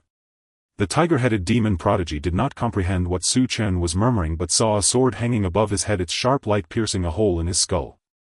The joy on the tiger-headed demon prodigy's face instantly froze. "Sir, let's talk nicely, meow." With a thud, the young prodigy of the tiger-headed demon clan collapsed to his knees before Su Chen, hoping that this would spare him. "Is this guy a tiger or a cat?" Su Chen found it strange. Tigers from the southern region are indeed peculiar. Su Chen raised his hand, pointing towards the center of the lake at the fruit on the vine. "You go and pick that fruit and I will spare your life." If there was danger, Su Chen would not take the risk himself. The little tiger that had come to him was just right. The young prodigy of the tiger-headed demon clan knew all too well that there was danger in the lake. "Sir, can I refuse?" The tiger-headed prodigy wore a pained expression. "Either die now or gamble for a glimmer of hope." The sword hovering above him sank a little deeper. Without a second thought, the tiger-headed prodigy plunged into the lake. As soon as he stepped into the water, Su Chen saw a massive shadow leap up from beneath the surface, a terrifying blood shadow fish, fearsomely powerful, aiming to swallow the tiger-headed prodigy whole. The tiger-headed prodigy cried out in fear, "Meow, master, save me." In an instant a sword chi surged through the air, striking the blood shadow fish, which writhed in pain and sank to the bottom, releasing bubbling hot air as the surface of the water quickly turned red. The tiger-headed prodigy, filled with joy, reached the small island and attempted to pick the fruit, but upon touching the green vine he froze, his eyes glazed over as if he were being controlled. Su Chen squinted at this scene. Indeed, something is amiss. It can control a person's mind. If I had rashly entered, I might have fallen for it. Absolutely do not touch that strange vine. Understanding the issue, Su Chen calmed himself. Cautiously he approached and plucked the azure fruit. The green vine visibly withered at an astonishing speed, becoming dry and shriveled. The tiger-headed prodigy gradually regained his senses, filled with dread, and knelt before Su Chen, saying, "Thank you for saving my life. I cannot repay you, but I am willing to become your steed." Su Chen chuckled in surprise. "You are quite clever." Just as he had the thought of striking down the demon in front of him, the tiger-headed prodigy knelt down. "Well, just in time. I lack a spirit beast for riding, so I will spare your life." Su Chen sheathed the Jia Chen sword. The tiger-headed prodigy showed a pleasing smile, transforming into a spirit tiger of several meters in size, with a pair of wings sprouting from his back, showcasing a remarkable lineage. Su Chen nodded in satisfaction, riding the tiger-headed prodigy as they set off for the next destination. In the Tianshu tomb, prodigies gathered, a dazzling assembly. Some wielded blades that dominated the world, while others left marks atop mountains with a single palm. Some wielded pens to inscribe their true names, earning reverence from future generations. Some shone as brilliantly as the sun, while others radiated like the moon. Meanwhile, Su Chen rode a tiger demon, traversing the secret realm amidst the elite of both the human and demon races. That year Su Chen was 20 years old, with a cultivation level of the 9th level of spirit soul. "Chen, I heard the Tianshu Hall is about to open. Won't you join the excitement?" A young man wielding a long spear spoke to Su Chen. His name was Yan Chong, a genius ranked 48th on the Southern Region Prodigy list. Su Chen located him and the two engaged in a fierce duel, finding mutual respect. Su Chen expressed interest, asking Yan, "Brother, why not tell me about the Tianshu Hall?" Yan Chong smiled and replied slowly, only within the Tianshu Hall are there truly good things. This Tianshu tomb the powerful figures within my clan have said is the resting place of a sage, and the Tianshu Hall is where the sage selected his inheritors. While the things outside are decent compared to the treasures within the Tianshu Hall, they are merely like dog waste compared to gold. Those prodigies from the Holy Lands come precisely for the inheritance within the Tianshu Hall. Su Chen felt a stir in his heart. He had considered the Tianshu tomb to be extraordinary, yet he had never heard of it being so remarkable. It turned out to be a place of a sage's inheritance. In his past life he too was a disciple of a holy land and naturally understood the reverence held for such beings. Transcending into the saint realm is no trivial matter. Every being that achieves such a feat is the most dazzling figure of their era. Su Chen and Yan Chong traveled together, riding the tiger-headed prodigy towards the Tianshu Hall. Within the Tianshu Hall gathered many geniuses. Disciples from the Holy Lands, true inheritors of the Holy Lands and heirs of the great ancient families. There were also powerful demon race prodigies present. However, Su Chen's arrival still attracted the attention of some. Human race, what immense audacity to dare enslave our clan's genius. Su Chen recognized that demon prodigy who came from the Flame Wild Lion clan, comparing in strength to the top 20 of the human prodigy ranking. Golden fur flickered with flames as if capable of incinerating heaven and earth. His gaze toward Su Chen was filled with a chilling murderous intent. And what of it? Su Chen remained calm, unafraid. Seeking death. The prodigy of the Flame Wild Lion clan roared angrily, launching an attack to crush this audacious human. A mere little lion demon dares to act recklessly against our human race. Do you think there are no humans left? At the moment the Flame Wild Lion attacked, a young man in feathered robes seated in the void made his move. The power of the divine soul's sacred body was fully displayed. With just a single strike he slammed the immensely powerful lion demon to the ground, gravely injuring him and leaving him on the brink of death. This invoked great fear among the demon race. The young man in feathered robes lowered his head to look at Su Chen. Do you wish to become my follower? He wanted to recruit Su Chen.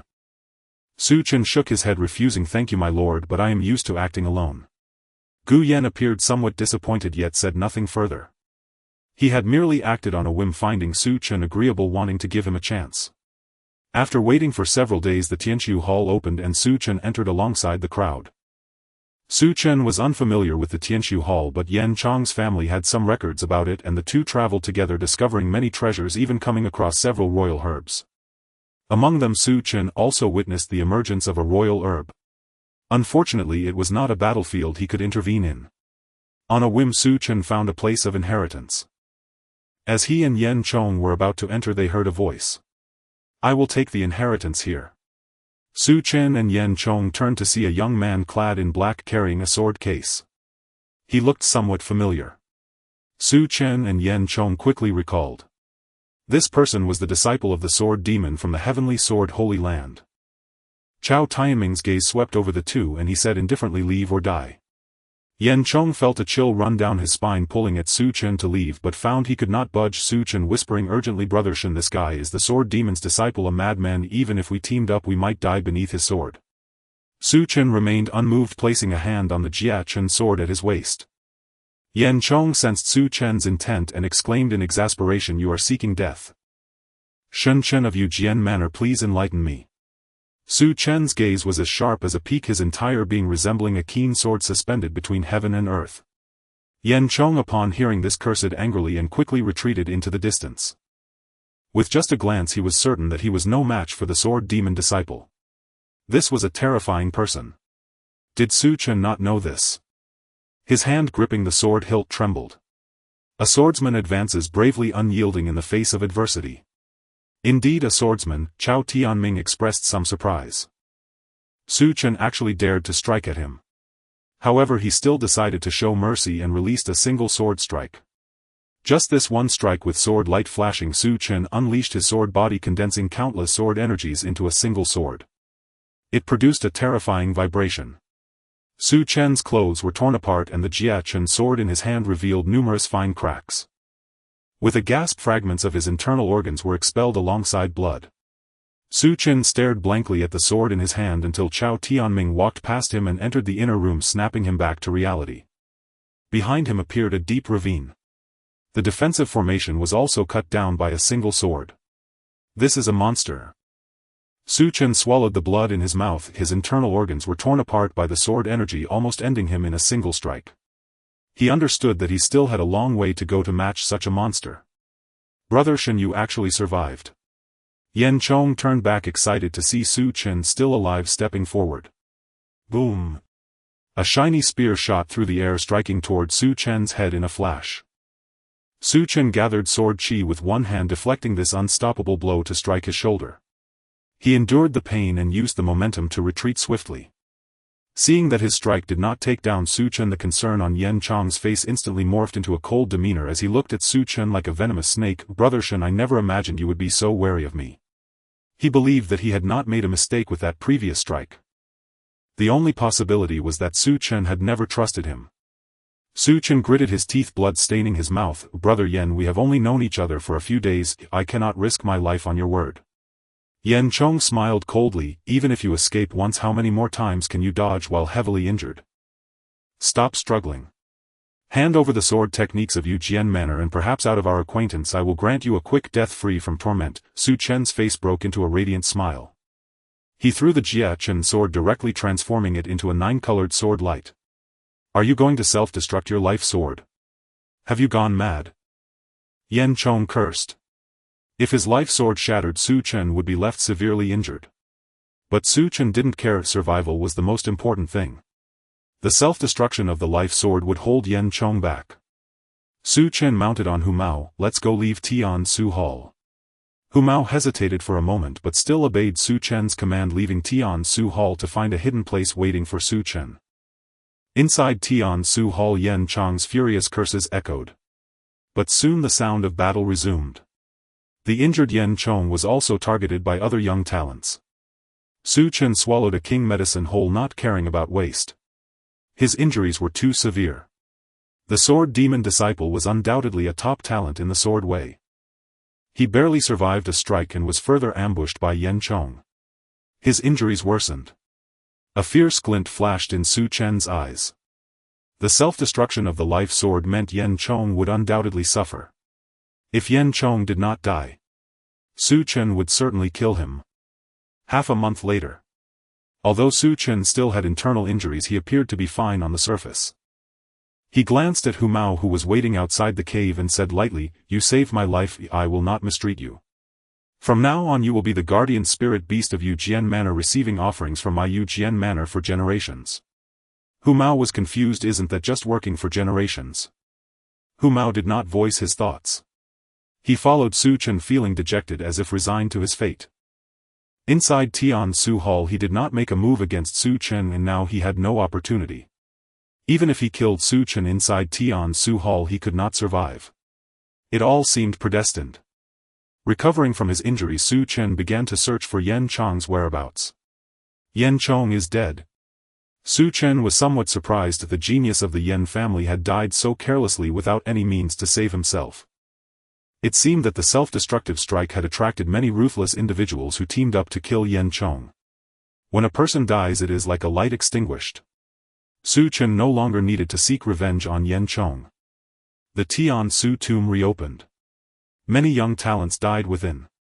It was a tomb destined to bury many corpses.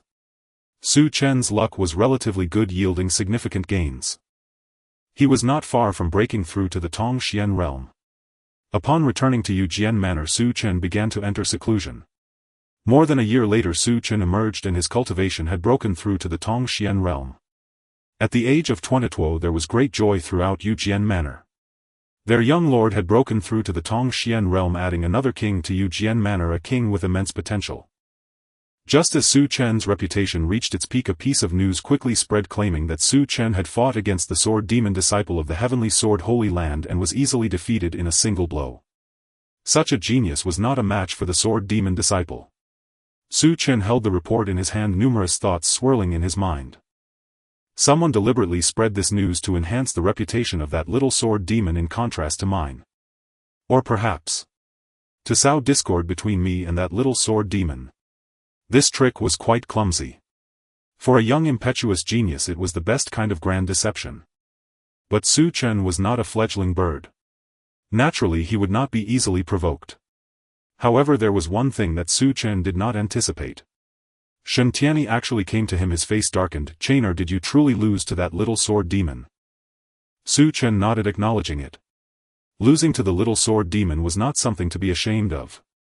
Shen Tianyi's face flushed. "Impossible. The Yujian body of Yujian manner is the most elite physique in the sword way. Once you cultivate the Yujian body, you should be the #1 genius in the world of swordsmanship, no one should surpass you." Seeing Shen Tianyi descend into madness, Chen suddenly felt it was pitiful. A frog at the bottom of a well. What of the Yujian body? There are too many powerful physiques in this world. Before leaving, Shen Tianyi cast a deep glance at Chen, seemingly making a certain resolution. Chen felt a sense of vigilance. This old fellow won't do something crazy again, will he?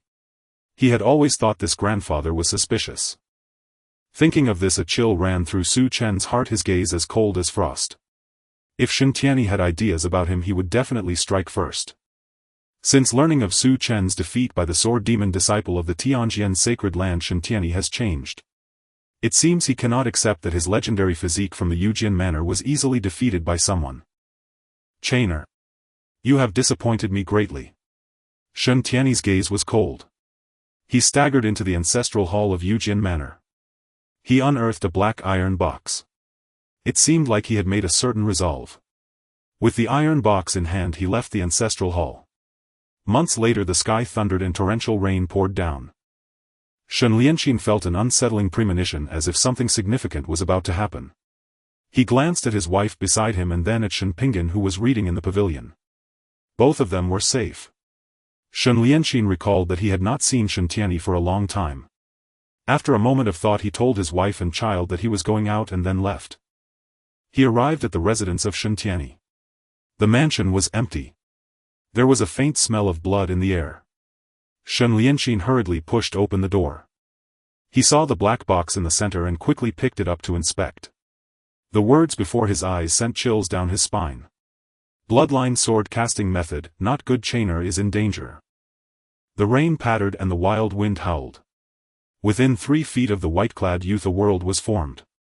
Chen's eyes were indifferent as a 3-foot green peak emerged in his hand. Countless discarded swords were interspersed among the desolate peaks.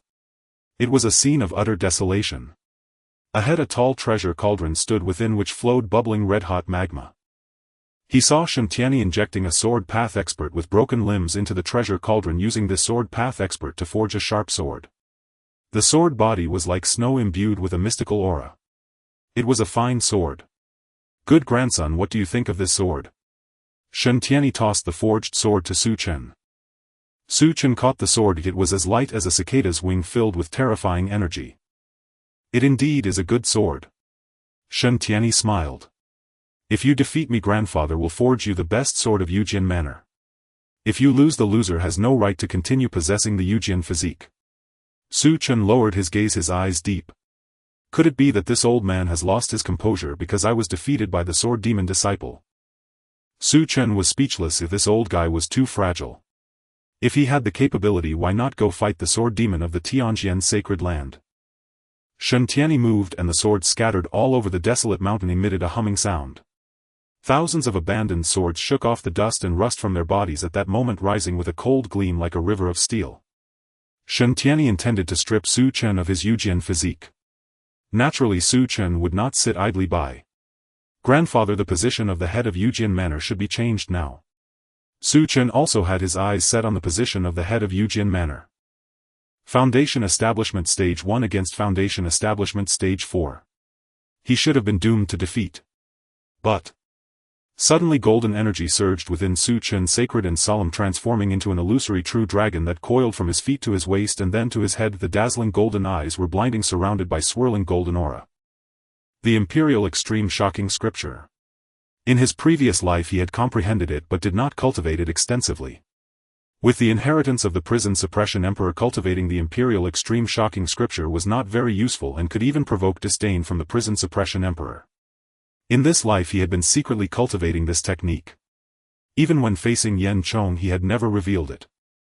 Shen Tianyi was taken aback for a moment, then laughed heartily, feeling immensely gratified. "My good grandson, you actually possess such cunning. His gaze turned greedy.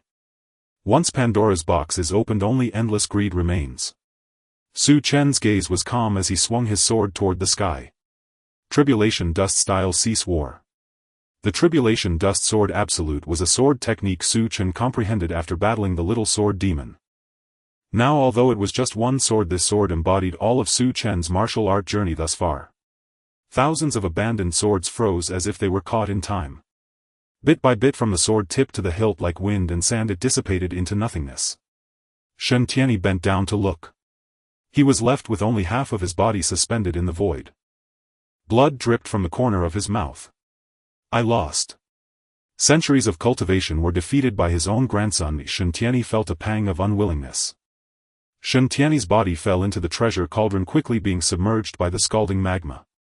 Shen Lianqin, arriving late, witnessed this scene, and in the torrential rain it was unclear whether it was rainwater or tears on his face. Karmic ties. Karmic ties. Shen Lianqin trembled all over. His child killed his own father. What kind of situation was this? This was grandfather's own choice, Su Chen said as he approached Shen Lianxin's side. Shen Lianqin raised his head to look at Su Chen's face. That face was as cold as ice, without a trace of emotion. He saw Shen Tianyi's shadow, more ruthless and more heartless than Shen Tianyi. Was this person still his child, his own flesh and blood? Shen Lianqin let out a bitter laugh and left Yujin Manor. Su Chen also did not know Shen Lianxin's whereabouts. After Shen Tianyi's death, Su Chen became the head of Yujin Manor as he wished. Within Yujin Manor, apart from the deceased Shen Tianyi, the departed Shen Lianqin and Su Chen, there were 3 people at the Foundation Establishment Realm: a steward and 2 guard leaders, all at the Foundation Establishment Realm. The sword guards of Yujin Manor were even more elite. With Su Chen's reputation, many sword path geniuses came to join Yujin Manor. A year later, Su Chen looked at the treasure cauldron before him. The magma inside gradually receded, revealing a divine sword that was pitch black, surrounded by a layer of dark ghostly flames. This divine sword was forged using Shen Tianyi's entire sword path cultivation, naturally possessing spirituality, and could only be wielded by those of the Shen bloodline. Su Chen grasped the divine sword. The black flame spread from his arm to his neck with black veins resembling little snakes, yet Su Chen felt not a hint of pain. Su Chen's eyes brightened as he praised, "Good sword, from now on you shall be called Gue Chen. Dust returns to dust, earth returns to earth." Su Chen left the desolate mountain with the Gue Chen sword. In the blink of an eye, 10 years had passed. Since Shen Lianqin left Yujin Manor, there had been no news. Su Chen focused on cultivating in Yujin Manor, breaking through from Foundation Establishment Stage 1 to Foundation Establishment Stage 3. 10 years crossing 2 realms at such speed was already quite fast. The future breakthrough to the Cave Void realm was nearly a certainty. "Brother, have you come out of seclusion?" Shen Pingan rushed over immediately.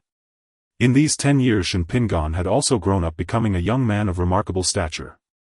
He had also become Su Chen's right-hand man. Su Chen nodded and asked, "In the 2 years I was in seclusion, have there been any significant events?"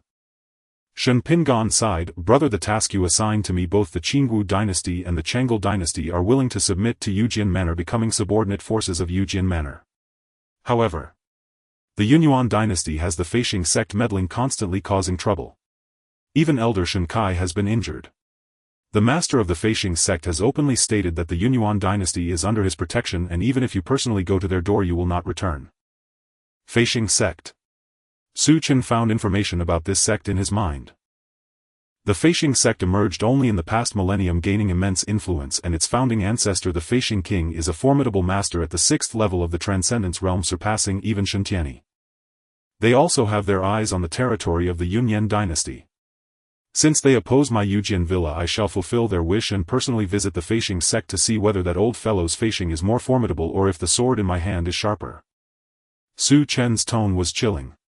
In this life he possessed talent and naturally ambition. He aimed to transform Yujin Villa into a colossal force. Anyone who obstructed him would have to question whether the sword in his hand was sharp enough. "Pingan, you stay at the villa to take care of Mother," Su Chen instructed. Shen Pingan then left Yujin Villa with the elite members, heading straight for the Yunyan dynasty. A month later, powerful sword cultivators appeared above the Yunyan dynasty. Su Chen casually broke through the barrier of the Yunyan dynasty. With his black hair dancing wildly, he stood in the sky above the Yunyan dynasty like a god or a demon. I am Chen of Yujin Villa. Upon hearing this name, the ancestor of the Yunyan dynasty's pupils suddenly constricted. Chen is the lord of Yujin Villa. The ancestor of the Yunyan dynasty trembled all over. He was merely half a step into the transcendence realm. Before Su Chen he was no different than an ant. Su Chen arrived at the royal palace followed by dozens of powerful sword cultivators as if entering an uninhabited realm, and no one dared to step forward to obstruct them. The ministers in the hall prostrated on the ground, unsure whether they were bowing to the figure on the dragon throne or to Su Chen. Silence reigned, with no one daring to lift their heads. The young man sitting on the dragon throne felt as if a giant hand was gripping his throat, rendering him unable to breathe. Beads of sweat rolled down his cheeks. It's the lord of Yujin Villa. Damn, how could he come personally? Yunhua couldn't comprehend why such a prominent figure would visit the Yunyan dynasty in person. A few months ago he had chosen the Fate-Defying sect, eliminating rivals to solidify his throne. He was still thinking about revitalizing the Yunyan dynasty. Su Chen's arrival shattered his illusions. In battles between these major sects, figures like the leaders would never easily step into the fray. Yet Su Chen had stepped forward, bringing the elite of Yujin Villa directly to the Yunyan dynasty. Su Chen said lightly, "Get down." A glimmer of anger flashed across the young lord's face, but it was quickly suppressed as he lowered his head and respectfully left the throne. Su Chen sat on the throne thinking, he is a person who endures. If he survives, he might become the one to revive the Yunyan dynasty. But unfortunately he encountered me. Su Chen had already declared the death sentence for this ambitious young man who sought to reshape the Yunyan dynasty. Tell me the location of the Fate-Defying sect. This was Su Chen's objective. My lord, although we are a subordinate force of the Fate-Defying sect, our time of allegiance is short and we are unclear on the exact location of the Fate-Defying sect. Yunhua spoke with difficulty. Seeing that Yunhua was unaware of the location of the Fate-Defying sect, Su Chen felt somewhat disappointed. If he had to purchase information regarding the location of the Fate-Defying sect, it would cost a significant amount of resources. Yunhua suddenly felt a chill run through him. He wants to kill me. Sensing Su Chen's murderous intent, Yunhua's mind raced, and just before Su Chen could act he shouted, "My lord, the ancestor can contact the messenger of the Fate-Defying sect." Su Chen released his killing intent and Yunhua gasped for breath. He had survived a calamity. From now on the Yunyan dynasty will submit to my Yujin Villa. Do you have any objections? Yunhua dared not object. However, from below an elder in purple robes jumped out. Your Majesty, you cannot agree to him. Our Yunyan dynasty has been established for 1300 years and we have never had such an occurrence. A minister cannot serve two masters. How can a monarch serve two masters? Su Chen looked at him and waved his hand. A sword cultivator immediately acted and directly decapitated him, blood staining the great hall. I am a good person and I enjoy fulfilling such wishes. Is there anyone else loyal who wishes to speak up? Su Chen smiled. The people below fell silent. Under Yunhua's lead, Su Chen quickly found the ancestor of the Yunyan dynasty. At this moment the ancestor of the Yunyan dynasty was also waiting for Su Chen. He knew that the lord of Yujin Villa had appeared. This matter could not end well. If I were to tell you the location of the Fate-Defying sect, would you forgive the mistakes made by the Yun clan, my lord? The ancestor of the Yun clan spoke with trepidation. Su Chen smiled and said, rest assured, as long as you obediently tell me the location of the Fate-Defying sect, I will not make things difficult for your Yun clan. Upon receiving Su Chen's response, the ancestor of the Yun clan finally felt relieved and told Su Chen the location of the Fate-Defying sect. After obtaining the location, Su Chen indeed did not harm the Yun clan and everything seemed to be at peace. The ancestor of the Yun clan prayed that the Fate-Defying sect and Yujin Villa would both suffer heavy losses. Su Chen found the location of the Fate-Defying sect. I am Chen of Yujin Villa, invited by the former sect master here to pay my respects. The disciples of the Fate-Defying sect saw a middle-aged man followed by a large group of sword cultivators, and even the foolish could tell that the visitor bore ill intentions. The lord of Yujin Villa. Haha, I never expected you to actually have the guts to come. An old man with white hair walked out from the back mountain of the Fate-Defying sect, his robes fluttering. Su Chen stood with his hands behind his back. The old senior wants to know whether Chen can leave the Fate-Defying sect unscathed. And I, having not acted for many years, also wish to know whether the Fate-Defying's might is more formidable or if my sword is sharper. The old man said with a forced smile, I have traveled the Jianghu for so many years and have never seen a youth like you. Ignorance breeds fearlessness. Su Chen replied lightly. The Yangtze River pushes the waves forward. You be careful not to be crushed by the waves on the shore, old senior. The old man grew angry and waves of energy surged like shooting stars. With the Guichen sword in hand, Su Chen executed several sword commands in quick succession. Kill, leave no one alive. At Su Chen's command, the powerful members of Yujin Villa also sprang into action. They charged towards the Fate-Defying sect. Kings against kings, generals against generals, soldiers against soldiers.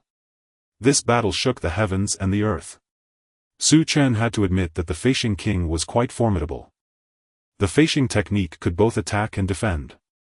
Such a skill, if complemented by the sword techniques of Yujin Villa, would likely elevate the strength of Yujin Villa to a new level. But the victor shall be me. Su Chen exploited the Fate-Defying king's desire to quickly end the battle, luring him from defense to offense, and struck with the technique Ji Gu from the Guichen sword. Experience counts. The Fate-Defying king was cautious. Unfortunately, Su Chen, with the accumulation of several lifetimes, was older and more patient than him. With the death of the Fate-Defying king, the fate of the Fate-Defying sect was also sealed.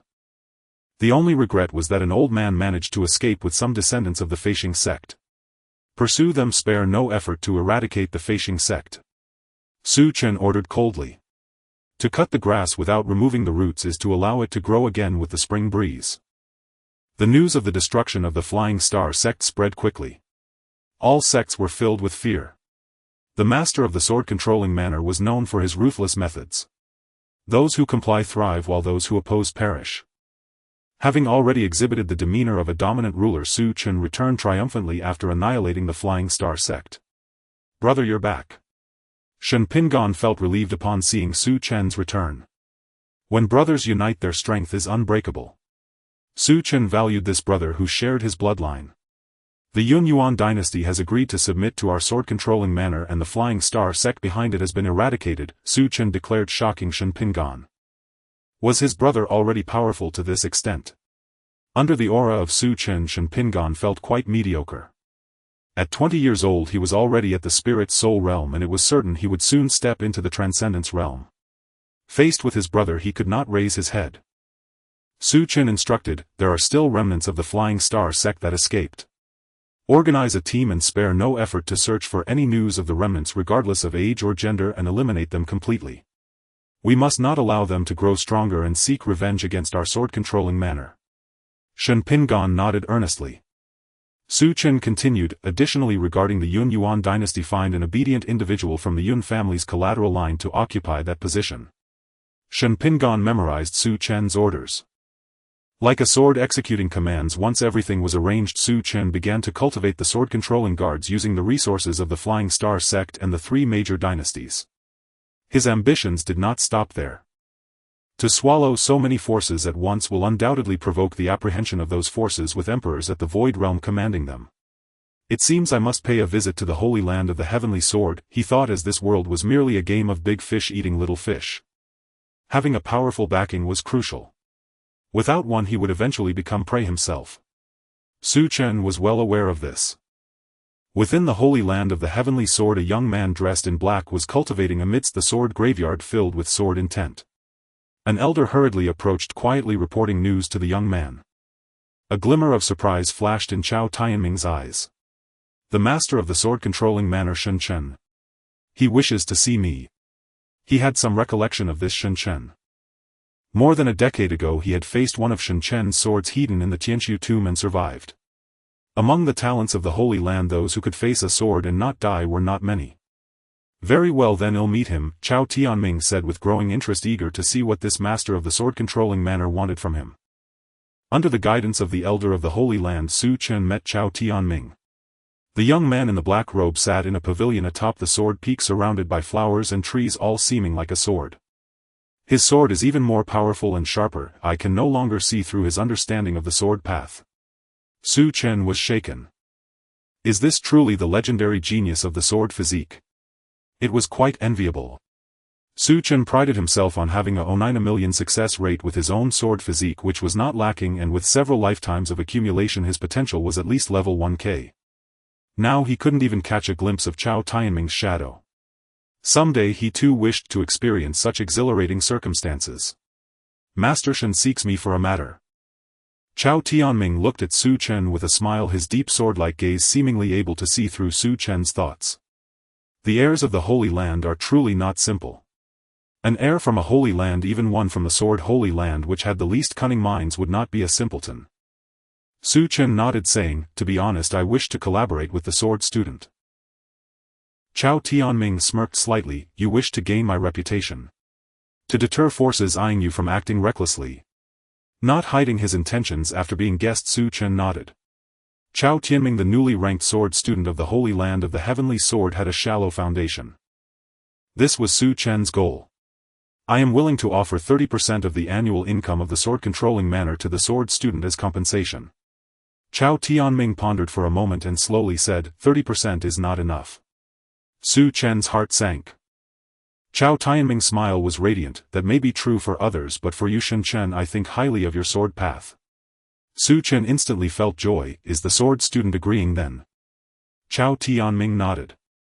With the support of Chao Tianming, a disciple of the sword demon as well as a ranked sword student from the Holy Land of the Heavenly Sword, Su Chen effectively obtained a protective talisman. The two debated sword techniques for half a day. Su Chen stood to take his leave. "Master Shen, your sword path has only just begun. Do not let it drown in the mundane world," Chao Tianming felt compelled to advise as Su Chen was about to depart. Su Chen paused in his steps, smiled and said, "Thank you for your concern, sword student. My sword path will certainly not end here.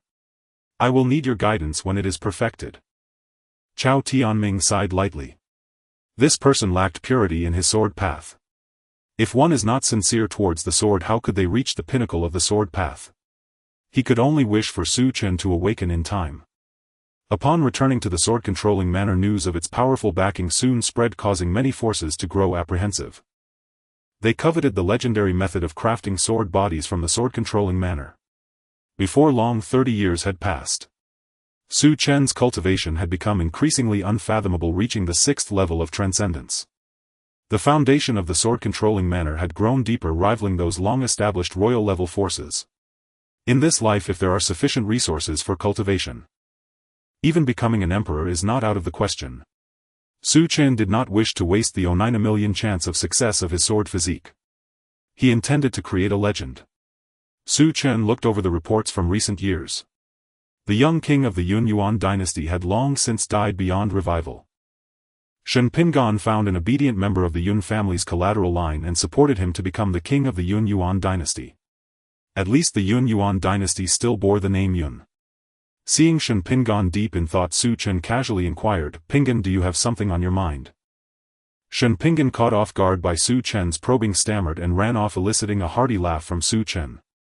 "Pingan must have someone he likes. I wonder which girl has won the favor of our sword-controlling manor's second master."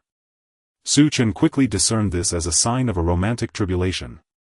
He curiously pried for information and received news from Shen's mother.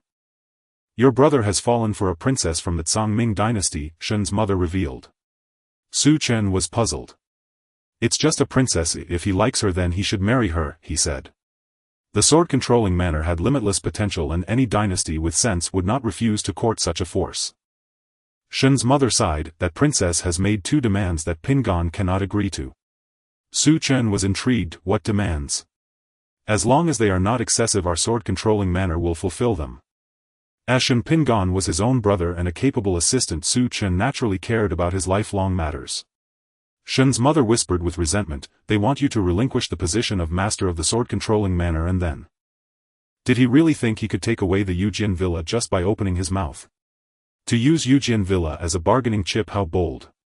Su Chen finally understood why Shen Pingan fled after his intentions were exposed. He probably couldn't face him. Pingan likely still harbors feelings for that woman.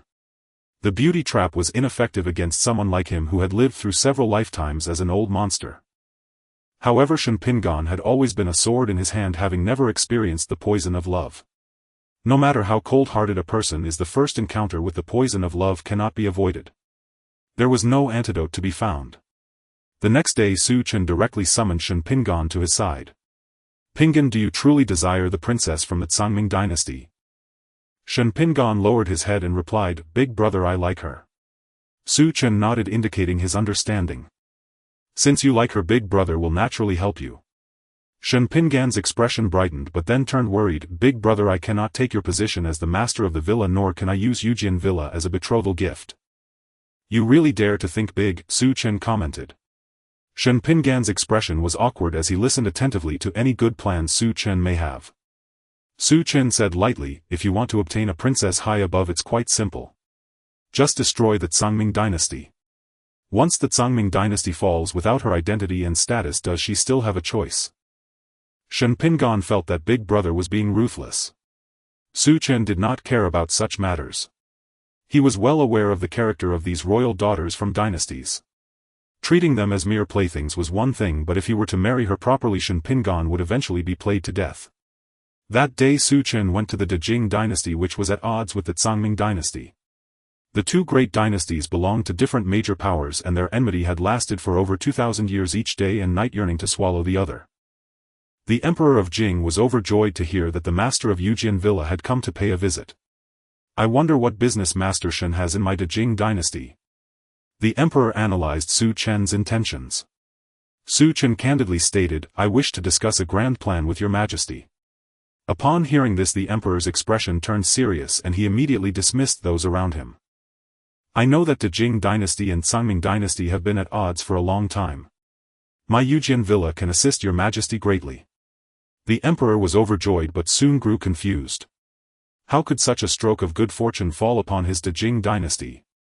Yujin Villa is backed by the Tianjian sacred land. Who doesn't know this? Even disregarding the Tianjian sacred land. Under the leadership of this legendary master, Yujin Villa is undoubtedly among the top forces beneath the imperial level. Currently the number of transcendent experts within the villa is no less than double digits. The master's strength is unfathomable, and it is a certainty that he will become an emperor in the future. Su Chen sighed lightly and half-truthfully informed the emperor about Shen Pingan's situation.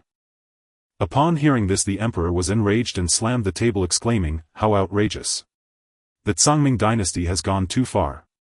My Dejing dynasty still has many unmarried princesses, all of whom are stunning. If your brother has any favorites, even if it's just to take one as a concubine, it would be their honor. Look, this is the attitude.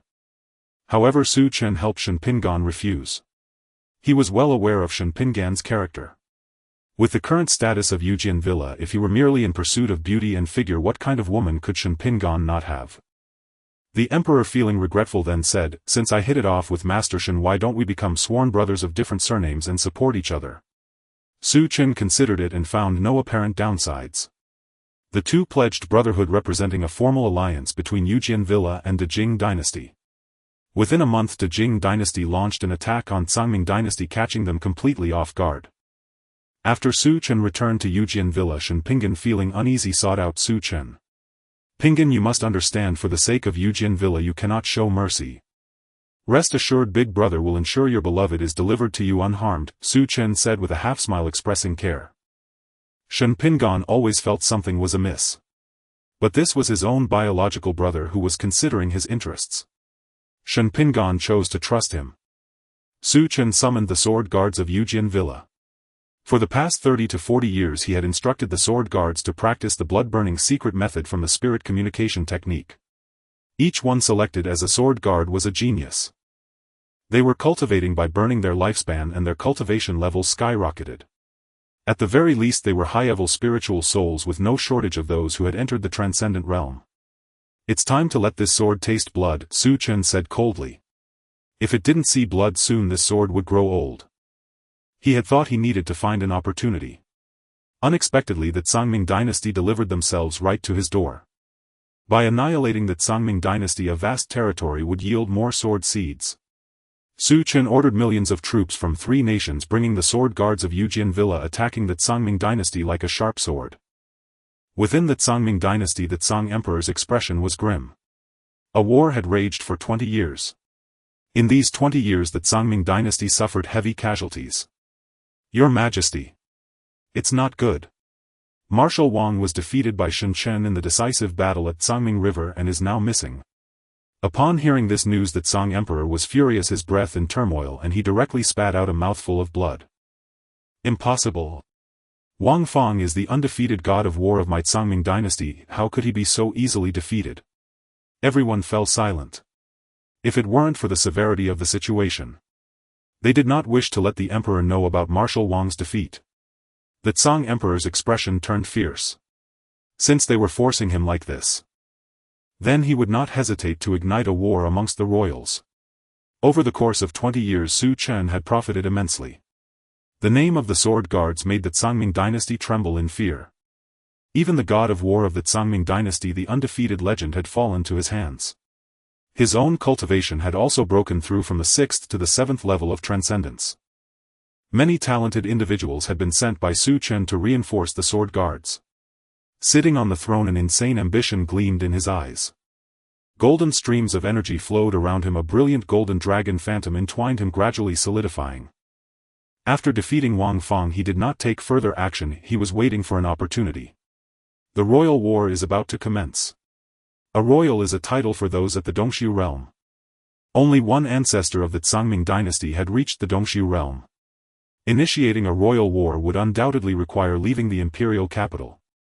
The imperial capital was the gathering point of the Tsangming dynasty's royal fortune. The emperor's supreme scripture could refine the royal fortune, devouring it for his own use. Was it worth the effort to obliterate the Tsangming dynasty for just a single breath? Chen was no fool, even if he was dealing with his own brother. What he wanted was merely an excuse, no matter how flimsy that excuse might be. Even the Dejing dynasty could not fathom what Chen truly needed. The dragon vein. The fortune of the entire dynasty. Chen aimed to use this royal fortune to cultivate the 7th level of the emperor's supreme scripture. And thus become an emperor. As expected by Chen. Under the pressure of the dying dynasty, the ancestors of the Tsangming dynasty emerged, challenging the ancestors of the dying dynasty. The two masters of the Dongxiu realm engaged in battle.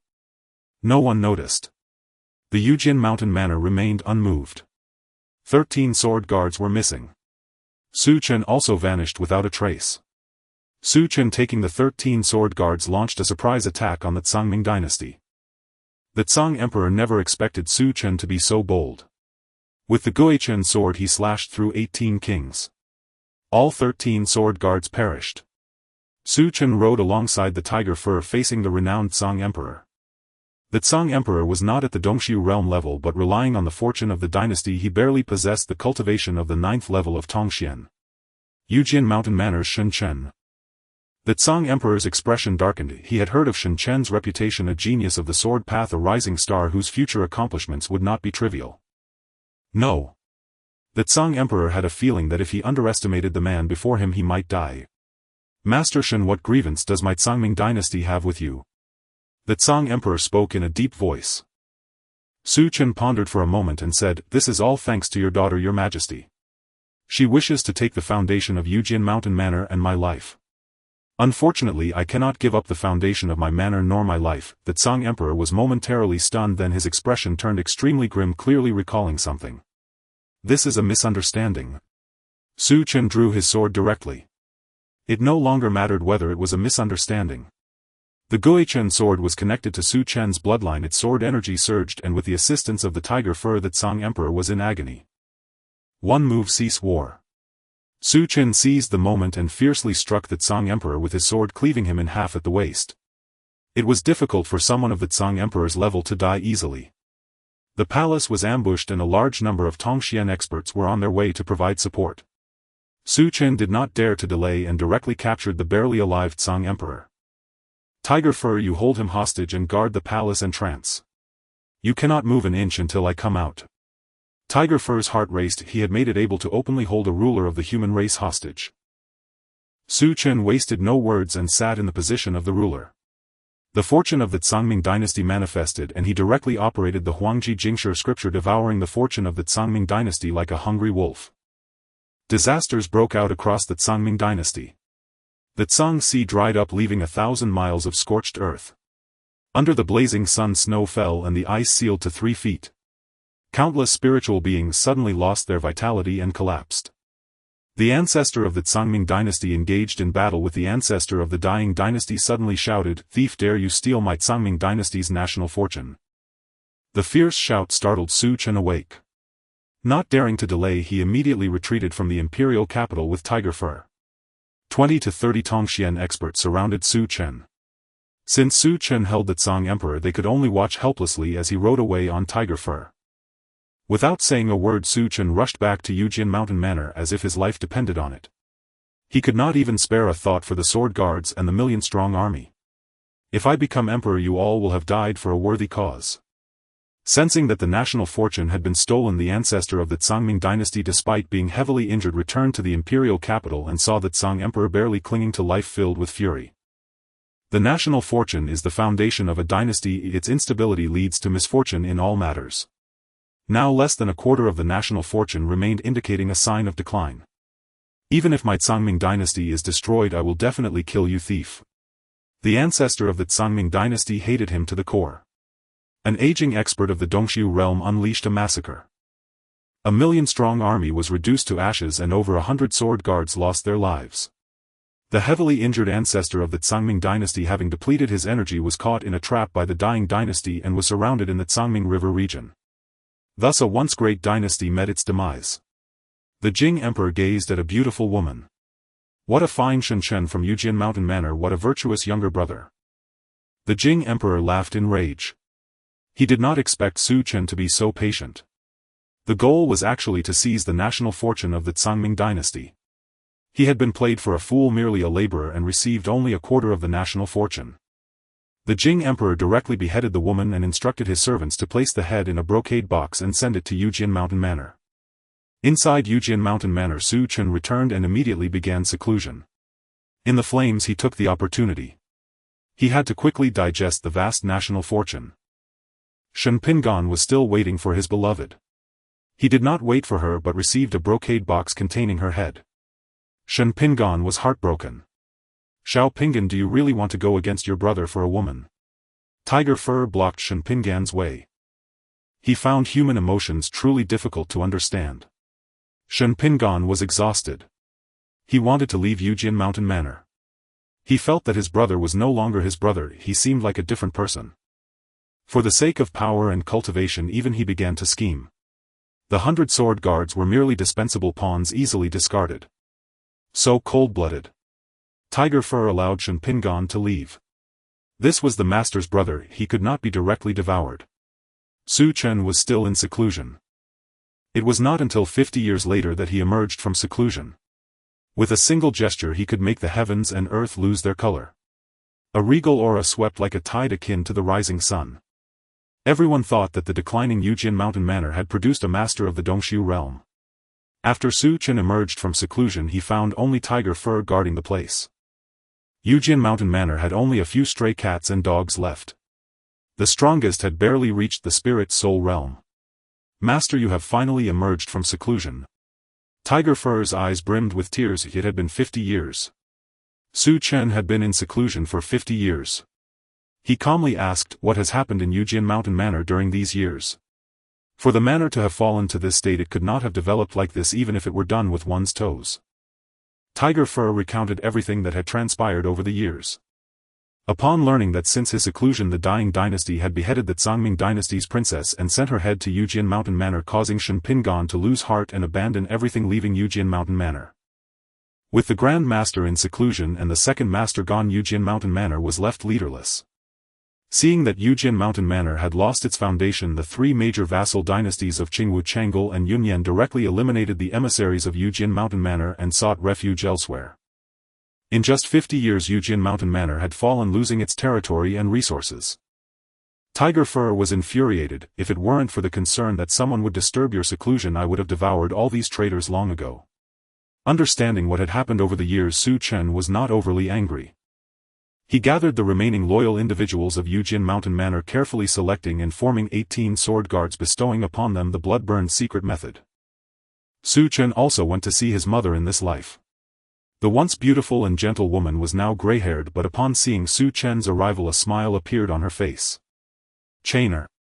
You have come. Su Chen remained silent. Shui Rou had abandoned her cultivation and become an ordinary person. 10 days later Su Chen buried his mother in this life. The passing of loved ones and the departure of old friends had become a norm for him, a cycle repeated across lifetimes.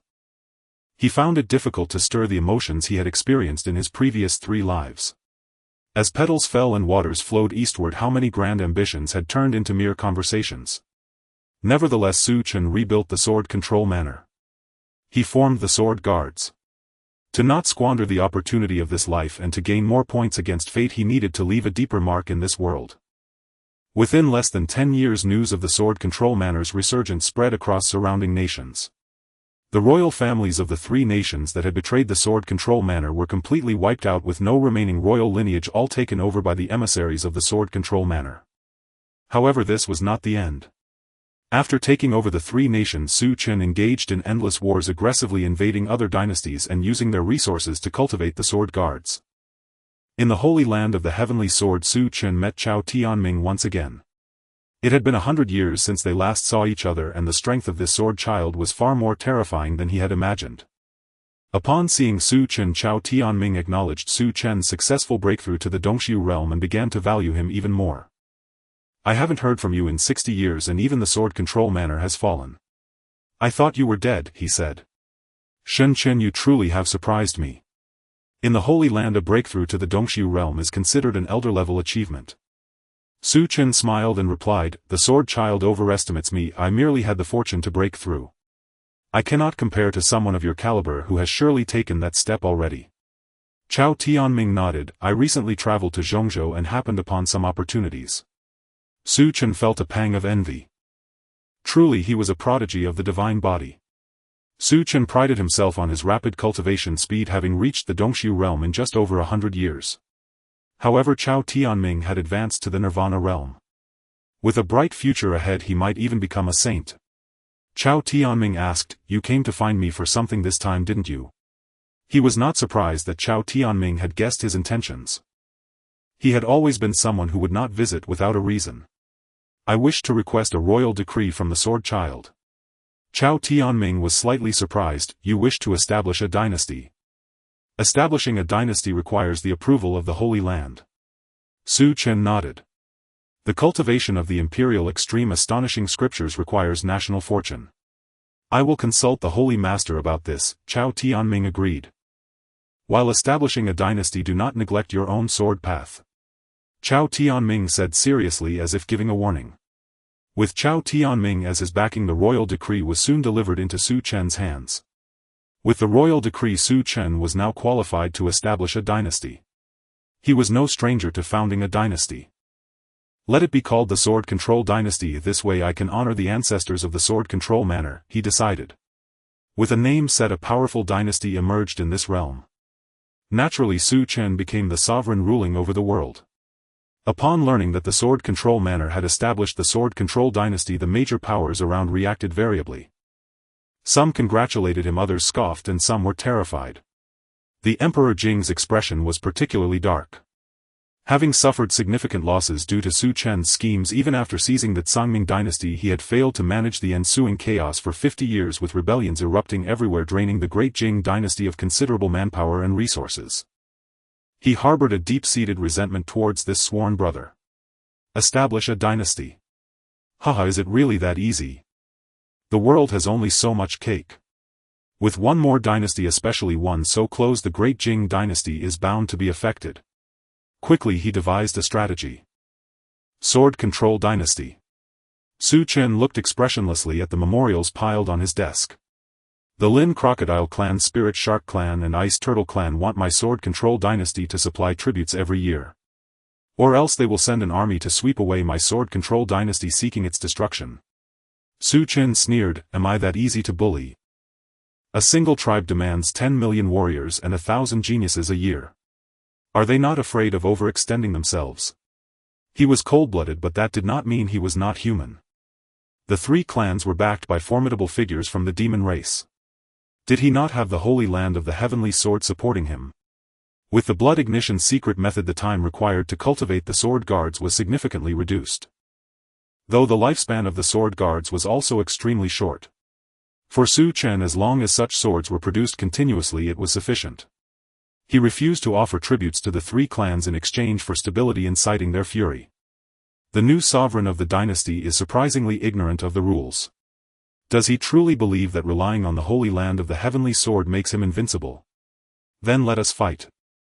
Let us wash the land in blood, hanging the head of the sword control dynasty's lord on the city wall of the imperial capital, so that all the sovereigns see the fate of those who dare defy our commands. The three clans unanimously decided to join forces to attack the sword control dynasty.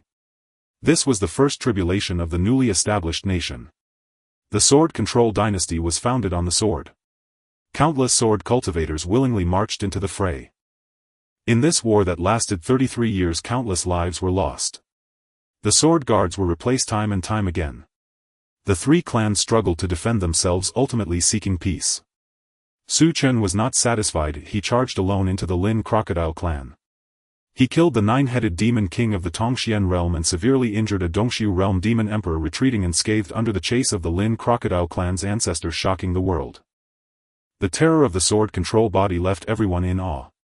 The name of Shen Huang echoed through hundreds of nations. Upon returning to the imperial city, this battle left the sword control dynasty severely weakened, prompting a period of recuperation. Chen also began to select outstanding women from various regions as concubines to cultivate future generations.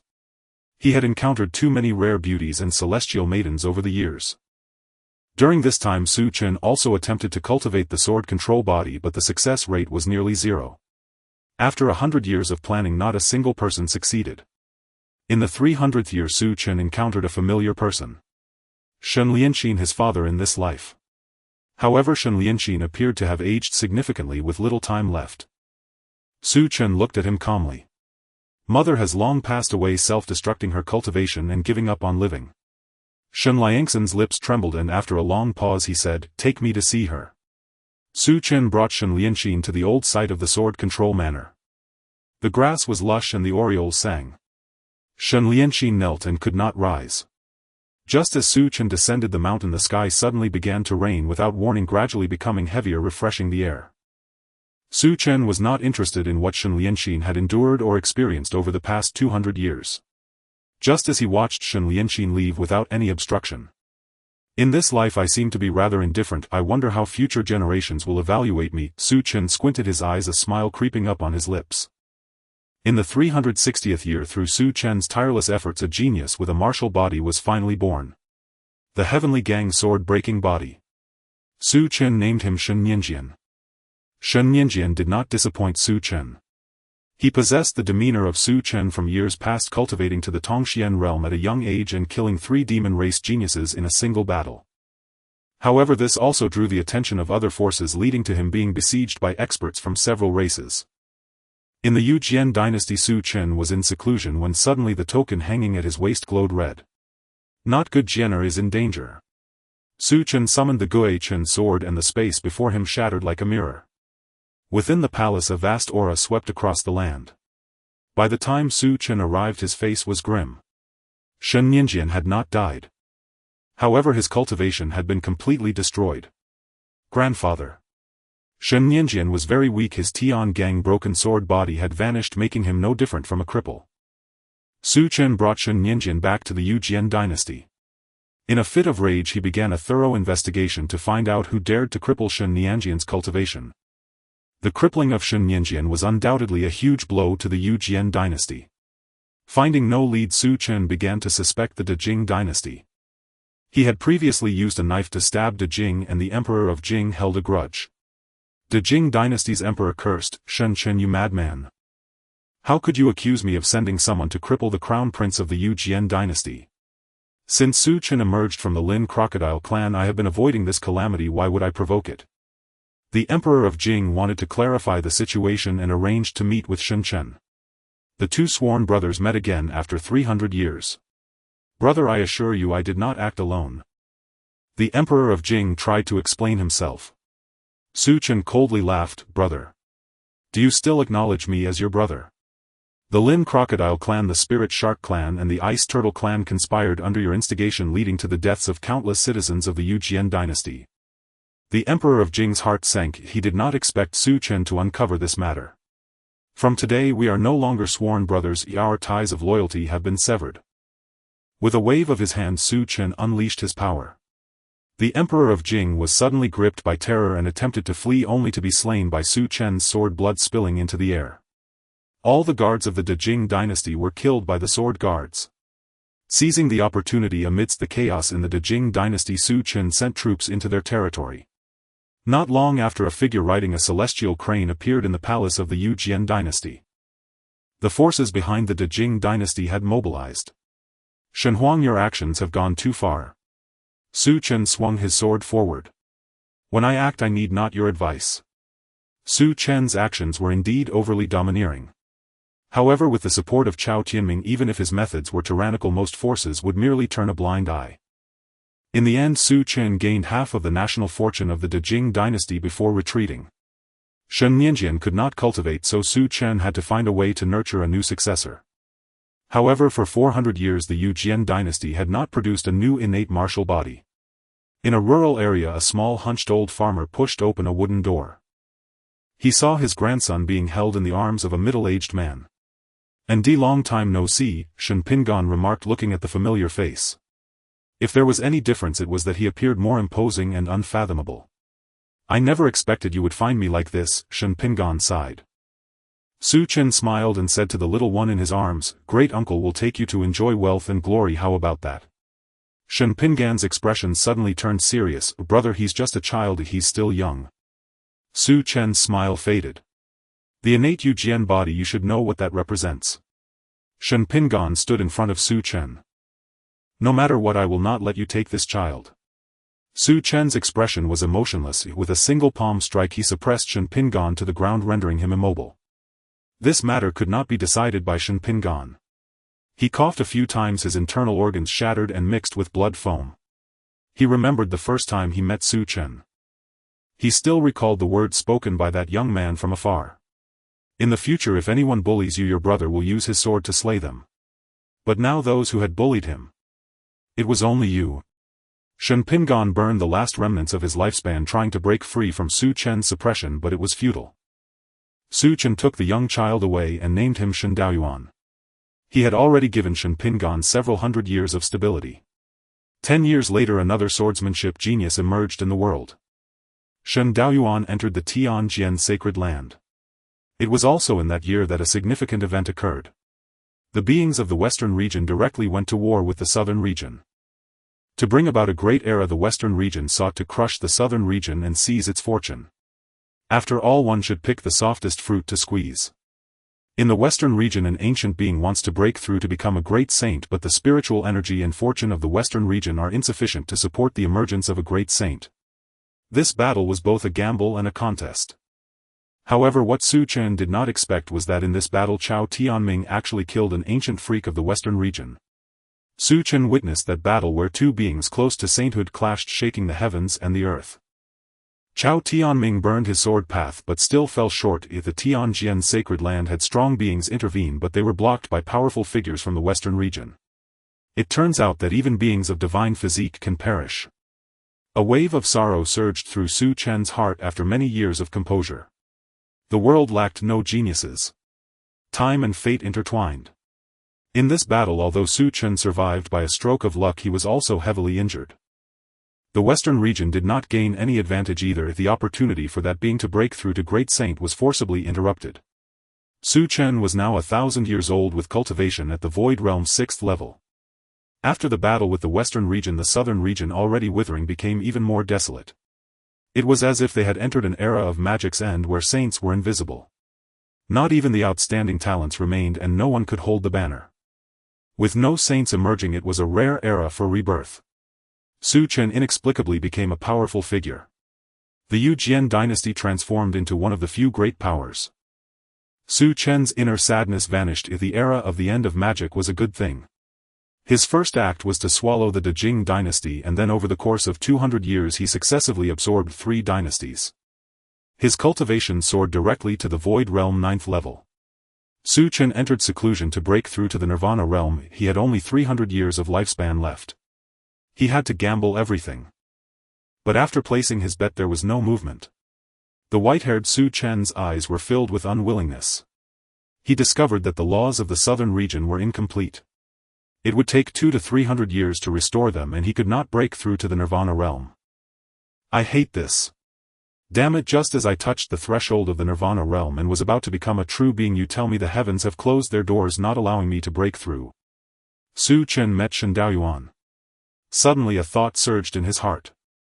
If he were to kill all the Shen clan bloodline, would he have a chance to break through to the Nirvana realm? Shen Daoyuan stood before Su Chen holding a sword facing him. Great uncle, let me send you off on your final journey. Su Chen smiled. Do you wish to take revenge for your grandfather? Shen Daoyuan attacked Su Chen, his purer swordsmanship revealing the shadow of Chao Tianming to Su Chen. The two battled for 3 days and nights. The aged Su Chen, whose vitality had waned and who had failed to break through, was defeated. He was thrown into the furnace before Shen Daoyuan. I will forge a sword for you. I hope your sword path will not be like mine. 1500 years later, Su Chen passed away. Once again returning to the reverse fate space, Su Chen was filled with mixed emotions. In the final moment of his life he was unable to advance further and ultimately chose to fulfill Shen Daoyuan. In this life entrusted to Shen Tianyi, despite enduring numerous hardships in the early stages, he cultivated the innate sword mastery body, qualifying to compete against the geniuses of the Holy Lands.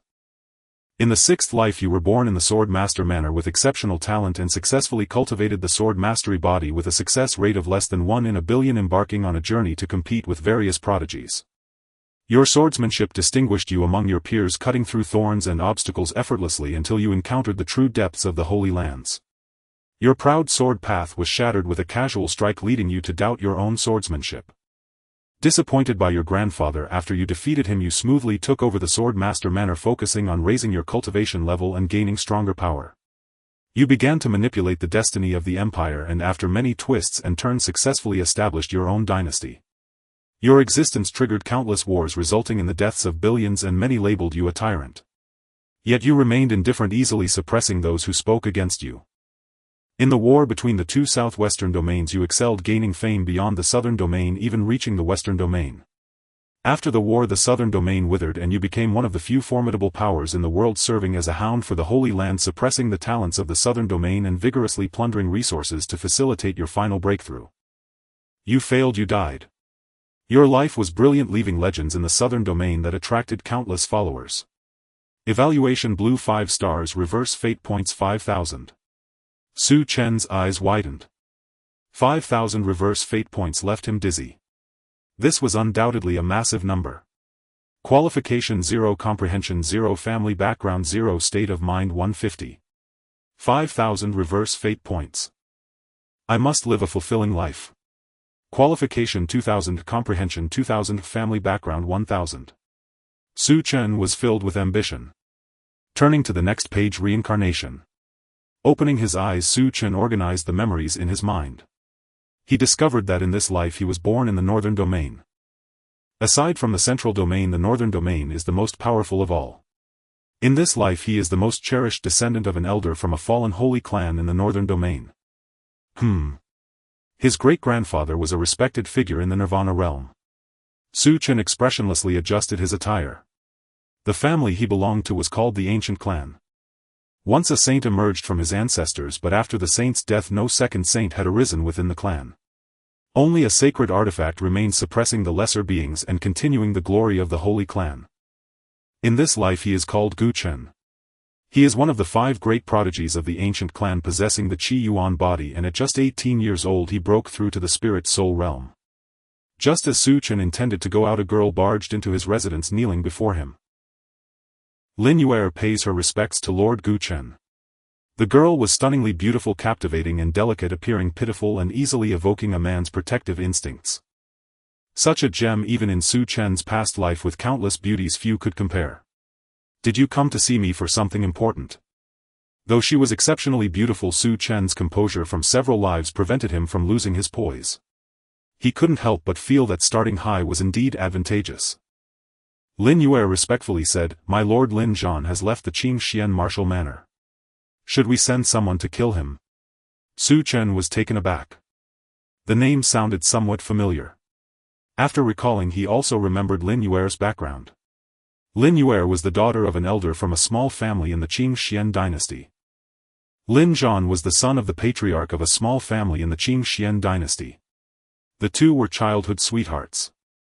Gu Chen once met Lin Yuer during a trip to the Qingxian dynasty, saw her remarkable talent and took her as a maid. Of course there was also an element of attraction involved. This was good news for Lin Yuer. It was like a pie falling from the sky. She immediately kicked Lin Zhan away and threw herself into Gu Chen's arms.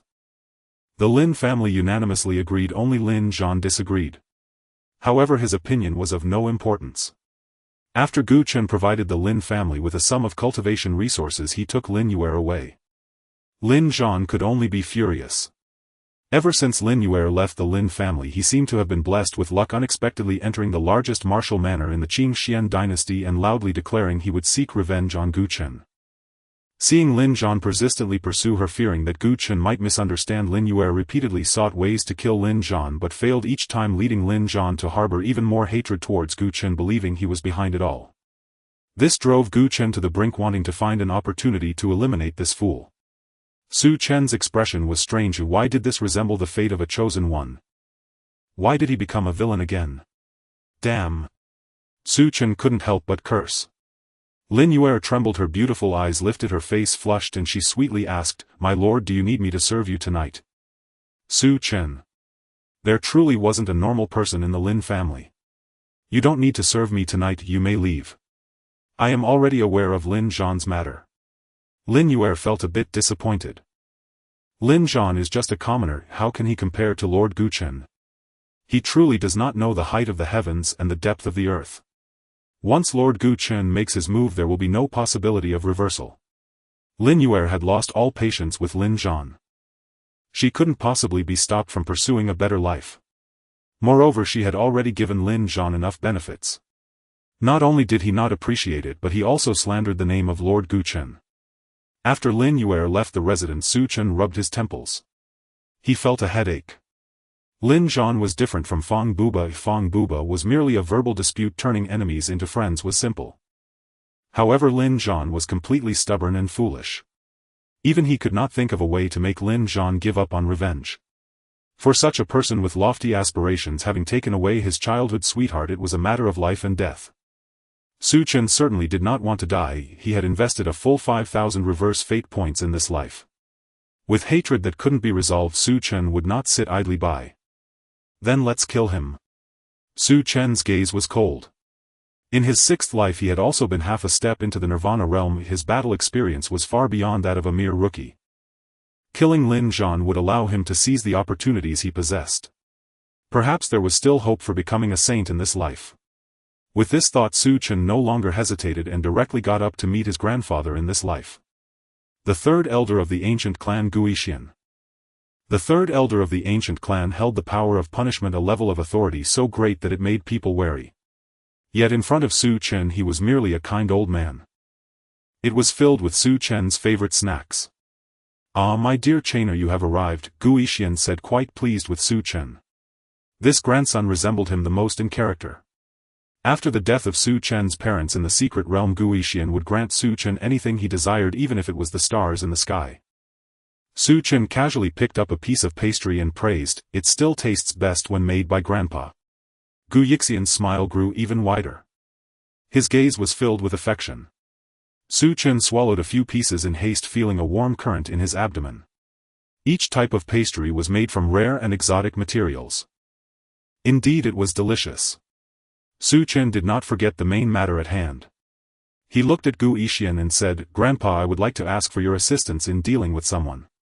Su Chen had no intention of allowing Lin Zhan to gradually grow stronger and turn into a formidable boss. He directly called upon Gu Yixian, the Nirvana Realm Master. Although it would be a source of ridicule for a Nirvana Realm expert to deal with a mere child not yet in the Spirit Soul Realm. But it was Su Chen who spoke. Gu Yixian's expression turned serious. "Chener, who have you angered?" Su Chen recounted the situation with Lin Zhan, then stated, "Grandpa, I want the opportunities that he possesses. To enable a child from a small family to grow to this level in just 2 years is undoubtedly extraordinary. There may be great opportunities or perhaps an old relic standing behind him. Whichever possibility it is, it requires your cooperation to ensure success." Upon hearing Su Chen's words, Gu Yixian's gaze flickered and he nodded. "All right, Grandpa will grant you a talisman. As long as you crush it, I will arrive at the battlefield to guarantee success." Gu Yixian handed Su Chen an orange talisman infused with his energy. With Gu Yixian's support, Su Chen felt more confident about dealing with Lin Zhan. Chen also borrowed a force from the ancient clan to set up an all-encompassing trap preparing to ensure Lin Zhan's demise without fail. Soon Chen found an opportunity. Lin Zhan appeared in the Spirit Fox clan. A cold glint flickered in Chen's eyes. This was his first time targeting a child of destiny. Failure was not an option. Within the Spirit Fox clan, Lin Zhan looked at the fox girl in front of him who was helping him bandage his wounds, his gaze gentle. He had braved the Canglang Sea, and if it weren't for this fox girl saving him, he might have already perished. Lin Yuer Guchen, I Lin Zhan will never coexist with you. Lin Zhan's heart was filled with rage. Being hunted by the ancient clan, he had no choice but to leave the Qingxian martial house to avoid implicating them. He directly stepped into the perilous Canglang Sea to seize an opportunity fighting against enemies. Though he managed to obtain a treasure, he was also gravely injured. The Spirit Fox girl extinguished the vibrant green light in her hands, wiped the sweat from her face and advised Lin Zhan, "Big brother Lin Zhan, your injuries are almost healed, you just need to rest quietly for a while." Lin Zhan nodded, "Thank you Miss Huan for saving me. I will surely repay this life-saving grace 100-fold in the future." Lin Zhan began to recover in the Spirit Fox clan, during which he helped Huan defeat a disruptive ruffian and assisted the Spirit Fox clan in overcoming a powerful rival clan, securing their standing among the 13 clans of Canglang Island. Lin Zhan's relationship with Huan also deepened day by day. Until one day a significant figure from the Fox clan arrived. Lin Zhan saw a familiar face, his gums clenching tightly. Guchen Lin Yuer. A large number of ancient clan guards surrounded the Spirit Fox clan. This alarmed the clan leader of the Spirit Fox. "Clan leader Fox, as long as you hand over Lin Zhan, I can not only absolve your clan of the grave sin of harboring a wanted criminal from my ancient clan, but I will also grant you a void-breaking pill to help you break through to the Dongshu realm," Chen claimed, believing the reward he offered was already quite generous. "Impossible. Lin Zhan is a benefactor to our Spirit Fox clan. If you wish to take his life, you must first step over my corpse," the clan leader of the Fox spoke with righteous indignation. The elders of the Fox clan chimed in, "Lin Zhan is a savior to our Spirit Fox clan. To betray a benefactor is no different from being a beast." Chen thought to himself, aren't they just a bunch of beasts? However, now that the Spirit Fox clan had stabilized its position among the 13 families of the Canglang Sea, Chen found himself in a tricky situation. His expression gradually turned cold. "Clan leader Fox, do you truly wish to oppose my ancient clan? Slaughtering the Spirit Fox clan would undoubtedly offend Canglang Palace, and returning to the ancient clan would bring punishment, even implicating Guixian." But Chen could not wait that long. Who knows if he would be eliminated by the Child of Destiny the moment he left the door. "If he doesn't perish, I will find it difficult to find peace." Chen thought to himself. At any cost he had to eliminate Lin Zhan within the Spirit Fox clan. The clan leader of the Spirit Fox extended his hand coldly, "Escort the young master of the ancient clan away." Chen softly remarked, "Using the lives of an entire clan to protect someone who isn't even considered one of your kind, what is the point of that? Kill." With Chen's command, the guards of the ancient clan surged forward, beginning their assault on the Spirit Fox clan. "Protect the benefactor and escort him away." Within the Spirit Fox clan, figures emerged, engaging in battle with the elders of the ancient clan. "Guchen, I want you dead." Lin Zhan watched as numerous members of the Spirit Fox clan fell beneath the blades, his eyes instantly reddening, wanting to find Chen to fight him. Chen also noticed Lin Zhan. Despite his ordinary appearance, he exuded an indomitable aura. Kill him at any cost. Chen had no intention of dueling Lin Zhan directly. He commanded the guards beside him to slay Lin Zhan to eliminate future troubles. Just as the guards were about to strike Lin Zhan down, the clan leader of the Spirit Fox suddenly erupted, defeating his opponent and directly blocking the attack aimed at Lin Zhan. "Benefactor, hurry and leave. Take Huan with you and exit the Spirit Fox clan." Chen cursed inwardly, "It's so damn hard to kill him." He directly crushed the talisman in his hand. The world suddenly dimmed. A diagram of the 8 trigrams appeared above the Spirit Fox clan, overshadowing the sun and moon, and a formidable elder appeared, his massive figure resembling a towering pillar. Ancient clan's 3rd elder, Master Xian. The sky over the Canglang Sea darkened. A Nirvana realm master had arrived. Guixian wasted no words, his cold gaze fixed on Lin Zhan. It was this boy. Chainer had said he must die. With a murderous intent, he directly attacked Lin Zhan. A Nirvana realm master taking action to kill a small cultivator of the Spirit Soul realm. Just as Gu Yixian was about to destroy everything, a large hand emerged from the fog blocking Gu Yixian. A 9-headed black serpent coiled around an elder's back, dancing gracefully, a manifestation of Nirvana realm energy surrounding him. With a wave of his sleeve he boasted, "Gu Yixian, this little brat is under the protection of Canglang Palace. If you want to kill him, your current spirit form is not qualified, let your true body come." Chen couldn't help but marvel upon seeing the palace master of Canglang Palace appear. The power of the Child of Destiny's halo was formidable. However, a robust voice echoed across thousands of miles, "Since when did Canglang Palace dare to interfere in the matters of my ancient clan?" In the distance a pair of massive hands tore through the fabric of space. Within the profound void 2 figures emerged. One with white hair carried a sword on his back, exuding an imposing aura without needing to be angry. The other was a middle-aged man, his hands crossed within his flowing sleeves, squinting his eyes, revealing a chilling glint that sent shivers down one's spine. Seeing the appearance of the two, the smile on Canglang Zun's face instantly froze. Elder Gu of the ancient clan Gu Yixian, Elder Gu of the ancient clan Gu Ho. The two Nirvana realm masters appeared together. Chen's expression was one of great joy. He did not expect that his grandfather in this life would be so formidable, even bringing another Nirvana realm master. Gu Ho, the 5th elder of the ancient clan and a trusted aide to Gu Yixian, who had promoted him himself. Canglang Palace, you truly have some audacity to dare obstruct my ancient clan's actions. Anyone my ancient clan wishes to kill, your Canglang Palace cannot protect. Gu Yixian snorted coldly. A layer of white frost spread across the entire sea surface rapidly. Gu Ho squinted, staring fixedly at Canglang Zun like a venomous snake poised to strike. The surrounding phenomena of Nirvana opened up. At Gu Yixian's command they would unhesitatingly surround and kill Canglang Zun. Canglang Zun, under the gaze of the two Nirvana realm masters, felt a sinking feeling in his heart but did not retreat an inch. "I have said it before, I will protect Lin Zhan. Your ancient clan cannot destroy the Spirit Fox clan, and you cannot kill Lin Zhan unless you step over my dead body." At that moment the void shattered like a mirror. A terrifying force swept across the Cang Sea, turning everything upside down. To help his grandson clear the obstacles, Gu Yixian was willing to annihilate all beings in the Canglang Sea.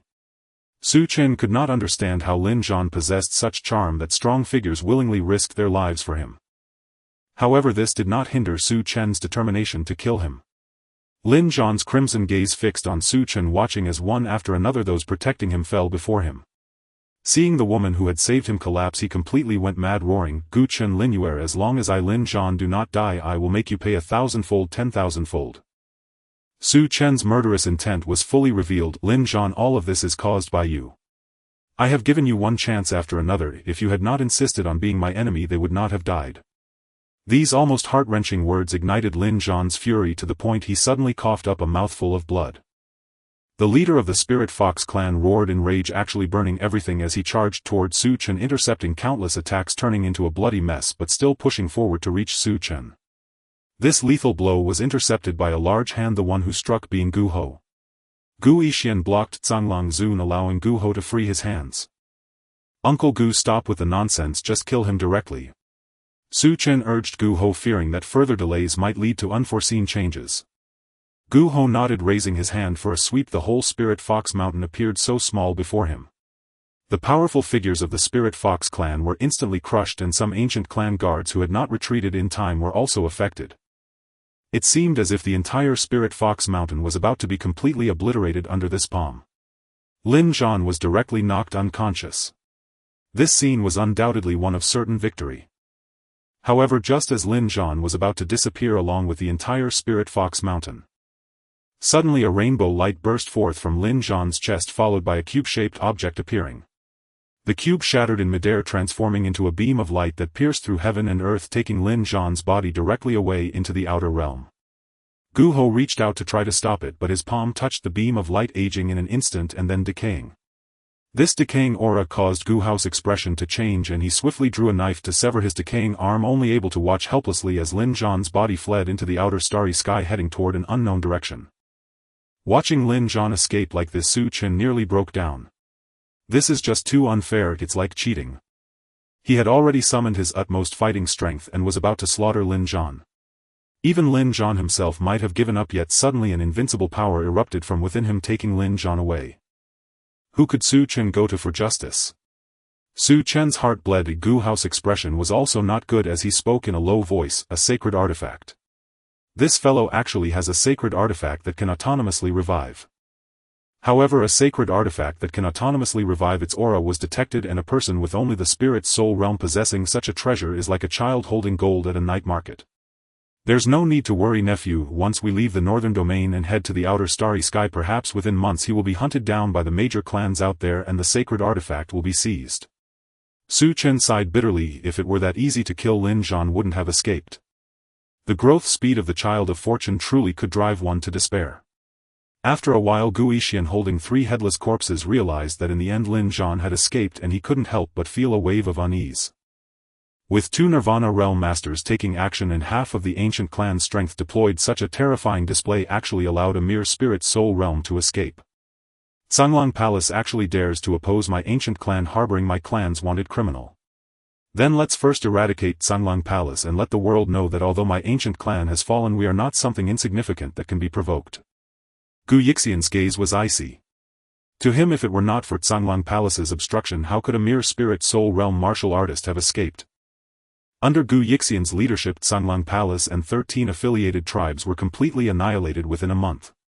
After leaving some ancient clan martial artists to occupy the Zhanglang Sea, Gu Yixian took the members of the ancient clan back to their home. Not having killed Lin Zhan left Su Chen very frustrated. After his frustration, he devoted himself to desperate training. He did not want to see Lin Zhan again as a pawn, and the enmity between them could only end in death. They absolutely could not coexist. Su Chen had a premonition that Lin Zhan would not die in the outer starry sky, and one day he would return to the northern domain. Not long after, Su Chen received news again. His grandfather Gu Yixian was impeached by the Elder Council. Mobilizing a large portion of the ancient clan's guards made that clan leader wary, and it was all for his own selfish reasons. If Su Chen had killed Lin Zhan, the rewards would have definitely compensated for the losses, but since Su Chen did not succeed in killing Lin Zhan and allowed him to escape once this matter emerged, everyone would not care whether Lin Zhan had a fully revived sacred artifact if they only knew that the ancient clan had gone to great lengths and still allowed a mere spirit soul realm martial artist to escape, which was simply a laughingstock. I'm afraid that the 10,000 Demons Sacred Hall will also begin to exert pressure on the clan. After all, that Zhanglang Sea nominally belonged to the 10,000 Demons Sacred Hall. Su Chen tidied his clothes and directly flew toward the direction of the Elder Hall. In the ancient clan Elder Hall there are a total of 12 seats occupied by powerful elders, each of whom is a master at the Nirvana realm. The existence of the ancient clan relies on them sustaining the glory of the sacred lineage. Gu Yixian closed his eyes while the other 10 elders along with the current clan leader Gu Zong gazed at Gu Yixian. Some eyes were filled with anger, some were calm, and others bore a gloating expression. Gu Yixian had held the authority of punishment for hundreds of years and had always been extremely cautious, revealing no flaws. Now, however, he had committed such an act. Gu Yixian, do you know your crime? You have brought such a great enemy upon our ancient clan. Gu Yixian did not even flinch, remaining indifferent to their words, which infuriated some elders above. At that moment a voice suddenly came from outside the door. Gu Yixian's grandson Gu Chen requests an audience. The many elders began to discuss among themselves.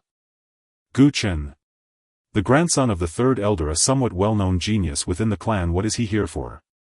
Humph, all of this is because of Gu Chen. If it weren't for him, how would our clan have offended a genius possessing a sacred artifact? Let him in. Su Chen pushed open the large door and entered the Elder Hall under Gu House guidance. Looking at the gathered elders, he could not help but murmur, indeed, even a withered camel is larger than a horse. Although the ancient clan had declined, it still had 12 powerful Nirvana Realm Masters and possessed sacred artifacts, instilling fear in the petty. Gu Chen, do you know your crime? This incident arose because of you, resulting in heavy casualties among our clan members and offending numerous forces, leaving endless troubles ahead.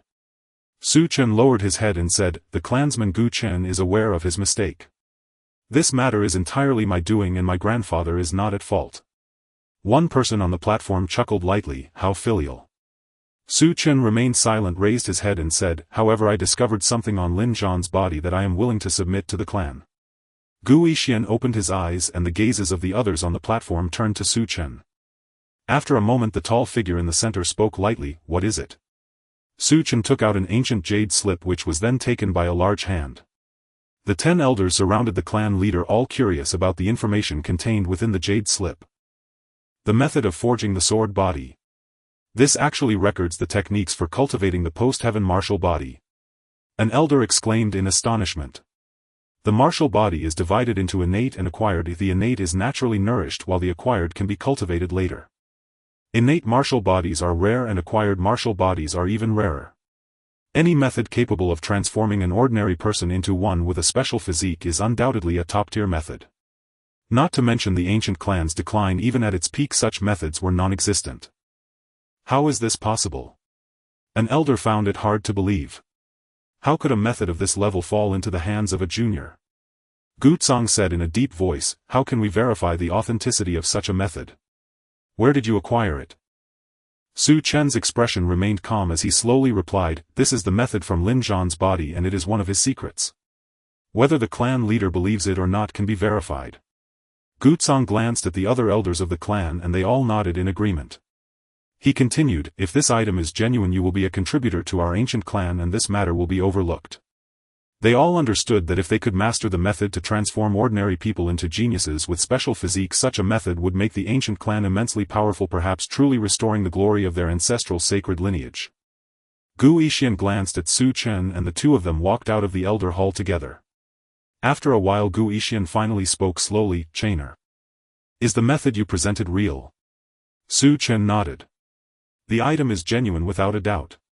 In his previous life Su Chen personally cultivated it and even improved upon it. However, since Su Chen achieved the sword control body in his previous life, no one else has managed to do so. The success rate is appallingly low. As for Lin Zhan, he perfectly fits all the characteristics of suddenly cultivating a special physique and gaining fame. Su Chen was not worried that the ancient clan would investigate into the southern region. As expected, a month later the method was proven to be genuine. Gu Yixian continued to hold the authority of punishment and everything seemed to proceed as if nothing had happened. Su Chen continued to act as the young master of the ancient clan. Time flew by and a year passed. Su Chen opened his eyes as Lin Yuer's voice echoed outside the cave. My lord, the competition for the younger generation of the ancient clan will begin in a week. Su Chen recalled that the ancient clan holds a competition for the younger generation at intervals in which the young prodigies participate. Based on the strength of the prodigies, the rankings within the ancient clan are determined. The higher the rank, the more abundant the resources they receive. Su Chen ranks fourth within the clan, neither too high nor too low. This time I must secure the first place in the ancient clan's rankings. Su Chen's resolve was firm. He was under great pressure now. Lin Zhan's escape to the outer starry sky meant that the ancient clan was still considered decent in the northern region, but once they left this realm among the myriad clans in the outer regions, they wouldn't even qualify to eat at the same table. Perhaps only a saint could traverse the outer starry skies unhindered. To avoid becoming a pawn for Lin Zhan, Su Chen could only train frantically, waiting for the next time he meets Lin Zhan to find a way to eliminate him. Soon the day of the ancient clan's competition for the younger generation arrived. Su Chen also met other talents from the ancient clan, 3 men and 1 woman, all bearing special physiques. Su Chen appraised them and they were naturally appraising him as well. The so-called talents from the ancient clan were insignificant in their eyes. Only the 5 of them were worthy opponents. Su Chen did not exert any effort along the way, even the warm-up was hardly necessary as he easily suppressed the others. Soon he faced one of the other 4. Gu Xiang, who possessed the Thunder Tribulation body, was a muscular man surrounded by arcs of lightning with hair standing on end. Gu Chen, you should just admit defeat. Gu Xiang was exceedingly arrogant, older than Su Chen with higher cultivation and deeper foundation. Su Chen's expression shifted, sorry you stole my line. Gu Xiang made his move. As he attacked, thunder roared in the sky, conjuring a thunderbird that spread its wings and charged at Su Chen. Gu Chen, perhaps give you a few more years you might be qualified to battle me, but not now. Su Chen remained silent as the yin-yang particles surged forth, activating the Qian Yuan body. With just a fist he struck toward the thunderbird. The thunderbird was shattered by the punch's gust. The force of the punch did not stop there but struck Gu Xiang, sending him crashing from the sky to the ground, creating a deep pit in the battle stage made of special materials. Su Chen landed beside Gu Xiang, who struggled and said, what kind of martial technique is this? Su Chen replied indifferently, just an ordinary punch. Gu Xiang laughed heartily, good name. Then he fell into unconsciousness. This left Su Chen deep in thought. This truly is an ordinary punch. Su Chen defeated Gu Xiang with a single punch, causing a tremendous uproar within the Gu clan. Gu Xiang, ranked 3rd, was vanquished by just one strike. The elders of the clan exchanged astonished glances upon witnessing this scene. What was that just now? It seemed just an ordinary punch. No, within that punch there appeared to be something else. The intent of the punch. It was impossible. Even with punch intent it shouldn't easily defeat Gu Xiang. Gu Xiang had undergone the thunder tribulation to temper his body, his physique comparable to an ordinary Tongxian realm warrior. The power of heaven and earth, that is the power of the Tongxian realm. This kid Gu Chen must have broken through to the Tongxian realm. The Tongxian realm at the age of 10 can rival the true transmission of a holy land. Haha, as expected of the 3rd elder's grandson. My Gu clan hasn't seen such a genius in a long time. Given time, perhaps the elders will have one more person among the 12. Gu Yixian revealed a smile on his stern face. This boy has even kept secrets from me. The Tongxian realm. In 1 year Su Chen advanced from the 7th level of Lingpa to the Tongxian realm. At the age of 10 his status as a young sovereign was undeniable, with hopes of breaking through to the Nirvana realm in the future, even having a slim chance of touching the threshold of becoming a saint. The true transmission of the Holy Land is no different.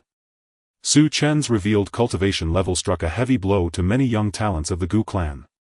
Gu Chen, I challenge you. The number 1 in the Gu clan's hierarchy, Gu Yuan, stood before Su Chen, possessing half a step into the Tongxian realm.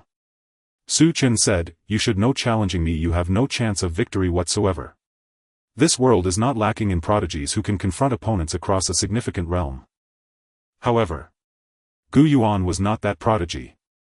The path of martial arts is naturally about moving forward bravely.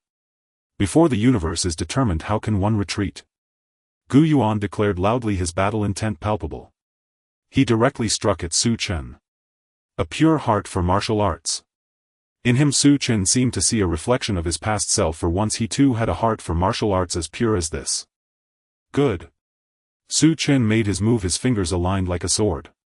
The weapons in the arena buzzed, their brilliance dazzling, obscuring sight. What terrifying martial skills! No wonder he could break into the Tongxian realm at such a young age. Many elders of the Gu clan praised him. Even for a clan as large as the Gu clan, producing a Nirvana realm expert is not easy. Perhaps it takes hundreds of years to see another young sovereign. Though the Nirvana realm has a lifespan of 3,000 years, there is still an end. Ultimately someone must take over to ensure a power remains unyielding. In the Gu clan, Su Chen was undoubtedly fresh Nirvana blood, and his displayed talent was worthy of the clan's attention. Gu Yuan was defeated, looking at Su Chen with a bitter heart. From then on, the title of the first genius of the younger generation of the Gu clan no longer belonged to him but to the youth before him. After this battle, Su Chen became the core seed of the Gu clan. He began to cultivate in the ancestral land of the Gu clan, rarely appearing outside. 15 years later, while cultivating, Su Chen received a piece of news. An ancient relic appeared in the outer starry sky, and several major regions sent personnel to investigate, and the Tianxian domain was no exception. In the northern region where Su Chen was located, many forces also rushed to join in the excitement. As a top force beneath the Holy Land, the Gu clan naturally would not miss the opportunity to join in. Su Chen followed the elders of the Gu clan onto the path of the outer starry sky. He had a premonition that he might encounter Lin Zhan in this outer starry sky. The relic's location was within a star area of the outer starry sky, showing a glimpse of the ancient kingdom's massive iceberg.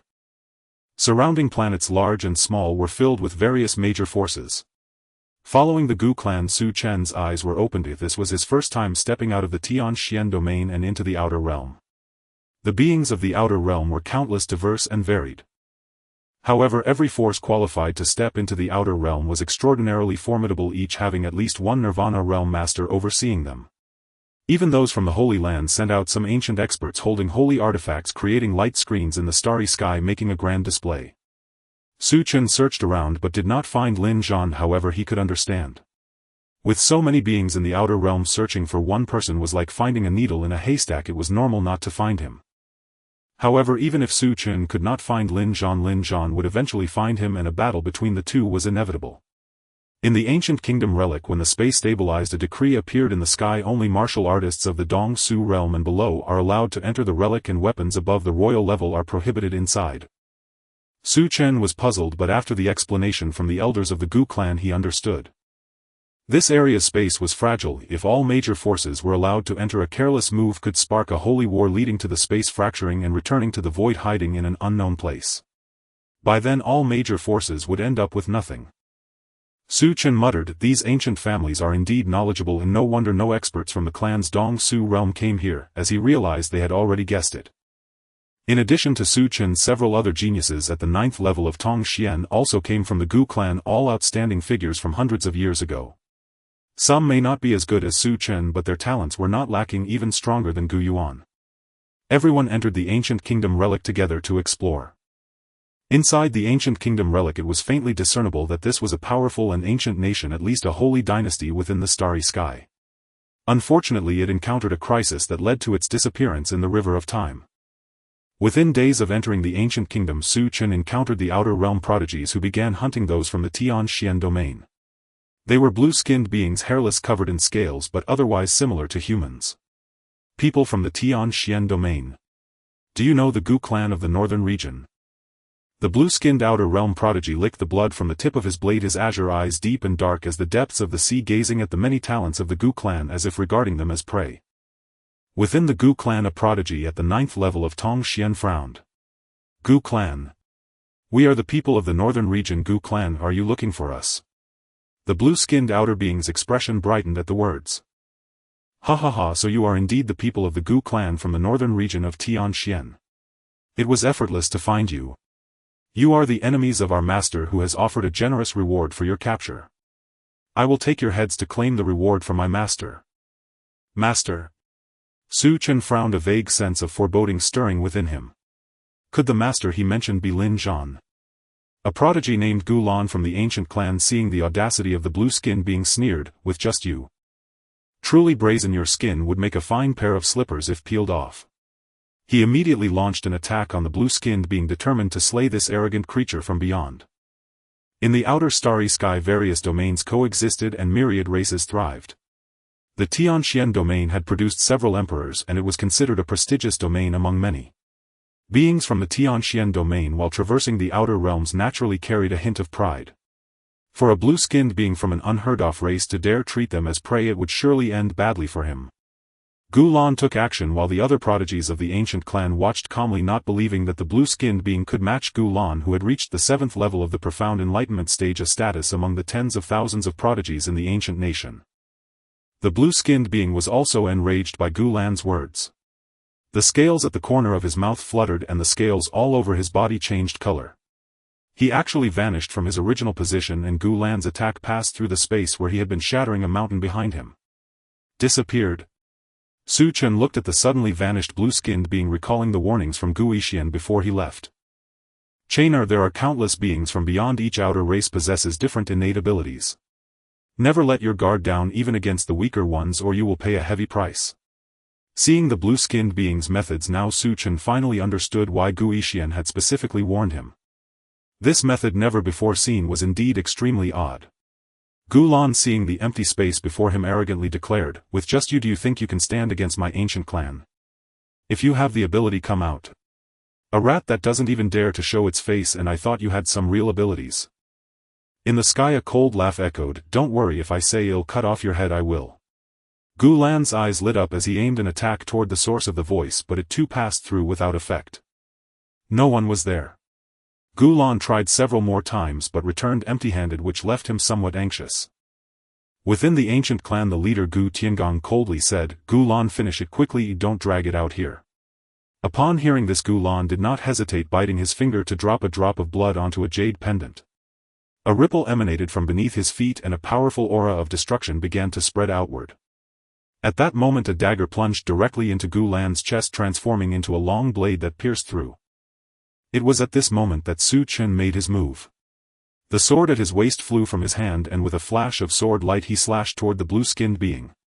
Seeing this, the blue-skinned being had no choice but to abandon the dagger in his hand and attempted to employ the same trick again. However, Chen would not give him another chance. Descending like a full moon, he struck down with his sword, directly bisecting the blue-skinned being. The ancient clan prodigies were taken aback. This was the clan's top-tier technique, the moon-eclipsing sword art. Su Chen approached the blue-skinned being and calmly asked, "Who are you and where is Lin Zhan? I have already reported your whereabouts to the master. You cannot escape." The blue-skinned being dragging his dying body said. Su Chen expressionless directly severed the head of the blue-skinned being. Gu Lan looked at Su Chen slaying the blue-skinned being and expressed his gratitude saying, "Thank you." He had nearly lost his life. The other prodigies from the ancient clan arrived and Gu Tiangang looked at Su Chen with dissatisfaction saying, "Gu Chen, this is Gu Lan's battlefield. Why did you interfere?" Su Chen glanced at him, "So should we just watch Gu Lan die?" Gu Tiangang replied, "My ancient clan's bloodline flows with the blood of saints. How noble it is. How could we ever resort to sneak attacks or fight with numbers against a weaker opponent?"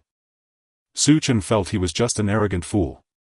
So using Gu Lan as bait, Su Chen directly tore off Gu Tiangang's disguise, causing his face to flush. Enough. The crisis is not yet averted. Another prodigy from the ancient clan spoke up, diffusing the tense atmosphere. In the following time Su Chen encountered numerous opportunities within the ancient nation's ruins, rapidly advancing in cultivation. However, he did not forget to seek information about Lin Zhan. Finally, after much effort, Su Chen learned about Lin Zhan from an outer being. Lin Zhan had taken a renowned quasi-saint from beyond as his master and even established a force called the War God Hall, attracting many outer talents to join, becoming a well-known force among the younger generation from beyond. Lin Zhan along with the members of the War God Hall had also come to the ancient nation's ruins this time. Fortunately, this respected one is not a true respected one, Su Chen thought to himself. No matter how extraordinary the child of destiny is, it is impossible to break through from the spirit realm to the nirvana realm in just a decade or two. The gap is too vast. While Su Chen continued to gather opportunities, he also kept probing for news about Lin Zhan. One day a seven-colored light spilled across the sky with endless Tao rhythms converging into an ocean within which bloomed a single flower. It's a sacred herb. The legendary sacred herb has appeared. Numerous prodigies went wild. The ancient clan where Su Chen was also felt the excitement. With the sacred herb, perhaps we can give birth to a new saint within the clan, restoring the glory of my ancient clan. Gu Tiangang laughed heartily, filled with excitement. This sacred herb must be obtained by my ancient clan. Su Chen looked up at the sky, countless prodigies flying toward the direction of the sacred herb, dense as stars twinkling, rushing toward it like moths to a flame. Even in his mind a terrifying thought emerged, wanting to obtain this sacred herb for himself. Sacred herb. A treasure coveted by even the Holy Lands. Once the ancestor of the Xianyuan Holy Land entered the grave of souls for a sacred herb, risking the entire Xianyuan Holy Land just to obtain it. Now it appeared so brazenly before him. There were no saints here, no powerful beings in the Nirvana realm, and not even a single one in the Void realm. However, Su Chen spotted a familiar figure in the densely packed crowd, a figure that brought him back to his senses. Lin Zhan. Damn it, I don't care about the sacred herb, I must first eliminate the child of destiny. Su Chen's heart hardened. This place was not inferior to his own elite peers, with thousands of them and even many prodigies from the Holy Lands. If he participated in the contention, he would likely become mere background, and it was very possible he would end up helping Lin Zhan. Better to keep an eye on Lin Zhan. As long as he prevents Lin Zhan from obtaining the sacred herb, it doesn't matter who else gets it. He would still benefit.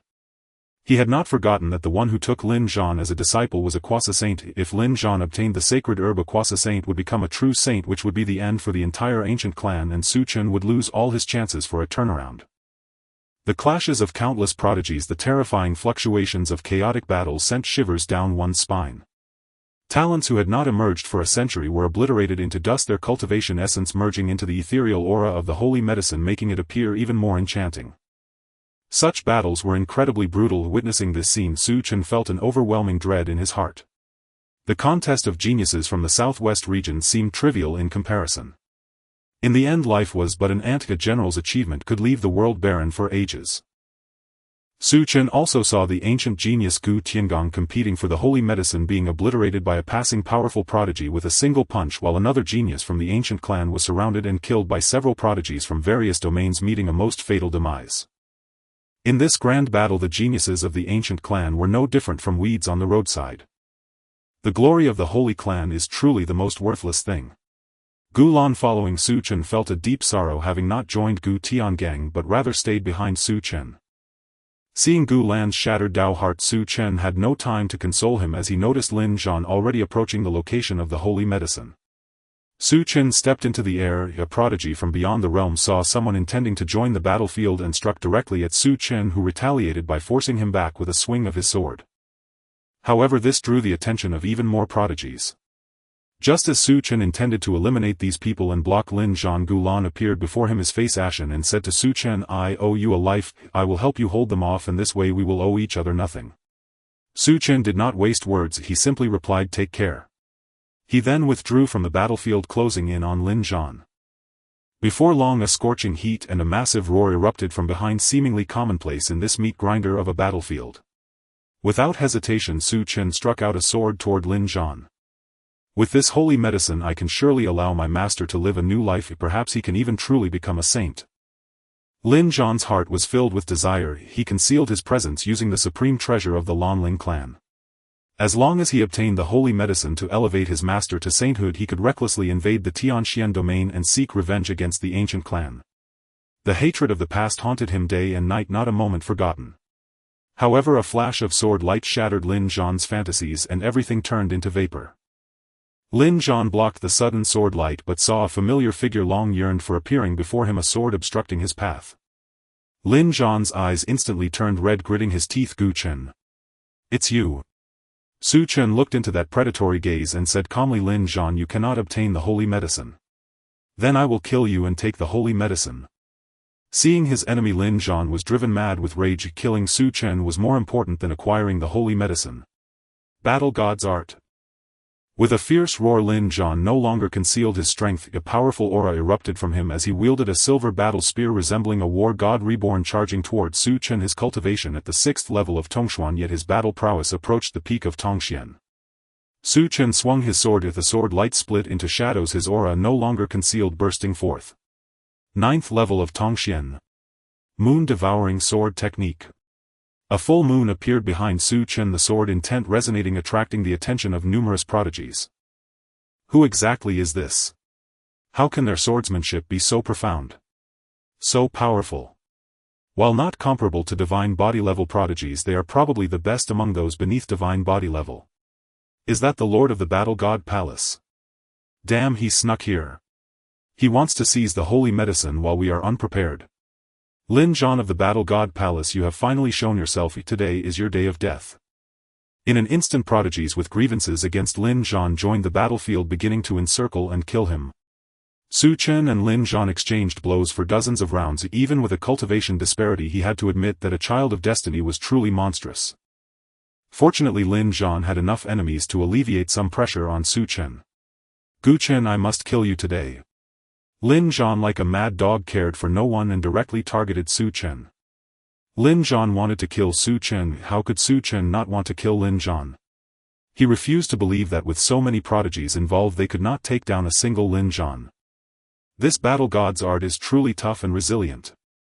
Su Chen cursed inwardly, feeling as if every time he traded blows with Lin Zhan the latter's thin health bar resembled that of a legendary weapon. Yet despite being severely injured and unable to fight on, he could always unleash a surge of power at critical moments. If it weren't for Su Chen's extensive experience from multiple lives, he would have died countless times already. The allies harboring hatred for Lin Zhan around him were replaced again and again. Just as Lin Zhan was about to exhaust his strength, geniuses from the Battle God Palace broke through the encirclement. "Master, we will hold off the enemies, you must get away quickly." Prodigies from various clans stood bravely before Lin Zhan, unafraid of death. Lin Zhan, dragging his broken body, watched as the prodigies he had gathered fell one after another before him, tears of blood flowing from his eyes, heart-wrenching. "Gu Chen, I will make you die." Su Chen, with his severely injured body, faced wave after wave of geniuses from the Battle God Palace without mercy. The prodigies fell to his hands as he advanced towards Lin Zhan, knowing he must kill him. Otherwise, who knows how powerful Lin Zhan would grow next time. As prodigies realized they were no match for Su Chen, they chose to self-destruct to buy Lin Zhan time to escape. "Lin Zhan, you coward.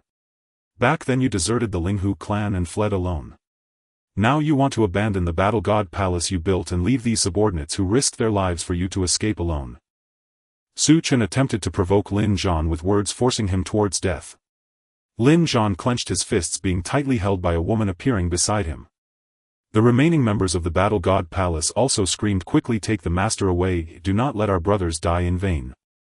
The woman chanted a spell and a black crack appeared in the space before them ready to take Lin Zhan away.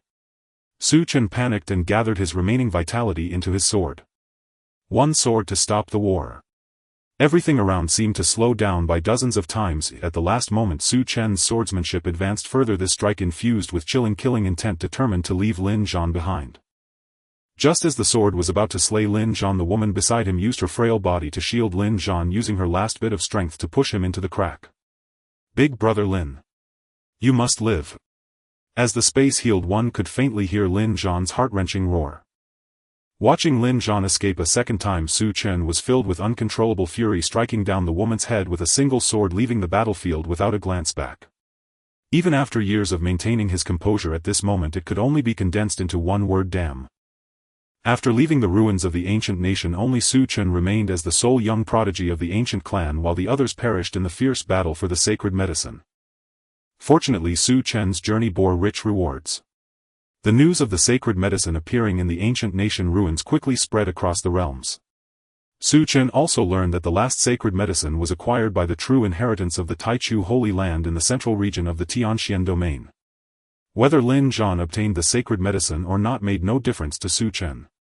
Returning to the ancient clan, the loss of many prodigies left the elders within the clan heartbroken. Only Gu Yixian breathed a sigh of relief, saying it's good that Chainer is safe. Others could die, but his grandson must not. Su Chen knew that letting Lin Zhan escape this time would lead to a day in the future when Lin Zhan would inevitably strike against the ancient clan. That day would mark the clan's annihilation. Soon 20 years passed and Su Chen successfully broke through to the Dongxiu realm. The Qianyuan body was far more powerful than the postnatal sword body, allowing him to cultivate without any bottlenecks. Other than the few techniques and martial arts that only the clan leader could learn, Su Chen thoroughly studied all the techniques and martial arts of the ancient clan. To kill Lin Zhan relying solely on myself is utterly insufficient. The mysterious battle god technique, the legendary sacred artifacts are all Lin Zhan's reliance. Su Chen set his sights on the clan's sacred artifacts. He needed to elevate his position within the ancient clan. Su Chen began to change his image, occasionally lecturing other talents in the clan, imparting his insights from cultivation. Even the other elders of the ancient clan frequently came to listen to Su Chen's lectures, occasionally gaining insights themselves. Outside, Su Chen also began to befriend talented individuals from various factions. A century passed and Su Chen successfully became the young clan leader. In the future, barring any accidents, he would be the next clan leader. Su Chen did not give up searching for Lin Zhan's whereabouts, but unfortunately the vast expanse of the outer celestial realm made it nearly impossible. A century passed without even uncovering a hint. Several waves of spies from the ancient clan had even perished. One day a significant figure arrived at the Qingxian dynasty. Su Chen descended directly upon the Qingxian dynasty. Under the resources left by Lin Zhan, the Lin family rapidly grew in power, and with the support of the Qingxian martial house they even produced a martial artist at the Lingpa realm. Su Chen sensed a presence sweeping past, and soon a black-robed elder appeared before him. "I pay my respects to the young clan leader." Su Chen nodded. The Lin family and the Qingxian dynasty had long been under his surveillance. As soon as Lin Zhan showed himself, he would be caught in an inescapable net. Unfortunately, a century passed and Lin Zhan made no move. Estimating that Lin Zhan's cultivation was now likely on par with his own, if not stronger, Su Chen lost his patience. The entire Lin family lay prostrate on the ground, staring at the terrifying young man who had suddenly appeared. "Sir, what do you mean by this?" Lin Zhan's father Lin Yunpeng was bewildered. He had no idea where he had offended this terrible figure. Su Chen coldly smiled. "If there's blame, it lies solely with your good son. I offered the Lin family a path to survival, but unfortunately your son did not appreciate it." Lin Yunpeng attempted to struggle but was suppressed by a powerful figure from the ancient clan, and all those closely related to Lin Zhan were taken away to be imprisoned in the ancient clan's dungeons. Su Chen showed no mercy to the remaining Lin family members, directly executing them. Afterwards, Su Chen visited the Qingxian martial house, bringing along Lin Zhan's close friends and one of his confidants to the ancient clan. Even a prince of the Qingxian dynasty who had connections with Lin Zhan was not spared and was imprisoned in the ancient clan's dungeons. Regrettably, Lin Zhan still did not appear. This left Su Chen feeling somewhat troubled. The irritable and impulsive Lin Zhan seemed to have learned to endure, accumulating strength like a venomous snake hiding in the dark, slowly cultivating. Hatred had allowed Lin Zhan to grow, dulling his sharpness. Such an enemy endowed with great fortune was undoubtedly very troublesome. 500 years passed in a flash. Lin Zhan still did not appear. Su Chen's cultivation had reached the 9th layer of the Dongxiu realm, just a step away from the Nirvana realm. To Su Chen's surprise, this year his grandfather Gu Yixian also successfully advanced, breaking through to the 7th layer of Nirvana, becoming second only to the clan leader. The old clan leader's lifespan was nearing its end, and he began to seclude himself in the ancestral land of the ancient clan, with Gu Yixian becoming the acting clan leader. In the outer realms, after escaping from the ancient nation ruins, Lin Zhan experienced many events, both large and small. Members of the Battle God Hall died one by one before him, and his former confidant died in front of him while trying to protect him. After failing to seize the sacred medicine, his master in the twilight of life was attacked by formidable enemies. He too perished before Lin Zhan's eyes. These experiences helped Lin Zhan grow. He began to learn to become composed, cold-blooded, and unscrupulous in seizing opportunities, making himself even stronger. He rebuilt the Battle God Hall, establishing a formidable reputation in the outer realms, even defeating some true heirs of the Holy Lands, gathering many followers and attracting powerful beings to the Battle God Hall. In the outer celestial realm, Lin Zhan was engaged in a fierce battle with a powerful being from the outer realms. Within just a few exchanges he struck down that outer realm powerhouse, turning him into a mist of blood with a single stab. After killing that outer realm powerhouse, Lin Zhan felt no excitement. His eyes were calm and unperturbed, as if he was accustomed to it. Just then a being with antennae appeared beside him, kneeling on one knee and respectfully speaking, "My lord, the Battle God Hall's 100,000 troops have assembled. They only await your command to march back to the Tianxian domain with you." A hint of a smile appeared on Lin Zhan's cold face. This day was one he had waited for far too long. To take revenge on the ancient clan he had endured far too much.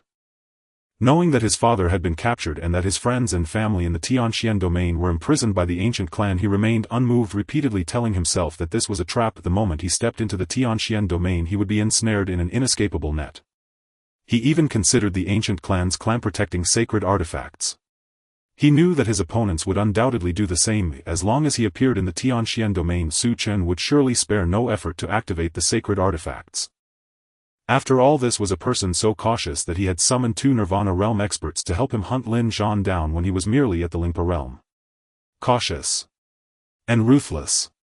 With numerous methods at his disposal, Lin Zhan had to admit that even if he encountered those holy sons from the Holy Lands, in some respects they were not as troublesome as Su Chen. Father. Grandfather. Qing'er.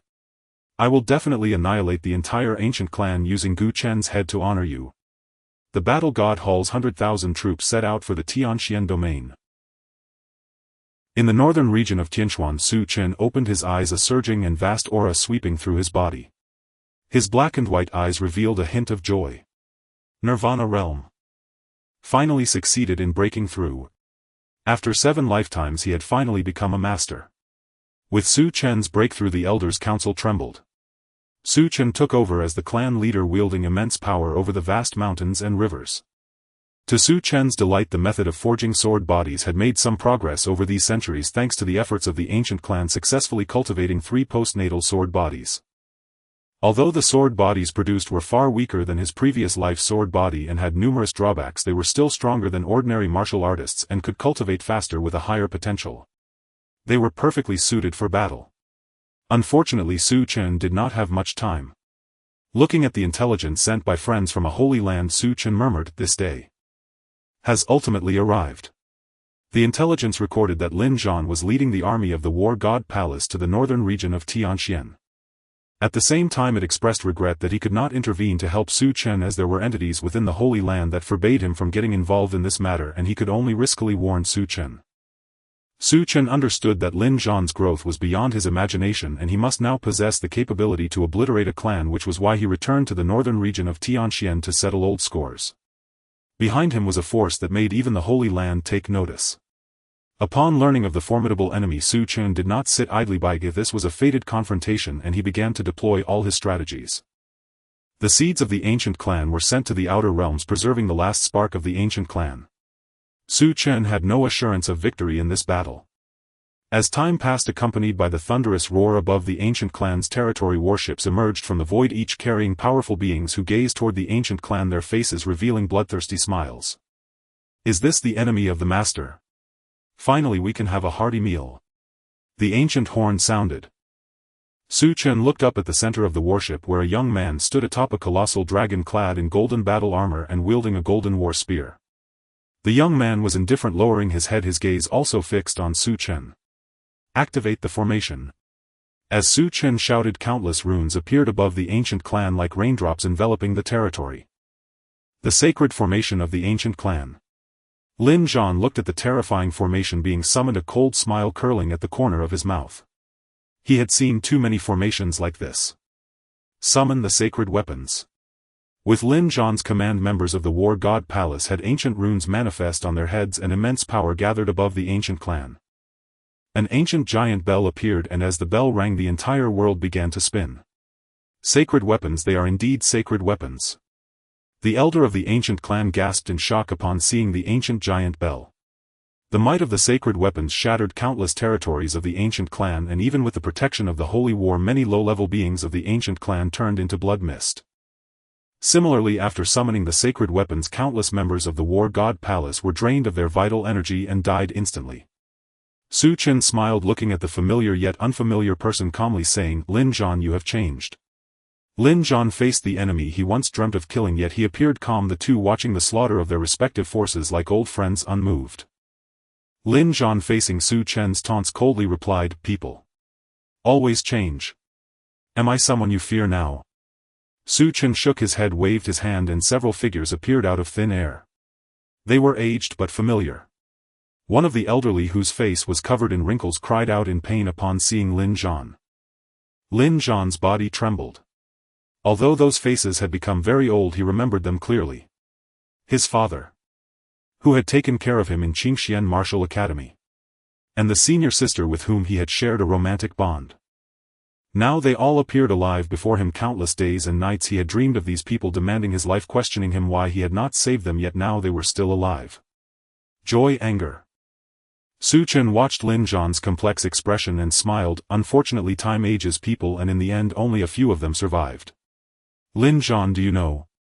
It took me quite a bit of effort to keep them alive until now. Lin Yunpeng shouted in shame. "Zhanaer, don't worry about us, kill the ancient clan, avenge your deceased relatives." The others also spoke in unison. "Lin Zhan, don't worry about us, kill Gu Chen, we will die with honor." Upon hearing this, Lin Zhan trembled, shouting angrily, "Gu Chen, you are despicable.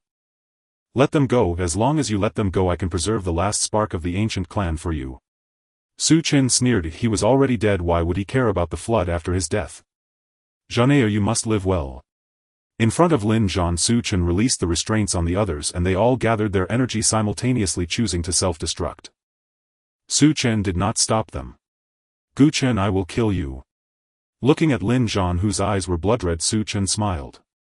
Lin Zhan raised his golden war spear to strike down Su Chen when a familiar figure appeared before him, glaring fiercely at Lin Zhan. Lin Yuer appeared, blocking Lin Zhan's path.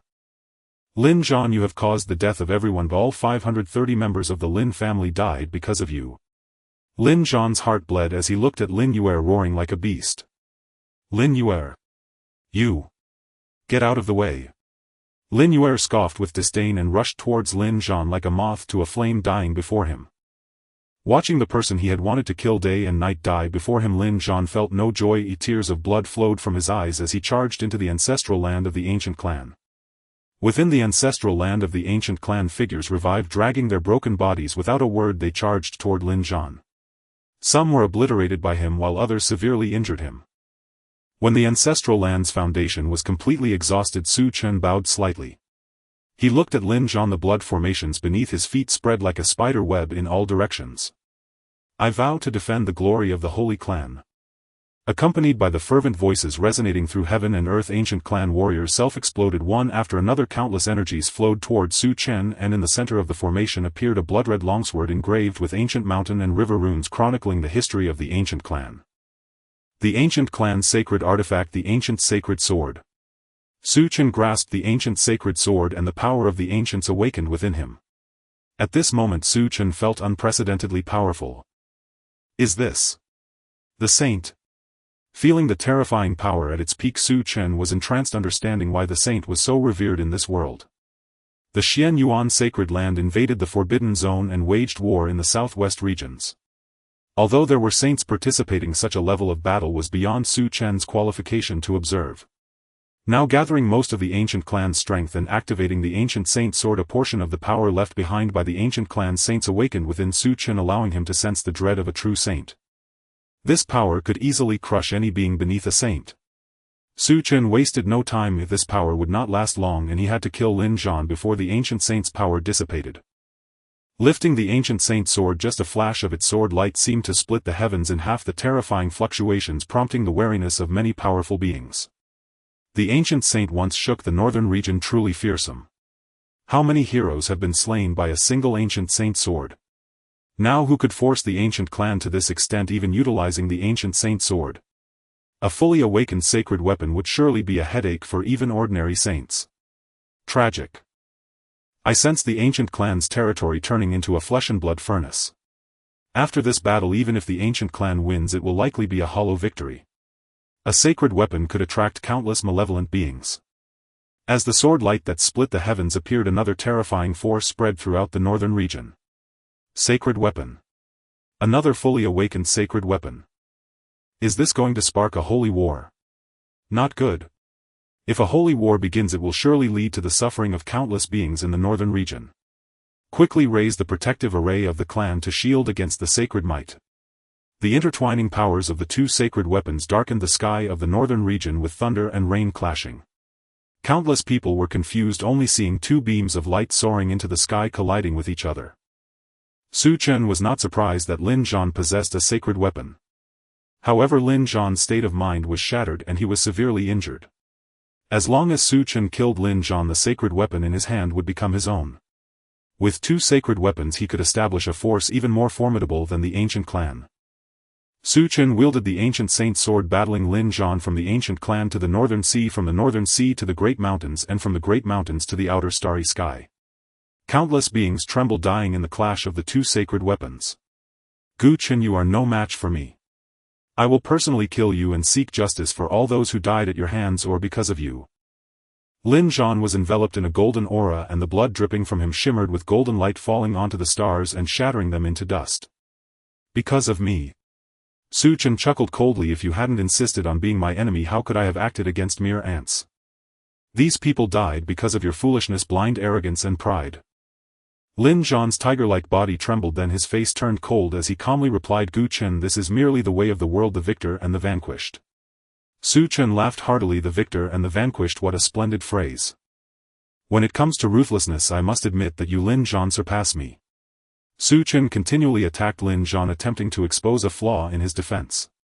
Unfortunately, to Chen's disappointment, Lin Zhan grew fiercer as they fought, his sacred aura becoming even denser. Could it be that he will break through to become a saint during battle? Chen cursed softly in his heart, sensing a bad premonition. If Lin Zhan became a saint, he would see no hope whatsoever. He had laid too many plans for this battle.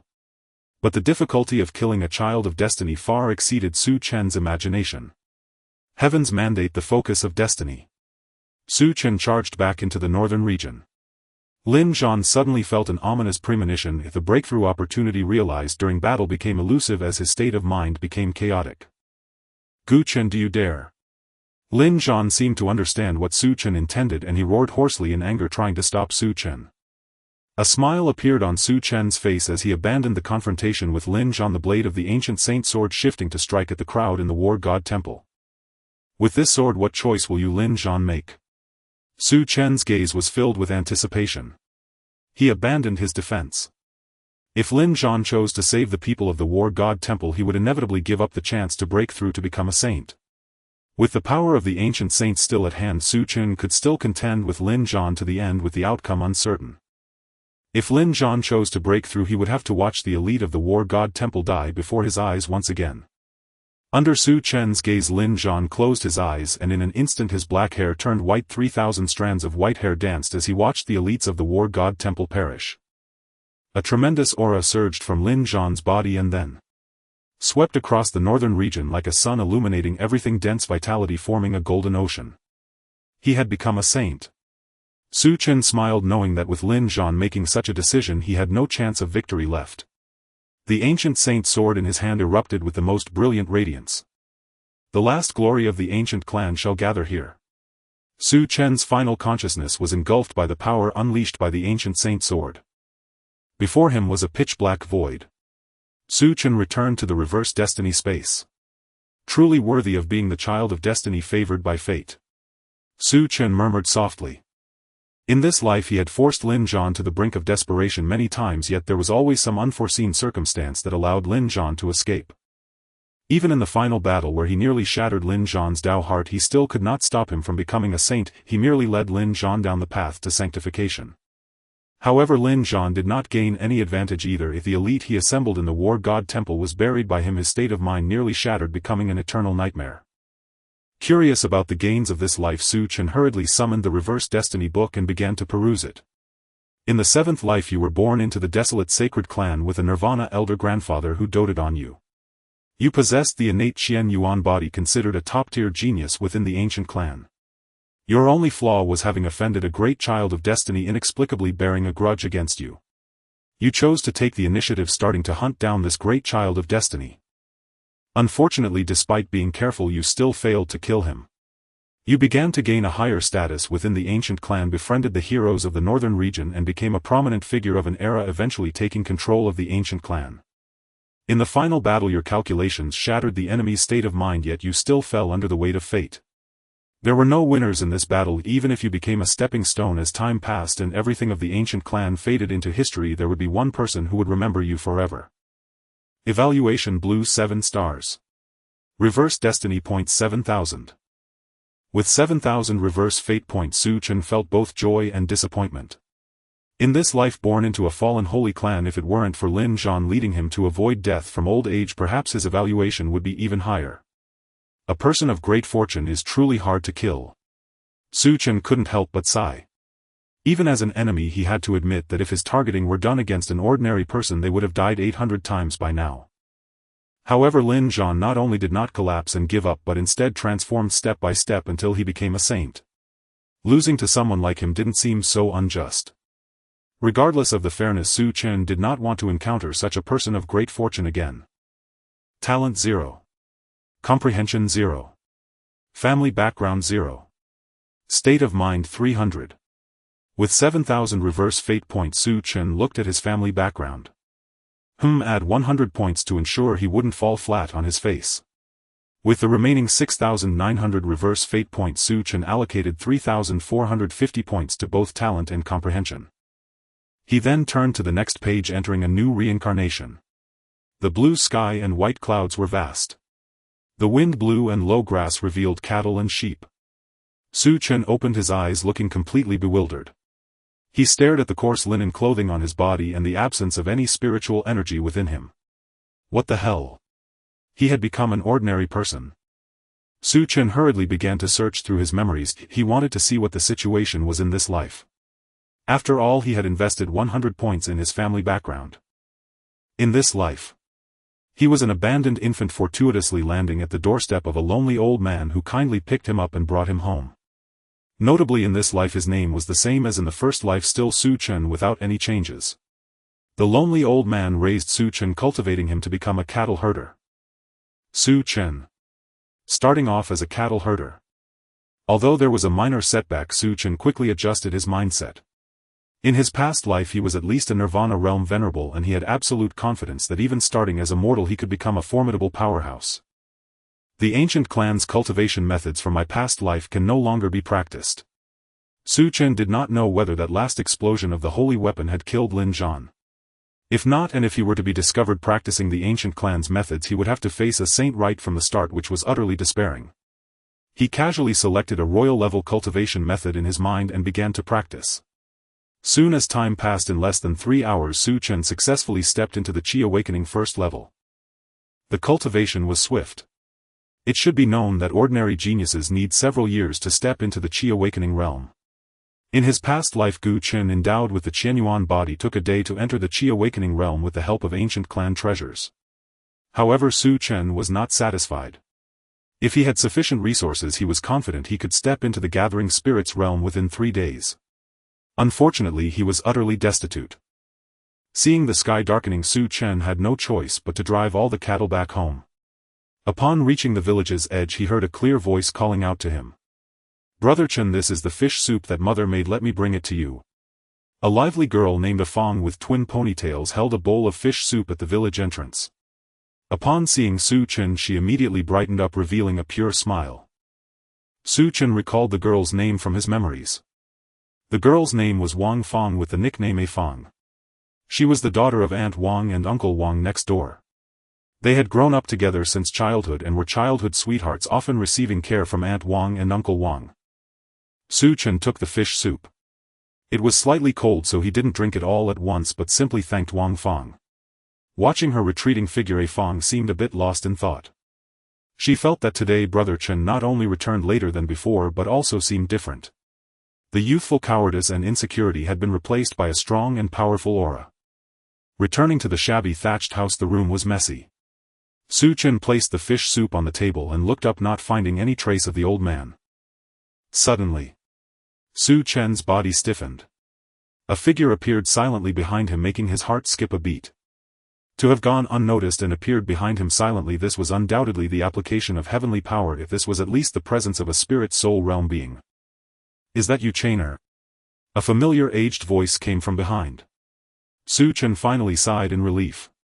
He turned around to see an old man stooped over, leaning on a cane, white-haired, wrinkled and blind in one eye. Su Weichong. This was the old man's name, the one who picked Su Chen up from the snow and raised him. In his memories he had always been an ordinary old man. Now, Su Chen realized that those 100 family background points were not added in vain. "Old man, this is the fish soup that Aunt Wang made. Afong asked me to bring it to you to taste." With Su Chen's help, Su Weichong sat down on a stool, smiling as he said, "That little girl Afong is indeed thoughtful, and you kid are also considerate. Sit down and have some soup." Su Chen took 2 broken bowls and the two shared the fish soup. After a while, once the fish soup was finished, Su Weichong reminisced and said softly, "Chener, that girl Afong is truly a good girl. If you marry her, she would surely be a virtuous wife and mother. She has feelings for you as well." Su Chen remained silent. He was well aware of this but pretended to be oblivious. "Old man, Afong is a very good girl, but what I want is not romantic love. I'm afraid it would hold her back." Su Weichong chuckled. "What I envision is that you will spend your life with Afong, and you two will have a big chubby son, perhaps even a few daughters.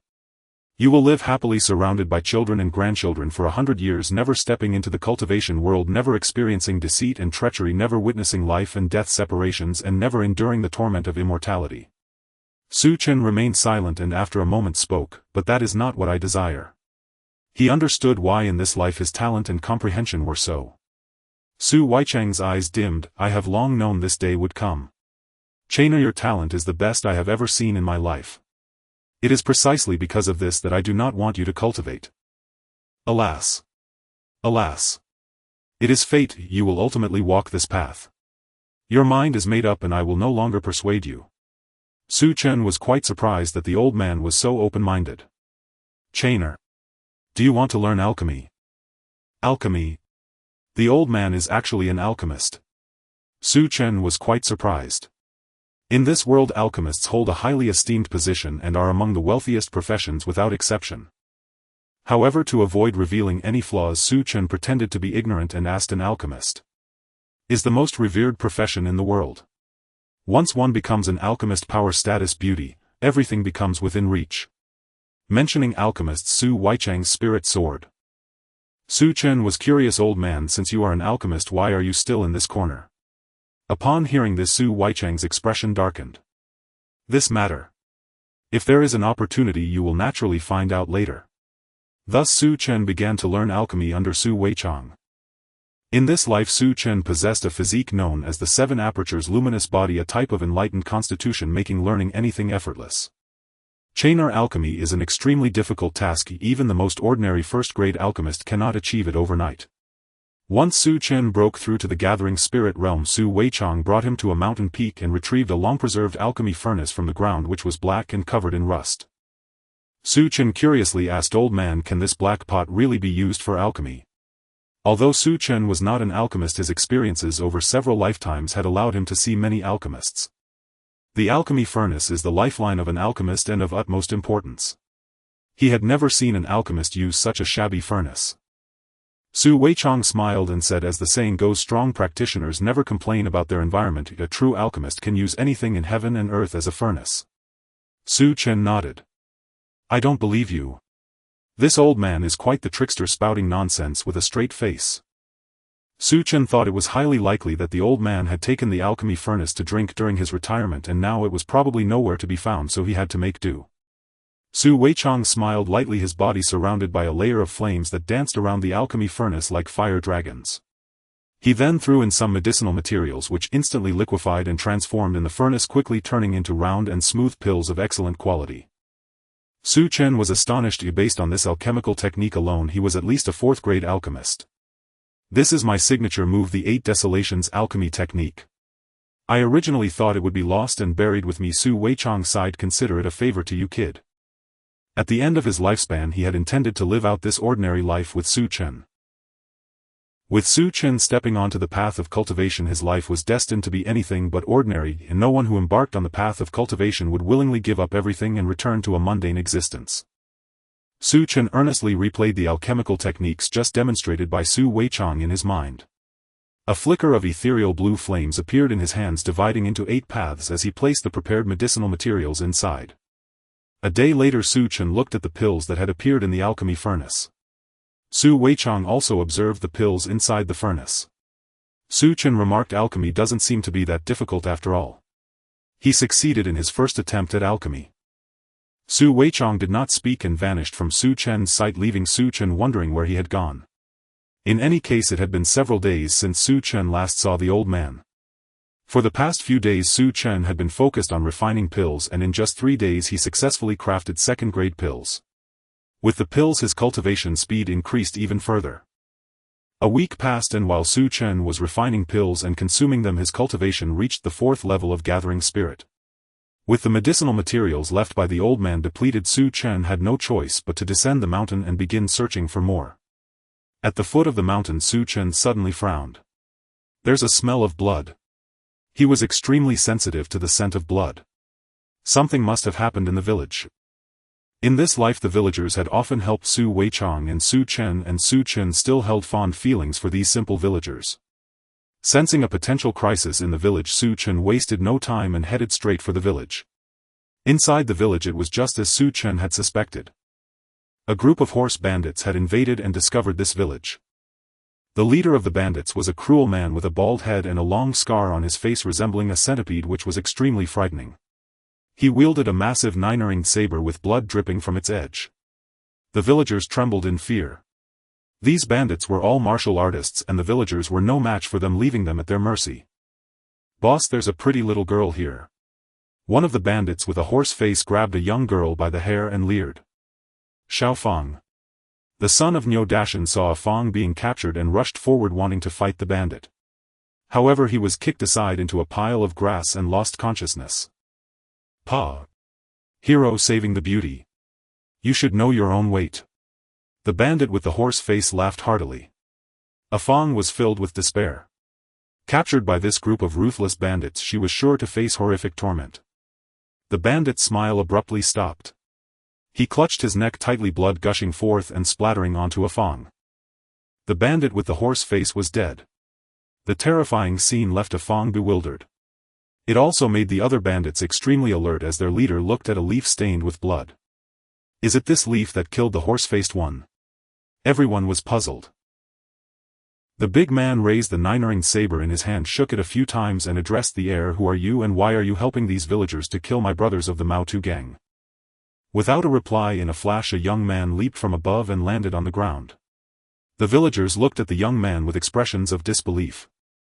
A Fang looked at the young man standing before her, her eyes wide. "Brother Chen." Chen nodded and said lightly, "It's me." He casually drew the large knife from the dead bandit's hand and looked at the remaining bandits. That gaze sent chills down the spine of the bloodthirsty bandit leader. He recalled the time years ago when he served in the army. Back when he had not yet deserted, he had once witnessed the appearance of a great figure. The gaze of that great figure was just like that of the young man before him. Indifferent. It was as if they belonged to entirely different dimensions of existence. "Run. I must run." The bloodthirsty bandit leader was instantly scared out of his wits and fled on horseback, not daring to look back. The other bandits saw their leader escaping and wanted to flee as well. However, in front of Chen they were far too weak and were swiftly eliminated by the ghost-like Chen. Chen casually mounted a horse and followed closely behind the bandit leader. To cut the grass, one must remove the roots. Mataozai. The leader of Mataozai, a master of spiritual patterns, has occupied Mataoshan for over 50 or 60 years, infamous for his cruelty. It's the seventh chief. The seventh chief has returned, and every time he comes back he brings great rewards. The gatekeeper of Mataozai exclaimed upon seeing a bald giant riding a horse appear outside the gate. As the gate opened and the bald man entered, his face was filled with terror as he shouted in panic, "Close the gate. Quickly close the gate." The two gatekeepers, puzzled, asked, "Seventh chief, aren't we waiting for the brothers to return?" "They are dead. All of them are dead. Close the gate. Hurry and close the gate." The bald man seemed to be out of his mind, continuously urging them in a low voice. Though confused, the two men did not dare to delay. However, as they were about to close the gate, they suddenly noticed a young man in a hemp robe standing there. Upon seeing the youth, the bald man trembled as if he had seen a ghost, fell from his horse and crawled away frantically, trying to distance himself from the hemp-clad youth. "Who are you? Why are you in Mataozai?" Sensing something was wrong, one man blocked Chen while the other rang the bell, causing the entire Mataozai to resonate with sounds. Enemy attack. Chen did not resist the actions of the two, and after they completed everything, his figure vanished in a flash and two heads flew into the air. The two men's corpses fell apart, and until their deaths their eyes were filled with disbelief and confusion. Seeing that Mataozai was in an uproar, a faint smile appeared on Chen's face. "Good, let's resolve this all at once rather than searching one by one." Upon seeing the village chief appear, the bald man seemed to see a savior and wanted to shout for help. In the next moment his head exploded instantly. Seventh brother. The remaining chiefs, witnessing the bald man's death, were filled with rage. "No matter who you are, anyone who dares to kill a chief of Mataozai must pay with their life. If they did not kill this youth, how could Mataozai continue to survive in this world?" The chiefs of Mataozai were all formidable, at least at the gathering spirit realm, with the strongest being the leader, a master of spiritual patterns. Faced with the siege of the people from Mataozai, Chen stood still, simply raising his hand to lightly glide over the blade in his hand, as if everything had slowed down exponentially. With 5 consecutive strikes he killed 5 chiefs. The last chief, however, swiftly blocked his one strike. He opened his mouth to speak but found the youth before him staring intently at him. Not good. The chief felt an ominous premonition and prepared to defend himself, but it was too fast. Too fast. As a master of spiritual patterns, he didn't even have a chance to react before the cold blade struck towards his head. The realm of intent. Until his death, the chief never understood why they had provoked a master who had comprehended the realm of intent. With the death of all the chiefs of Mataozai, all members of Mataozai also perished under Chen's blade. After clearing the threats, Chen began to loot the spoils. The years of accumulation in Mataozai were worth at least 100,000 gold coins. Among them there were some people captured by Mataozai. Chen did not give them any hardship and simply released them. Upon reaching an underground area, Chen frowned and turned to leave, but was halted by a deep voice. "Young hero. I am the city lord of Nanshan City, betrayed by my subordinates and captured by Mataozai. If you release me, Nangong Tao will surely reward you greatly." Chen paused for a moment but still turned back and freed the middle-aged man who had been bound and tortured. "Thank you, benefactor. May I ask your name?" Nangong Tao expressed his gratitude, thinking he was facing certain death, only to find a glimmer of hope. Chen. Seeing the corpses scattered around Mataozai, even the leader who had been a headache for him was dead. Nangong Tao was astonished. All of this was caused by the young man named Chen. A prodigy like him should be befriended and never offended. As Chen was about to leave, Nangong Tao hurriedly called out to him. "Benefactor, this is my identity token. If you have any requests, feel free to come to Nanshan City and find me with this token." Nangong Tao fumbled and took out a jade token. He had always protected this jade token well, even Mataozai had never found it. Chen accepted the jade token and then left. In the village under the setting sun, when everyone saw Chen return safely, they finally breathed a sigh of relief. "I have dealt with Mataozai and there will be no more marauders coming." Chen addressed the crowd. The crowd was at a loss. In the face of Chen they felt a mix of gratitude and a hint of fear, and no one dared to bring up the past with him. "Brother Chen. Are you really a martial artist?" Afong summoned her courage to ask. Su Chen nodded. The girl had many thoughts. At night Su Weichong finally returned. Su Chen did not ask where he had gone, he continued to follow Su Weichong to practice alchemy, and this training lasted for 3 years. 3 years later. Su Weichong said to Su Chen, "Chainer, you have mastered the 8 Desolates alchemy technique completely. You have surpassed me and I have nothing more to teach you. The shallow waters cannot hold a true dragon, you will leave the Longshao dynasty and venture into a broader world. Your talent is the best I have ever seen. Old man, do you have any unfulfilled wishes?" Su Weichong chuckled, "In my youth I was full of vigor, little did I know that there are people beyond people and heavens beyond heavens. I lost everything in a gamble. If there is a wish. If that day truly comes, I hope you can go to the Central Plains for me and see the flourishing age of alchemy. If the 8 Desolates alchemy technique appears in the flourishing age of alchemy, I will surely smile from the underworld," Su Chen said earnestly. "Old man, that day will come." Su Weichong seemed to recall something and took out a longevity lock which was engraved with a dragon and phoenix pattern and had the character Su on it. "This was left when I discovered you. It may be related to your origins and it is truly extraordinary." Su Chen took the longevity lock, surprised that it was made of the very rare Aurora stone, a material that even ancient clans had very few of. After finishing his last word, Su Chen never saw Su Weichong again. He knew it was time for him to leave and venture into a broader world. P.S. Here is the third update. At the village entrance. The morning sun rises. Brother Chen. Su Chen, shouldering his travel pack, turns back to see a graceful young woman standing at the village gate. Afang. Su Chen is startled. "Brother Chen, are you leaving the village?" Afang smiles, though her smile is strained. Su Chen nods silently. "I know you're a martial cultivator, Brother Chen. Father and mother always said you'd one day depart this village." Afang speaks with her head bowed. Su Chen remains silent, he is no longer the cowherding boy Su Chen. Afang, thank you, and Uncle and Aunt Wang as well. I've already spoken with Lord Nangong, soon attendants will escort your family to the city where you'll live in comfort and abundance. Tears well up in Afang's wide eyes. "Brother Chen, may I embrace you once?" Su Chen nods, offering no refusal. Afang pleads, voice trembling, "Brother Chen, this isn't what I want. I want to leave with you, take me with you." Su Chen shakes his head. The world of martial cultivators holds no place for ordinary mortals. Afang possesses no innate aptitude for the martial path, she cannot become a cultivator. Softly Su Chen murmurs, "Afang, life spans but a century, I am merely a transient traveler upon it. Perhaps in time you'll meet a young man who stirs your heart. You'll marry, bear children and dwell in quiet, enduring happiness.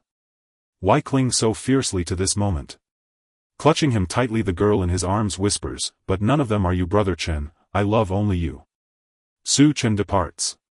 He gently knocks Afang unconscious, carries her home, then sets out alone, ascending through trials, slaying formidable foes and forging his name across the heavens. Lord Nangong Tao will safeguard Afang's family for their entire lives. The road of life stretches long and far, he cannot halt his steps for any single soul. Longshao Imperial Dynasty. The imperial capital. Su Chen narrows his eyes. After 3 months of relentless inquiry, eastward and westward, he has finally pieced together his present whereabouts. Circumstances have brought him full circle, to the eastern realm of Tianxian. Over 2 millennia have passed and the eastern wilderness has undergone profound transformation. With the fall of the Xian Yuan sacred sect, only 11 sacred sects remained in the east.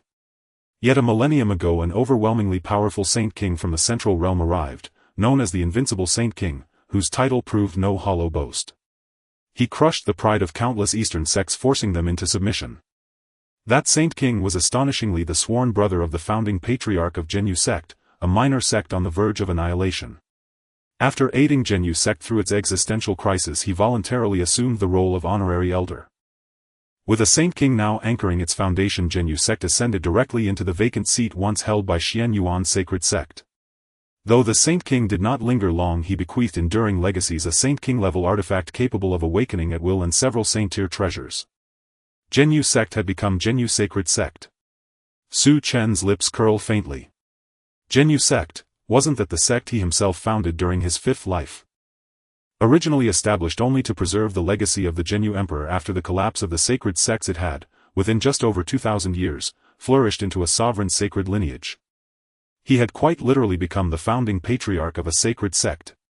Truly he had surpassed expectations. An unplanned gesture had borne unexpected fruit, fulfilling even exceeding the final wish of the venerable Jinyu emperor whose beard had curled like a goat's horn. A worthy younger brother. Alas, born in the wrong age. Su Chen muses inwardly, if only he'd endured a few centuries longer in that life until Fong Bubi's rise might he have claimed effortless triumph. Alas, not even centuries were possible. At the terminus of his lifespan, even expending every last reserve of Jinyu sect's legacy could not sustain him beyond a few short years. A quiet sorrow settles upon Su Chen. Young master, we've arrived at the imperial capital. Su Chen pays the fare and alights. His journey to the Longshao imperial dynasty's capital serves two purposes. First, to compete in the dynasty's upcoming alchemy grand assembly. Second, over these 3 months, while investigating Jinyu's sacred sect, he also uncovered the truth behind Su Weichang's identity. The old man is an 8th-rank alchemy sovereign of the Longshao imperial dynasty, renowned as the Bahuang alchemy sovereign. His fame resounds across the realm, yet fortune eludes him. For 10,000 years he remained the eternal runner-up. A fateful wager left him grievously wounded, his cultivation plummeting from Tongxian realm to Lingpa realm. Disillusioned, he withdrew from the cultivation world and vanished into seclusion. Old man, watch closely how the true supreme alchemist is forged. To redeem the old man from the shame of eternal second place, that is Su Chen's first purpose. His second purpose is to use the Longshao imperial dynasty as a stepping stone, to secure official passage to Jinyu's sacred sect. After all, he is its founding patriarch. For now, another critical task awaits. Su Chen stands before the Alchemist's Guild. Young master, are you here to take the alchemist certification exam? A beautiful attendant approaches, smiling warmly. The youth before her bears the unmistakable aura of noble lineage, an air so refined it commands instant respect. Su Chen nods. Su Chen, applying for first-rank alchemist certification. First-rank alchemists are common in the capital. Swiftly the attendant completes his registration. Moments later, Su Chen emerges from the alchemy chamber, a first-rank alchemist insignia gleaming upon his chest. Proceed to second-rank alchemist certification. He declares calmly. Within hours. Third-rank alchemist certification. By noon he steps forth again, fourth-rank alchemist certification. A fourth-rank certification, in a single day. The entire Alchemists Guild erupts in shock. This youth intends to sit for the fourth-rank exam. They dare not decide alone. Fourth-rank alchemists hold exalted status within the Longshao imperial dynasty. Urgently they summon the vice-director. The vice-director arrives flanked by several prodigies of the guild. You seek fourth-rank alchemist certification. He stares incredulous. Su Chen nods once more. The vice-director cautions, the fourth-rank exam is no trivial trial. Each year many candidates suffer grave injury. With the alchemy grand assembly imminent, perhaps reconsider. Su Chen does not waver. Firmly he replies, this junior wishes to attempt it. The vice-director offers no further counsel, leading him instead to the alchemy chamber. One day later, the Alchemists Guild trembles. Su Chen emerges again, now wearing the insignia of a fourth-rank alchemist. There is no doubt he has succeeded. In under 2 days an ordinary youth has ascended to the revered rank of fourth-rank alchemist.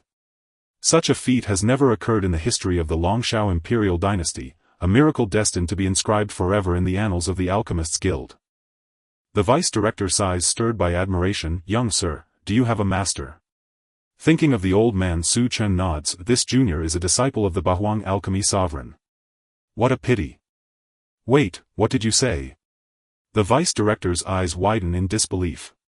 Across the guild stunned silence falls, everyone certain they misheard. The Bahuang alchemy sovereign. That legendary sovereign of the Longshao imperial dynasty, vanished without trace for 200 years. HSSSH. So you're the sovereign's disciple, that explains everything. Every gaze in the hall shifts instantly, awestruck reverent. A sixth-rank alchemist. Alchemy sovereigns are rarer than stars at noon, even within the Longshao imperial dynasty fewer than a handful exist. And among them the Bahuang alchemy sovereign ranks second. It is quite normal for a disciple of the Dan King to pass the assessment for a fourth-grade alchemist in one breath. Just as everyone was trying to find excuses for Su Chen, he suddenly spoke up. "Old senior, I also want to take the assessment for a 5th grade alchemist." The vice president looked at Su Chen, realizing he was not joking. His expression turned serious as he asked, "Are you sure? What are your chances?" Su Chen replied, "Above 50%. In truth it was 99%, but Su Chen didn't want to discourage the old man with black hair in front of him. 50% is already a decent chance in the alchemy assessment. Generally having a 2 or 3% chance is considered a stroke of luck. The assessment for a 5th grade alchemist is extremely complicated. Usually one needs to apply for qualifications through the Holy Association. However, our Alchemist Association still has an emergency spot available which does not require applying to the Holy Association. Little brother, you are a disciple of the 8 Desolations Dan King. We will not be stingy with this spot. Su Chen understood his implication and gratefully said, "Thank you, senior." He understood the ways of the world. Upon hearing this, the vice president smiled and said, "I have already informed the president of this matter. He should return to the imperial capital tomorrow. The assessment for a 5th grade alchemist must be personally supervised by the president." Su Chen had to wait for 1 day. A sensational piece of news spread throughout the imperial capital. After disappearing for over 200 years, a disciple of the 8 Desolations Dan King appeared at the Alchemist Association. In the entire Longshao Empire there were only a few Dan Kings that could be counted on one hand, making him the center of attention. Within the Longshao Empire, a silver-haired middle-aged man saw the news in his hands and smiled. "Junior brother. Is this the disciple you mentioned? To be under 10 years old and already wanting to take the assessment for a 5th grade alchemist is indeed a prodigy. However, Qing'er is also a genius in the way of alchemy. Defeating her won't be easy. I truly look forward to it." The breeze brushed against his cheek. The silver-haired middle-aged man's white robe fluttered and a 6-star alchemy badge shimmered on his chest. The foremost alchemist of the royal family, the current Dan King of the Longshao Empire. The Ghost Valley Dan King. The next day Su Chen arrived at the Alchemist Association to take the assessment for a 5th grade alchemist. He met the president of the Alchemist Association, who was also a 6th grade Dan King, squinting his eyes and appearing amiable. This amiable-looking fat man was the Yen-Jin Dan King. Facing a 6th grade Dan King, Su Chen remained calm, displaying a rather indifferent demeanor. This made the Yen-Jin Dan King regard Su Chen with even higher esteem. It was rare for someone to exhibit such an attitude in front of a Dan King. So the disciple of that old ghost from the 8 Desolations is quite promising. If that old ghost's judgment is indeed commendable. The Yen-Jin Dan King seemed to be quite familiar with the old man, smiling and praising. In response to the praise, Su Chen still felt little. A 6th grade alchemist was indeed distinguished in the Longshao Empire. However, he had seen 8th grade alchemists. Although they were rare within the ancient clan, there were still 2. Seeing a 6th grade alchemist didn't truly stir his emotions. The Yen-Jin Dan King didn't think much of it. After all, the young man before him was a disciple of a Dan King.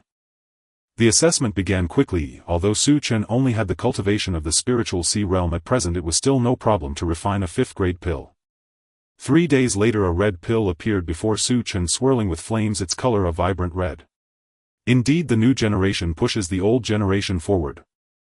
The Yen-Jin Dan King sighed with emotion, smiling and saying, "Congratulations, you have successfully passed the assessment for a 5th grade alchemist and become the youngest 5th grade alchemist in the Longshao Empire. Given time, you will surely surpass us old fellows. You came to the imperial capital to participate in the Longshao Empire's alchemy conference." Su Chen nodded. The Yen-Jin Dan King continued, "With your participation those young ones might have a headache. I am somewhat looking forward to the scene at the alchemy conference." Su Chen registered at the Alchemist Association. There were still half a month before the alchemy conference began, so he decided to stay in the imperial capital during this time. Su Chen's reputation spread throughout the Longshao Empire. A 5th grade alchemist under the age of 10 with a Dan King as a backing quickly attracted the attention of various major forces, who all sent people to try and win him over. However, Su Chen was not interested in these matters. His ambitions had never been limited to the Longshao Empire. Strange, does the old man's reputation work so well? Su Chen was quite surprised. He hadn't forgotten that within the royal family there was still a first alchemist who had caused the old man to lose everything. With such an enemy, there were still so many people willing to risk it all to curry favor. There must be something suspicious. Unfortunately, Su Chen could not investigate anything. Perhaps he could only learn everything upon meeting that person. The good news was that no one bothered him and he did not have to be chased around. Soon the day of the alchemy conference arrived. Chen also saw the alchemy geniuses of the Longshao Empire. Most of the alchemy geniuses of the Longshao Empire were third-grade alchemists, with very few being fourth grade. The appearance of one person instantly attracted everyone's attention. The girl wore a moon-white dress, her figure graceful, her features exquisite, her skin like snow, and the 5-star badge on her chest was even more captivating than her graceful figure. Song Wanqing walked up to Chen, securing her 3,000 locks of hair with a jade hairpin, raising her long swan neck, a few strands of hair falling at her neck revealing a hint of aloofness. Chen, I've heard of your reputation, the youngest 5th-grade alchemist disciple of the 8 Desolations Dan King. My master says you will be my great rival, competing with me for first place in the alchemy conference. Chen, I Song Wanqing tell you that I will defeat you just as my master defeated the 8 Desolations Dan King. Chen didn't pay much attention to what Song Wanqing was rambling about. His gaze was drawn to someone. On the stage among many alchemists sat a silver-haired middle-aged man who also looked toward Chen, smiling kindly at him. Chen recognized that gaze. It was the look one had when observing a junior. Chen thought to himself, it seems the old man is also someone with a story. Seeing Chen's indifferent demeanor, Song Wanqing furrowed her brows, her chest rising and falling. Chen, did you hear what I said? Chen looked at the once gentle-looking girl who suddenly turned fierce. I'm listening, you can continue to speak. She felt a tremendous humiliation. Ever since learning about Chen, she had regarded him as her greatest enemy, saying so much, even issuing a challenge. Unexpectedly, the person she cared about the most paid no attention to what she had said. Chen, I will definitely defeat you. Song Wanqing stomped her foot and snorted coldly. Chen replied, oh. Song Wanqing lost her temper and directly lunged at Chen. Chen was at a loss for words. He sidestepped Song Wanqing's furious strike. Miss, this is our first meeting, isn't this a bit too fast? Song Wanqing looked at his face, suppressing the urge to tear him apart. The alchemy competition was about to begin and the announcement inviting participants to enter coincidentally rang out. Song Wanqing regained her composure. What a self-indulgent fellow. She was a noble alchemist. How could she as a refined alchemist get her hands dirty like a crude warrior? She wanted to defeat Chen in the competition, clearing away her previous shame. Watching Song Wanqing leave in anger, Chen found women to be such strange creatures. It seems she is indeed a disciple of the Ghost Valley Pill King, he speculated in his heart before entering the alchemy competition. The alchemy competition was straightforward. Everyone would randomly draw a pill formula starting with 1st grade, then 2nd grade and 3rd grade. This was an elimination round testing the alchemist's control over the fire and adaptability. Each type of pill had a different refining method. Those unfortunate enough to be inept would be eliminated even when attempting to refine lower-grade pills. Chen felt that this competition was an opportunity for ordinary alchemists, a chance to learn new pill formulas if luck was on their side. Indeed, alchemists are all wealthy people. The last extravagant event was the selection of disciples for the Xian Yuan Holy Land, where a Xian Yuan ancient tablet was placed for participants to comprehend martial arts techniques. The 1st grade, 2nd grade, 3rd grade, and 4th grade pills posed no challenge for Chen. By the time he reached the 5th grade pill refining stage, only 9 participants remained.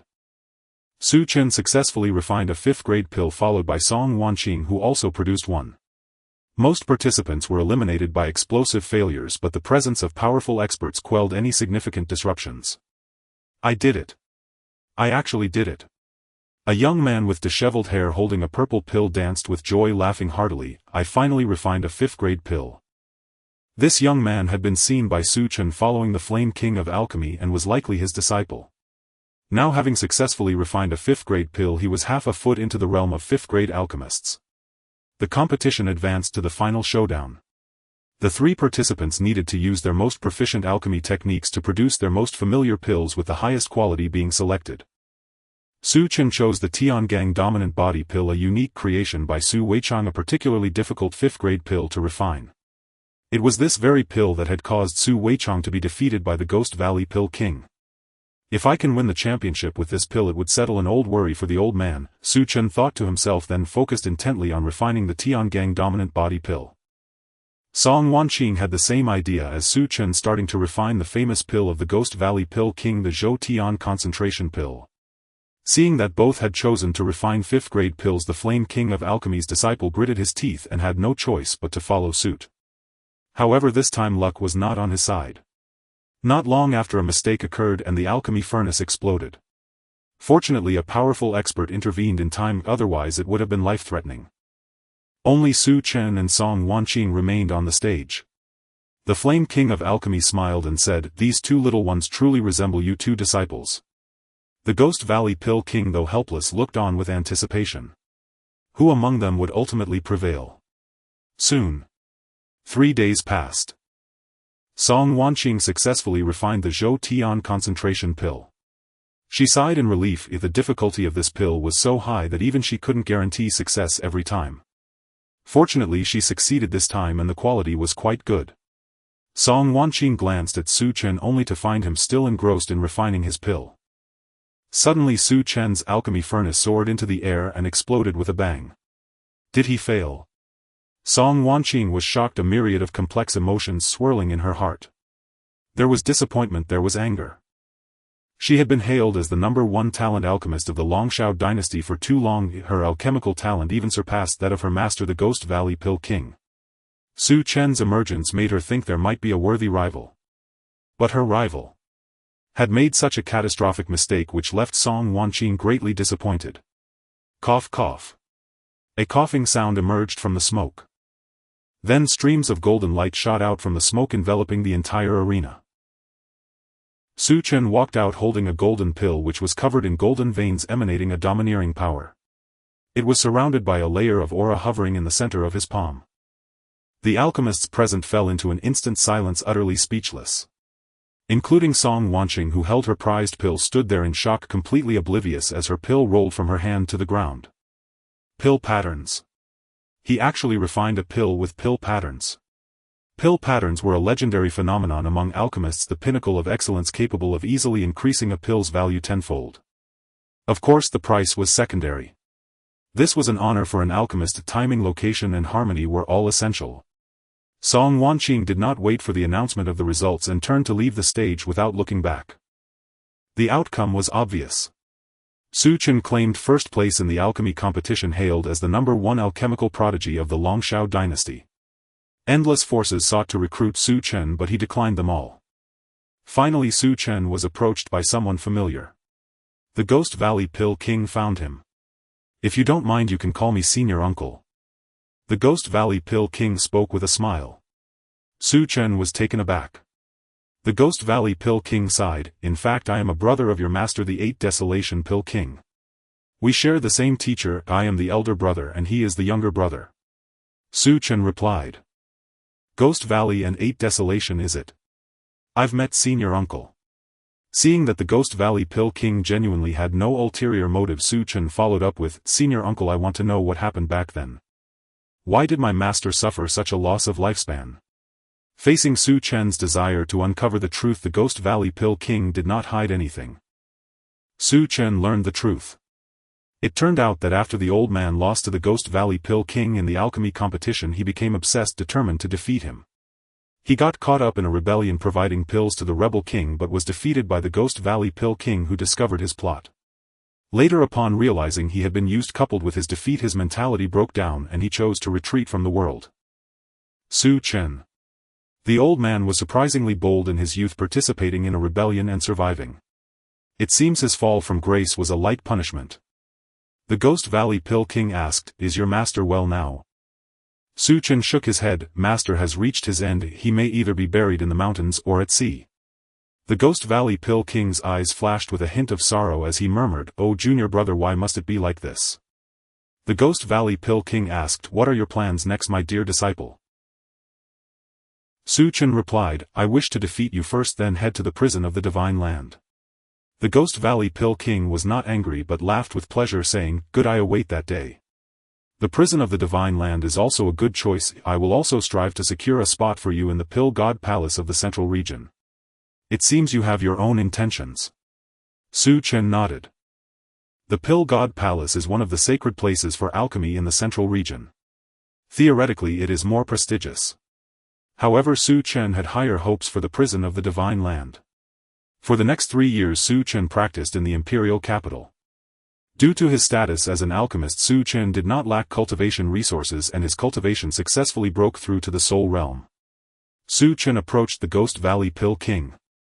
The Ghost Valley Pill King was not surprised by Chen's arrival and smiled, saying, "Are you ready?" Chen nodded. In this battle there would be only one observer. Song Wanqing saw her master and the young man named Chen together, both refining pills at the same time to compete against each other. Perhaps this is the true genius.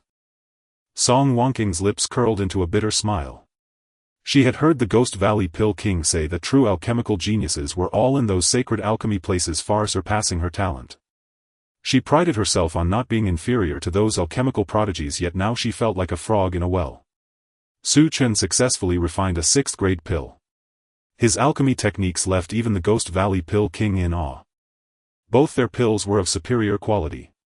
The Ghost Valley Pill King smiled and said, "I have lost." Chen was much younger than him. Reaching this level of alchemy, his future was undoubtedly limitless. Chen, my nephew, are you truly not considering going to the Pill God Palace? The Ghost Valley Pill King expressed regret, believing that if Chen's talent went to the Pill God Palace he would surely receive better cultivation. Though the prison of the Divine Land was good, it could not compare to the Pill God Palace in terms of the foundation for alchemists. Unfortunately, Chen was determined to join the prison of the Divine Land and had to decline. When Chen left the prison of the Divine Dynasty, apart from Song Wanqing, no one knew that a pill refining competition had taken place here, ultimately ending in the defeat of the first alchemist of the Dragon Sky Dynasty, the Ghost Valley Pill King. "Master, I want to go to the central region," Song Wanqing said seriously. She wished to see a broader world. The Ghost Valley Pill King lowered his eyelids and softly said, "All right. We should also leave the Dragon Sky Dynasty. This debt I do not owe to the Dragon Sky Dynasty." Chen then left the Dragon Sky Dynasty and directly headed to the prison of the Divine Land, arriving there after a year and a half. The prison of the Divine Land was just in time to recruit disciples. Age 21. "Sorry, our prison of the Divine Land requires candidates to be under 20. The elder responsible for recruiting disciples did not even look up. "Well, actually I am an alchemist," Chen said. The elder in charge of the assessment was slightly surprised and looked up to see a young man in a white robe casually taking out a badge to wipe it. The badge had exactly 6 stars that sparkled in the sunlight. The elder's eyes widened and a smile suddenly appeared on his usually stern face, bright as a chrysanthemum. "A 6th grade alchemist. You are the Lord of Alchemists. Such a young alchemist." Looking at the dazed elder, Chen casually hung the badge on his chest and asked, "Elder, may I participate in the assessment?" "Assessment? What nonsense." The elder slammed the table. "You are already a disciple of our prison of the Divine Land, an inner disciple at that. I will report this to the Holy Land immediately. An elder will surely come out to accept you as a true disciple." Other people. The assessment elder noticed the gazes of others and waved his hand, saying, "What are you looking at? If you are also a 6th grade alchemist, I would accept you at any age, even if you were 50. Soon an elder rushed to notify the Holy Land. In no time Chen was taken away to the inner sanctum of the Holy Land. Compared to over 2,000 years ago, the prison of the Divine Land had changed tremendously. An old man with a youthful face and white hair immediately tore through space and appeared beside Chen, reaching out to touch him. A 7 orifices spirit body. "Your bone age is indeed 21. You are a rare alchemical genius born once in a century." Soon another tremor of the void occurred and a man in a black robe appeared carrying a sword box on his back. The youthful-faced old man, seeing the newcomer, immediately cursed, "He Shiazi, what are you doing at the sword hiding peak?" The man in black replied slowly without hurry, "This little guy has a 7 orifices spirit body, making his cultivation twice as effective, and my sword hiding peak lacks such talent. Little guy, do you want to practice swordsmanship and become a sword cultivator soaring through the skies?" The youthful-faced old man scolded, "Nonsense. You are all so poor that you can't even afford spirit wine and have to buy it on credit. You can only rely on deceit. Do you think this alchemical genius would work for your sword hiding peak? Dream on." The old man turned to Chen and said, "As long as you are willing to join my pill hall, the disciples of the sword hiding peak will be your servants." The black-robed man's expression immediately darkened, exuding a murderous aura. The old man slowly took out a spirit contract, and upon seeing it, the black-robed man left in defeat. Soon more powerful figures arrived. The old man did not waste words. Knife Hall. Have you paid back the spirit stones you owed last month? Law Enforcement Hall. Do you believe that next month my pill hall will cancel all discounts for your Law Enforcement Hall's pills? Spirit Marshal Peak. Don't come to my pill hall for collaboration next time. Holy Master. That is of no use. Next time do not come seeking me without spirit stones. The master of the prison of the divine land pinched his nose, having merely passed by. Quietly passing by and then quietly leaving. Chen watched the fierce old man engage in a verbal battle with one powerful figure after another, making them leave in defeat, and smiled to himself. From the prison sect to the prison of the divine land, being scolded by the pill hall remained unchanged. He became the old man's disciple. The old man was known as the pill sovereign of all things, the head of the pill hall and the chief alchemist of the prison of the divine land. In just one day he transformed and rose 3 levels, becoming a true disciple. The young talents of the prison of the divine land learned of the news. If it were anyone else, they would have to probe into how capable this newly appointed true disciple was, especially since so many inner disciples were eagerly looking to promote to true disciples. However, when they learned that this true disciple came from the pill hall, all their discontent vanished, replaced by a single thought: to cultivate a good relationship. What the heck? Why did they want to promote to true disciples? Wasn't it just for better cultivation resources? Where do cultivation resources come from? From the pill hall. Who doesn't want to cling to a big leg? Even the true disciples of the Holy Land were stirred, personally bringing gifts to visit and congratulate the emergence of the new true disciple. Chen suddenly realized. Indeed, in the cultivation world a bit of talent was still needed. Being an alchemist was much more enjoyable than being a laborious martial artist. Chen entered the alchemy hall. Although the Genu Holy Land was merely a millennium-old holy site, its foundation was still substantial. The alchemical recipes left by the legendary Fong Bubi and those gathered over the millennia were not few. Chen followed the Wanxiang alchemy master to learn the art of alchemy. Often true disciples and sequential disciples from the Holy Land would visit, sharing tea and wine while discussing the heroes of the world. Brother Su, Chen rubbed his hands, looking eagerly at Chen. When will you finish refining the yin-yang harmonizing pill you promised me? Chen's face darkened. He vaguely regretted trying some peculiar things, as it had resulted in him being unable to find peace all day. The old rule helped me with one thing. Chen nodded repeatedly. No problem, Brother Su, just give the order and I'll take care of it. If I can't, my 800 sword cultivators from the Cangjian Peak will help. Chen doubted whether this was truly the bloodline of the Li family. Chen said quietly, it seems that the Kongyu Valley may soon witness the birth of heavenly fire. Upon hearing this, Chen's expression turned blank and he turned to leave without looking back. Competing for heavenly fire. What a joke! If this truly required risking one's life. Watching Chen turn to leave, Chen squinted, smiling. 2 opportunities to refine pills. Chen paused, then took a few steps forward. Chen leisurely took a sip from his teacup and continued, 3 opportunities to act. Moreover, I can waive the contributions you owe to the alchemy hall. Chen stepped back a few paces and sat down again. I will follow Brother Su to the death. It's just a little heavenly fire who dares to compete with Brother Su. I'll chop them down. Chen declared with great zeal. Chen had great confidence in Chen's abilities, as he was a prominent figure from Cangjian Peak, a sequential disciple of the Genu Holy Land.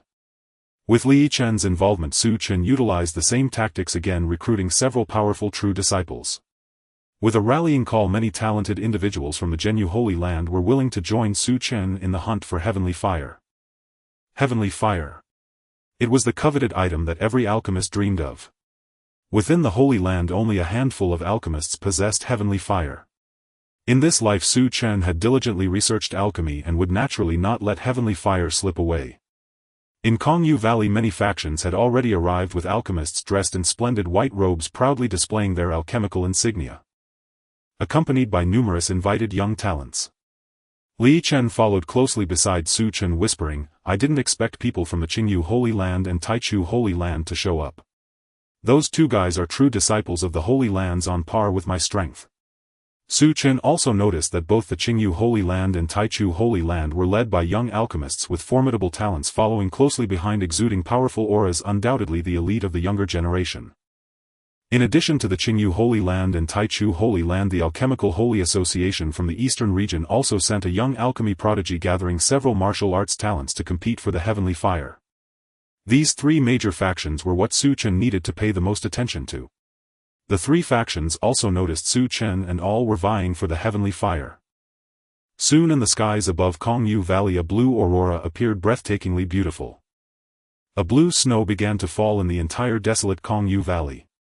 As the snow touched the ground, flames ignited from thin air and the entire world seemed to transform into the Nine Nether Hell. Someone couldn't help but step into Kongyu Valley first, but after taking just a few steps, blue flames erupted from their body accompanied by a chilling scream, and they were instantly reduced to ashes. Seeing this, Su Chen's expression became slightly grave. The power of this heavenly fire was even greater than he had imagined. A half-step transcendence-level expert had died without knowing why. Su Chen distributed fire-avoiding pills to the disciples of the Holy Land, then took out a bead. This was a fire-avoiding pill he had specifically requested from the Wanxiang alchemy master, which could significantly reduce the impact of the heavenly fire. The other three factions each had their own methods and soon stepped into Kongyu Valley. Inside Kongyu Valley the atmosphere was eerie and one could occasionally see some bones. The bones that remained in this environment must have belonged to exceptionally powerful beings in life. As they ventured deeper, Su Chen sensed that the air here possessed a special ability to corrode one's soul. It seems that the heavenly fire emerging from Kongyu Valley must be the Nine Nether Mysterious Fire. The alchemical prodigies of the other three factions also recognized this heavenly fire. The prodigies from the Alchemical Holy Association and Taichu Holy Land turned to leave without hesitation, taking their entourage with them. As the Sword Dao Alchemical Holy Association and Taichu Holy Land departed, Li Chen asked Su Chen, "Brother Su, this is the Nine Nether Mysterious Fire, a notoriously fierce fire that devours its master. Should we still compete? Every owner of the Nine Nether Mysterious Fire has without exception perished from its backlash." Su Chen nodded. "Yes, we will compete. Heavenly fire is an opportunity that comes but once. To give up now would mean not knowing when they would encounter it again. Moreover, even if they encountered it again, there was no guarantee they could compete for it. This time there was only the Qingyu Holy Land as an opponent, and the chances of obtaining the heavenly fire were still quite high. At the deepest part of the valley a flickering blue flame hovered in midair with many fire spirits concealed around it. Although these fire spirits were troublesome, they were no match for the talents of the Zhenyu Holy Land and Qingyu Holy Land, and soon retreated under the assault of the two factions' prodigies until they disappeared. After clearing the fire spirits, the prodigies of the Zhenyu Holy Land and Qingyu Holy Land looked at each other without a word. Then they immediately clashed again, coincidentally blocking each other, leaving Su Chen and the alchemical prodigy of the Qingyu Holy Land. Su Chen smiled at the alchemical prodigy of the Qingyu Holy Land. "Will you withdraw from the competition on your own, or shall I help you make a decision?" Hearing this, Bai Qingyu's expression became serious. "Su Chen, I have heard of your name. We are both alchemists, so let us settle this as alchemists." Su Chen replied, "All right." He then threw a punch, and before Bai Qingyu could even defend, he was struck squarely in the face, shattering several teeth. He covered his face and exclaimed, You don't adhere to the ethics of alchemy. We are alchemists. How can you be so crude?" Su Chen thought for a moment and nodded. "You are right." However, in the astonished gaze of Bai Qingyu, Su Chen removed his alchemist robe and grinned, "Now I am a martial artist." Bai Qingyu was dumbfounded. He had never imagined that an alchemist could be so shameless. "Su Chen, you are unworthy to be an alchemist." Bai Qingyu screamed in agony, but with his cultivation at the third level of the spirit realm, how could he compete with Su Chen? In just a few moves he was left battered and bruised. "Retreat. It's just a fire that devours its master." Bai Qingyu got up from the ground, not looking back as he led everyone away. There was no choice if the person before him was simply too rude. As the people from the Qingyu Holy Land departed, the Nine Nether Mysterious Fire easily fell into Su Chen's hands.